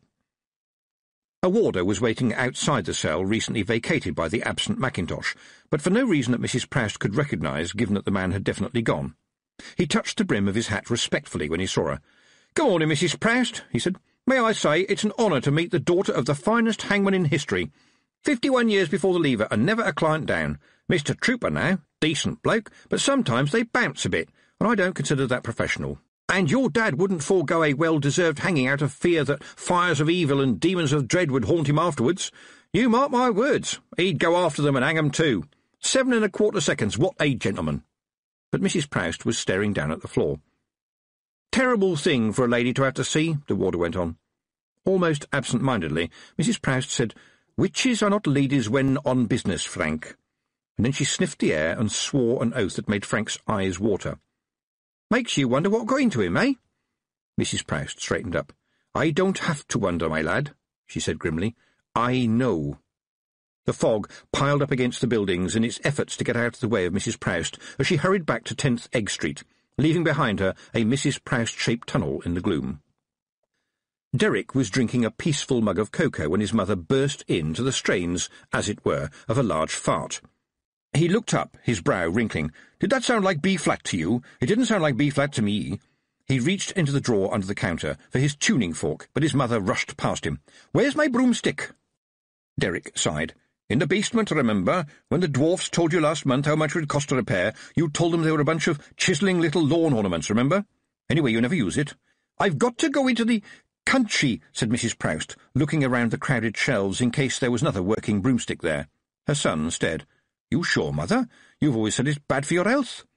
"Matter of life or death," Mrs. Proust mumbled. "What about long, tall, short, fat Sally?" "Oh, Mother, you really shouldn't call her that," said Derek reproachfully. "She can't help being allergic to tides.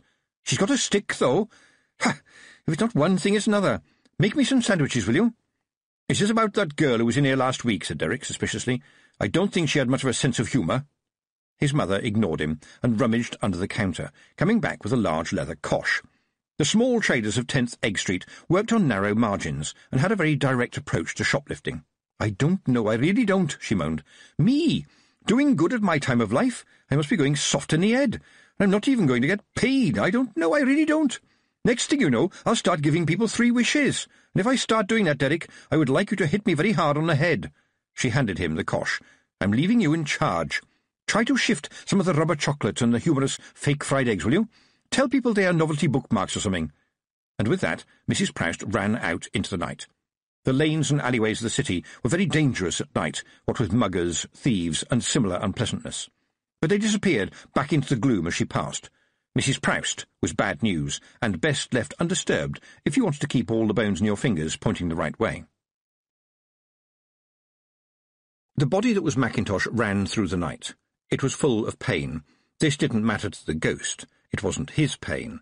Its sinews sang with agony, but it was not the ghost's agony. The fingers bled where they had torn steel bars out of the wall, but the ghost did not bleed. It never bled. It couldn't remember when it had had a body that was really its own. Bodies had to be fed and had to drink. That was an annoying feature of the wretched things.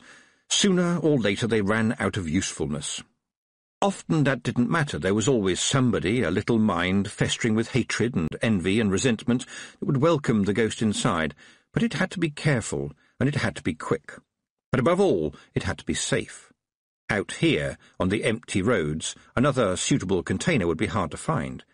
Regretfully, it allowed the body to stop and drink from the murky waters of a pond.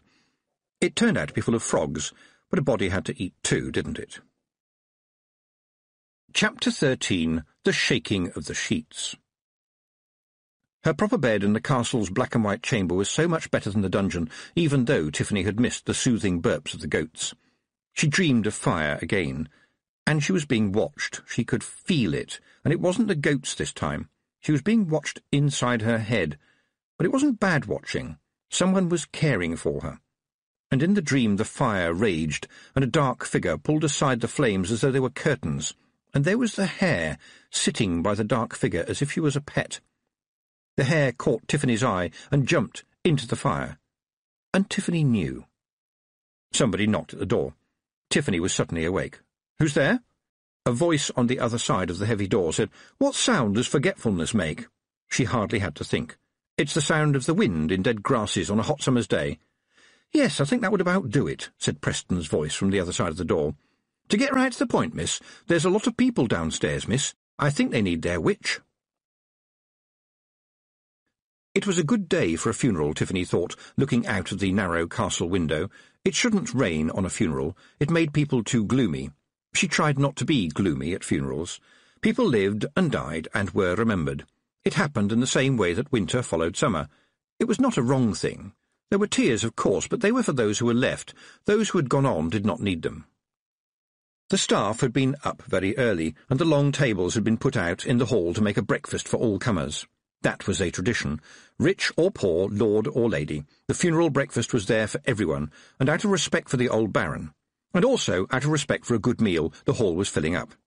The Duchess was also there, in a black dress that was more black than any black Tiffany had ever seen before. The dress gleamed. The black dress of the average witch was usually only theoretically black. In reality it was often rather dusty, and quite possibly patched in the vicinity of the knees, and somewhat ragged at the hems, and, of course, very nearly worn through by frequent washings. It was what it was, working clothes. You couldn't imagine the Duchess delivering a baby in that dress. Tiffany blinked.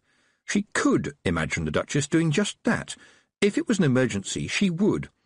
She would bully and complain and order people around, but she would do it. She was that kind of person. Tiffany blinked again. Her head felt crystal clear. The world seemed understandable but slightly fragile, as if it could be broken like a mirror ball. "Good morning, miss." That was Amber, and behind her both her parents, Mr. Petty looking scrubbed and sheepish and also quite bashful. He clearly didn't know what to say. Nor did Tiffany. There was a stir at the main doors, and Roland hurried in that direction and came back with King Verence of Lanka and Magrat, his queen. Tiffany had met them before. You couldn't help meeting them in Lanka, which was a very small kingdom, and even smaller when you took into consideration that Granny Weatherwax lived there too. And Granny Weatherwax was here, right here and now, with you. You had been a sad little white kitten when Tiffany had given her to the old witch. Now she was a queen far more snobbish than the Duchess. She must have recognised Tiffany because she graciously condescended to blink at her and then look away as if bored. There were never any mice in Granny's cottage these days. You just stared at them until they realised how worthless they were and slunk away. You was lying across her shoulders like a scarf, behind the king and queen, and just in front of a huge jolly voice that shouted, "What's your tiff? How's your belly off of spots?" Which meant that a couple of feet below it, but hidden by reasons of size, was Nanny Ogg, rumoured by some to be cleverer than Granny Weatherwax, and clever enough, at least, not to let her find out. Tiffany bowed to them, as was the custom. She thought, "They gather, do they?" She smiled at Granny Weatherwax and said, "Very pleased to see you here, Mistress Weatherwax, and a little surprised." Granny stared at her, but Nanny Ogg said, "It's a long, bumpy ride down from Lanka, and so the two of us thought we'd give Magrat and her king a nice ride down." Possibly Tiffany was imagining it, but Nanny Ogg's explanation sounded like something she'd been working on for a little while. It felt as if she were reciting a script. But there was no more time to talk. The arrival of the king had triggered something in the air, and for the first time Tiffany saw Pastor Egg in a black and white robe.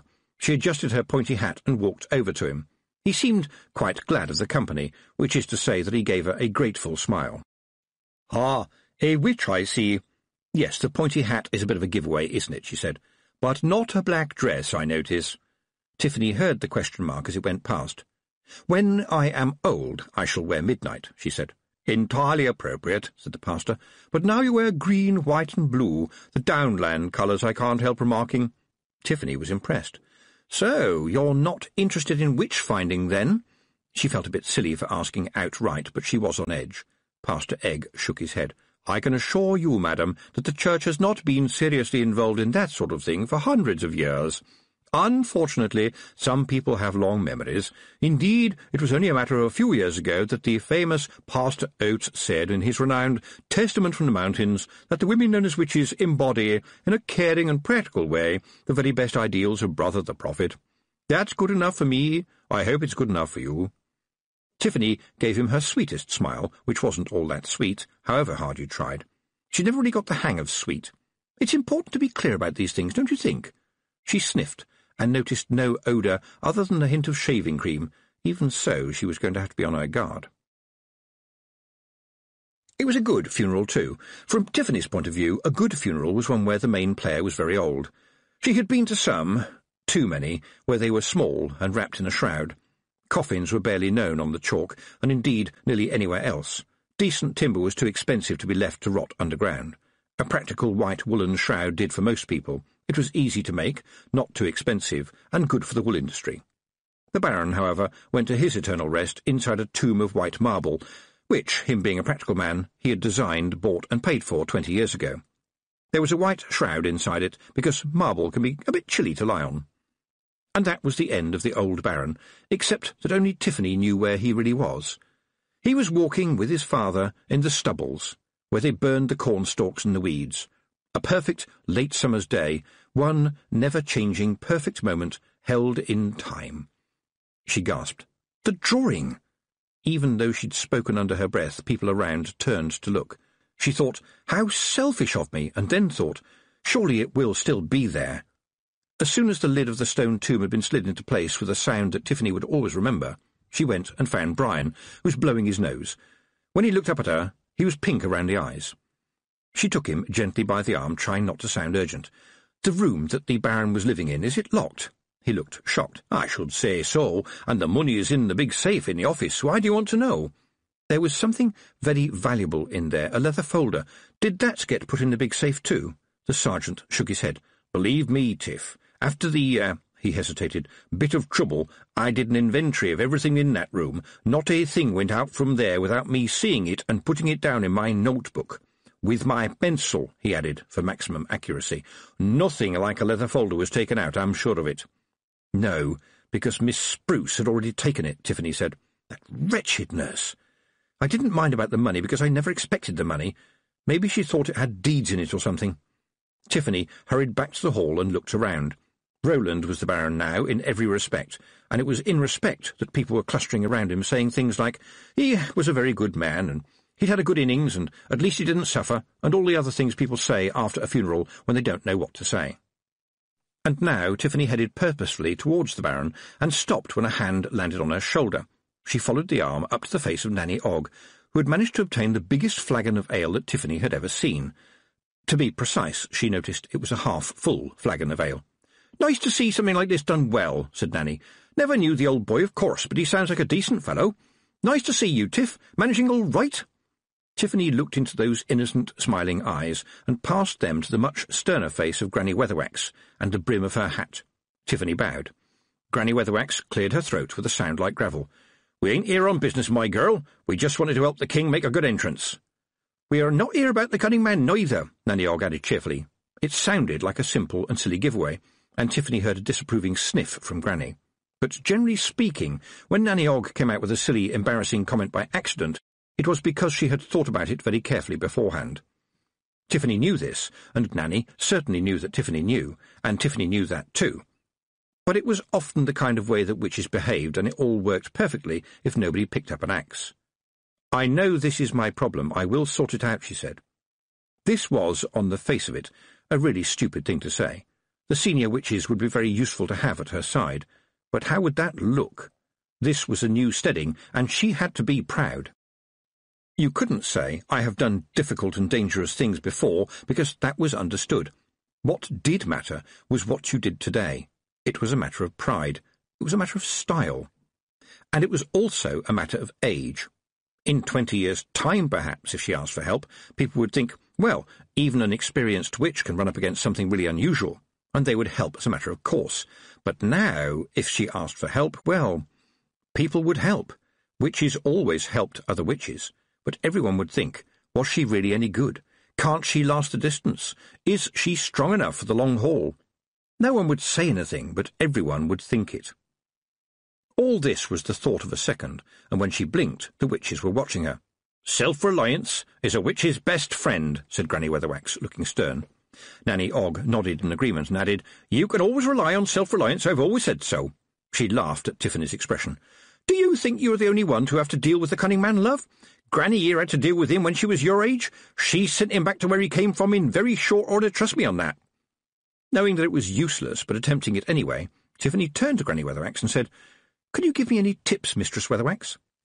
Granny, who was already drifting purposefully towards the buffet lunch, stopped for a moment and turned and said, "Trust yourself."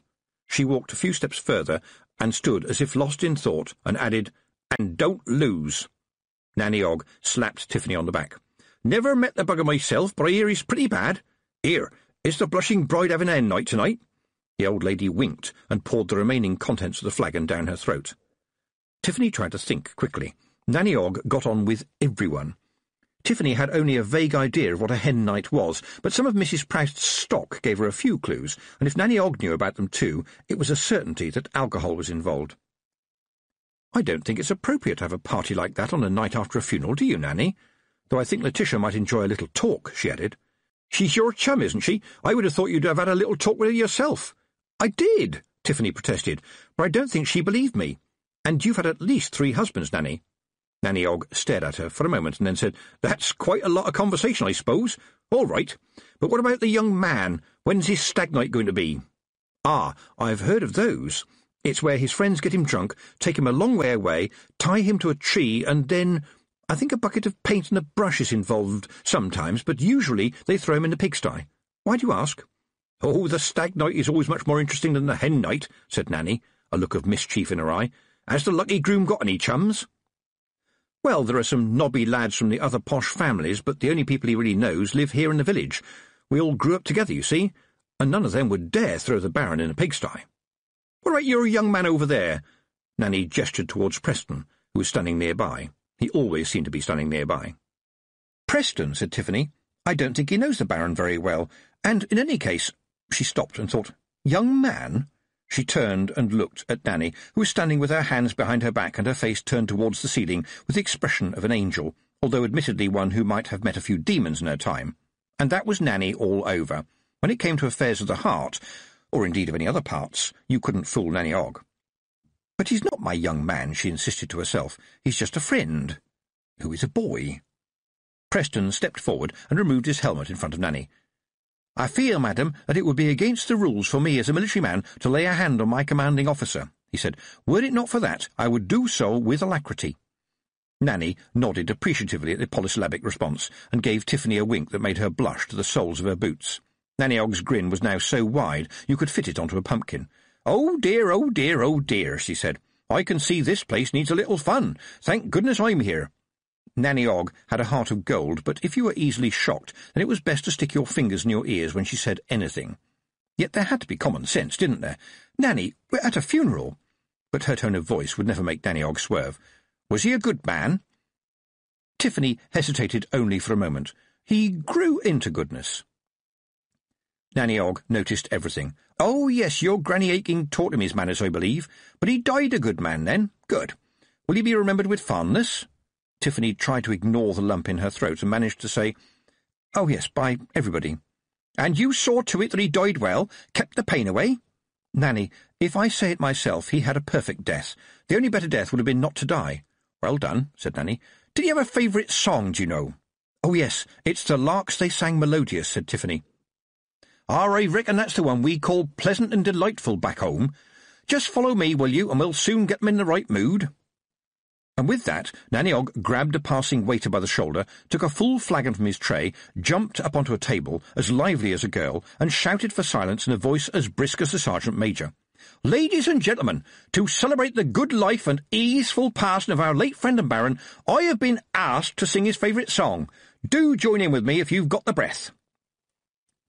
Tiffany listened enthralled. Nanny Ogg was a one-woman master-class, or rather mistress-class, in people. She treated perfect strangers as if she had known them for years, and somehow they acted as if she really had. Dragged along, as it were, by an extremely good singing voice for one old woman with one tooth. Perplexed people were raising their voices beyond a mumble by the second line, and by the end of the first verse were harmonising like a choir, and she had them in her hand. Tiffany wept, and saw, through the tears, a little boy in his new tweed jacket that smelled of wee, walking with his father under different stars. And then she saw the glisten of tears on the faces, including the faces of Pastor Egg and even the Duchess. The echoes were of loss and remembrance, and the hall itself breathed. I should have learned this, she thought. I wanted to learn fire and pain, but I should have learned people. I should have learned how not to sing like a turkey. The song had finished, and people were looking around sheepishly at one another, but Nanny Ogg's boot was already making the table rock. "Dance, dance, the shaking of the sheets. Dance, dance, when you hear the piper playing," she sang. Tiffany thought, is this the right song for a funeral? And then she thought, of course it is. It's a wonderful tune, and it tells us that one day all of us will die, but, and this is the important thing, we are not dead yet. And now Nanny Ogg had jumped off the table, grabbed a hold of Pastor Egg, and as she spun him round she sang, "Be assured no preacher can keep death away from any man," and he had the grace to smile and dance with her. People applauded, not something Tiffany would ever have expected at a funeral. She wished, oh, how she wished, to be like Nanny Ogg, who understood things and knew how to hammer silence into laughter. And then, as the applause died away, a male voice sang, "Down in the valley so low, hang your head easy, hear the wind blow," and silence stood aside in the face of the unexpectedly silver voice of the sergeant. Nanny Ogg drifted to where Tiffany was standing. "Well, it looks like I've warmed them up. Heard them clearing their throats. I reckon the pastor will be singing by the end of the evening, and I could do with another drink. It's thirsty work, singing." There was a wink when she said to Tiffany, "Human being first, witch second. Hard to remember, easy to do." It was magic. Magic had turned a hall full of people who mostly did not know very many of the other people there into human beings who knew they were among other human beings, and, right now, that was all that needed to matter. At which point Preston tapped her on the shoulder. He had a curious kind of worried smile on his face. "Sorry, miss, but I'm on duty, worst luck, and I think you ought to know we have 3 more visitors." "Can't you just show them in?" said Tiffany. "I would like to do that, miss, only they are stuck on the roof at the moment. The sound made by 3 witches is a lot of swearing, miss." If there had been swearing, the new arrivals had apparently run out of breath by the time Tiffany located the right window and crawled out onto the lead roof of the castle. There wasn't very much to hold on to, and it was pretty misty, but she carefully made her way out there on her hands and knees and headed towards the grumbling. "Are there any witches up here?" she said. And out of the gloom came the voice of somebody not even trying to keep their temper. "And what in the 7 hells would you do if I said no, Miss Tiffany Aking?" "Mrs. Proust? What are you doing here? Holding on to a gargoyle? Get us down right now, my dear, because these are not my stones, and Mrs. Happenstance needs the privy." Tiffany crawled a little further, well aware of the sheer drop an inch away from her hand. "Preston has gone to fetch a rope. Do you have a broomstick?" "A sheep crashed into it," said Mrs. Proust. Tiffany could just make her out now. "You crashed into a sheep in the air?" "Maybe it was a cow or something. What are those things that go snuffle, snuffle?" "You ran into a flying hedgehog?" "No, as it happened. We were down low looking for a bush for Mrs. Happenstance." There was a sigh in the gloom. "It's because of her trouble, poor soul. We've stopped at a lot of bushes on the way here, believe me. And you know what? Inside every single one of them is something that stings, bites, kicks, screams, howls, squelches, farts enormously, goes all spiky, tries to knock you over, or does an enormous pile of poo. Haven't you people up here heard about porcelain?" Tiffany was taken aback. "Well, yes, but not in fields." "They would be all the better for it," said Mrs. Proust. "I've ruined a decent pair of boots, I have." There was a clinking noise in the mist, and Tiffany was relieved to hear Preston say, "I have forced open the old trapdoor, ladies, if you would be kind enough to crawl this way." The trapdoor opened into a bedroom, clearly one that had been slept in last night by a woman. Tiffany bit her lip. "I think this is where the Duchess is staying. Please don't touch anything. She's bad enough as it is." "Duchess sounds posh," said Mrs. Proust. "What kind of a duchess, may I ask?" Tiffany said, "The Duchess of Keepsake. You saw her when we had that bit of difficulty in the city, you know, at the King's Head. They've got a huge property about 30 miles away." "That's nice," said Mrs. Proust, in a way that suggested that it probably wasn't going to be very nice, but would be very interesting, and probably embarrassing to someone who wasn't Mrs. Proust.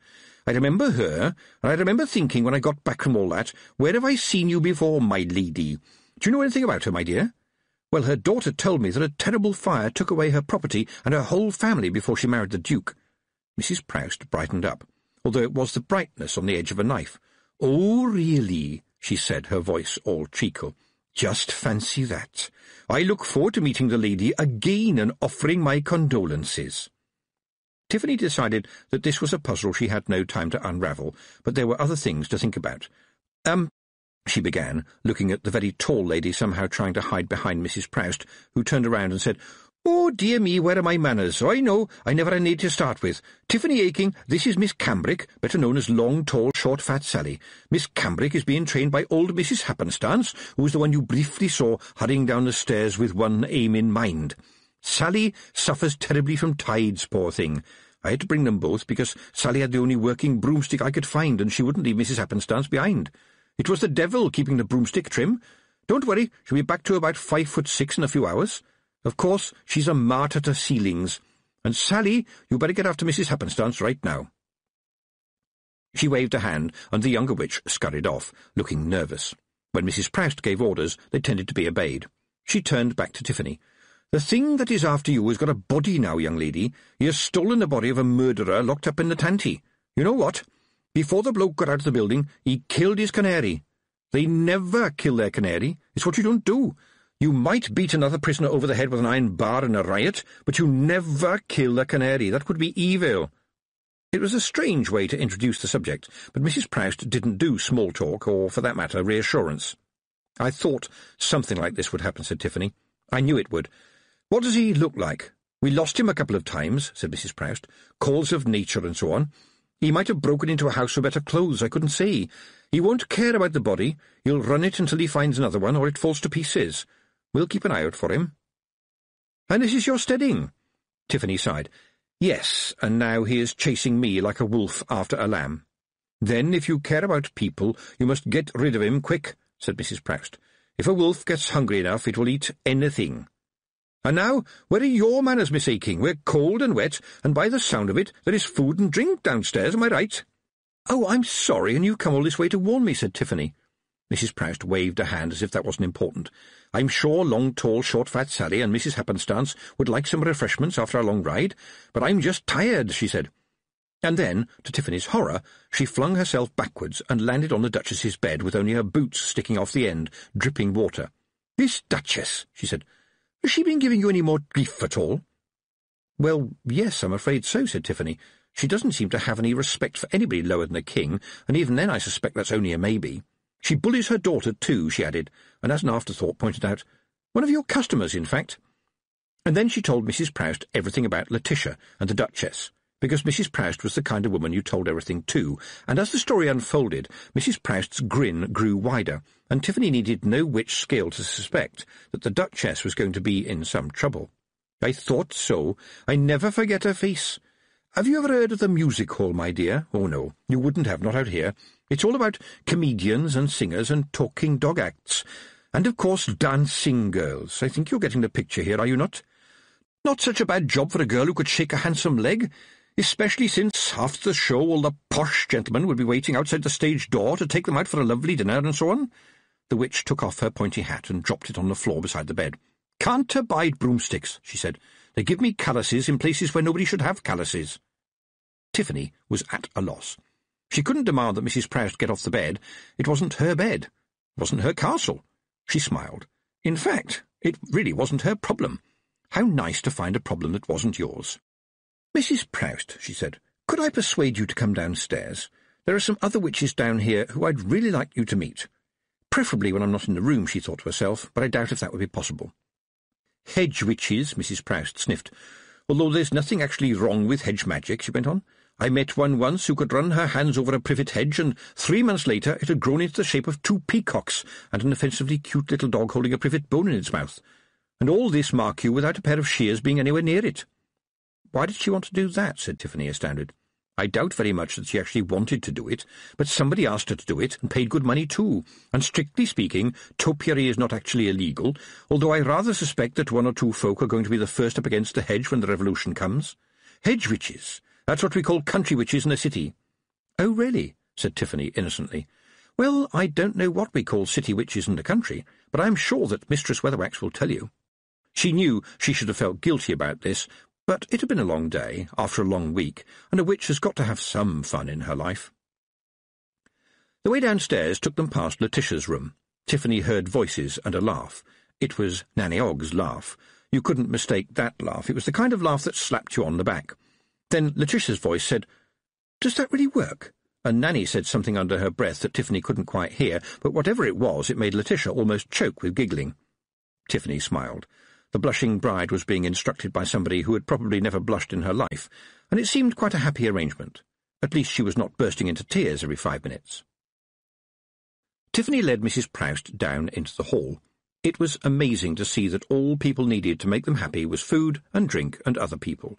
Even with Nanny Ogg no longer chivying them along, they were filling the place with, well, people being people. And, standing where she could see very nearly everybody, Granny Weatherwax. She was talking to Pastor Egg. Tiffany drifted up to her carefully, judging from the priest's face that he wouldn't mind at all if she intruded. Granny Weatherwax could be very forthright on the subject of religion. She saw him relax as she said, "Mistress Weatherwax, may I introduce to you Mrs. Proust, from Ankh-Morpork, where she runs a remarkable emporium." Swallowing, Tiffany turned to Mrs. Proust and said, "May I present to you Granny Weatherwax?" She stepped back as the 2 elderly witches looked at one another and then held her breath. The hall fell silent, and neither of them blinked. And then, surely not, Granny Weatherwax winked, and Mrs. Proust smiled. "Very pleased to make your acquaintance," said Granny. "How very nice to see you," said Mrs. Proust. They exchanged a further glance, and turned to Tiffany Aching, who suddenly understood that old, clever witches had been older and cleverer for much longer than her. Granny Weatherwax almost laughed when Mrs. Proust said, "We don't need to know one another's names to recognise one another, but can I suggest, young lady, that you start breathing again?"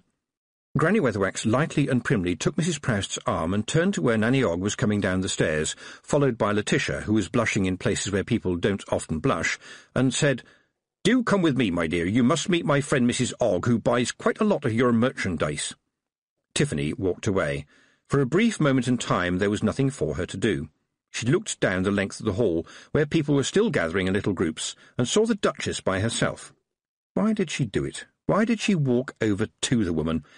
Maybe, she thought, if you knew you were going to be facing a horrible monster, it is as well to get in a little practice.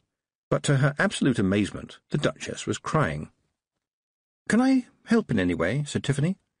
She was the immediate subject of a glare, but the tears were still falling. "She's all I've got," said the Duchess, looking over at Letitia, who was still trailing Nanny Ogg. "I'm sure Roland will be a very considerate husband. I hope she will think that I have given her a good grounding to get her safely through the world." "I think you've definitely taught her many things," said Tiffany.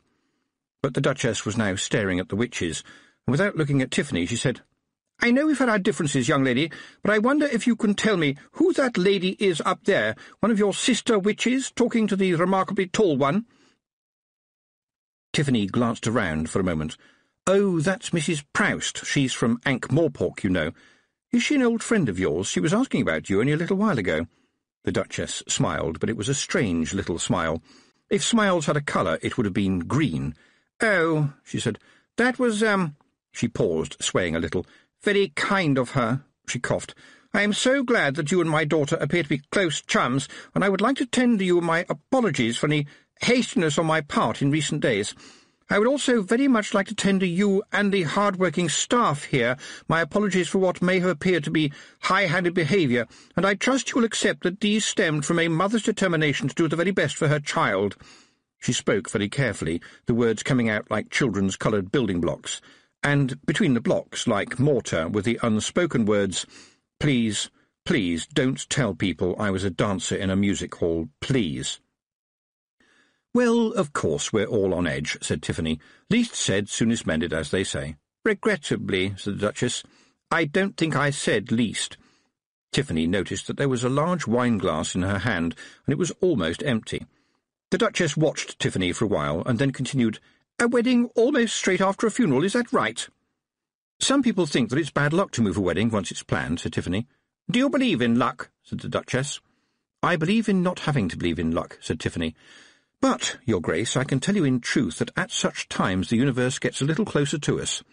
They are strange times, times of beginnings and endings, dangerous and powerful, and we feel it, even if we don't know what it is. These times are not necessarily good and not necessarily bad. In fact, what they are depends on what we are."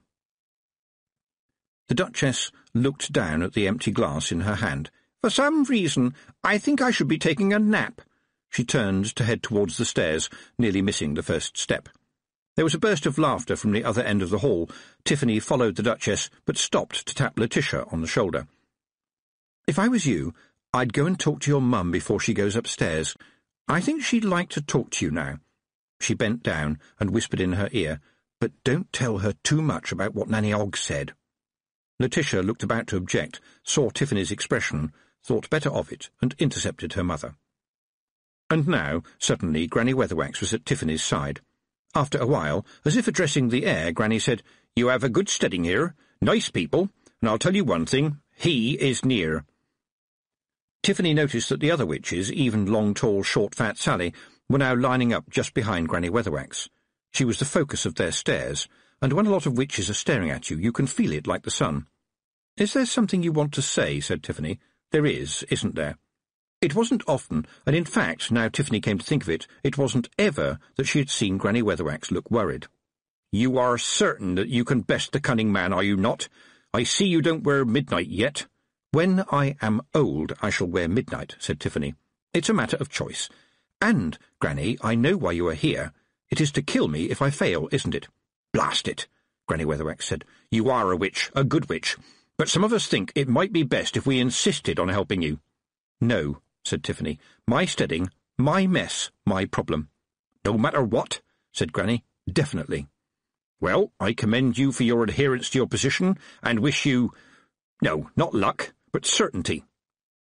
There was a susurration among the witches, and Granny snapped sharply. "She has made her decision, and that, ladies, is it." "No contest," said Nanny Ogg with a grin. "I very nearly pity him. Kick him in the— kick him any way you can, Tiff." "It's your ground," said Mrs. Proust. "How can a witch do anything but succeed on her own home ground?" Granny Weatherwax nodded. "If you have let pride get the better of you, then you have already lost. But if you grab pride by the scruff of the neck and ride it like a stallion, then you may have already won. And now, I think it's time for you to prepare, Miss Tiffany Aching. Do you have a plan for the morning?" Tiffany looked into the piercing blue eyes. "Yes. Not to lose." "That's a good plan." Mrs. Proust shook Tiffany with a hand that was prickly with warts and said, "By happy accident, my girl, I think I should go and slay a monster myself." Chapter 14. Burning the King. Tiffany knew she wouldn't go to sleep that night and didn't try. People sat together in little groups talking, and there was still food and drink on the tables. Possibly because of the drink, the people didn't actually notice how fast the food and drink were disappearing, but Tiffany was certain she could hear faint noises in the beams high above. Of course, witches were proverbially good at stuffing food into their pockets for later, but probably the Feagles outdid them by sheer numbers. Tiffany moved aimlessly from group to group, and when the Duchess finally left to go upstairs, she didn't follow her. She was quite emphatic to herself that she wasn't following. She just happened to be going in the same direction. And, when she darted across the stone floor to reach the door of the Duchess's room, just after it closed behind the woman, she wasn't doing this in order to eavesdrop. Certainly not. She was just in time to hear the beginning of an angry scream, and then Mrs. Proust's voice. "Why, Deirdre Pasty, long time no sequins. Can you still high-kick a man's top hat off his head?" And then there was silence. And Tiffany left hurriedly, because the door was very thick, and someone would be bound to notice if she stood there any longer with her ear pressed to it. So she went back down in time to talk to long, tall, short, fat Sally and Mrs. Happenstance, who she now realised was blind, which was unfortunate, but not, for a witch, too much of a tragedy. They always had a few extra senses to spare. And then she went down into the crypt. There were flowers all around the old Baron's tomb, but not on it because the marble lid was so beautifully made that it would be a shame even to cover it with roses. On the stonemasons had carved the Baron himself, in armour and holding his sword. It was so perfectly done that it looked as if he might, at any moment, get up and walk away. At the four corners of the slab, candles burned. Tiffany walked to and fro past other dead barons in stone. Here and there was a wife, carved with her hands peacefully folded. It was strange. There were no gravestones on the chalk. Stone was too precious. There were burying grounds, and in the castle somewhere was an ancient book of faded maps that showed where people had been put. The only common person to have a memorial, who was in most respects an extremely uncommon person, was Granny Aching. The cast-iron wheels and pot-bellied stove that were all that remained of her shepherding hut would certainly survive for another 100 years. It had been good metal, and the endlessly nibbling sheep kept the ground around it as smooth as a tabletop, and besides, the grease from the sheep's fleeces as they rubbed up against the wheels were as good as oil for keeping the metal as fine as the day it was cast. In the old days, before a knight became a knight, he would spend a night in his hall with his weapons, praying to whichever gods were listening to give him strength and good wisdom. She was sure she heard those words spoken, at least in her head, if not in her ears. She turned and looked at the sleeping knights, and wondered if Mrs. Proust was right and Stone had a memory. And what are my weapons, she thought, and the answer came to her instantly. Pride. Oh, you hear them say it's a sin, you hear them say it goes before a fall, and that can't be true. The blacksmith prides himself on a good weld. The carter is proud that his horses are well turned out, gleaming like fresh chestnuts in the sunshine. The shepherd prides himself on keeping the wolf from the flock. The cook prides herself on her cakes. We pride ourselves on making a good history of our lives, a good story to be told. And I also have fear, the fear that I will let others down, and because I fear, I will overcome that fear. I will not disgrace those who have trained me. And I have trust, even though I am not sure what it is I am trusting. Pride, fear, and trust, she said aloud. And in front of her the 4 candles streamed fire as if driven by the wind, and for a moment she was certain in the rush of light that the figure of an old witch was melting into the dark stone. "Oh, yes," said Tiffany, "and I have fire." And then, not knowing exactly why, she said, "When I am old I shall wear midnight, but not today." Tiffany held up her lantern, and the shadows moved, but one, which looked very much like an old woman in black, faded completely. "And I know why the hare leaps into the fire, and tomorrow, no, today, I am leaping into it too." She smiled. When Tiffany got back in the hall, the witches were all watching her from the stairs. Tiffany had wondered how Granny and Mrs. Proust would get on, given that both of them were as proud as a cat full of sixpences, but they seemed to be getting on well enough, in a talking about the weather, the manners of young people these days, and the scandalous price of cheese sort of way. But Nanny Ogg looked unusually worried. Seeing Nanny Ogg looking worried was worrying. It was past midnight, technically speaking, the witching hour.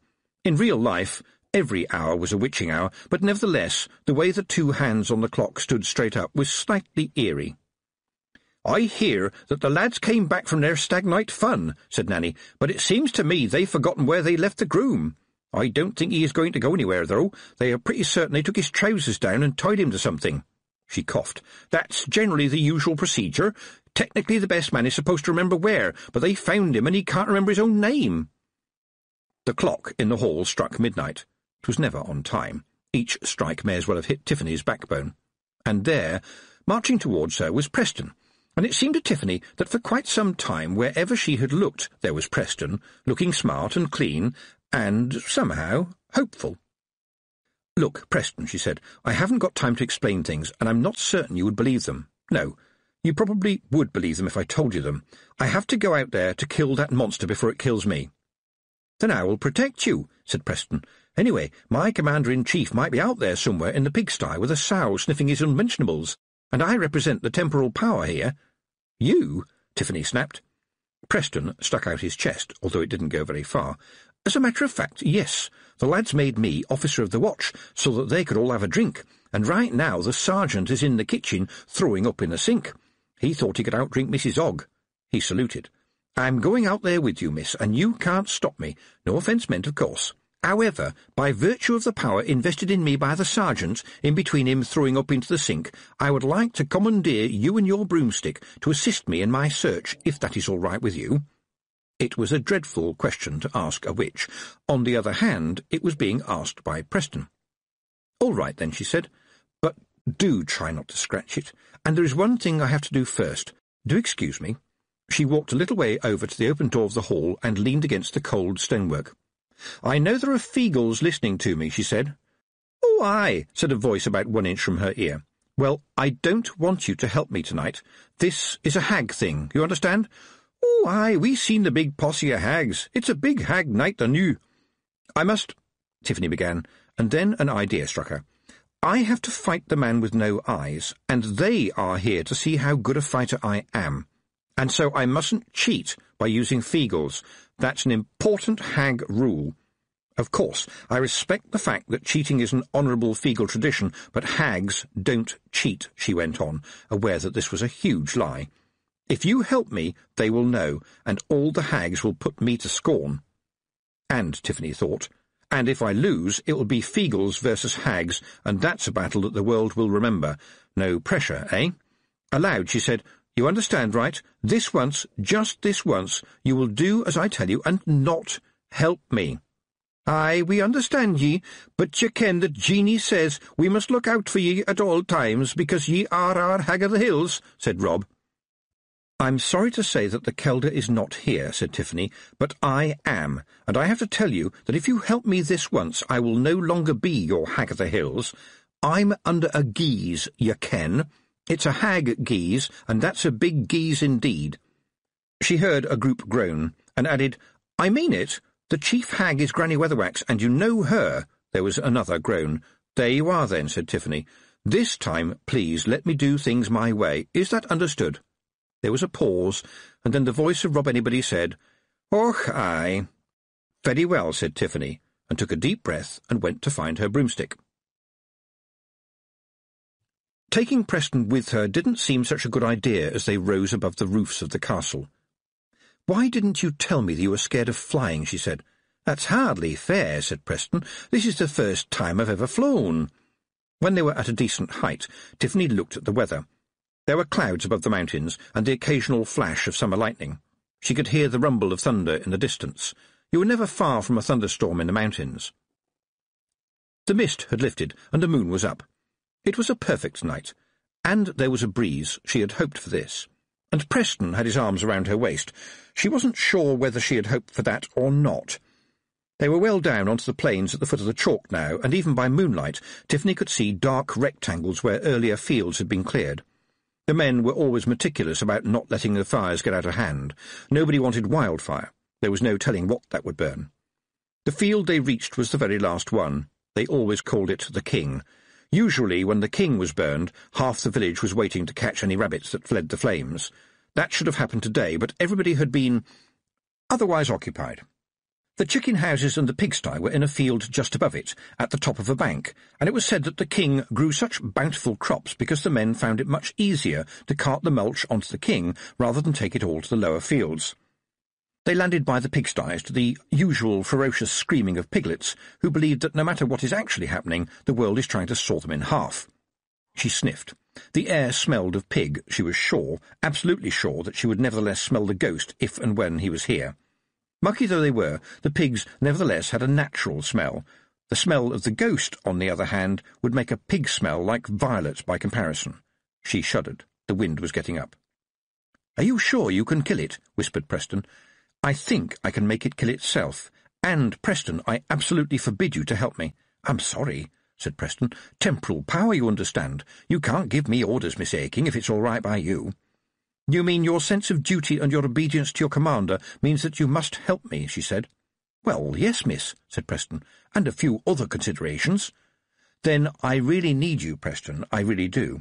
I think I could do this myself, but it will make it so much easier if you help me. What I want you to do is—" She was almost certain that the ghost would not be able to overhear, but she lowered her voice anyway, and Preston absorbed her words without blinking, and simply said, "That sounds pretty straightforward, miss. You can rely on the temporal power." "Yuck! How did I end up here?" Something grey and sticky, and smelling very much of pig and beer, tried to pull itself over the pigsty wall. Tiffany knew it was Roland, but only because it was highly improbable that 2 bridegrooms had been thrown into the pigsty tonight. And he rose like something nasty from the swamp, dripping, well, just dripping. There was hardly any necessity to go into details. Bits of him splashed off. He hiccuped. "There appears to be an enormous pig in my bedroom, and it would seem that I have mislaid my trousers," he said, his voice baffled by alcohol. The young Baron peered around, understanding not so much dawning as bursting. "I don't think this is my bedroom, is it?" he said, and slowly slipped back into the sty. She smelled the ghost. Over and above the mix of smells coming from the pigsty, it stood out like a fox among chickens, and now the ghost spoke in a voice of horror and decay. "I can feel you here, witch, and others too. I do not care about them, but this new body, while not very robust, has a permanent agenda of its own. I am strong. I am coming. You cannot save everybody. I doubt if your fiendish flying stick can carry 4 people. Who will you leave behind? Why not leave them all? Why not leave the tiresome rival, the boy who spurned you, and the persistent young man? Oh, I know how you think, witch." "But I don't think that way," Tiffany thought to herself. "Oh, I might have liked to see Roland in the pigsty, but people aren't just people. They are people surrounded by circumstances. But you aren't. You're not even people any more." Beside her, with a horrible sucking noise, Preston pulled Roland out of the pigsty against the protest of the sow. How lucky for both of them that they couldn't hear the voice. She paused. 4 people? The tiresome rival? But there was only herself, Roland, and Preston, wasn't there? She looked towards the far end of the field, in the moon shadow of the castle. A white figure was running towards them at speed. It had to be Letitia. Nobody around here wore so much billowing white all the time. Tiffany's mind spun with the algebra of tactics. "Preston, off you go. Take the broomstick." Preston nodded and then saluted with a grin. "At your service, miss." Letitia arrived in a flurry and expensive white slippers. She stopped dead when she saw Roland, who was sober enough to try to cover with his hands what Tiffany knew she would always now think of as his passionate parts. This simply made a squelching noise, since he was thickly encrusted in pig muck. "One of his chums told me they threw him in the pigsty for a laugh," Letitia said indignantly, "and they call himself his friends." "I think they think that's what friends are for," said Tiffany absent-mindedly. To herself she thought, "Is this going to work? Have I overlooked something? Have I understood what I should do? Who do I think I'm talking to? I suppose I'm looking for a sign, just a sign." There was a rustling noise. She looked down. A hare looked up at her, and then, without panicking, lost herself in the stubbles. "I'll take that as a yes, then," said Tiffany, and felt panicked herself. After all, was that an omen, or was it just a hare who was old enough not to run instantly when she saw people? And it wasn't good manners, she was sure, to ask for a second sign to tell you if the first sign wasn't just a coincidence, was it? At this point, this very point, Roland started to sing, possibly because of drink, but also perhaps because Letitia was industriously wiping him down while keeping her eyes closed so that, as an unmarried woman, she wouldn't see anything unseemly or surprising. And the song that Roland sang went, "'Tis pleasant and delightful on the bright summer's morn to see the fields and the meadows all covered in corn, and the small birds were singing on every green spray, and the larks they sang melodious at the dawning of the day." He paused. "My father used to sing that quite a lot when we walked in these fields," he said. He was at that stage when drunken men started to cry, and the tears left little trails of pink behind as the muck was washed from his cheeks. But Tiffany thought, "Thank you. An omen was an omen. You picked the ones that worked. And this was the big field, the field where they burned the last of the stubbles, and the hare runs into the fire. Oh, yes, the omens, they were always so important. Listen to me, both of you. I am not going to be argued with by you, because you, Roland, are rascally drunk, and you, Letitia, are a witch." Letitia beamed at this point, "who is junior to me, and therefore both of you will do what I tell you, and that way all of us may get back to the castle alive." They both stopped and listened, Roland swaying gently. "When I shout," Tiffany continued, "I want you to each grab one of my hands and run. Turn if I turn, stop if I stop, although I doubt very much that I shall want to stop. Above all, don't be afraid, and trust me. I'm almost sure I know what I'm doing." Tiffany realised that this wasn't the best assurance, but they didn't seem to notice. She added, "And when I say leap, leap as if a devil is behind you, because it will be." The stink was suddenly unbearable. The sheer hatred in it seemed to beat on Tiffany's brain. "By the pricking of my thumbs, something wicked this way comes," she thought, as she stared into the night-time gloom. "By the stinking of my nose, something evil this way goes," she added, to stop herself gibbering as she scanned the distant hedge for movement. And there was the figure. There, heavy-set, walking towards them down the length of the field. It moved slowly, but was gathering speed. There was an awkwardness about it. When he takes over a body, the owner of the body becomes part of him too. No escape, no release, that's what Escarina had told her. Nothing good, nothing capable of redemption could have thoughts that stank like that. She gripped the hands of the arguing couple and dragged them into a run. The creature was between them and the castle, and was going more slowly than she'd expected. She risked another look and saw the glint of metal in its hands. Knives. "Come on! These aren't very good shoes for running in," Letitia pointed out. "My head aches," Roland supplied as Tiffany towed them towards the bottom of the field, ignoring all complaints as dry corn stalks snatched at them, caught hair, scratched legs and stung feet. They were barely going at a jog. The creature was following them doggedly. As soon as they turned to run up towards the castle and safety, it would gain on them. But the creature was having difficulties as well, and Tiffany wondered how far you could push a body if you didn't feel its pain, couldn't feel the agony of the lungs, the pounding of the heart, the cracking of the bones, the dreadful ache that pushed you to the last gasp and beyond. Mrs. Proust had whispered to her, eventually, the things that the man Mackintosh had done, as if saying the words aloud would pollute the air. Against that, how did you rank the crushing of the little songbird? And yet somehow that lodged in the mind as a crime beyond mercy. There will be no mercy for a song now silenced, no redemption for killing hope in the darkness. I know you. You are what whispered in Petty's ear before he beat up his daughter. You are the first blast of the rough music. You look over the shoulder at the man as he picks up the first stone, and although I think you are part of us all, and we will never be rid of you, we can certainly make your life hell. No mercy, no redemption. Glancing back, she saw its face looming bigger now, and redoubled her efforts to drag the tired and reluctant couple over the rough ground. She managed a breath to say, "Look at him! Look at him! Do you want him to catch us?" She heard a brief scream from Letitia and a groan of sudden sobriety from her husband-to-be. The eyes of the luckless Mackintosh were bloodshot and wide open, the lips stuck in a frenzied grin. It tried to take advantage of the sudden narrowed gap, but the other two had found fresh strength in their fear, and they were almost pulling Tiffany along. And now there was a clear run up the field. It all depended on Preston. Amazingly, Tiffany felt confident. He is trustworthy, she thought, but there was a horrible gurgle behind them. The ghost was driving its host harder, and she could imagine the swish of a long knife. Timing had to be everything. Preston was trustworthy. He had understood, hadn't he? Of course he had. She could trust Preston. Later on, what she remembered most was the silence, broken only by the crackling of the stalks and the heavy breathing of Letitia and Roland, and the horrible wheezing of their pursuer. In her head, the silence was broken by the voice of the cunning man. "You are setting a trap, filth! Do you think I can be so easily caught again? Little girls who play with fire will get burned, and you will burn, I promise you. Oh, you will burn.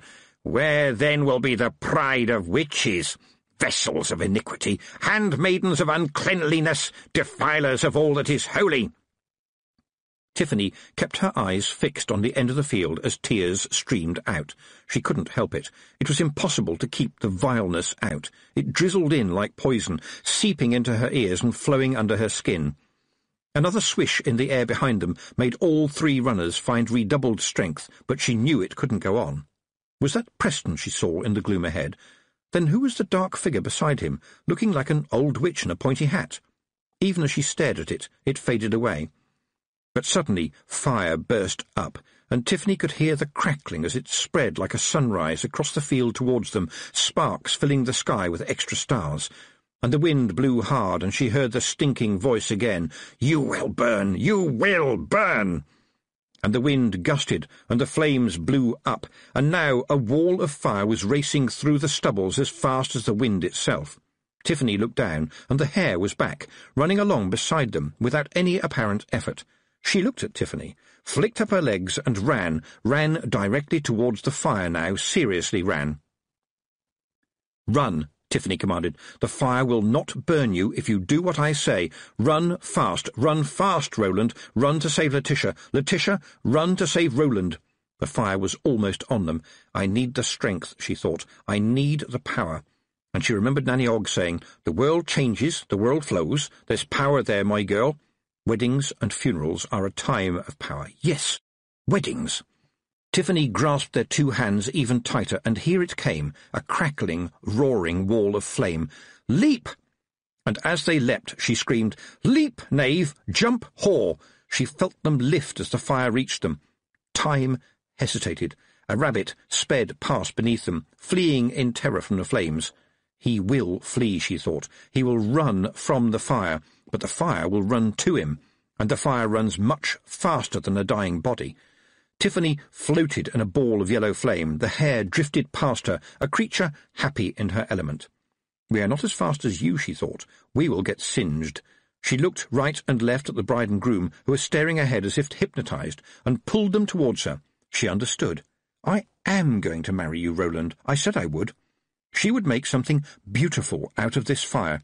"Back to the hells you came from, you cunning man," she yelled above the flames. "Leap, knave, jump, whore," she screamed again. "Be married now for evermore." "And this is a wedding," she said to herself. "A fresh start. And for a few seconds in the world, this is a place of power. Oh, yes, a place of power." They landed, rolling, behind the wall of fire. Tiffany was ready, stamping out embers and kicking the small flames that remained. Preston was suddenly there too, picking up Letitia and carrying her out of the ash. Tiffany put an arm round Roland, who had had a soft landing, possibly on his head, part of Tiffany thought, and followed him. "Looks like very minor burns and some frizzled hair," said Preston, "and as for your old boyfriend, I think his mud is now baked on. How did you manage it?" Tiffany took a deep breath. "The hare jumps through the flames so fast that she barely feels them," she said. "And when she lands on hot ash mostly. A grass fire burns out quickly under a strong wind." There was a scream from behind them, and she imagined a lumbering figure trying to outrun the wind-driven flames bearing down on it and failing. She felt the pain of a creature that had twisted through the world for hundreds of years. "The three of you, stay right here. Do not follow me. Preston, look after them." Tiffany walked across the cooling ash. "I have to see," she thought. "I have to witness. I have to know what it is that I have done." The dead man's clothes were smouldering. There was no pulse. He did terrible things to people, she thought, things that made even the prison warders sick. But what was done to him first? Was he just a much worse version of Mr. Petty? Could he ever have been good? How do you change the past? Where does evil begin? She felt the words slide into her mind like a worm. Murderer! Filth! Killer! And she felt she should apologize to her ears for what they had had to hear. But the voice of the ghost was weak and thin and querulous, sliding backwards into history. "You can't reach me," she thought. "You are used up. You are too weak now. How hard was it, forcing a man to run himself to death? You can't get in. I can feel you trying." She reached down into the ash and picked up a lump of flint, still warm from the fire. The soil was full of it, the sharpest of stones, born in the chalk, and so, in a way, was Tiffany. Its smoothness was the touch of a friend. "You never learn, do you?" she said. "You don't understand that other people think too.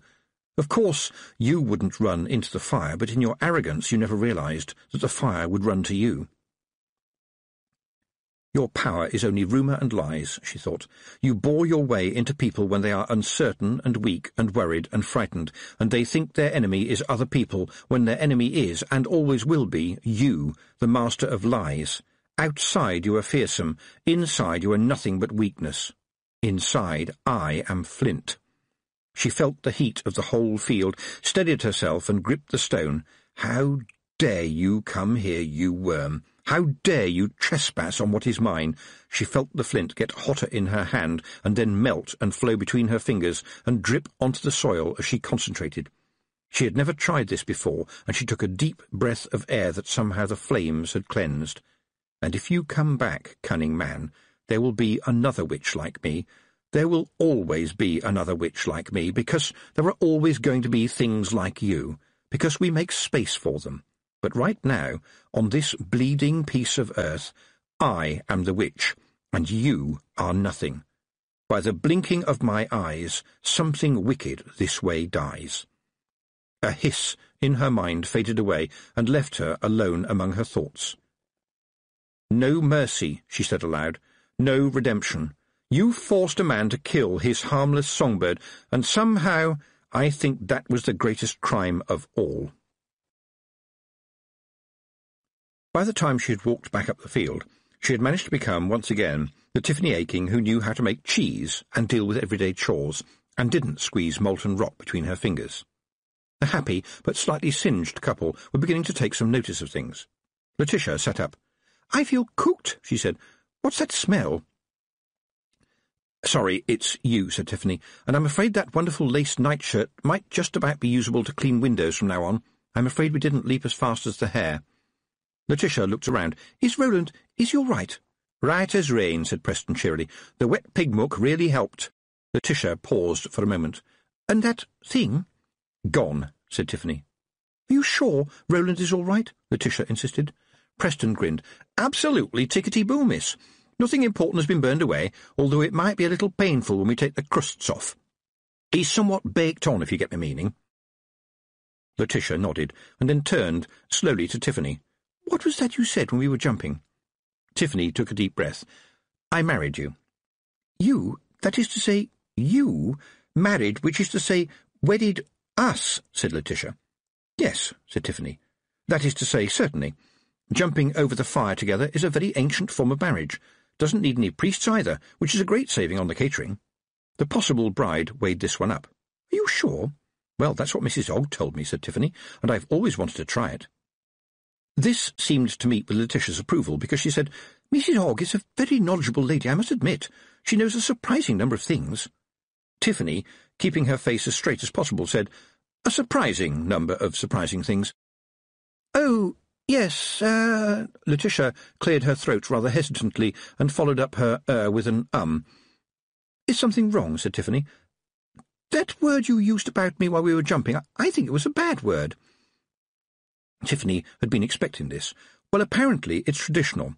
Her voice almost as hesitant as Letitia's, she added, "And I don't think Roland is a knave either. And, of course, words and their usage do change over the years." "I don't think that one does," said Letitia. "Well, it depends on circumstance and context," said Tiffany.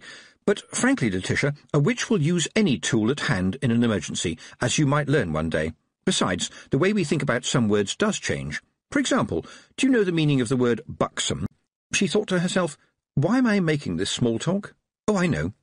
Because it's an anchor and reassures me that I am a human being among other humans, and it helps wash the terror out of my soul." "Yes," said the bride-to-be, "I'm afraid I'm not very, large in that department." That would have been a bit unfortunate a couple of 100 years ago, because the wedding service in those days required a bride-to-be buxom towards her husband. "I'd have had to push a cushion down my bodice." "Not really. It used to mean kind, understanding and obedient," said Tiffany. "Oh, I can do those," said Letitia. "At least the first two," she added with a grin. She cleared her throat. "What is it, apart from getting married, of course, and I'm very amused about that we have just done?" "Well," said Tiffany, "you have helped me trap one of the worst monsters that has ever fouled the world." The new bride brightened up. "Did we? Well, that's good," she said. "I'm very glad we did that. I don't know how we can repay you for all your help, though." "Well, clean, used linen and old boots are always welcome," said Tiffany seriously. "But you don't have to thank me for being a witch. I'd much prefer that you thanked my friend Preston. He put himself in real danger for the pair of you. At least we were together. He was out here all by himself."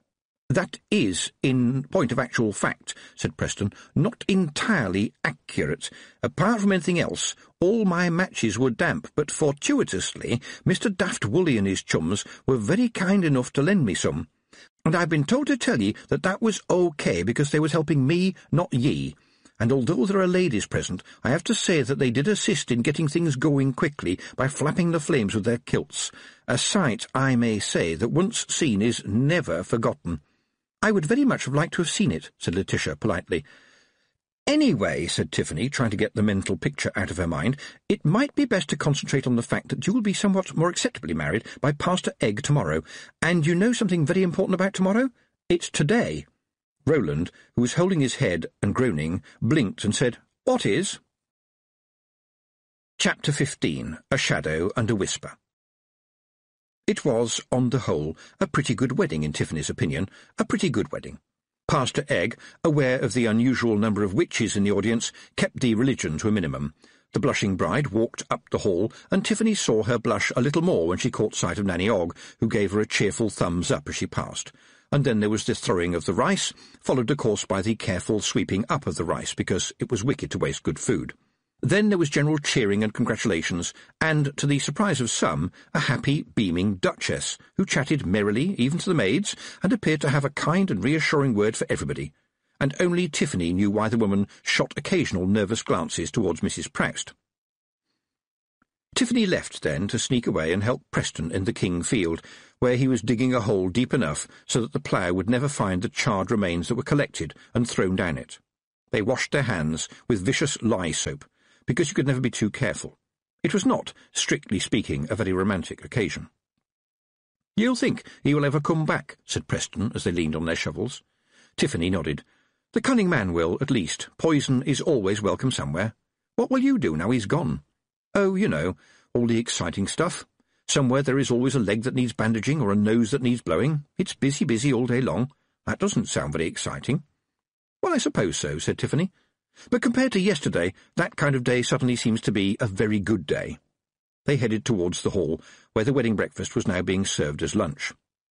"You are a young man of considerable resourcefulness," Tiffany said to Preston, "and I thank you very much for your help." Preston nodded happily. "Thank you very much for that, miss. Thank you very much indeed, but with just one little, how can I put it, correction. You are, after all, 16, more or less, and I am 17, so I think you will conclude that calling me young man, I will own up to a cheerful and youthful disposition, but I am older than you, my girl." There was a pause. Then Tiffany said, carefully, "How do you know how old I am?"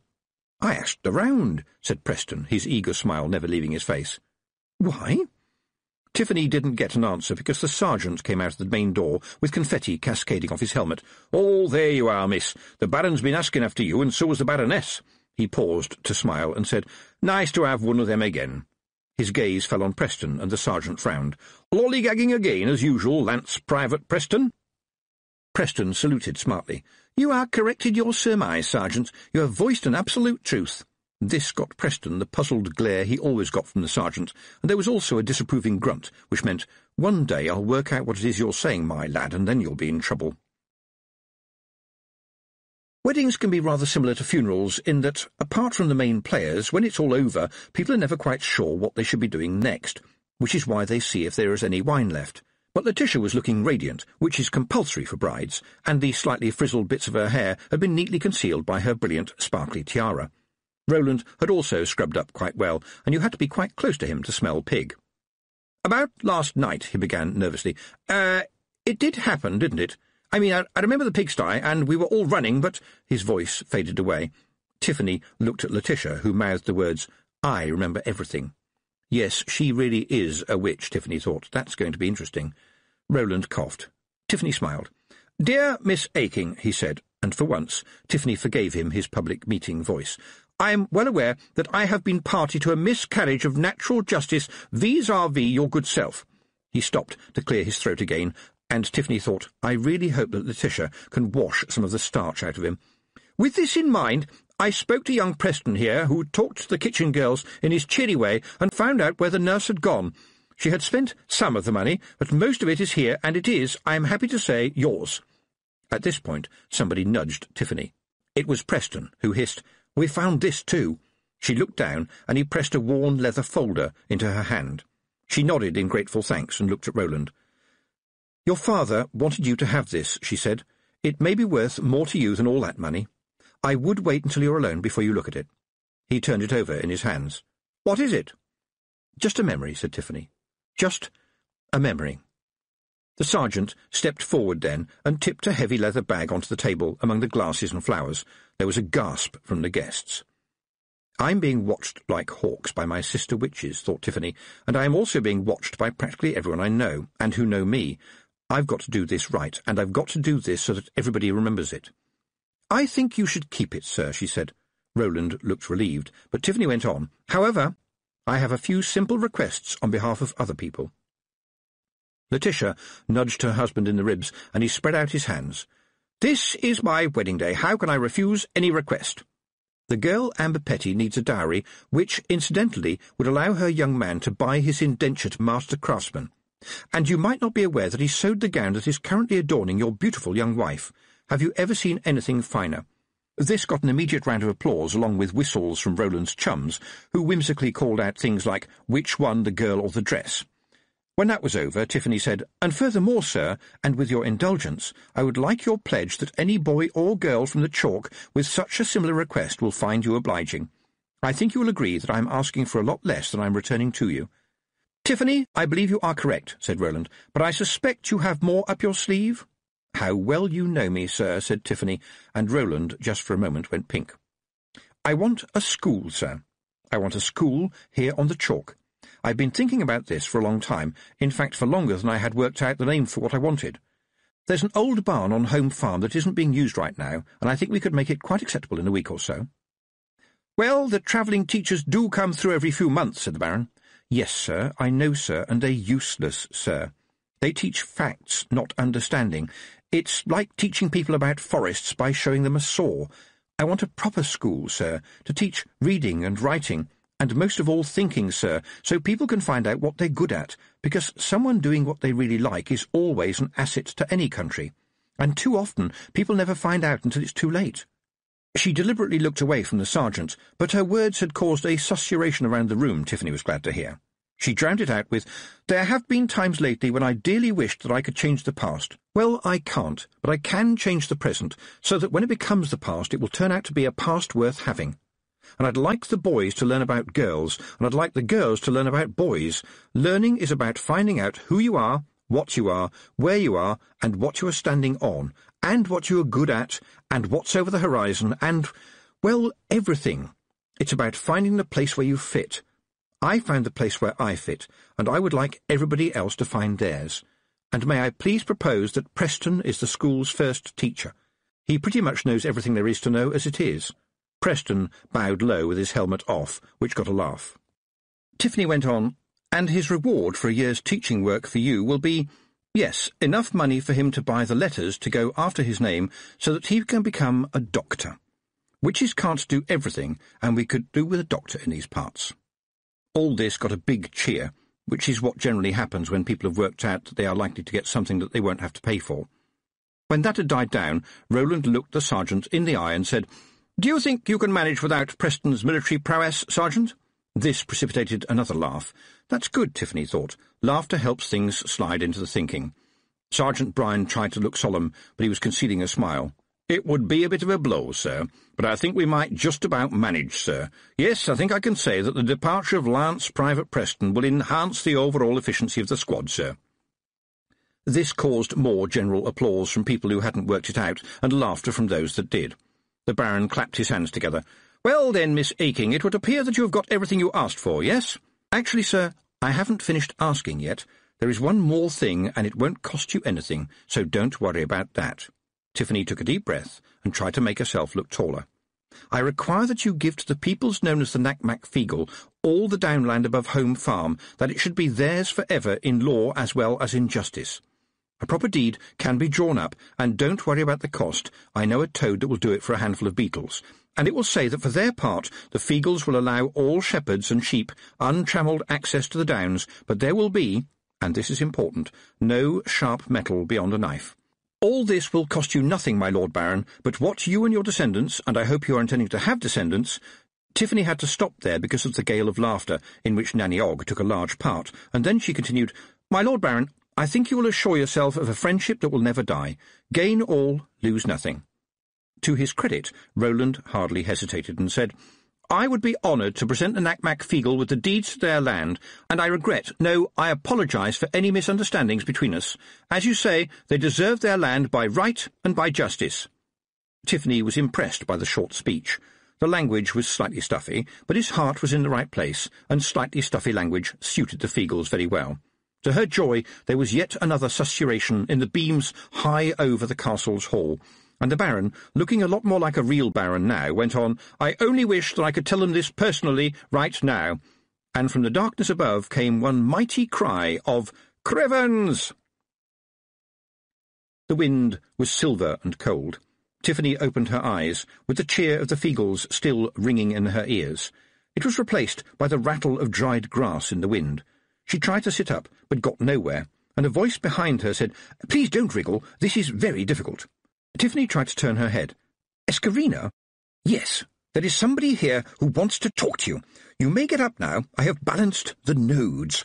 Don't ask questions because you would not understand the answers. You are in the travelling now again. Now and again, you might say, I will leave you to your friend, and I'm afraid you cannot have much time for a given value of time, but I must protect my son. Tiffany said, You mean you've got— She stopped because a figure was forming in front of Tiffany and became a witch. A classic witch with the black dress, black boots, rather nice ones, Tiffany noted, and of course the pointy hat. She had a necklace, too. On the chain was a golden hair.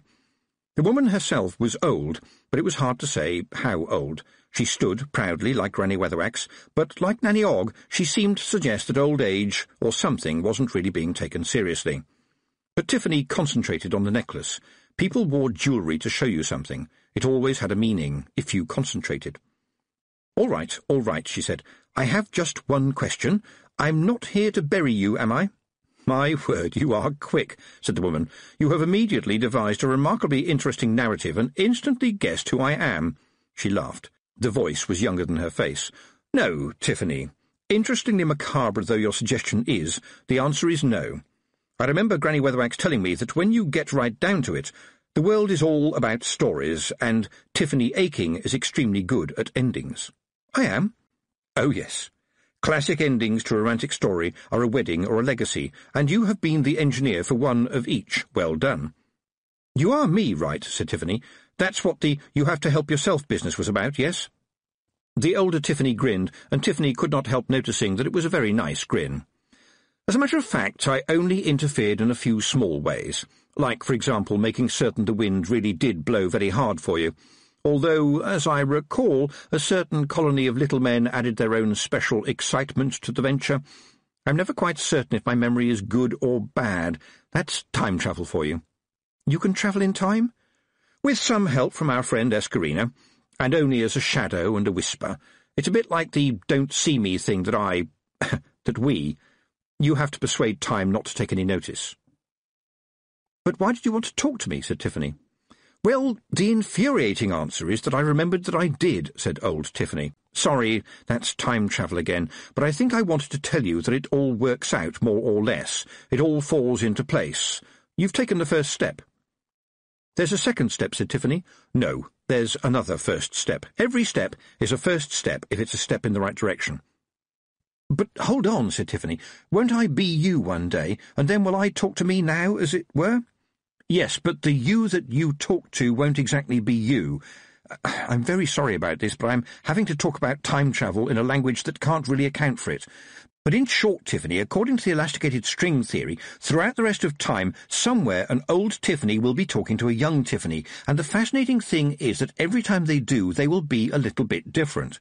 When you meet your younger self, you will tell her what you think she needs to know. But I have got a question, said Tiffany, and it's one I want to know the answer to. Well, do be quick, said old Tiffany. The elasticated string thingy, or whatever it is that Escarina uses, does not allow us very much time. Well, said Tiffany, can you at least tell me, do I ever get— Old Tiffany faded, smiling into nothingness, but Tiffany heard one word. It sounded like— listen. And then she was in the hall again, as if she'd never left it at all, and people were cheering, and there seemed to be Feagles everywhere, and Preston was by her side. It was as if ice had suddenly melted, but when she got her balance back and stopped asking herself what had just happened, had really happened, Tiffany looked for the other witches, and saw that they were talking amongst themselves, like judges adding up a score. The huddle broke up, and they came towards her purposefully, led by Granny Weatherwax. When they reached her, they bowed and raised their hats, which is a mark of respect in the craft. Granny Weatherwax looked at her sternly. I see that you have burned your hand, Tiffany. Tiffany looked down. I didn't notice, she said. Can I ask you now, Granny, would you all have killed me? She saw the expressions of the other witches change. Granny Weatherwax looked around and paused for a moment. Let us say, young woman, we would have done our best not to. But all in all, Tiffany, it seems to us that you've done a woman's job today. The place where we looks for witches is at the centre of things. Well, we looks around here, and we see that you is so central that this steading spins on you. You are your own mistress, nevertheless, and if you don't start training somebody, that will be a waste. We leave this steading in the best of hands. The witches clapped, and some of the other guests joined in, even though they did not understand what those few sentences had meant. What they did recognise, however, was that these were mostly elderly, experienced, important, and scary witches, and they were paying their respect to Tiffany Aching, one of them, their witch, and she was a very important witch, and so the chalk had to be a very important place. Of course, they had known that all along, but it was nice to have it acknowledged. They stood a little straighter and felt proud. Mrs. Proust removed her hat again and said, "Please don't be afraid to come back to the city again, Miss Aking. I think I can promise you a 30% discount on all Boffo products, except for perishables or consumables, and offer not to be sneezed at." The group of witches raised their hats in unison again and walked back into the crowd. "You know, all that just now was organising people's lives for them," said Preston behind her, but as she spun around, he backed away laughing and added, "But in a good way. You are the witch, Tiffany. You are the witch." And people drank a toast, and there was more food and more dancing and laughter and friendship and tiredness, and at midnight Tiffany Aking lay alone on her broomstick high above the chalk hills and looked up at the universe, and then down on the bit of it that belonged to her. She was the witch, floating high over everything, but, it must be said, with the leather strap carefully buckled. The stick rose and fell gently as warm breezes took it, and as tiredness and darkness took her, she stretched out her arms to the dark, and just for a moment, as the world turned, Tiffany Aking wore midnight.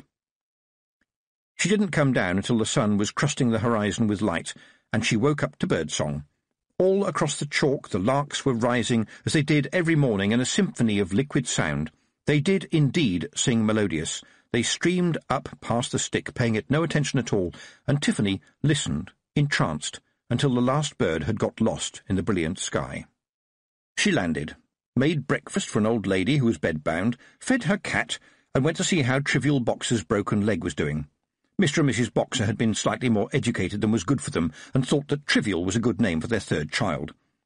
She was stopped halfway there by the neighbour of old Miss Swivel, who had apparently become suddenly unable to walk overnight, but Tiffany was fortunately able to point out that she had regrettably put both feet through one knicker-leg. Then she went down into the castle to see what else needed doing. After all, she was the witch. Epilogue. Midnight by Day. It was the Scouring Fair again, the same noisy hurdy-gurdy, the bobbing for frogs, the fortune-telling, the laughter, the pickpockets, though never of a witch's pocket. But this year, by common consent, no cheese-rolling. Tiffany walked through it all, nodding at people she knew, which was everybody, and generally enjoying the sunshine. Had it been a year? So much had happened, it all swam together like the sounds of the fair. "Good afternoon, miss." And there was Amber, with her boy, with her husband. "Nearly didn't recognise you, miss," said Amber cheerfully, "what with you not having your pointy hat on, if you see what I mean." "I just thought I'd be Tiffany Aking today," said Tiffany. "It is a holiday, after all." "But you are still the witch?" "Oh, yes, I'm still the witch, but I'm not necessarily the hat." Amber's husband laughed. "I know what you mean, miss. Sometimes I swear that people think I'm a pair of hands." Tiffany looked him up and down. They had met properly when she had married him to Amber, of course, and she had been impressed. He was what they called a steady lad and as sharp as his needles. He would go far and take Amber with him, and after Amber finished her training under the Kelder, who knows where she would take him? Amber hung on his arm as if it was an oak. "My William done a little present for you, miss," she said. "Go on, William, show her." The young man proffered the package he had been carrying and cleared his throat. "I don't know if you keep up with the fashions, miss, but they are doing wonderful fabrics now down in the big city, so when Amber suggested this to me I thought of them. But it also has to be washable for a start, with perhaps a split skirt for the broomstick, and leg-of-mutton sleeves which are all the go this season, and with buttons tight at the wrists to keep them out of the way, and pockets on the inside, and style to be hardly noticeable. I hope it fits, miss. I'm good at measuring without a tape. It's a knack." Amber bounced up and down at his side. "Put it on, miss. Go on, miss, put it on." "What, in front of all these people?" said Tiffany, embarrassed and intrigued at the same time. Amber was not to be denied. "There's the mother and baby tent, miss. No men in there, miss, no fear. They'd be afraid that they would have to burp somebody, miss." Tiffany gave in. The package had a rich feel to it. It felt soft like a glove. Mothers and babies watched her as she slid into the dress, and she heard the envious sighs that interspersed burps. Amber, on fire with enthusiasm, pushed her way in through the flap and gasped, oh, miss, it does suit you so. Oh, miss, if only you could see yourself, miss. Do come and show William, miss. He'll be as proud as a king. Oh, miss." You couldn't disappoint Amber, you just couldn't. It would be like, well, kicking a puppy. Tiffany felt different without the hat, lighter perhaps, and William gasped and said, "I wish my master was here, Miss Aking, because you are a masterpiece. I just wish you could see yourself." "Miss?" And just for a moment, because people shouldn't get too suspicious, Tiffany stood outside herself and watched herself twirl the beautiful dress as black as a cat full of sixpences, and she thought, "I shall wear midnight, and I will be good at it." She hurried back to her body and shyly thanked the young tailor. "It's wonderful, William, and I will happily fly over to show your master. The cuffs are wonderful." Amber was jumping up and down again. "We'd better hurry if we're going to see the tug-of-war, miss. It's Feagles versus humans. It's going to be fun." And in fact they could hear the roar of the Feagles warming up, though they had made a slight alteration to their traditional chant. "Nae king, nae queen, nae laird, one baron, and under mutually agreed arrangements, you ken." "You go on ahead," said Tiffany. "I'm waiting for somebody." Amber paused for a moment. "Don't wait too long, miss. Don't wait too long."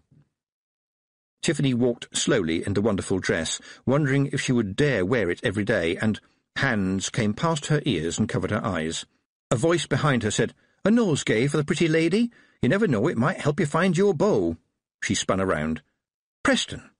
They talked as they strolled away from the noise, and Tiffany listened to news about the bright young lad that Preston had trained to take over as the school's new teacher, and about exams, and doctors, and the Lady Sybil Free Hospital, who had, and this was the really important part, just taken on one new apprentice, this being Preston, possibly because, since he could talk the hind leg off a donkey, he might have a talent for surgery. "I don't reckon I'll get many holidays," he said. "You don't get many when you're an apprentice, and I shall have to sleep under the autoclave every night and look after all the saws and scalpels, but I know all the bones by heart." "Well, it's not too far by Broomstick after all," said Tiffany. Preston's expression changed as he reached into his pocket and pulled out something wrapped in fine tissue, which he handed to her without saying a word. Tiffany unwrapped it, knowing, absolutely knowing, that it would be the golden hair. There was no possibility in the world that it wouldn't have been. She tried to find the words, but Preston always had an adequate supply. He said, "Miss Tiffany, the witch, would you be so good as to tell me what is the sound of love?" Tiffany looked at his face. The noise from the tug-of-war was silenced. The birds stopped singing. In the grass, the grasshoppers stopped rubbing their legs together and looked up. The earth moved slightly as even the chalk giant, perhaps, strained to hear, and the silence flowed over the world until all there was Preston, who was always there. And Tiffany said, "Listen." A Feagle Glossary, adjusted for those of a delicate disposition. A work in progress by Miss Perspicacia Tick, witch. Big jobs, human beings. Big man, chief of the clan, usually the husband of the kelder. Blethers, rubbish, nonsense. Bogging, to be desperate, as in I'm bogging for a cup of tea. Bunty, a weak person. Carlin, old woman. Cludgy, the privy. Crivens, a general exclamation that can mean anything from "my goodness" to "I've just lost my temper and there is going to be trouble." Dree, you're my his her weird, facing the fate that is in store for you, me, him, her. Een, eyes. Eldritch, weird, strange. Sometimes means oblong too, for some reason. Fash, worry, upset. Geese, a very important obligation backed up by tradition and magic. Not a bird. Gonagle, the bard of the clan, skilled in musical instruments, poems, stories, and songs. Hag, a witch of any age. Hag-a-hags, a very important witch. Hagging, haggling, anything a witch does. Hidlins, secrets. Kelder, the female head of the clan, and eventually the mother of most of it.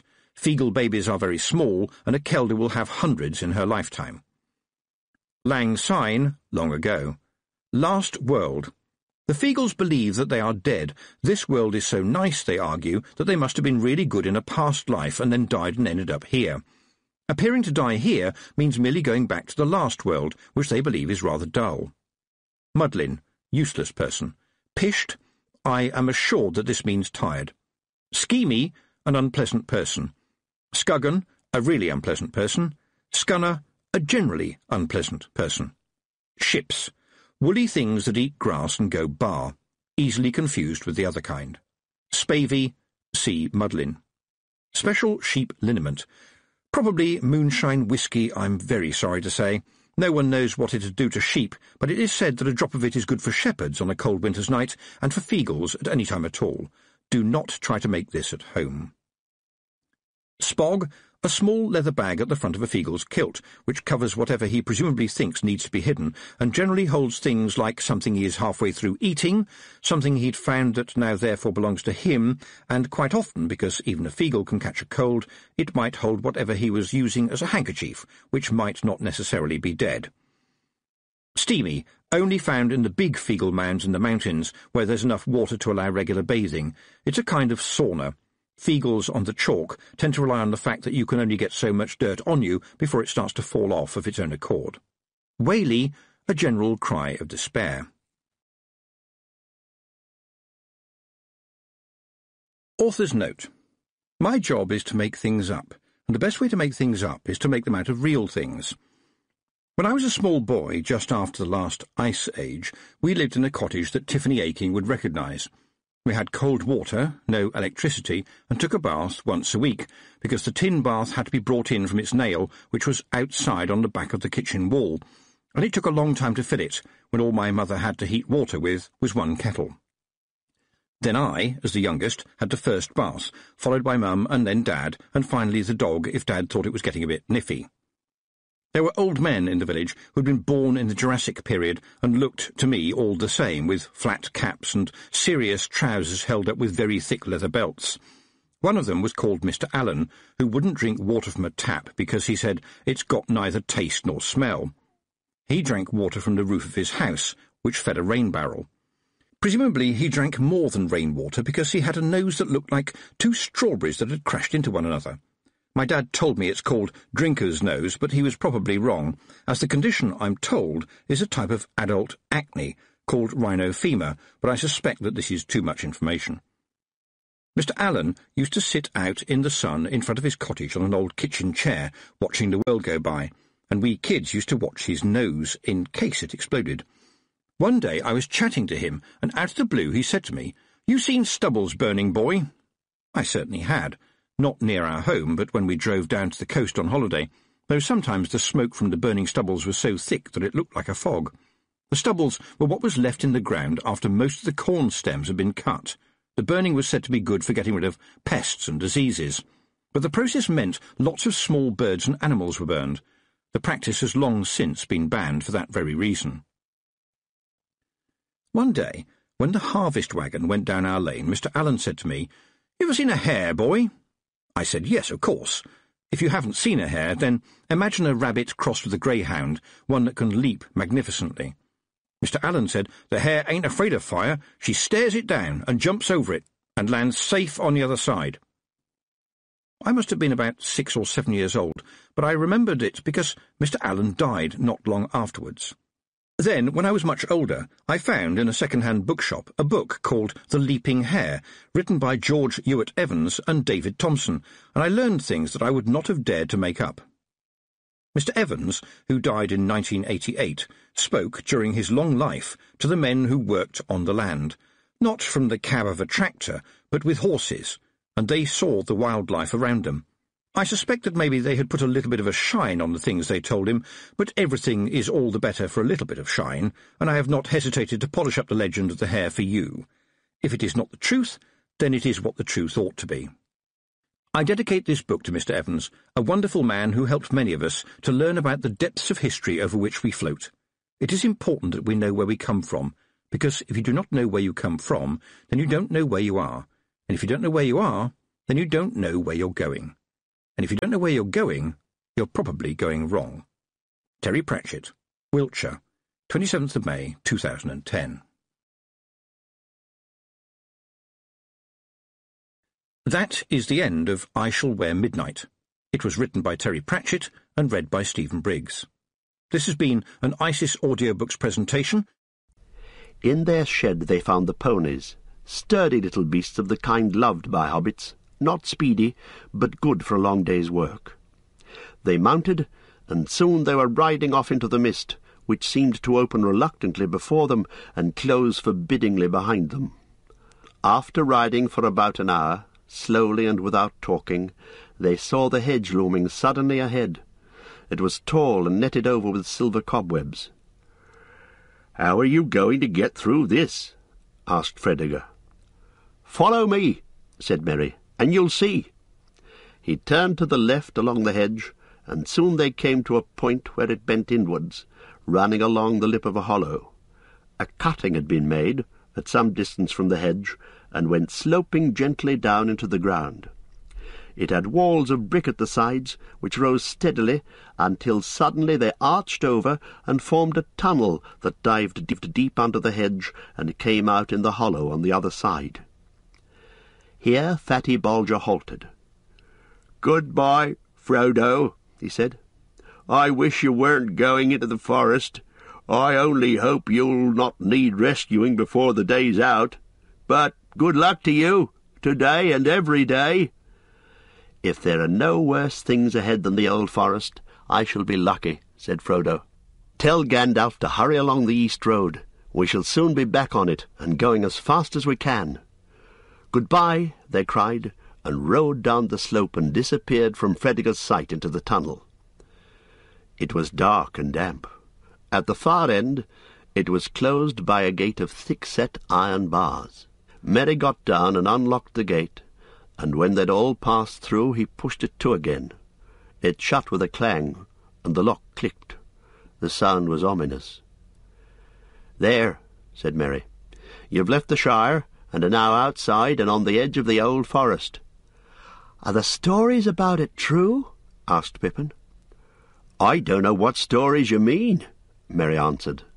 "If you mean the old bogey stories Fatty's nurses used to tell him about goblins and wolves and things of that sort, I should say no. At any rate, I don't believe them. But the forest is queer. Everything in it very much more alive, more aware of what's going on, so to speak, than things are in the Shire. And the trees don't like strangers. They watch you. They're usually content merely to watch you, as long as daylight lasts, and don't do much. Occasionally the most unfriendly ones may drop a branch, or stick a root out, or grasp at you with a long trailer. But at night things can be most alarming, or so I'm told. I've only once or twice been in here after dark, and then only near the hedge. I thought all the trees were whispering to each other, passing news and plots along in an unintelligible language, and the branches swayed and groped without any wind. They do say the trees do actually move, and can surround strangers and hem them in. In fact, long ago they attacked the hedge. They came and planted themselves right by it and leaned over it. But the hobbits came and cut down hundreds of trees and made a great bonfire in the forest and burned all the ground in a long strip east of the hedge. After that the trees gave up the attack, but they became very unfriendly. There's still a wide bare space not far inside where the bonfire was made." "Is it only the trees that are dangerous?" asked Pippin. "There are various queer things living deep in the forest, and on the far side," said Merry.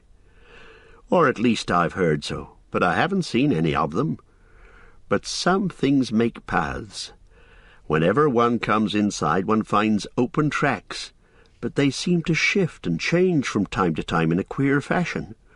Not far from this tunnel there is, or was for a long time, the beginning of quite a broad path leading to the bonfire glade, and then on more or less in our direction, east and a little north.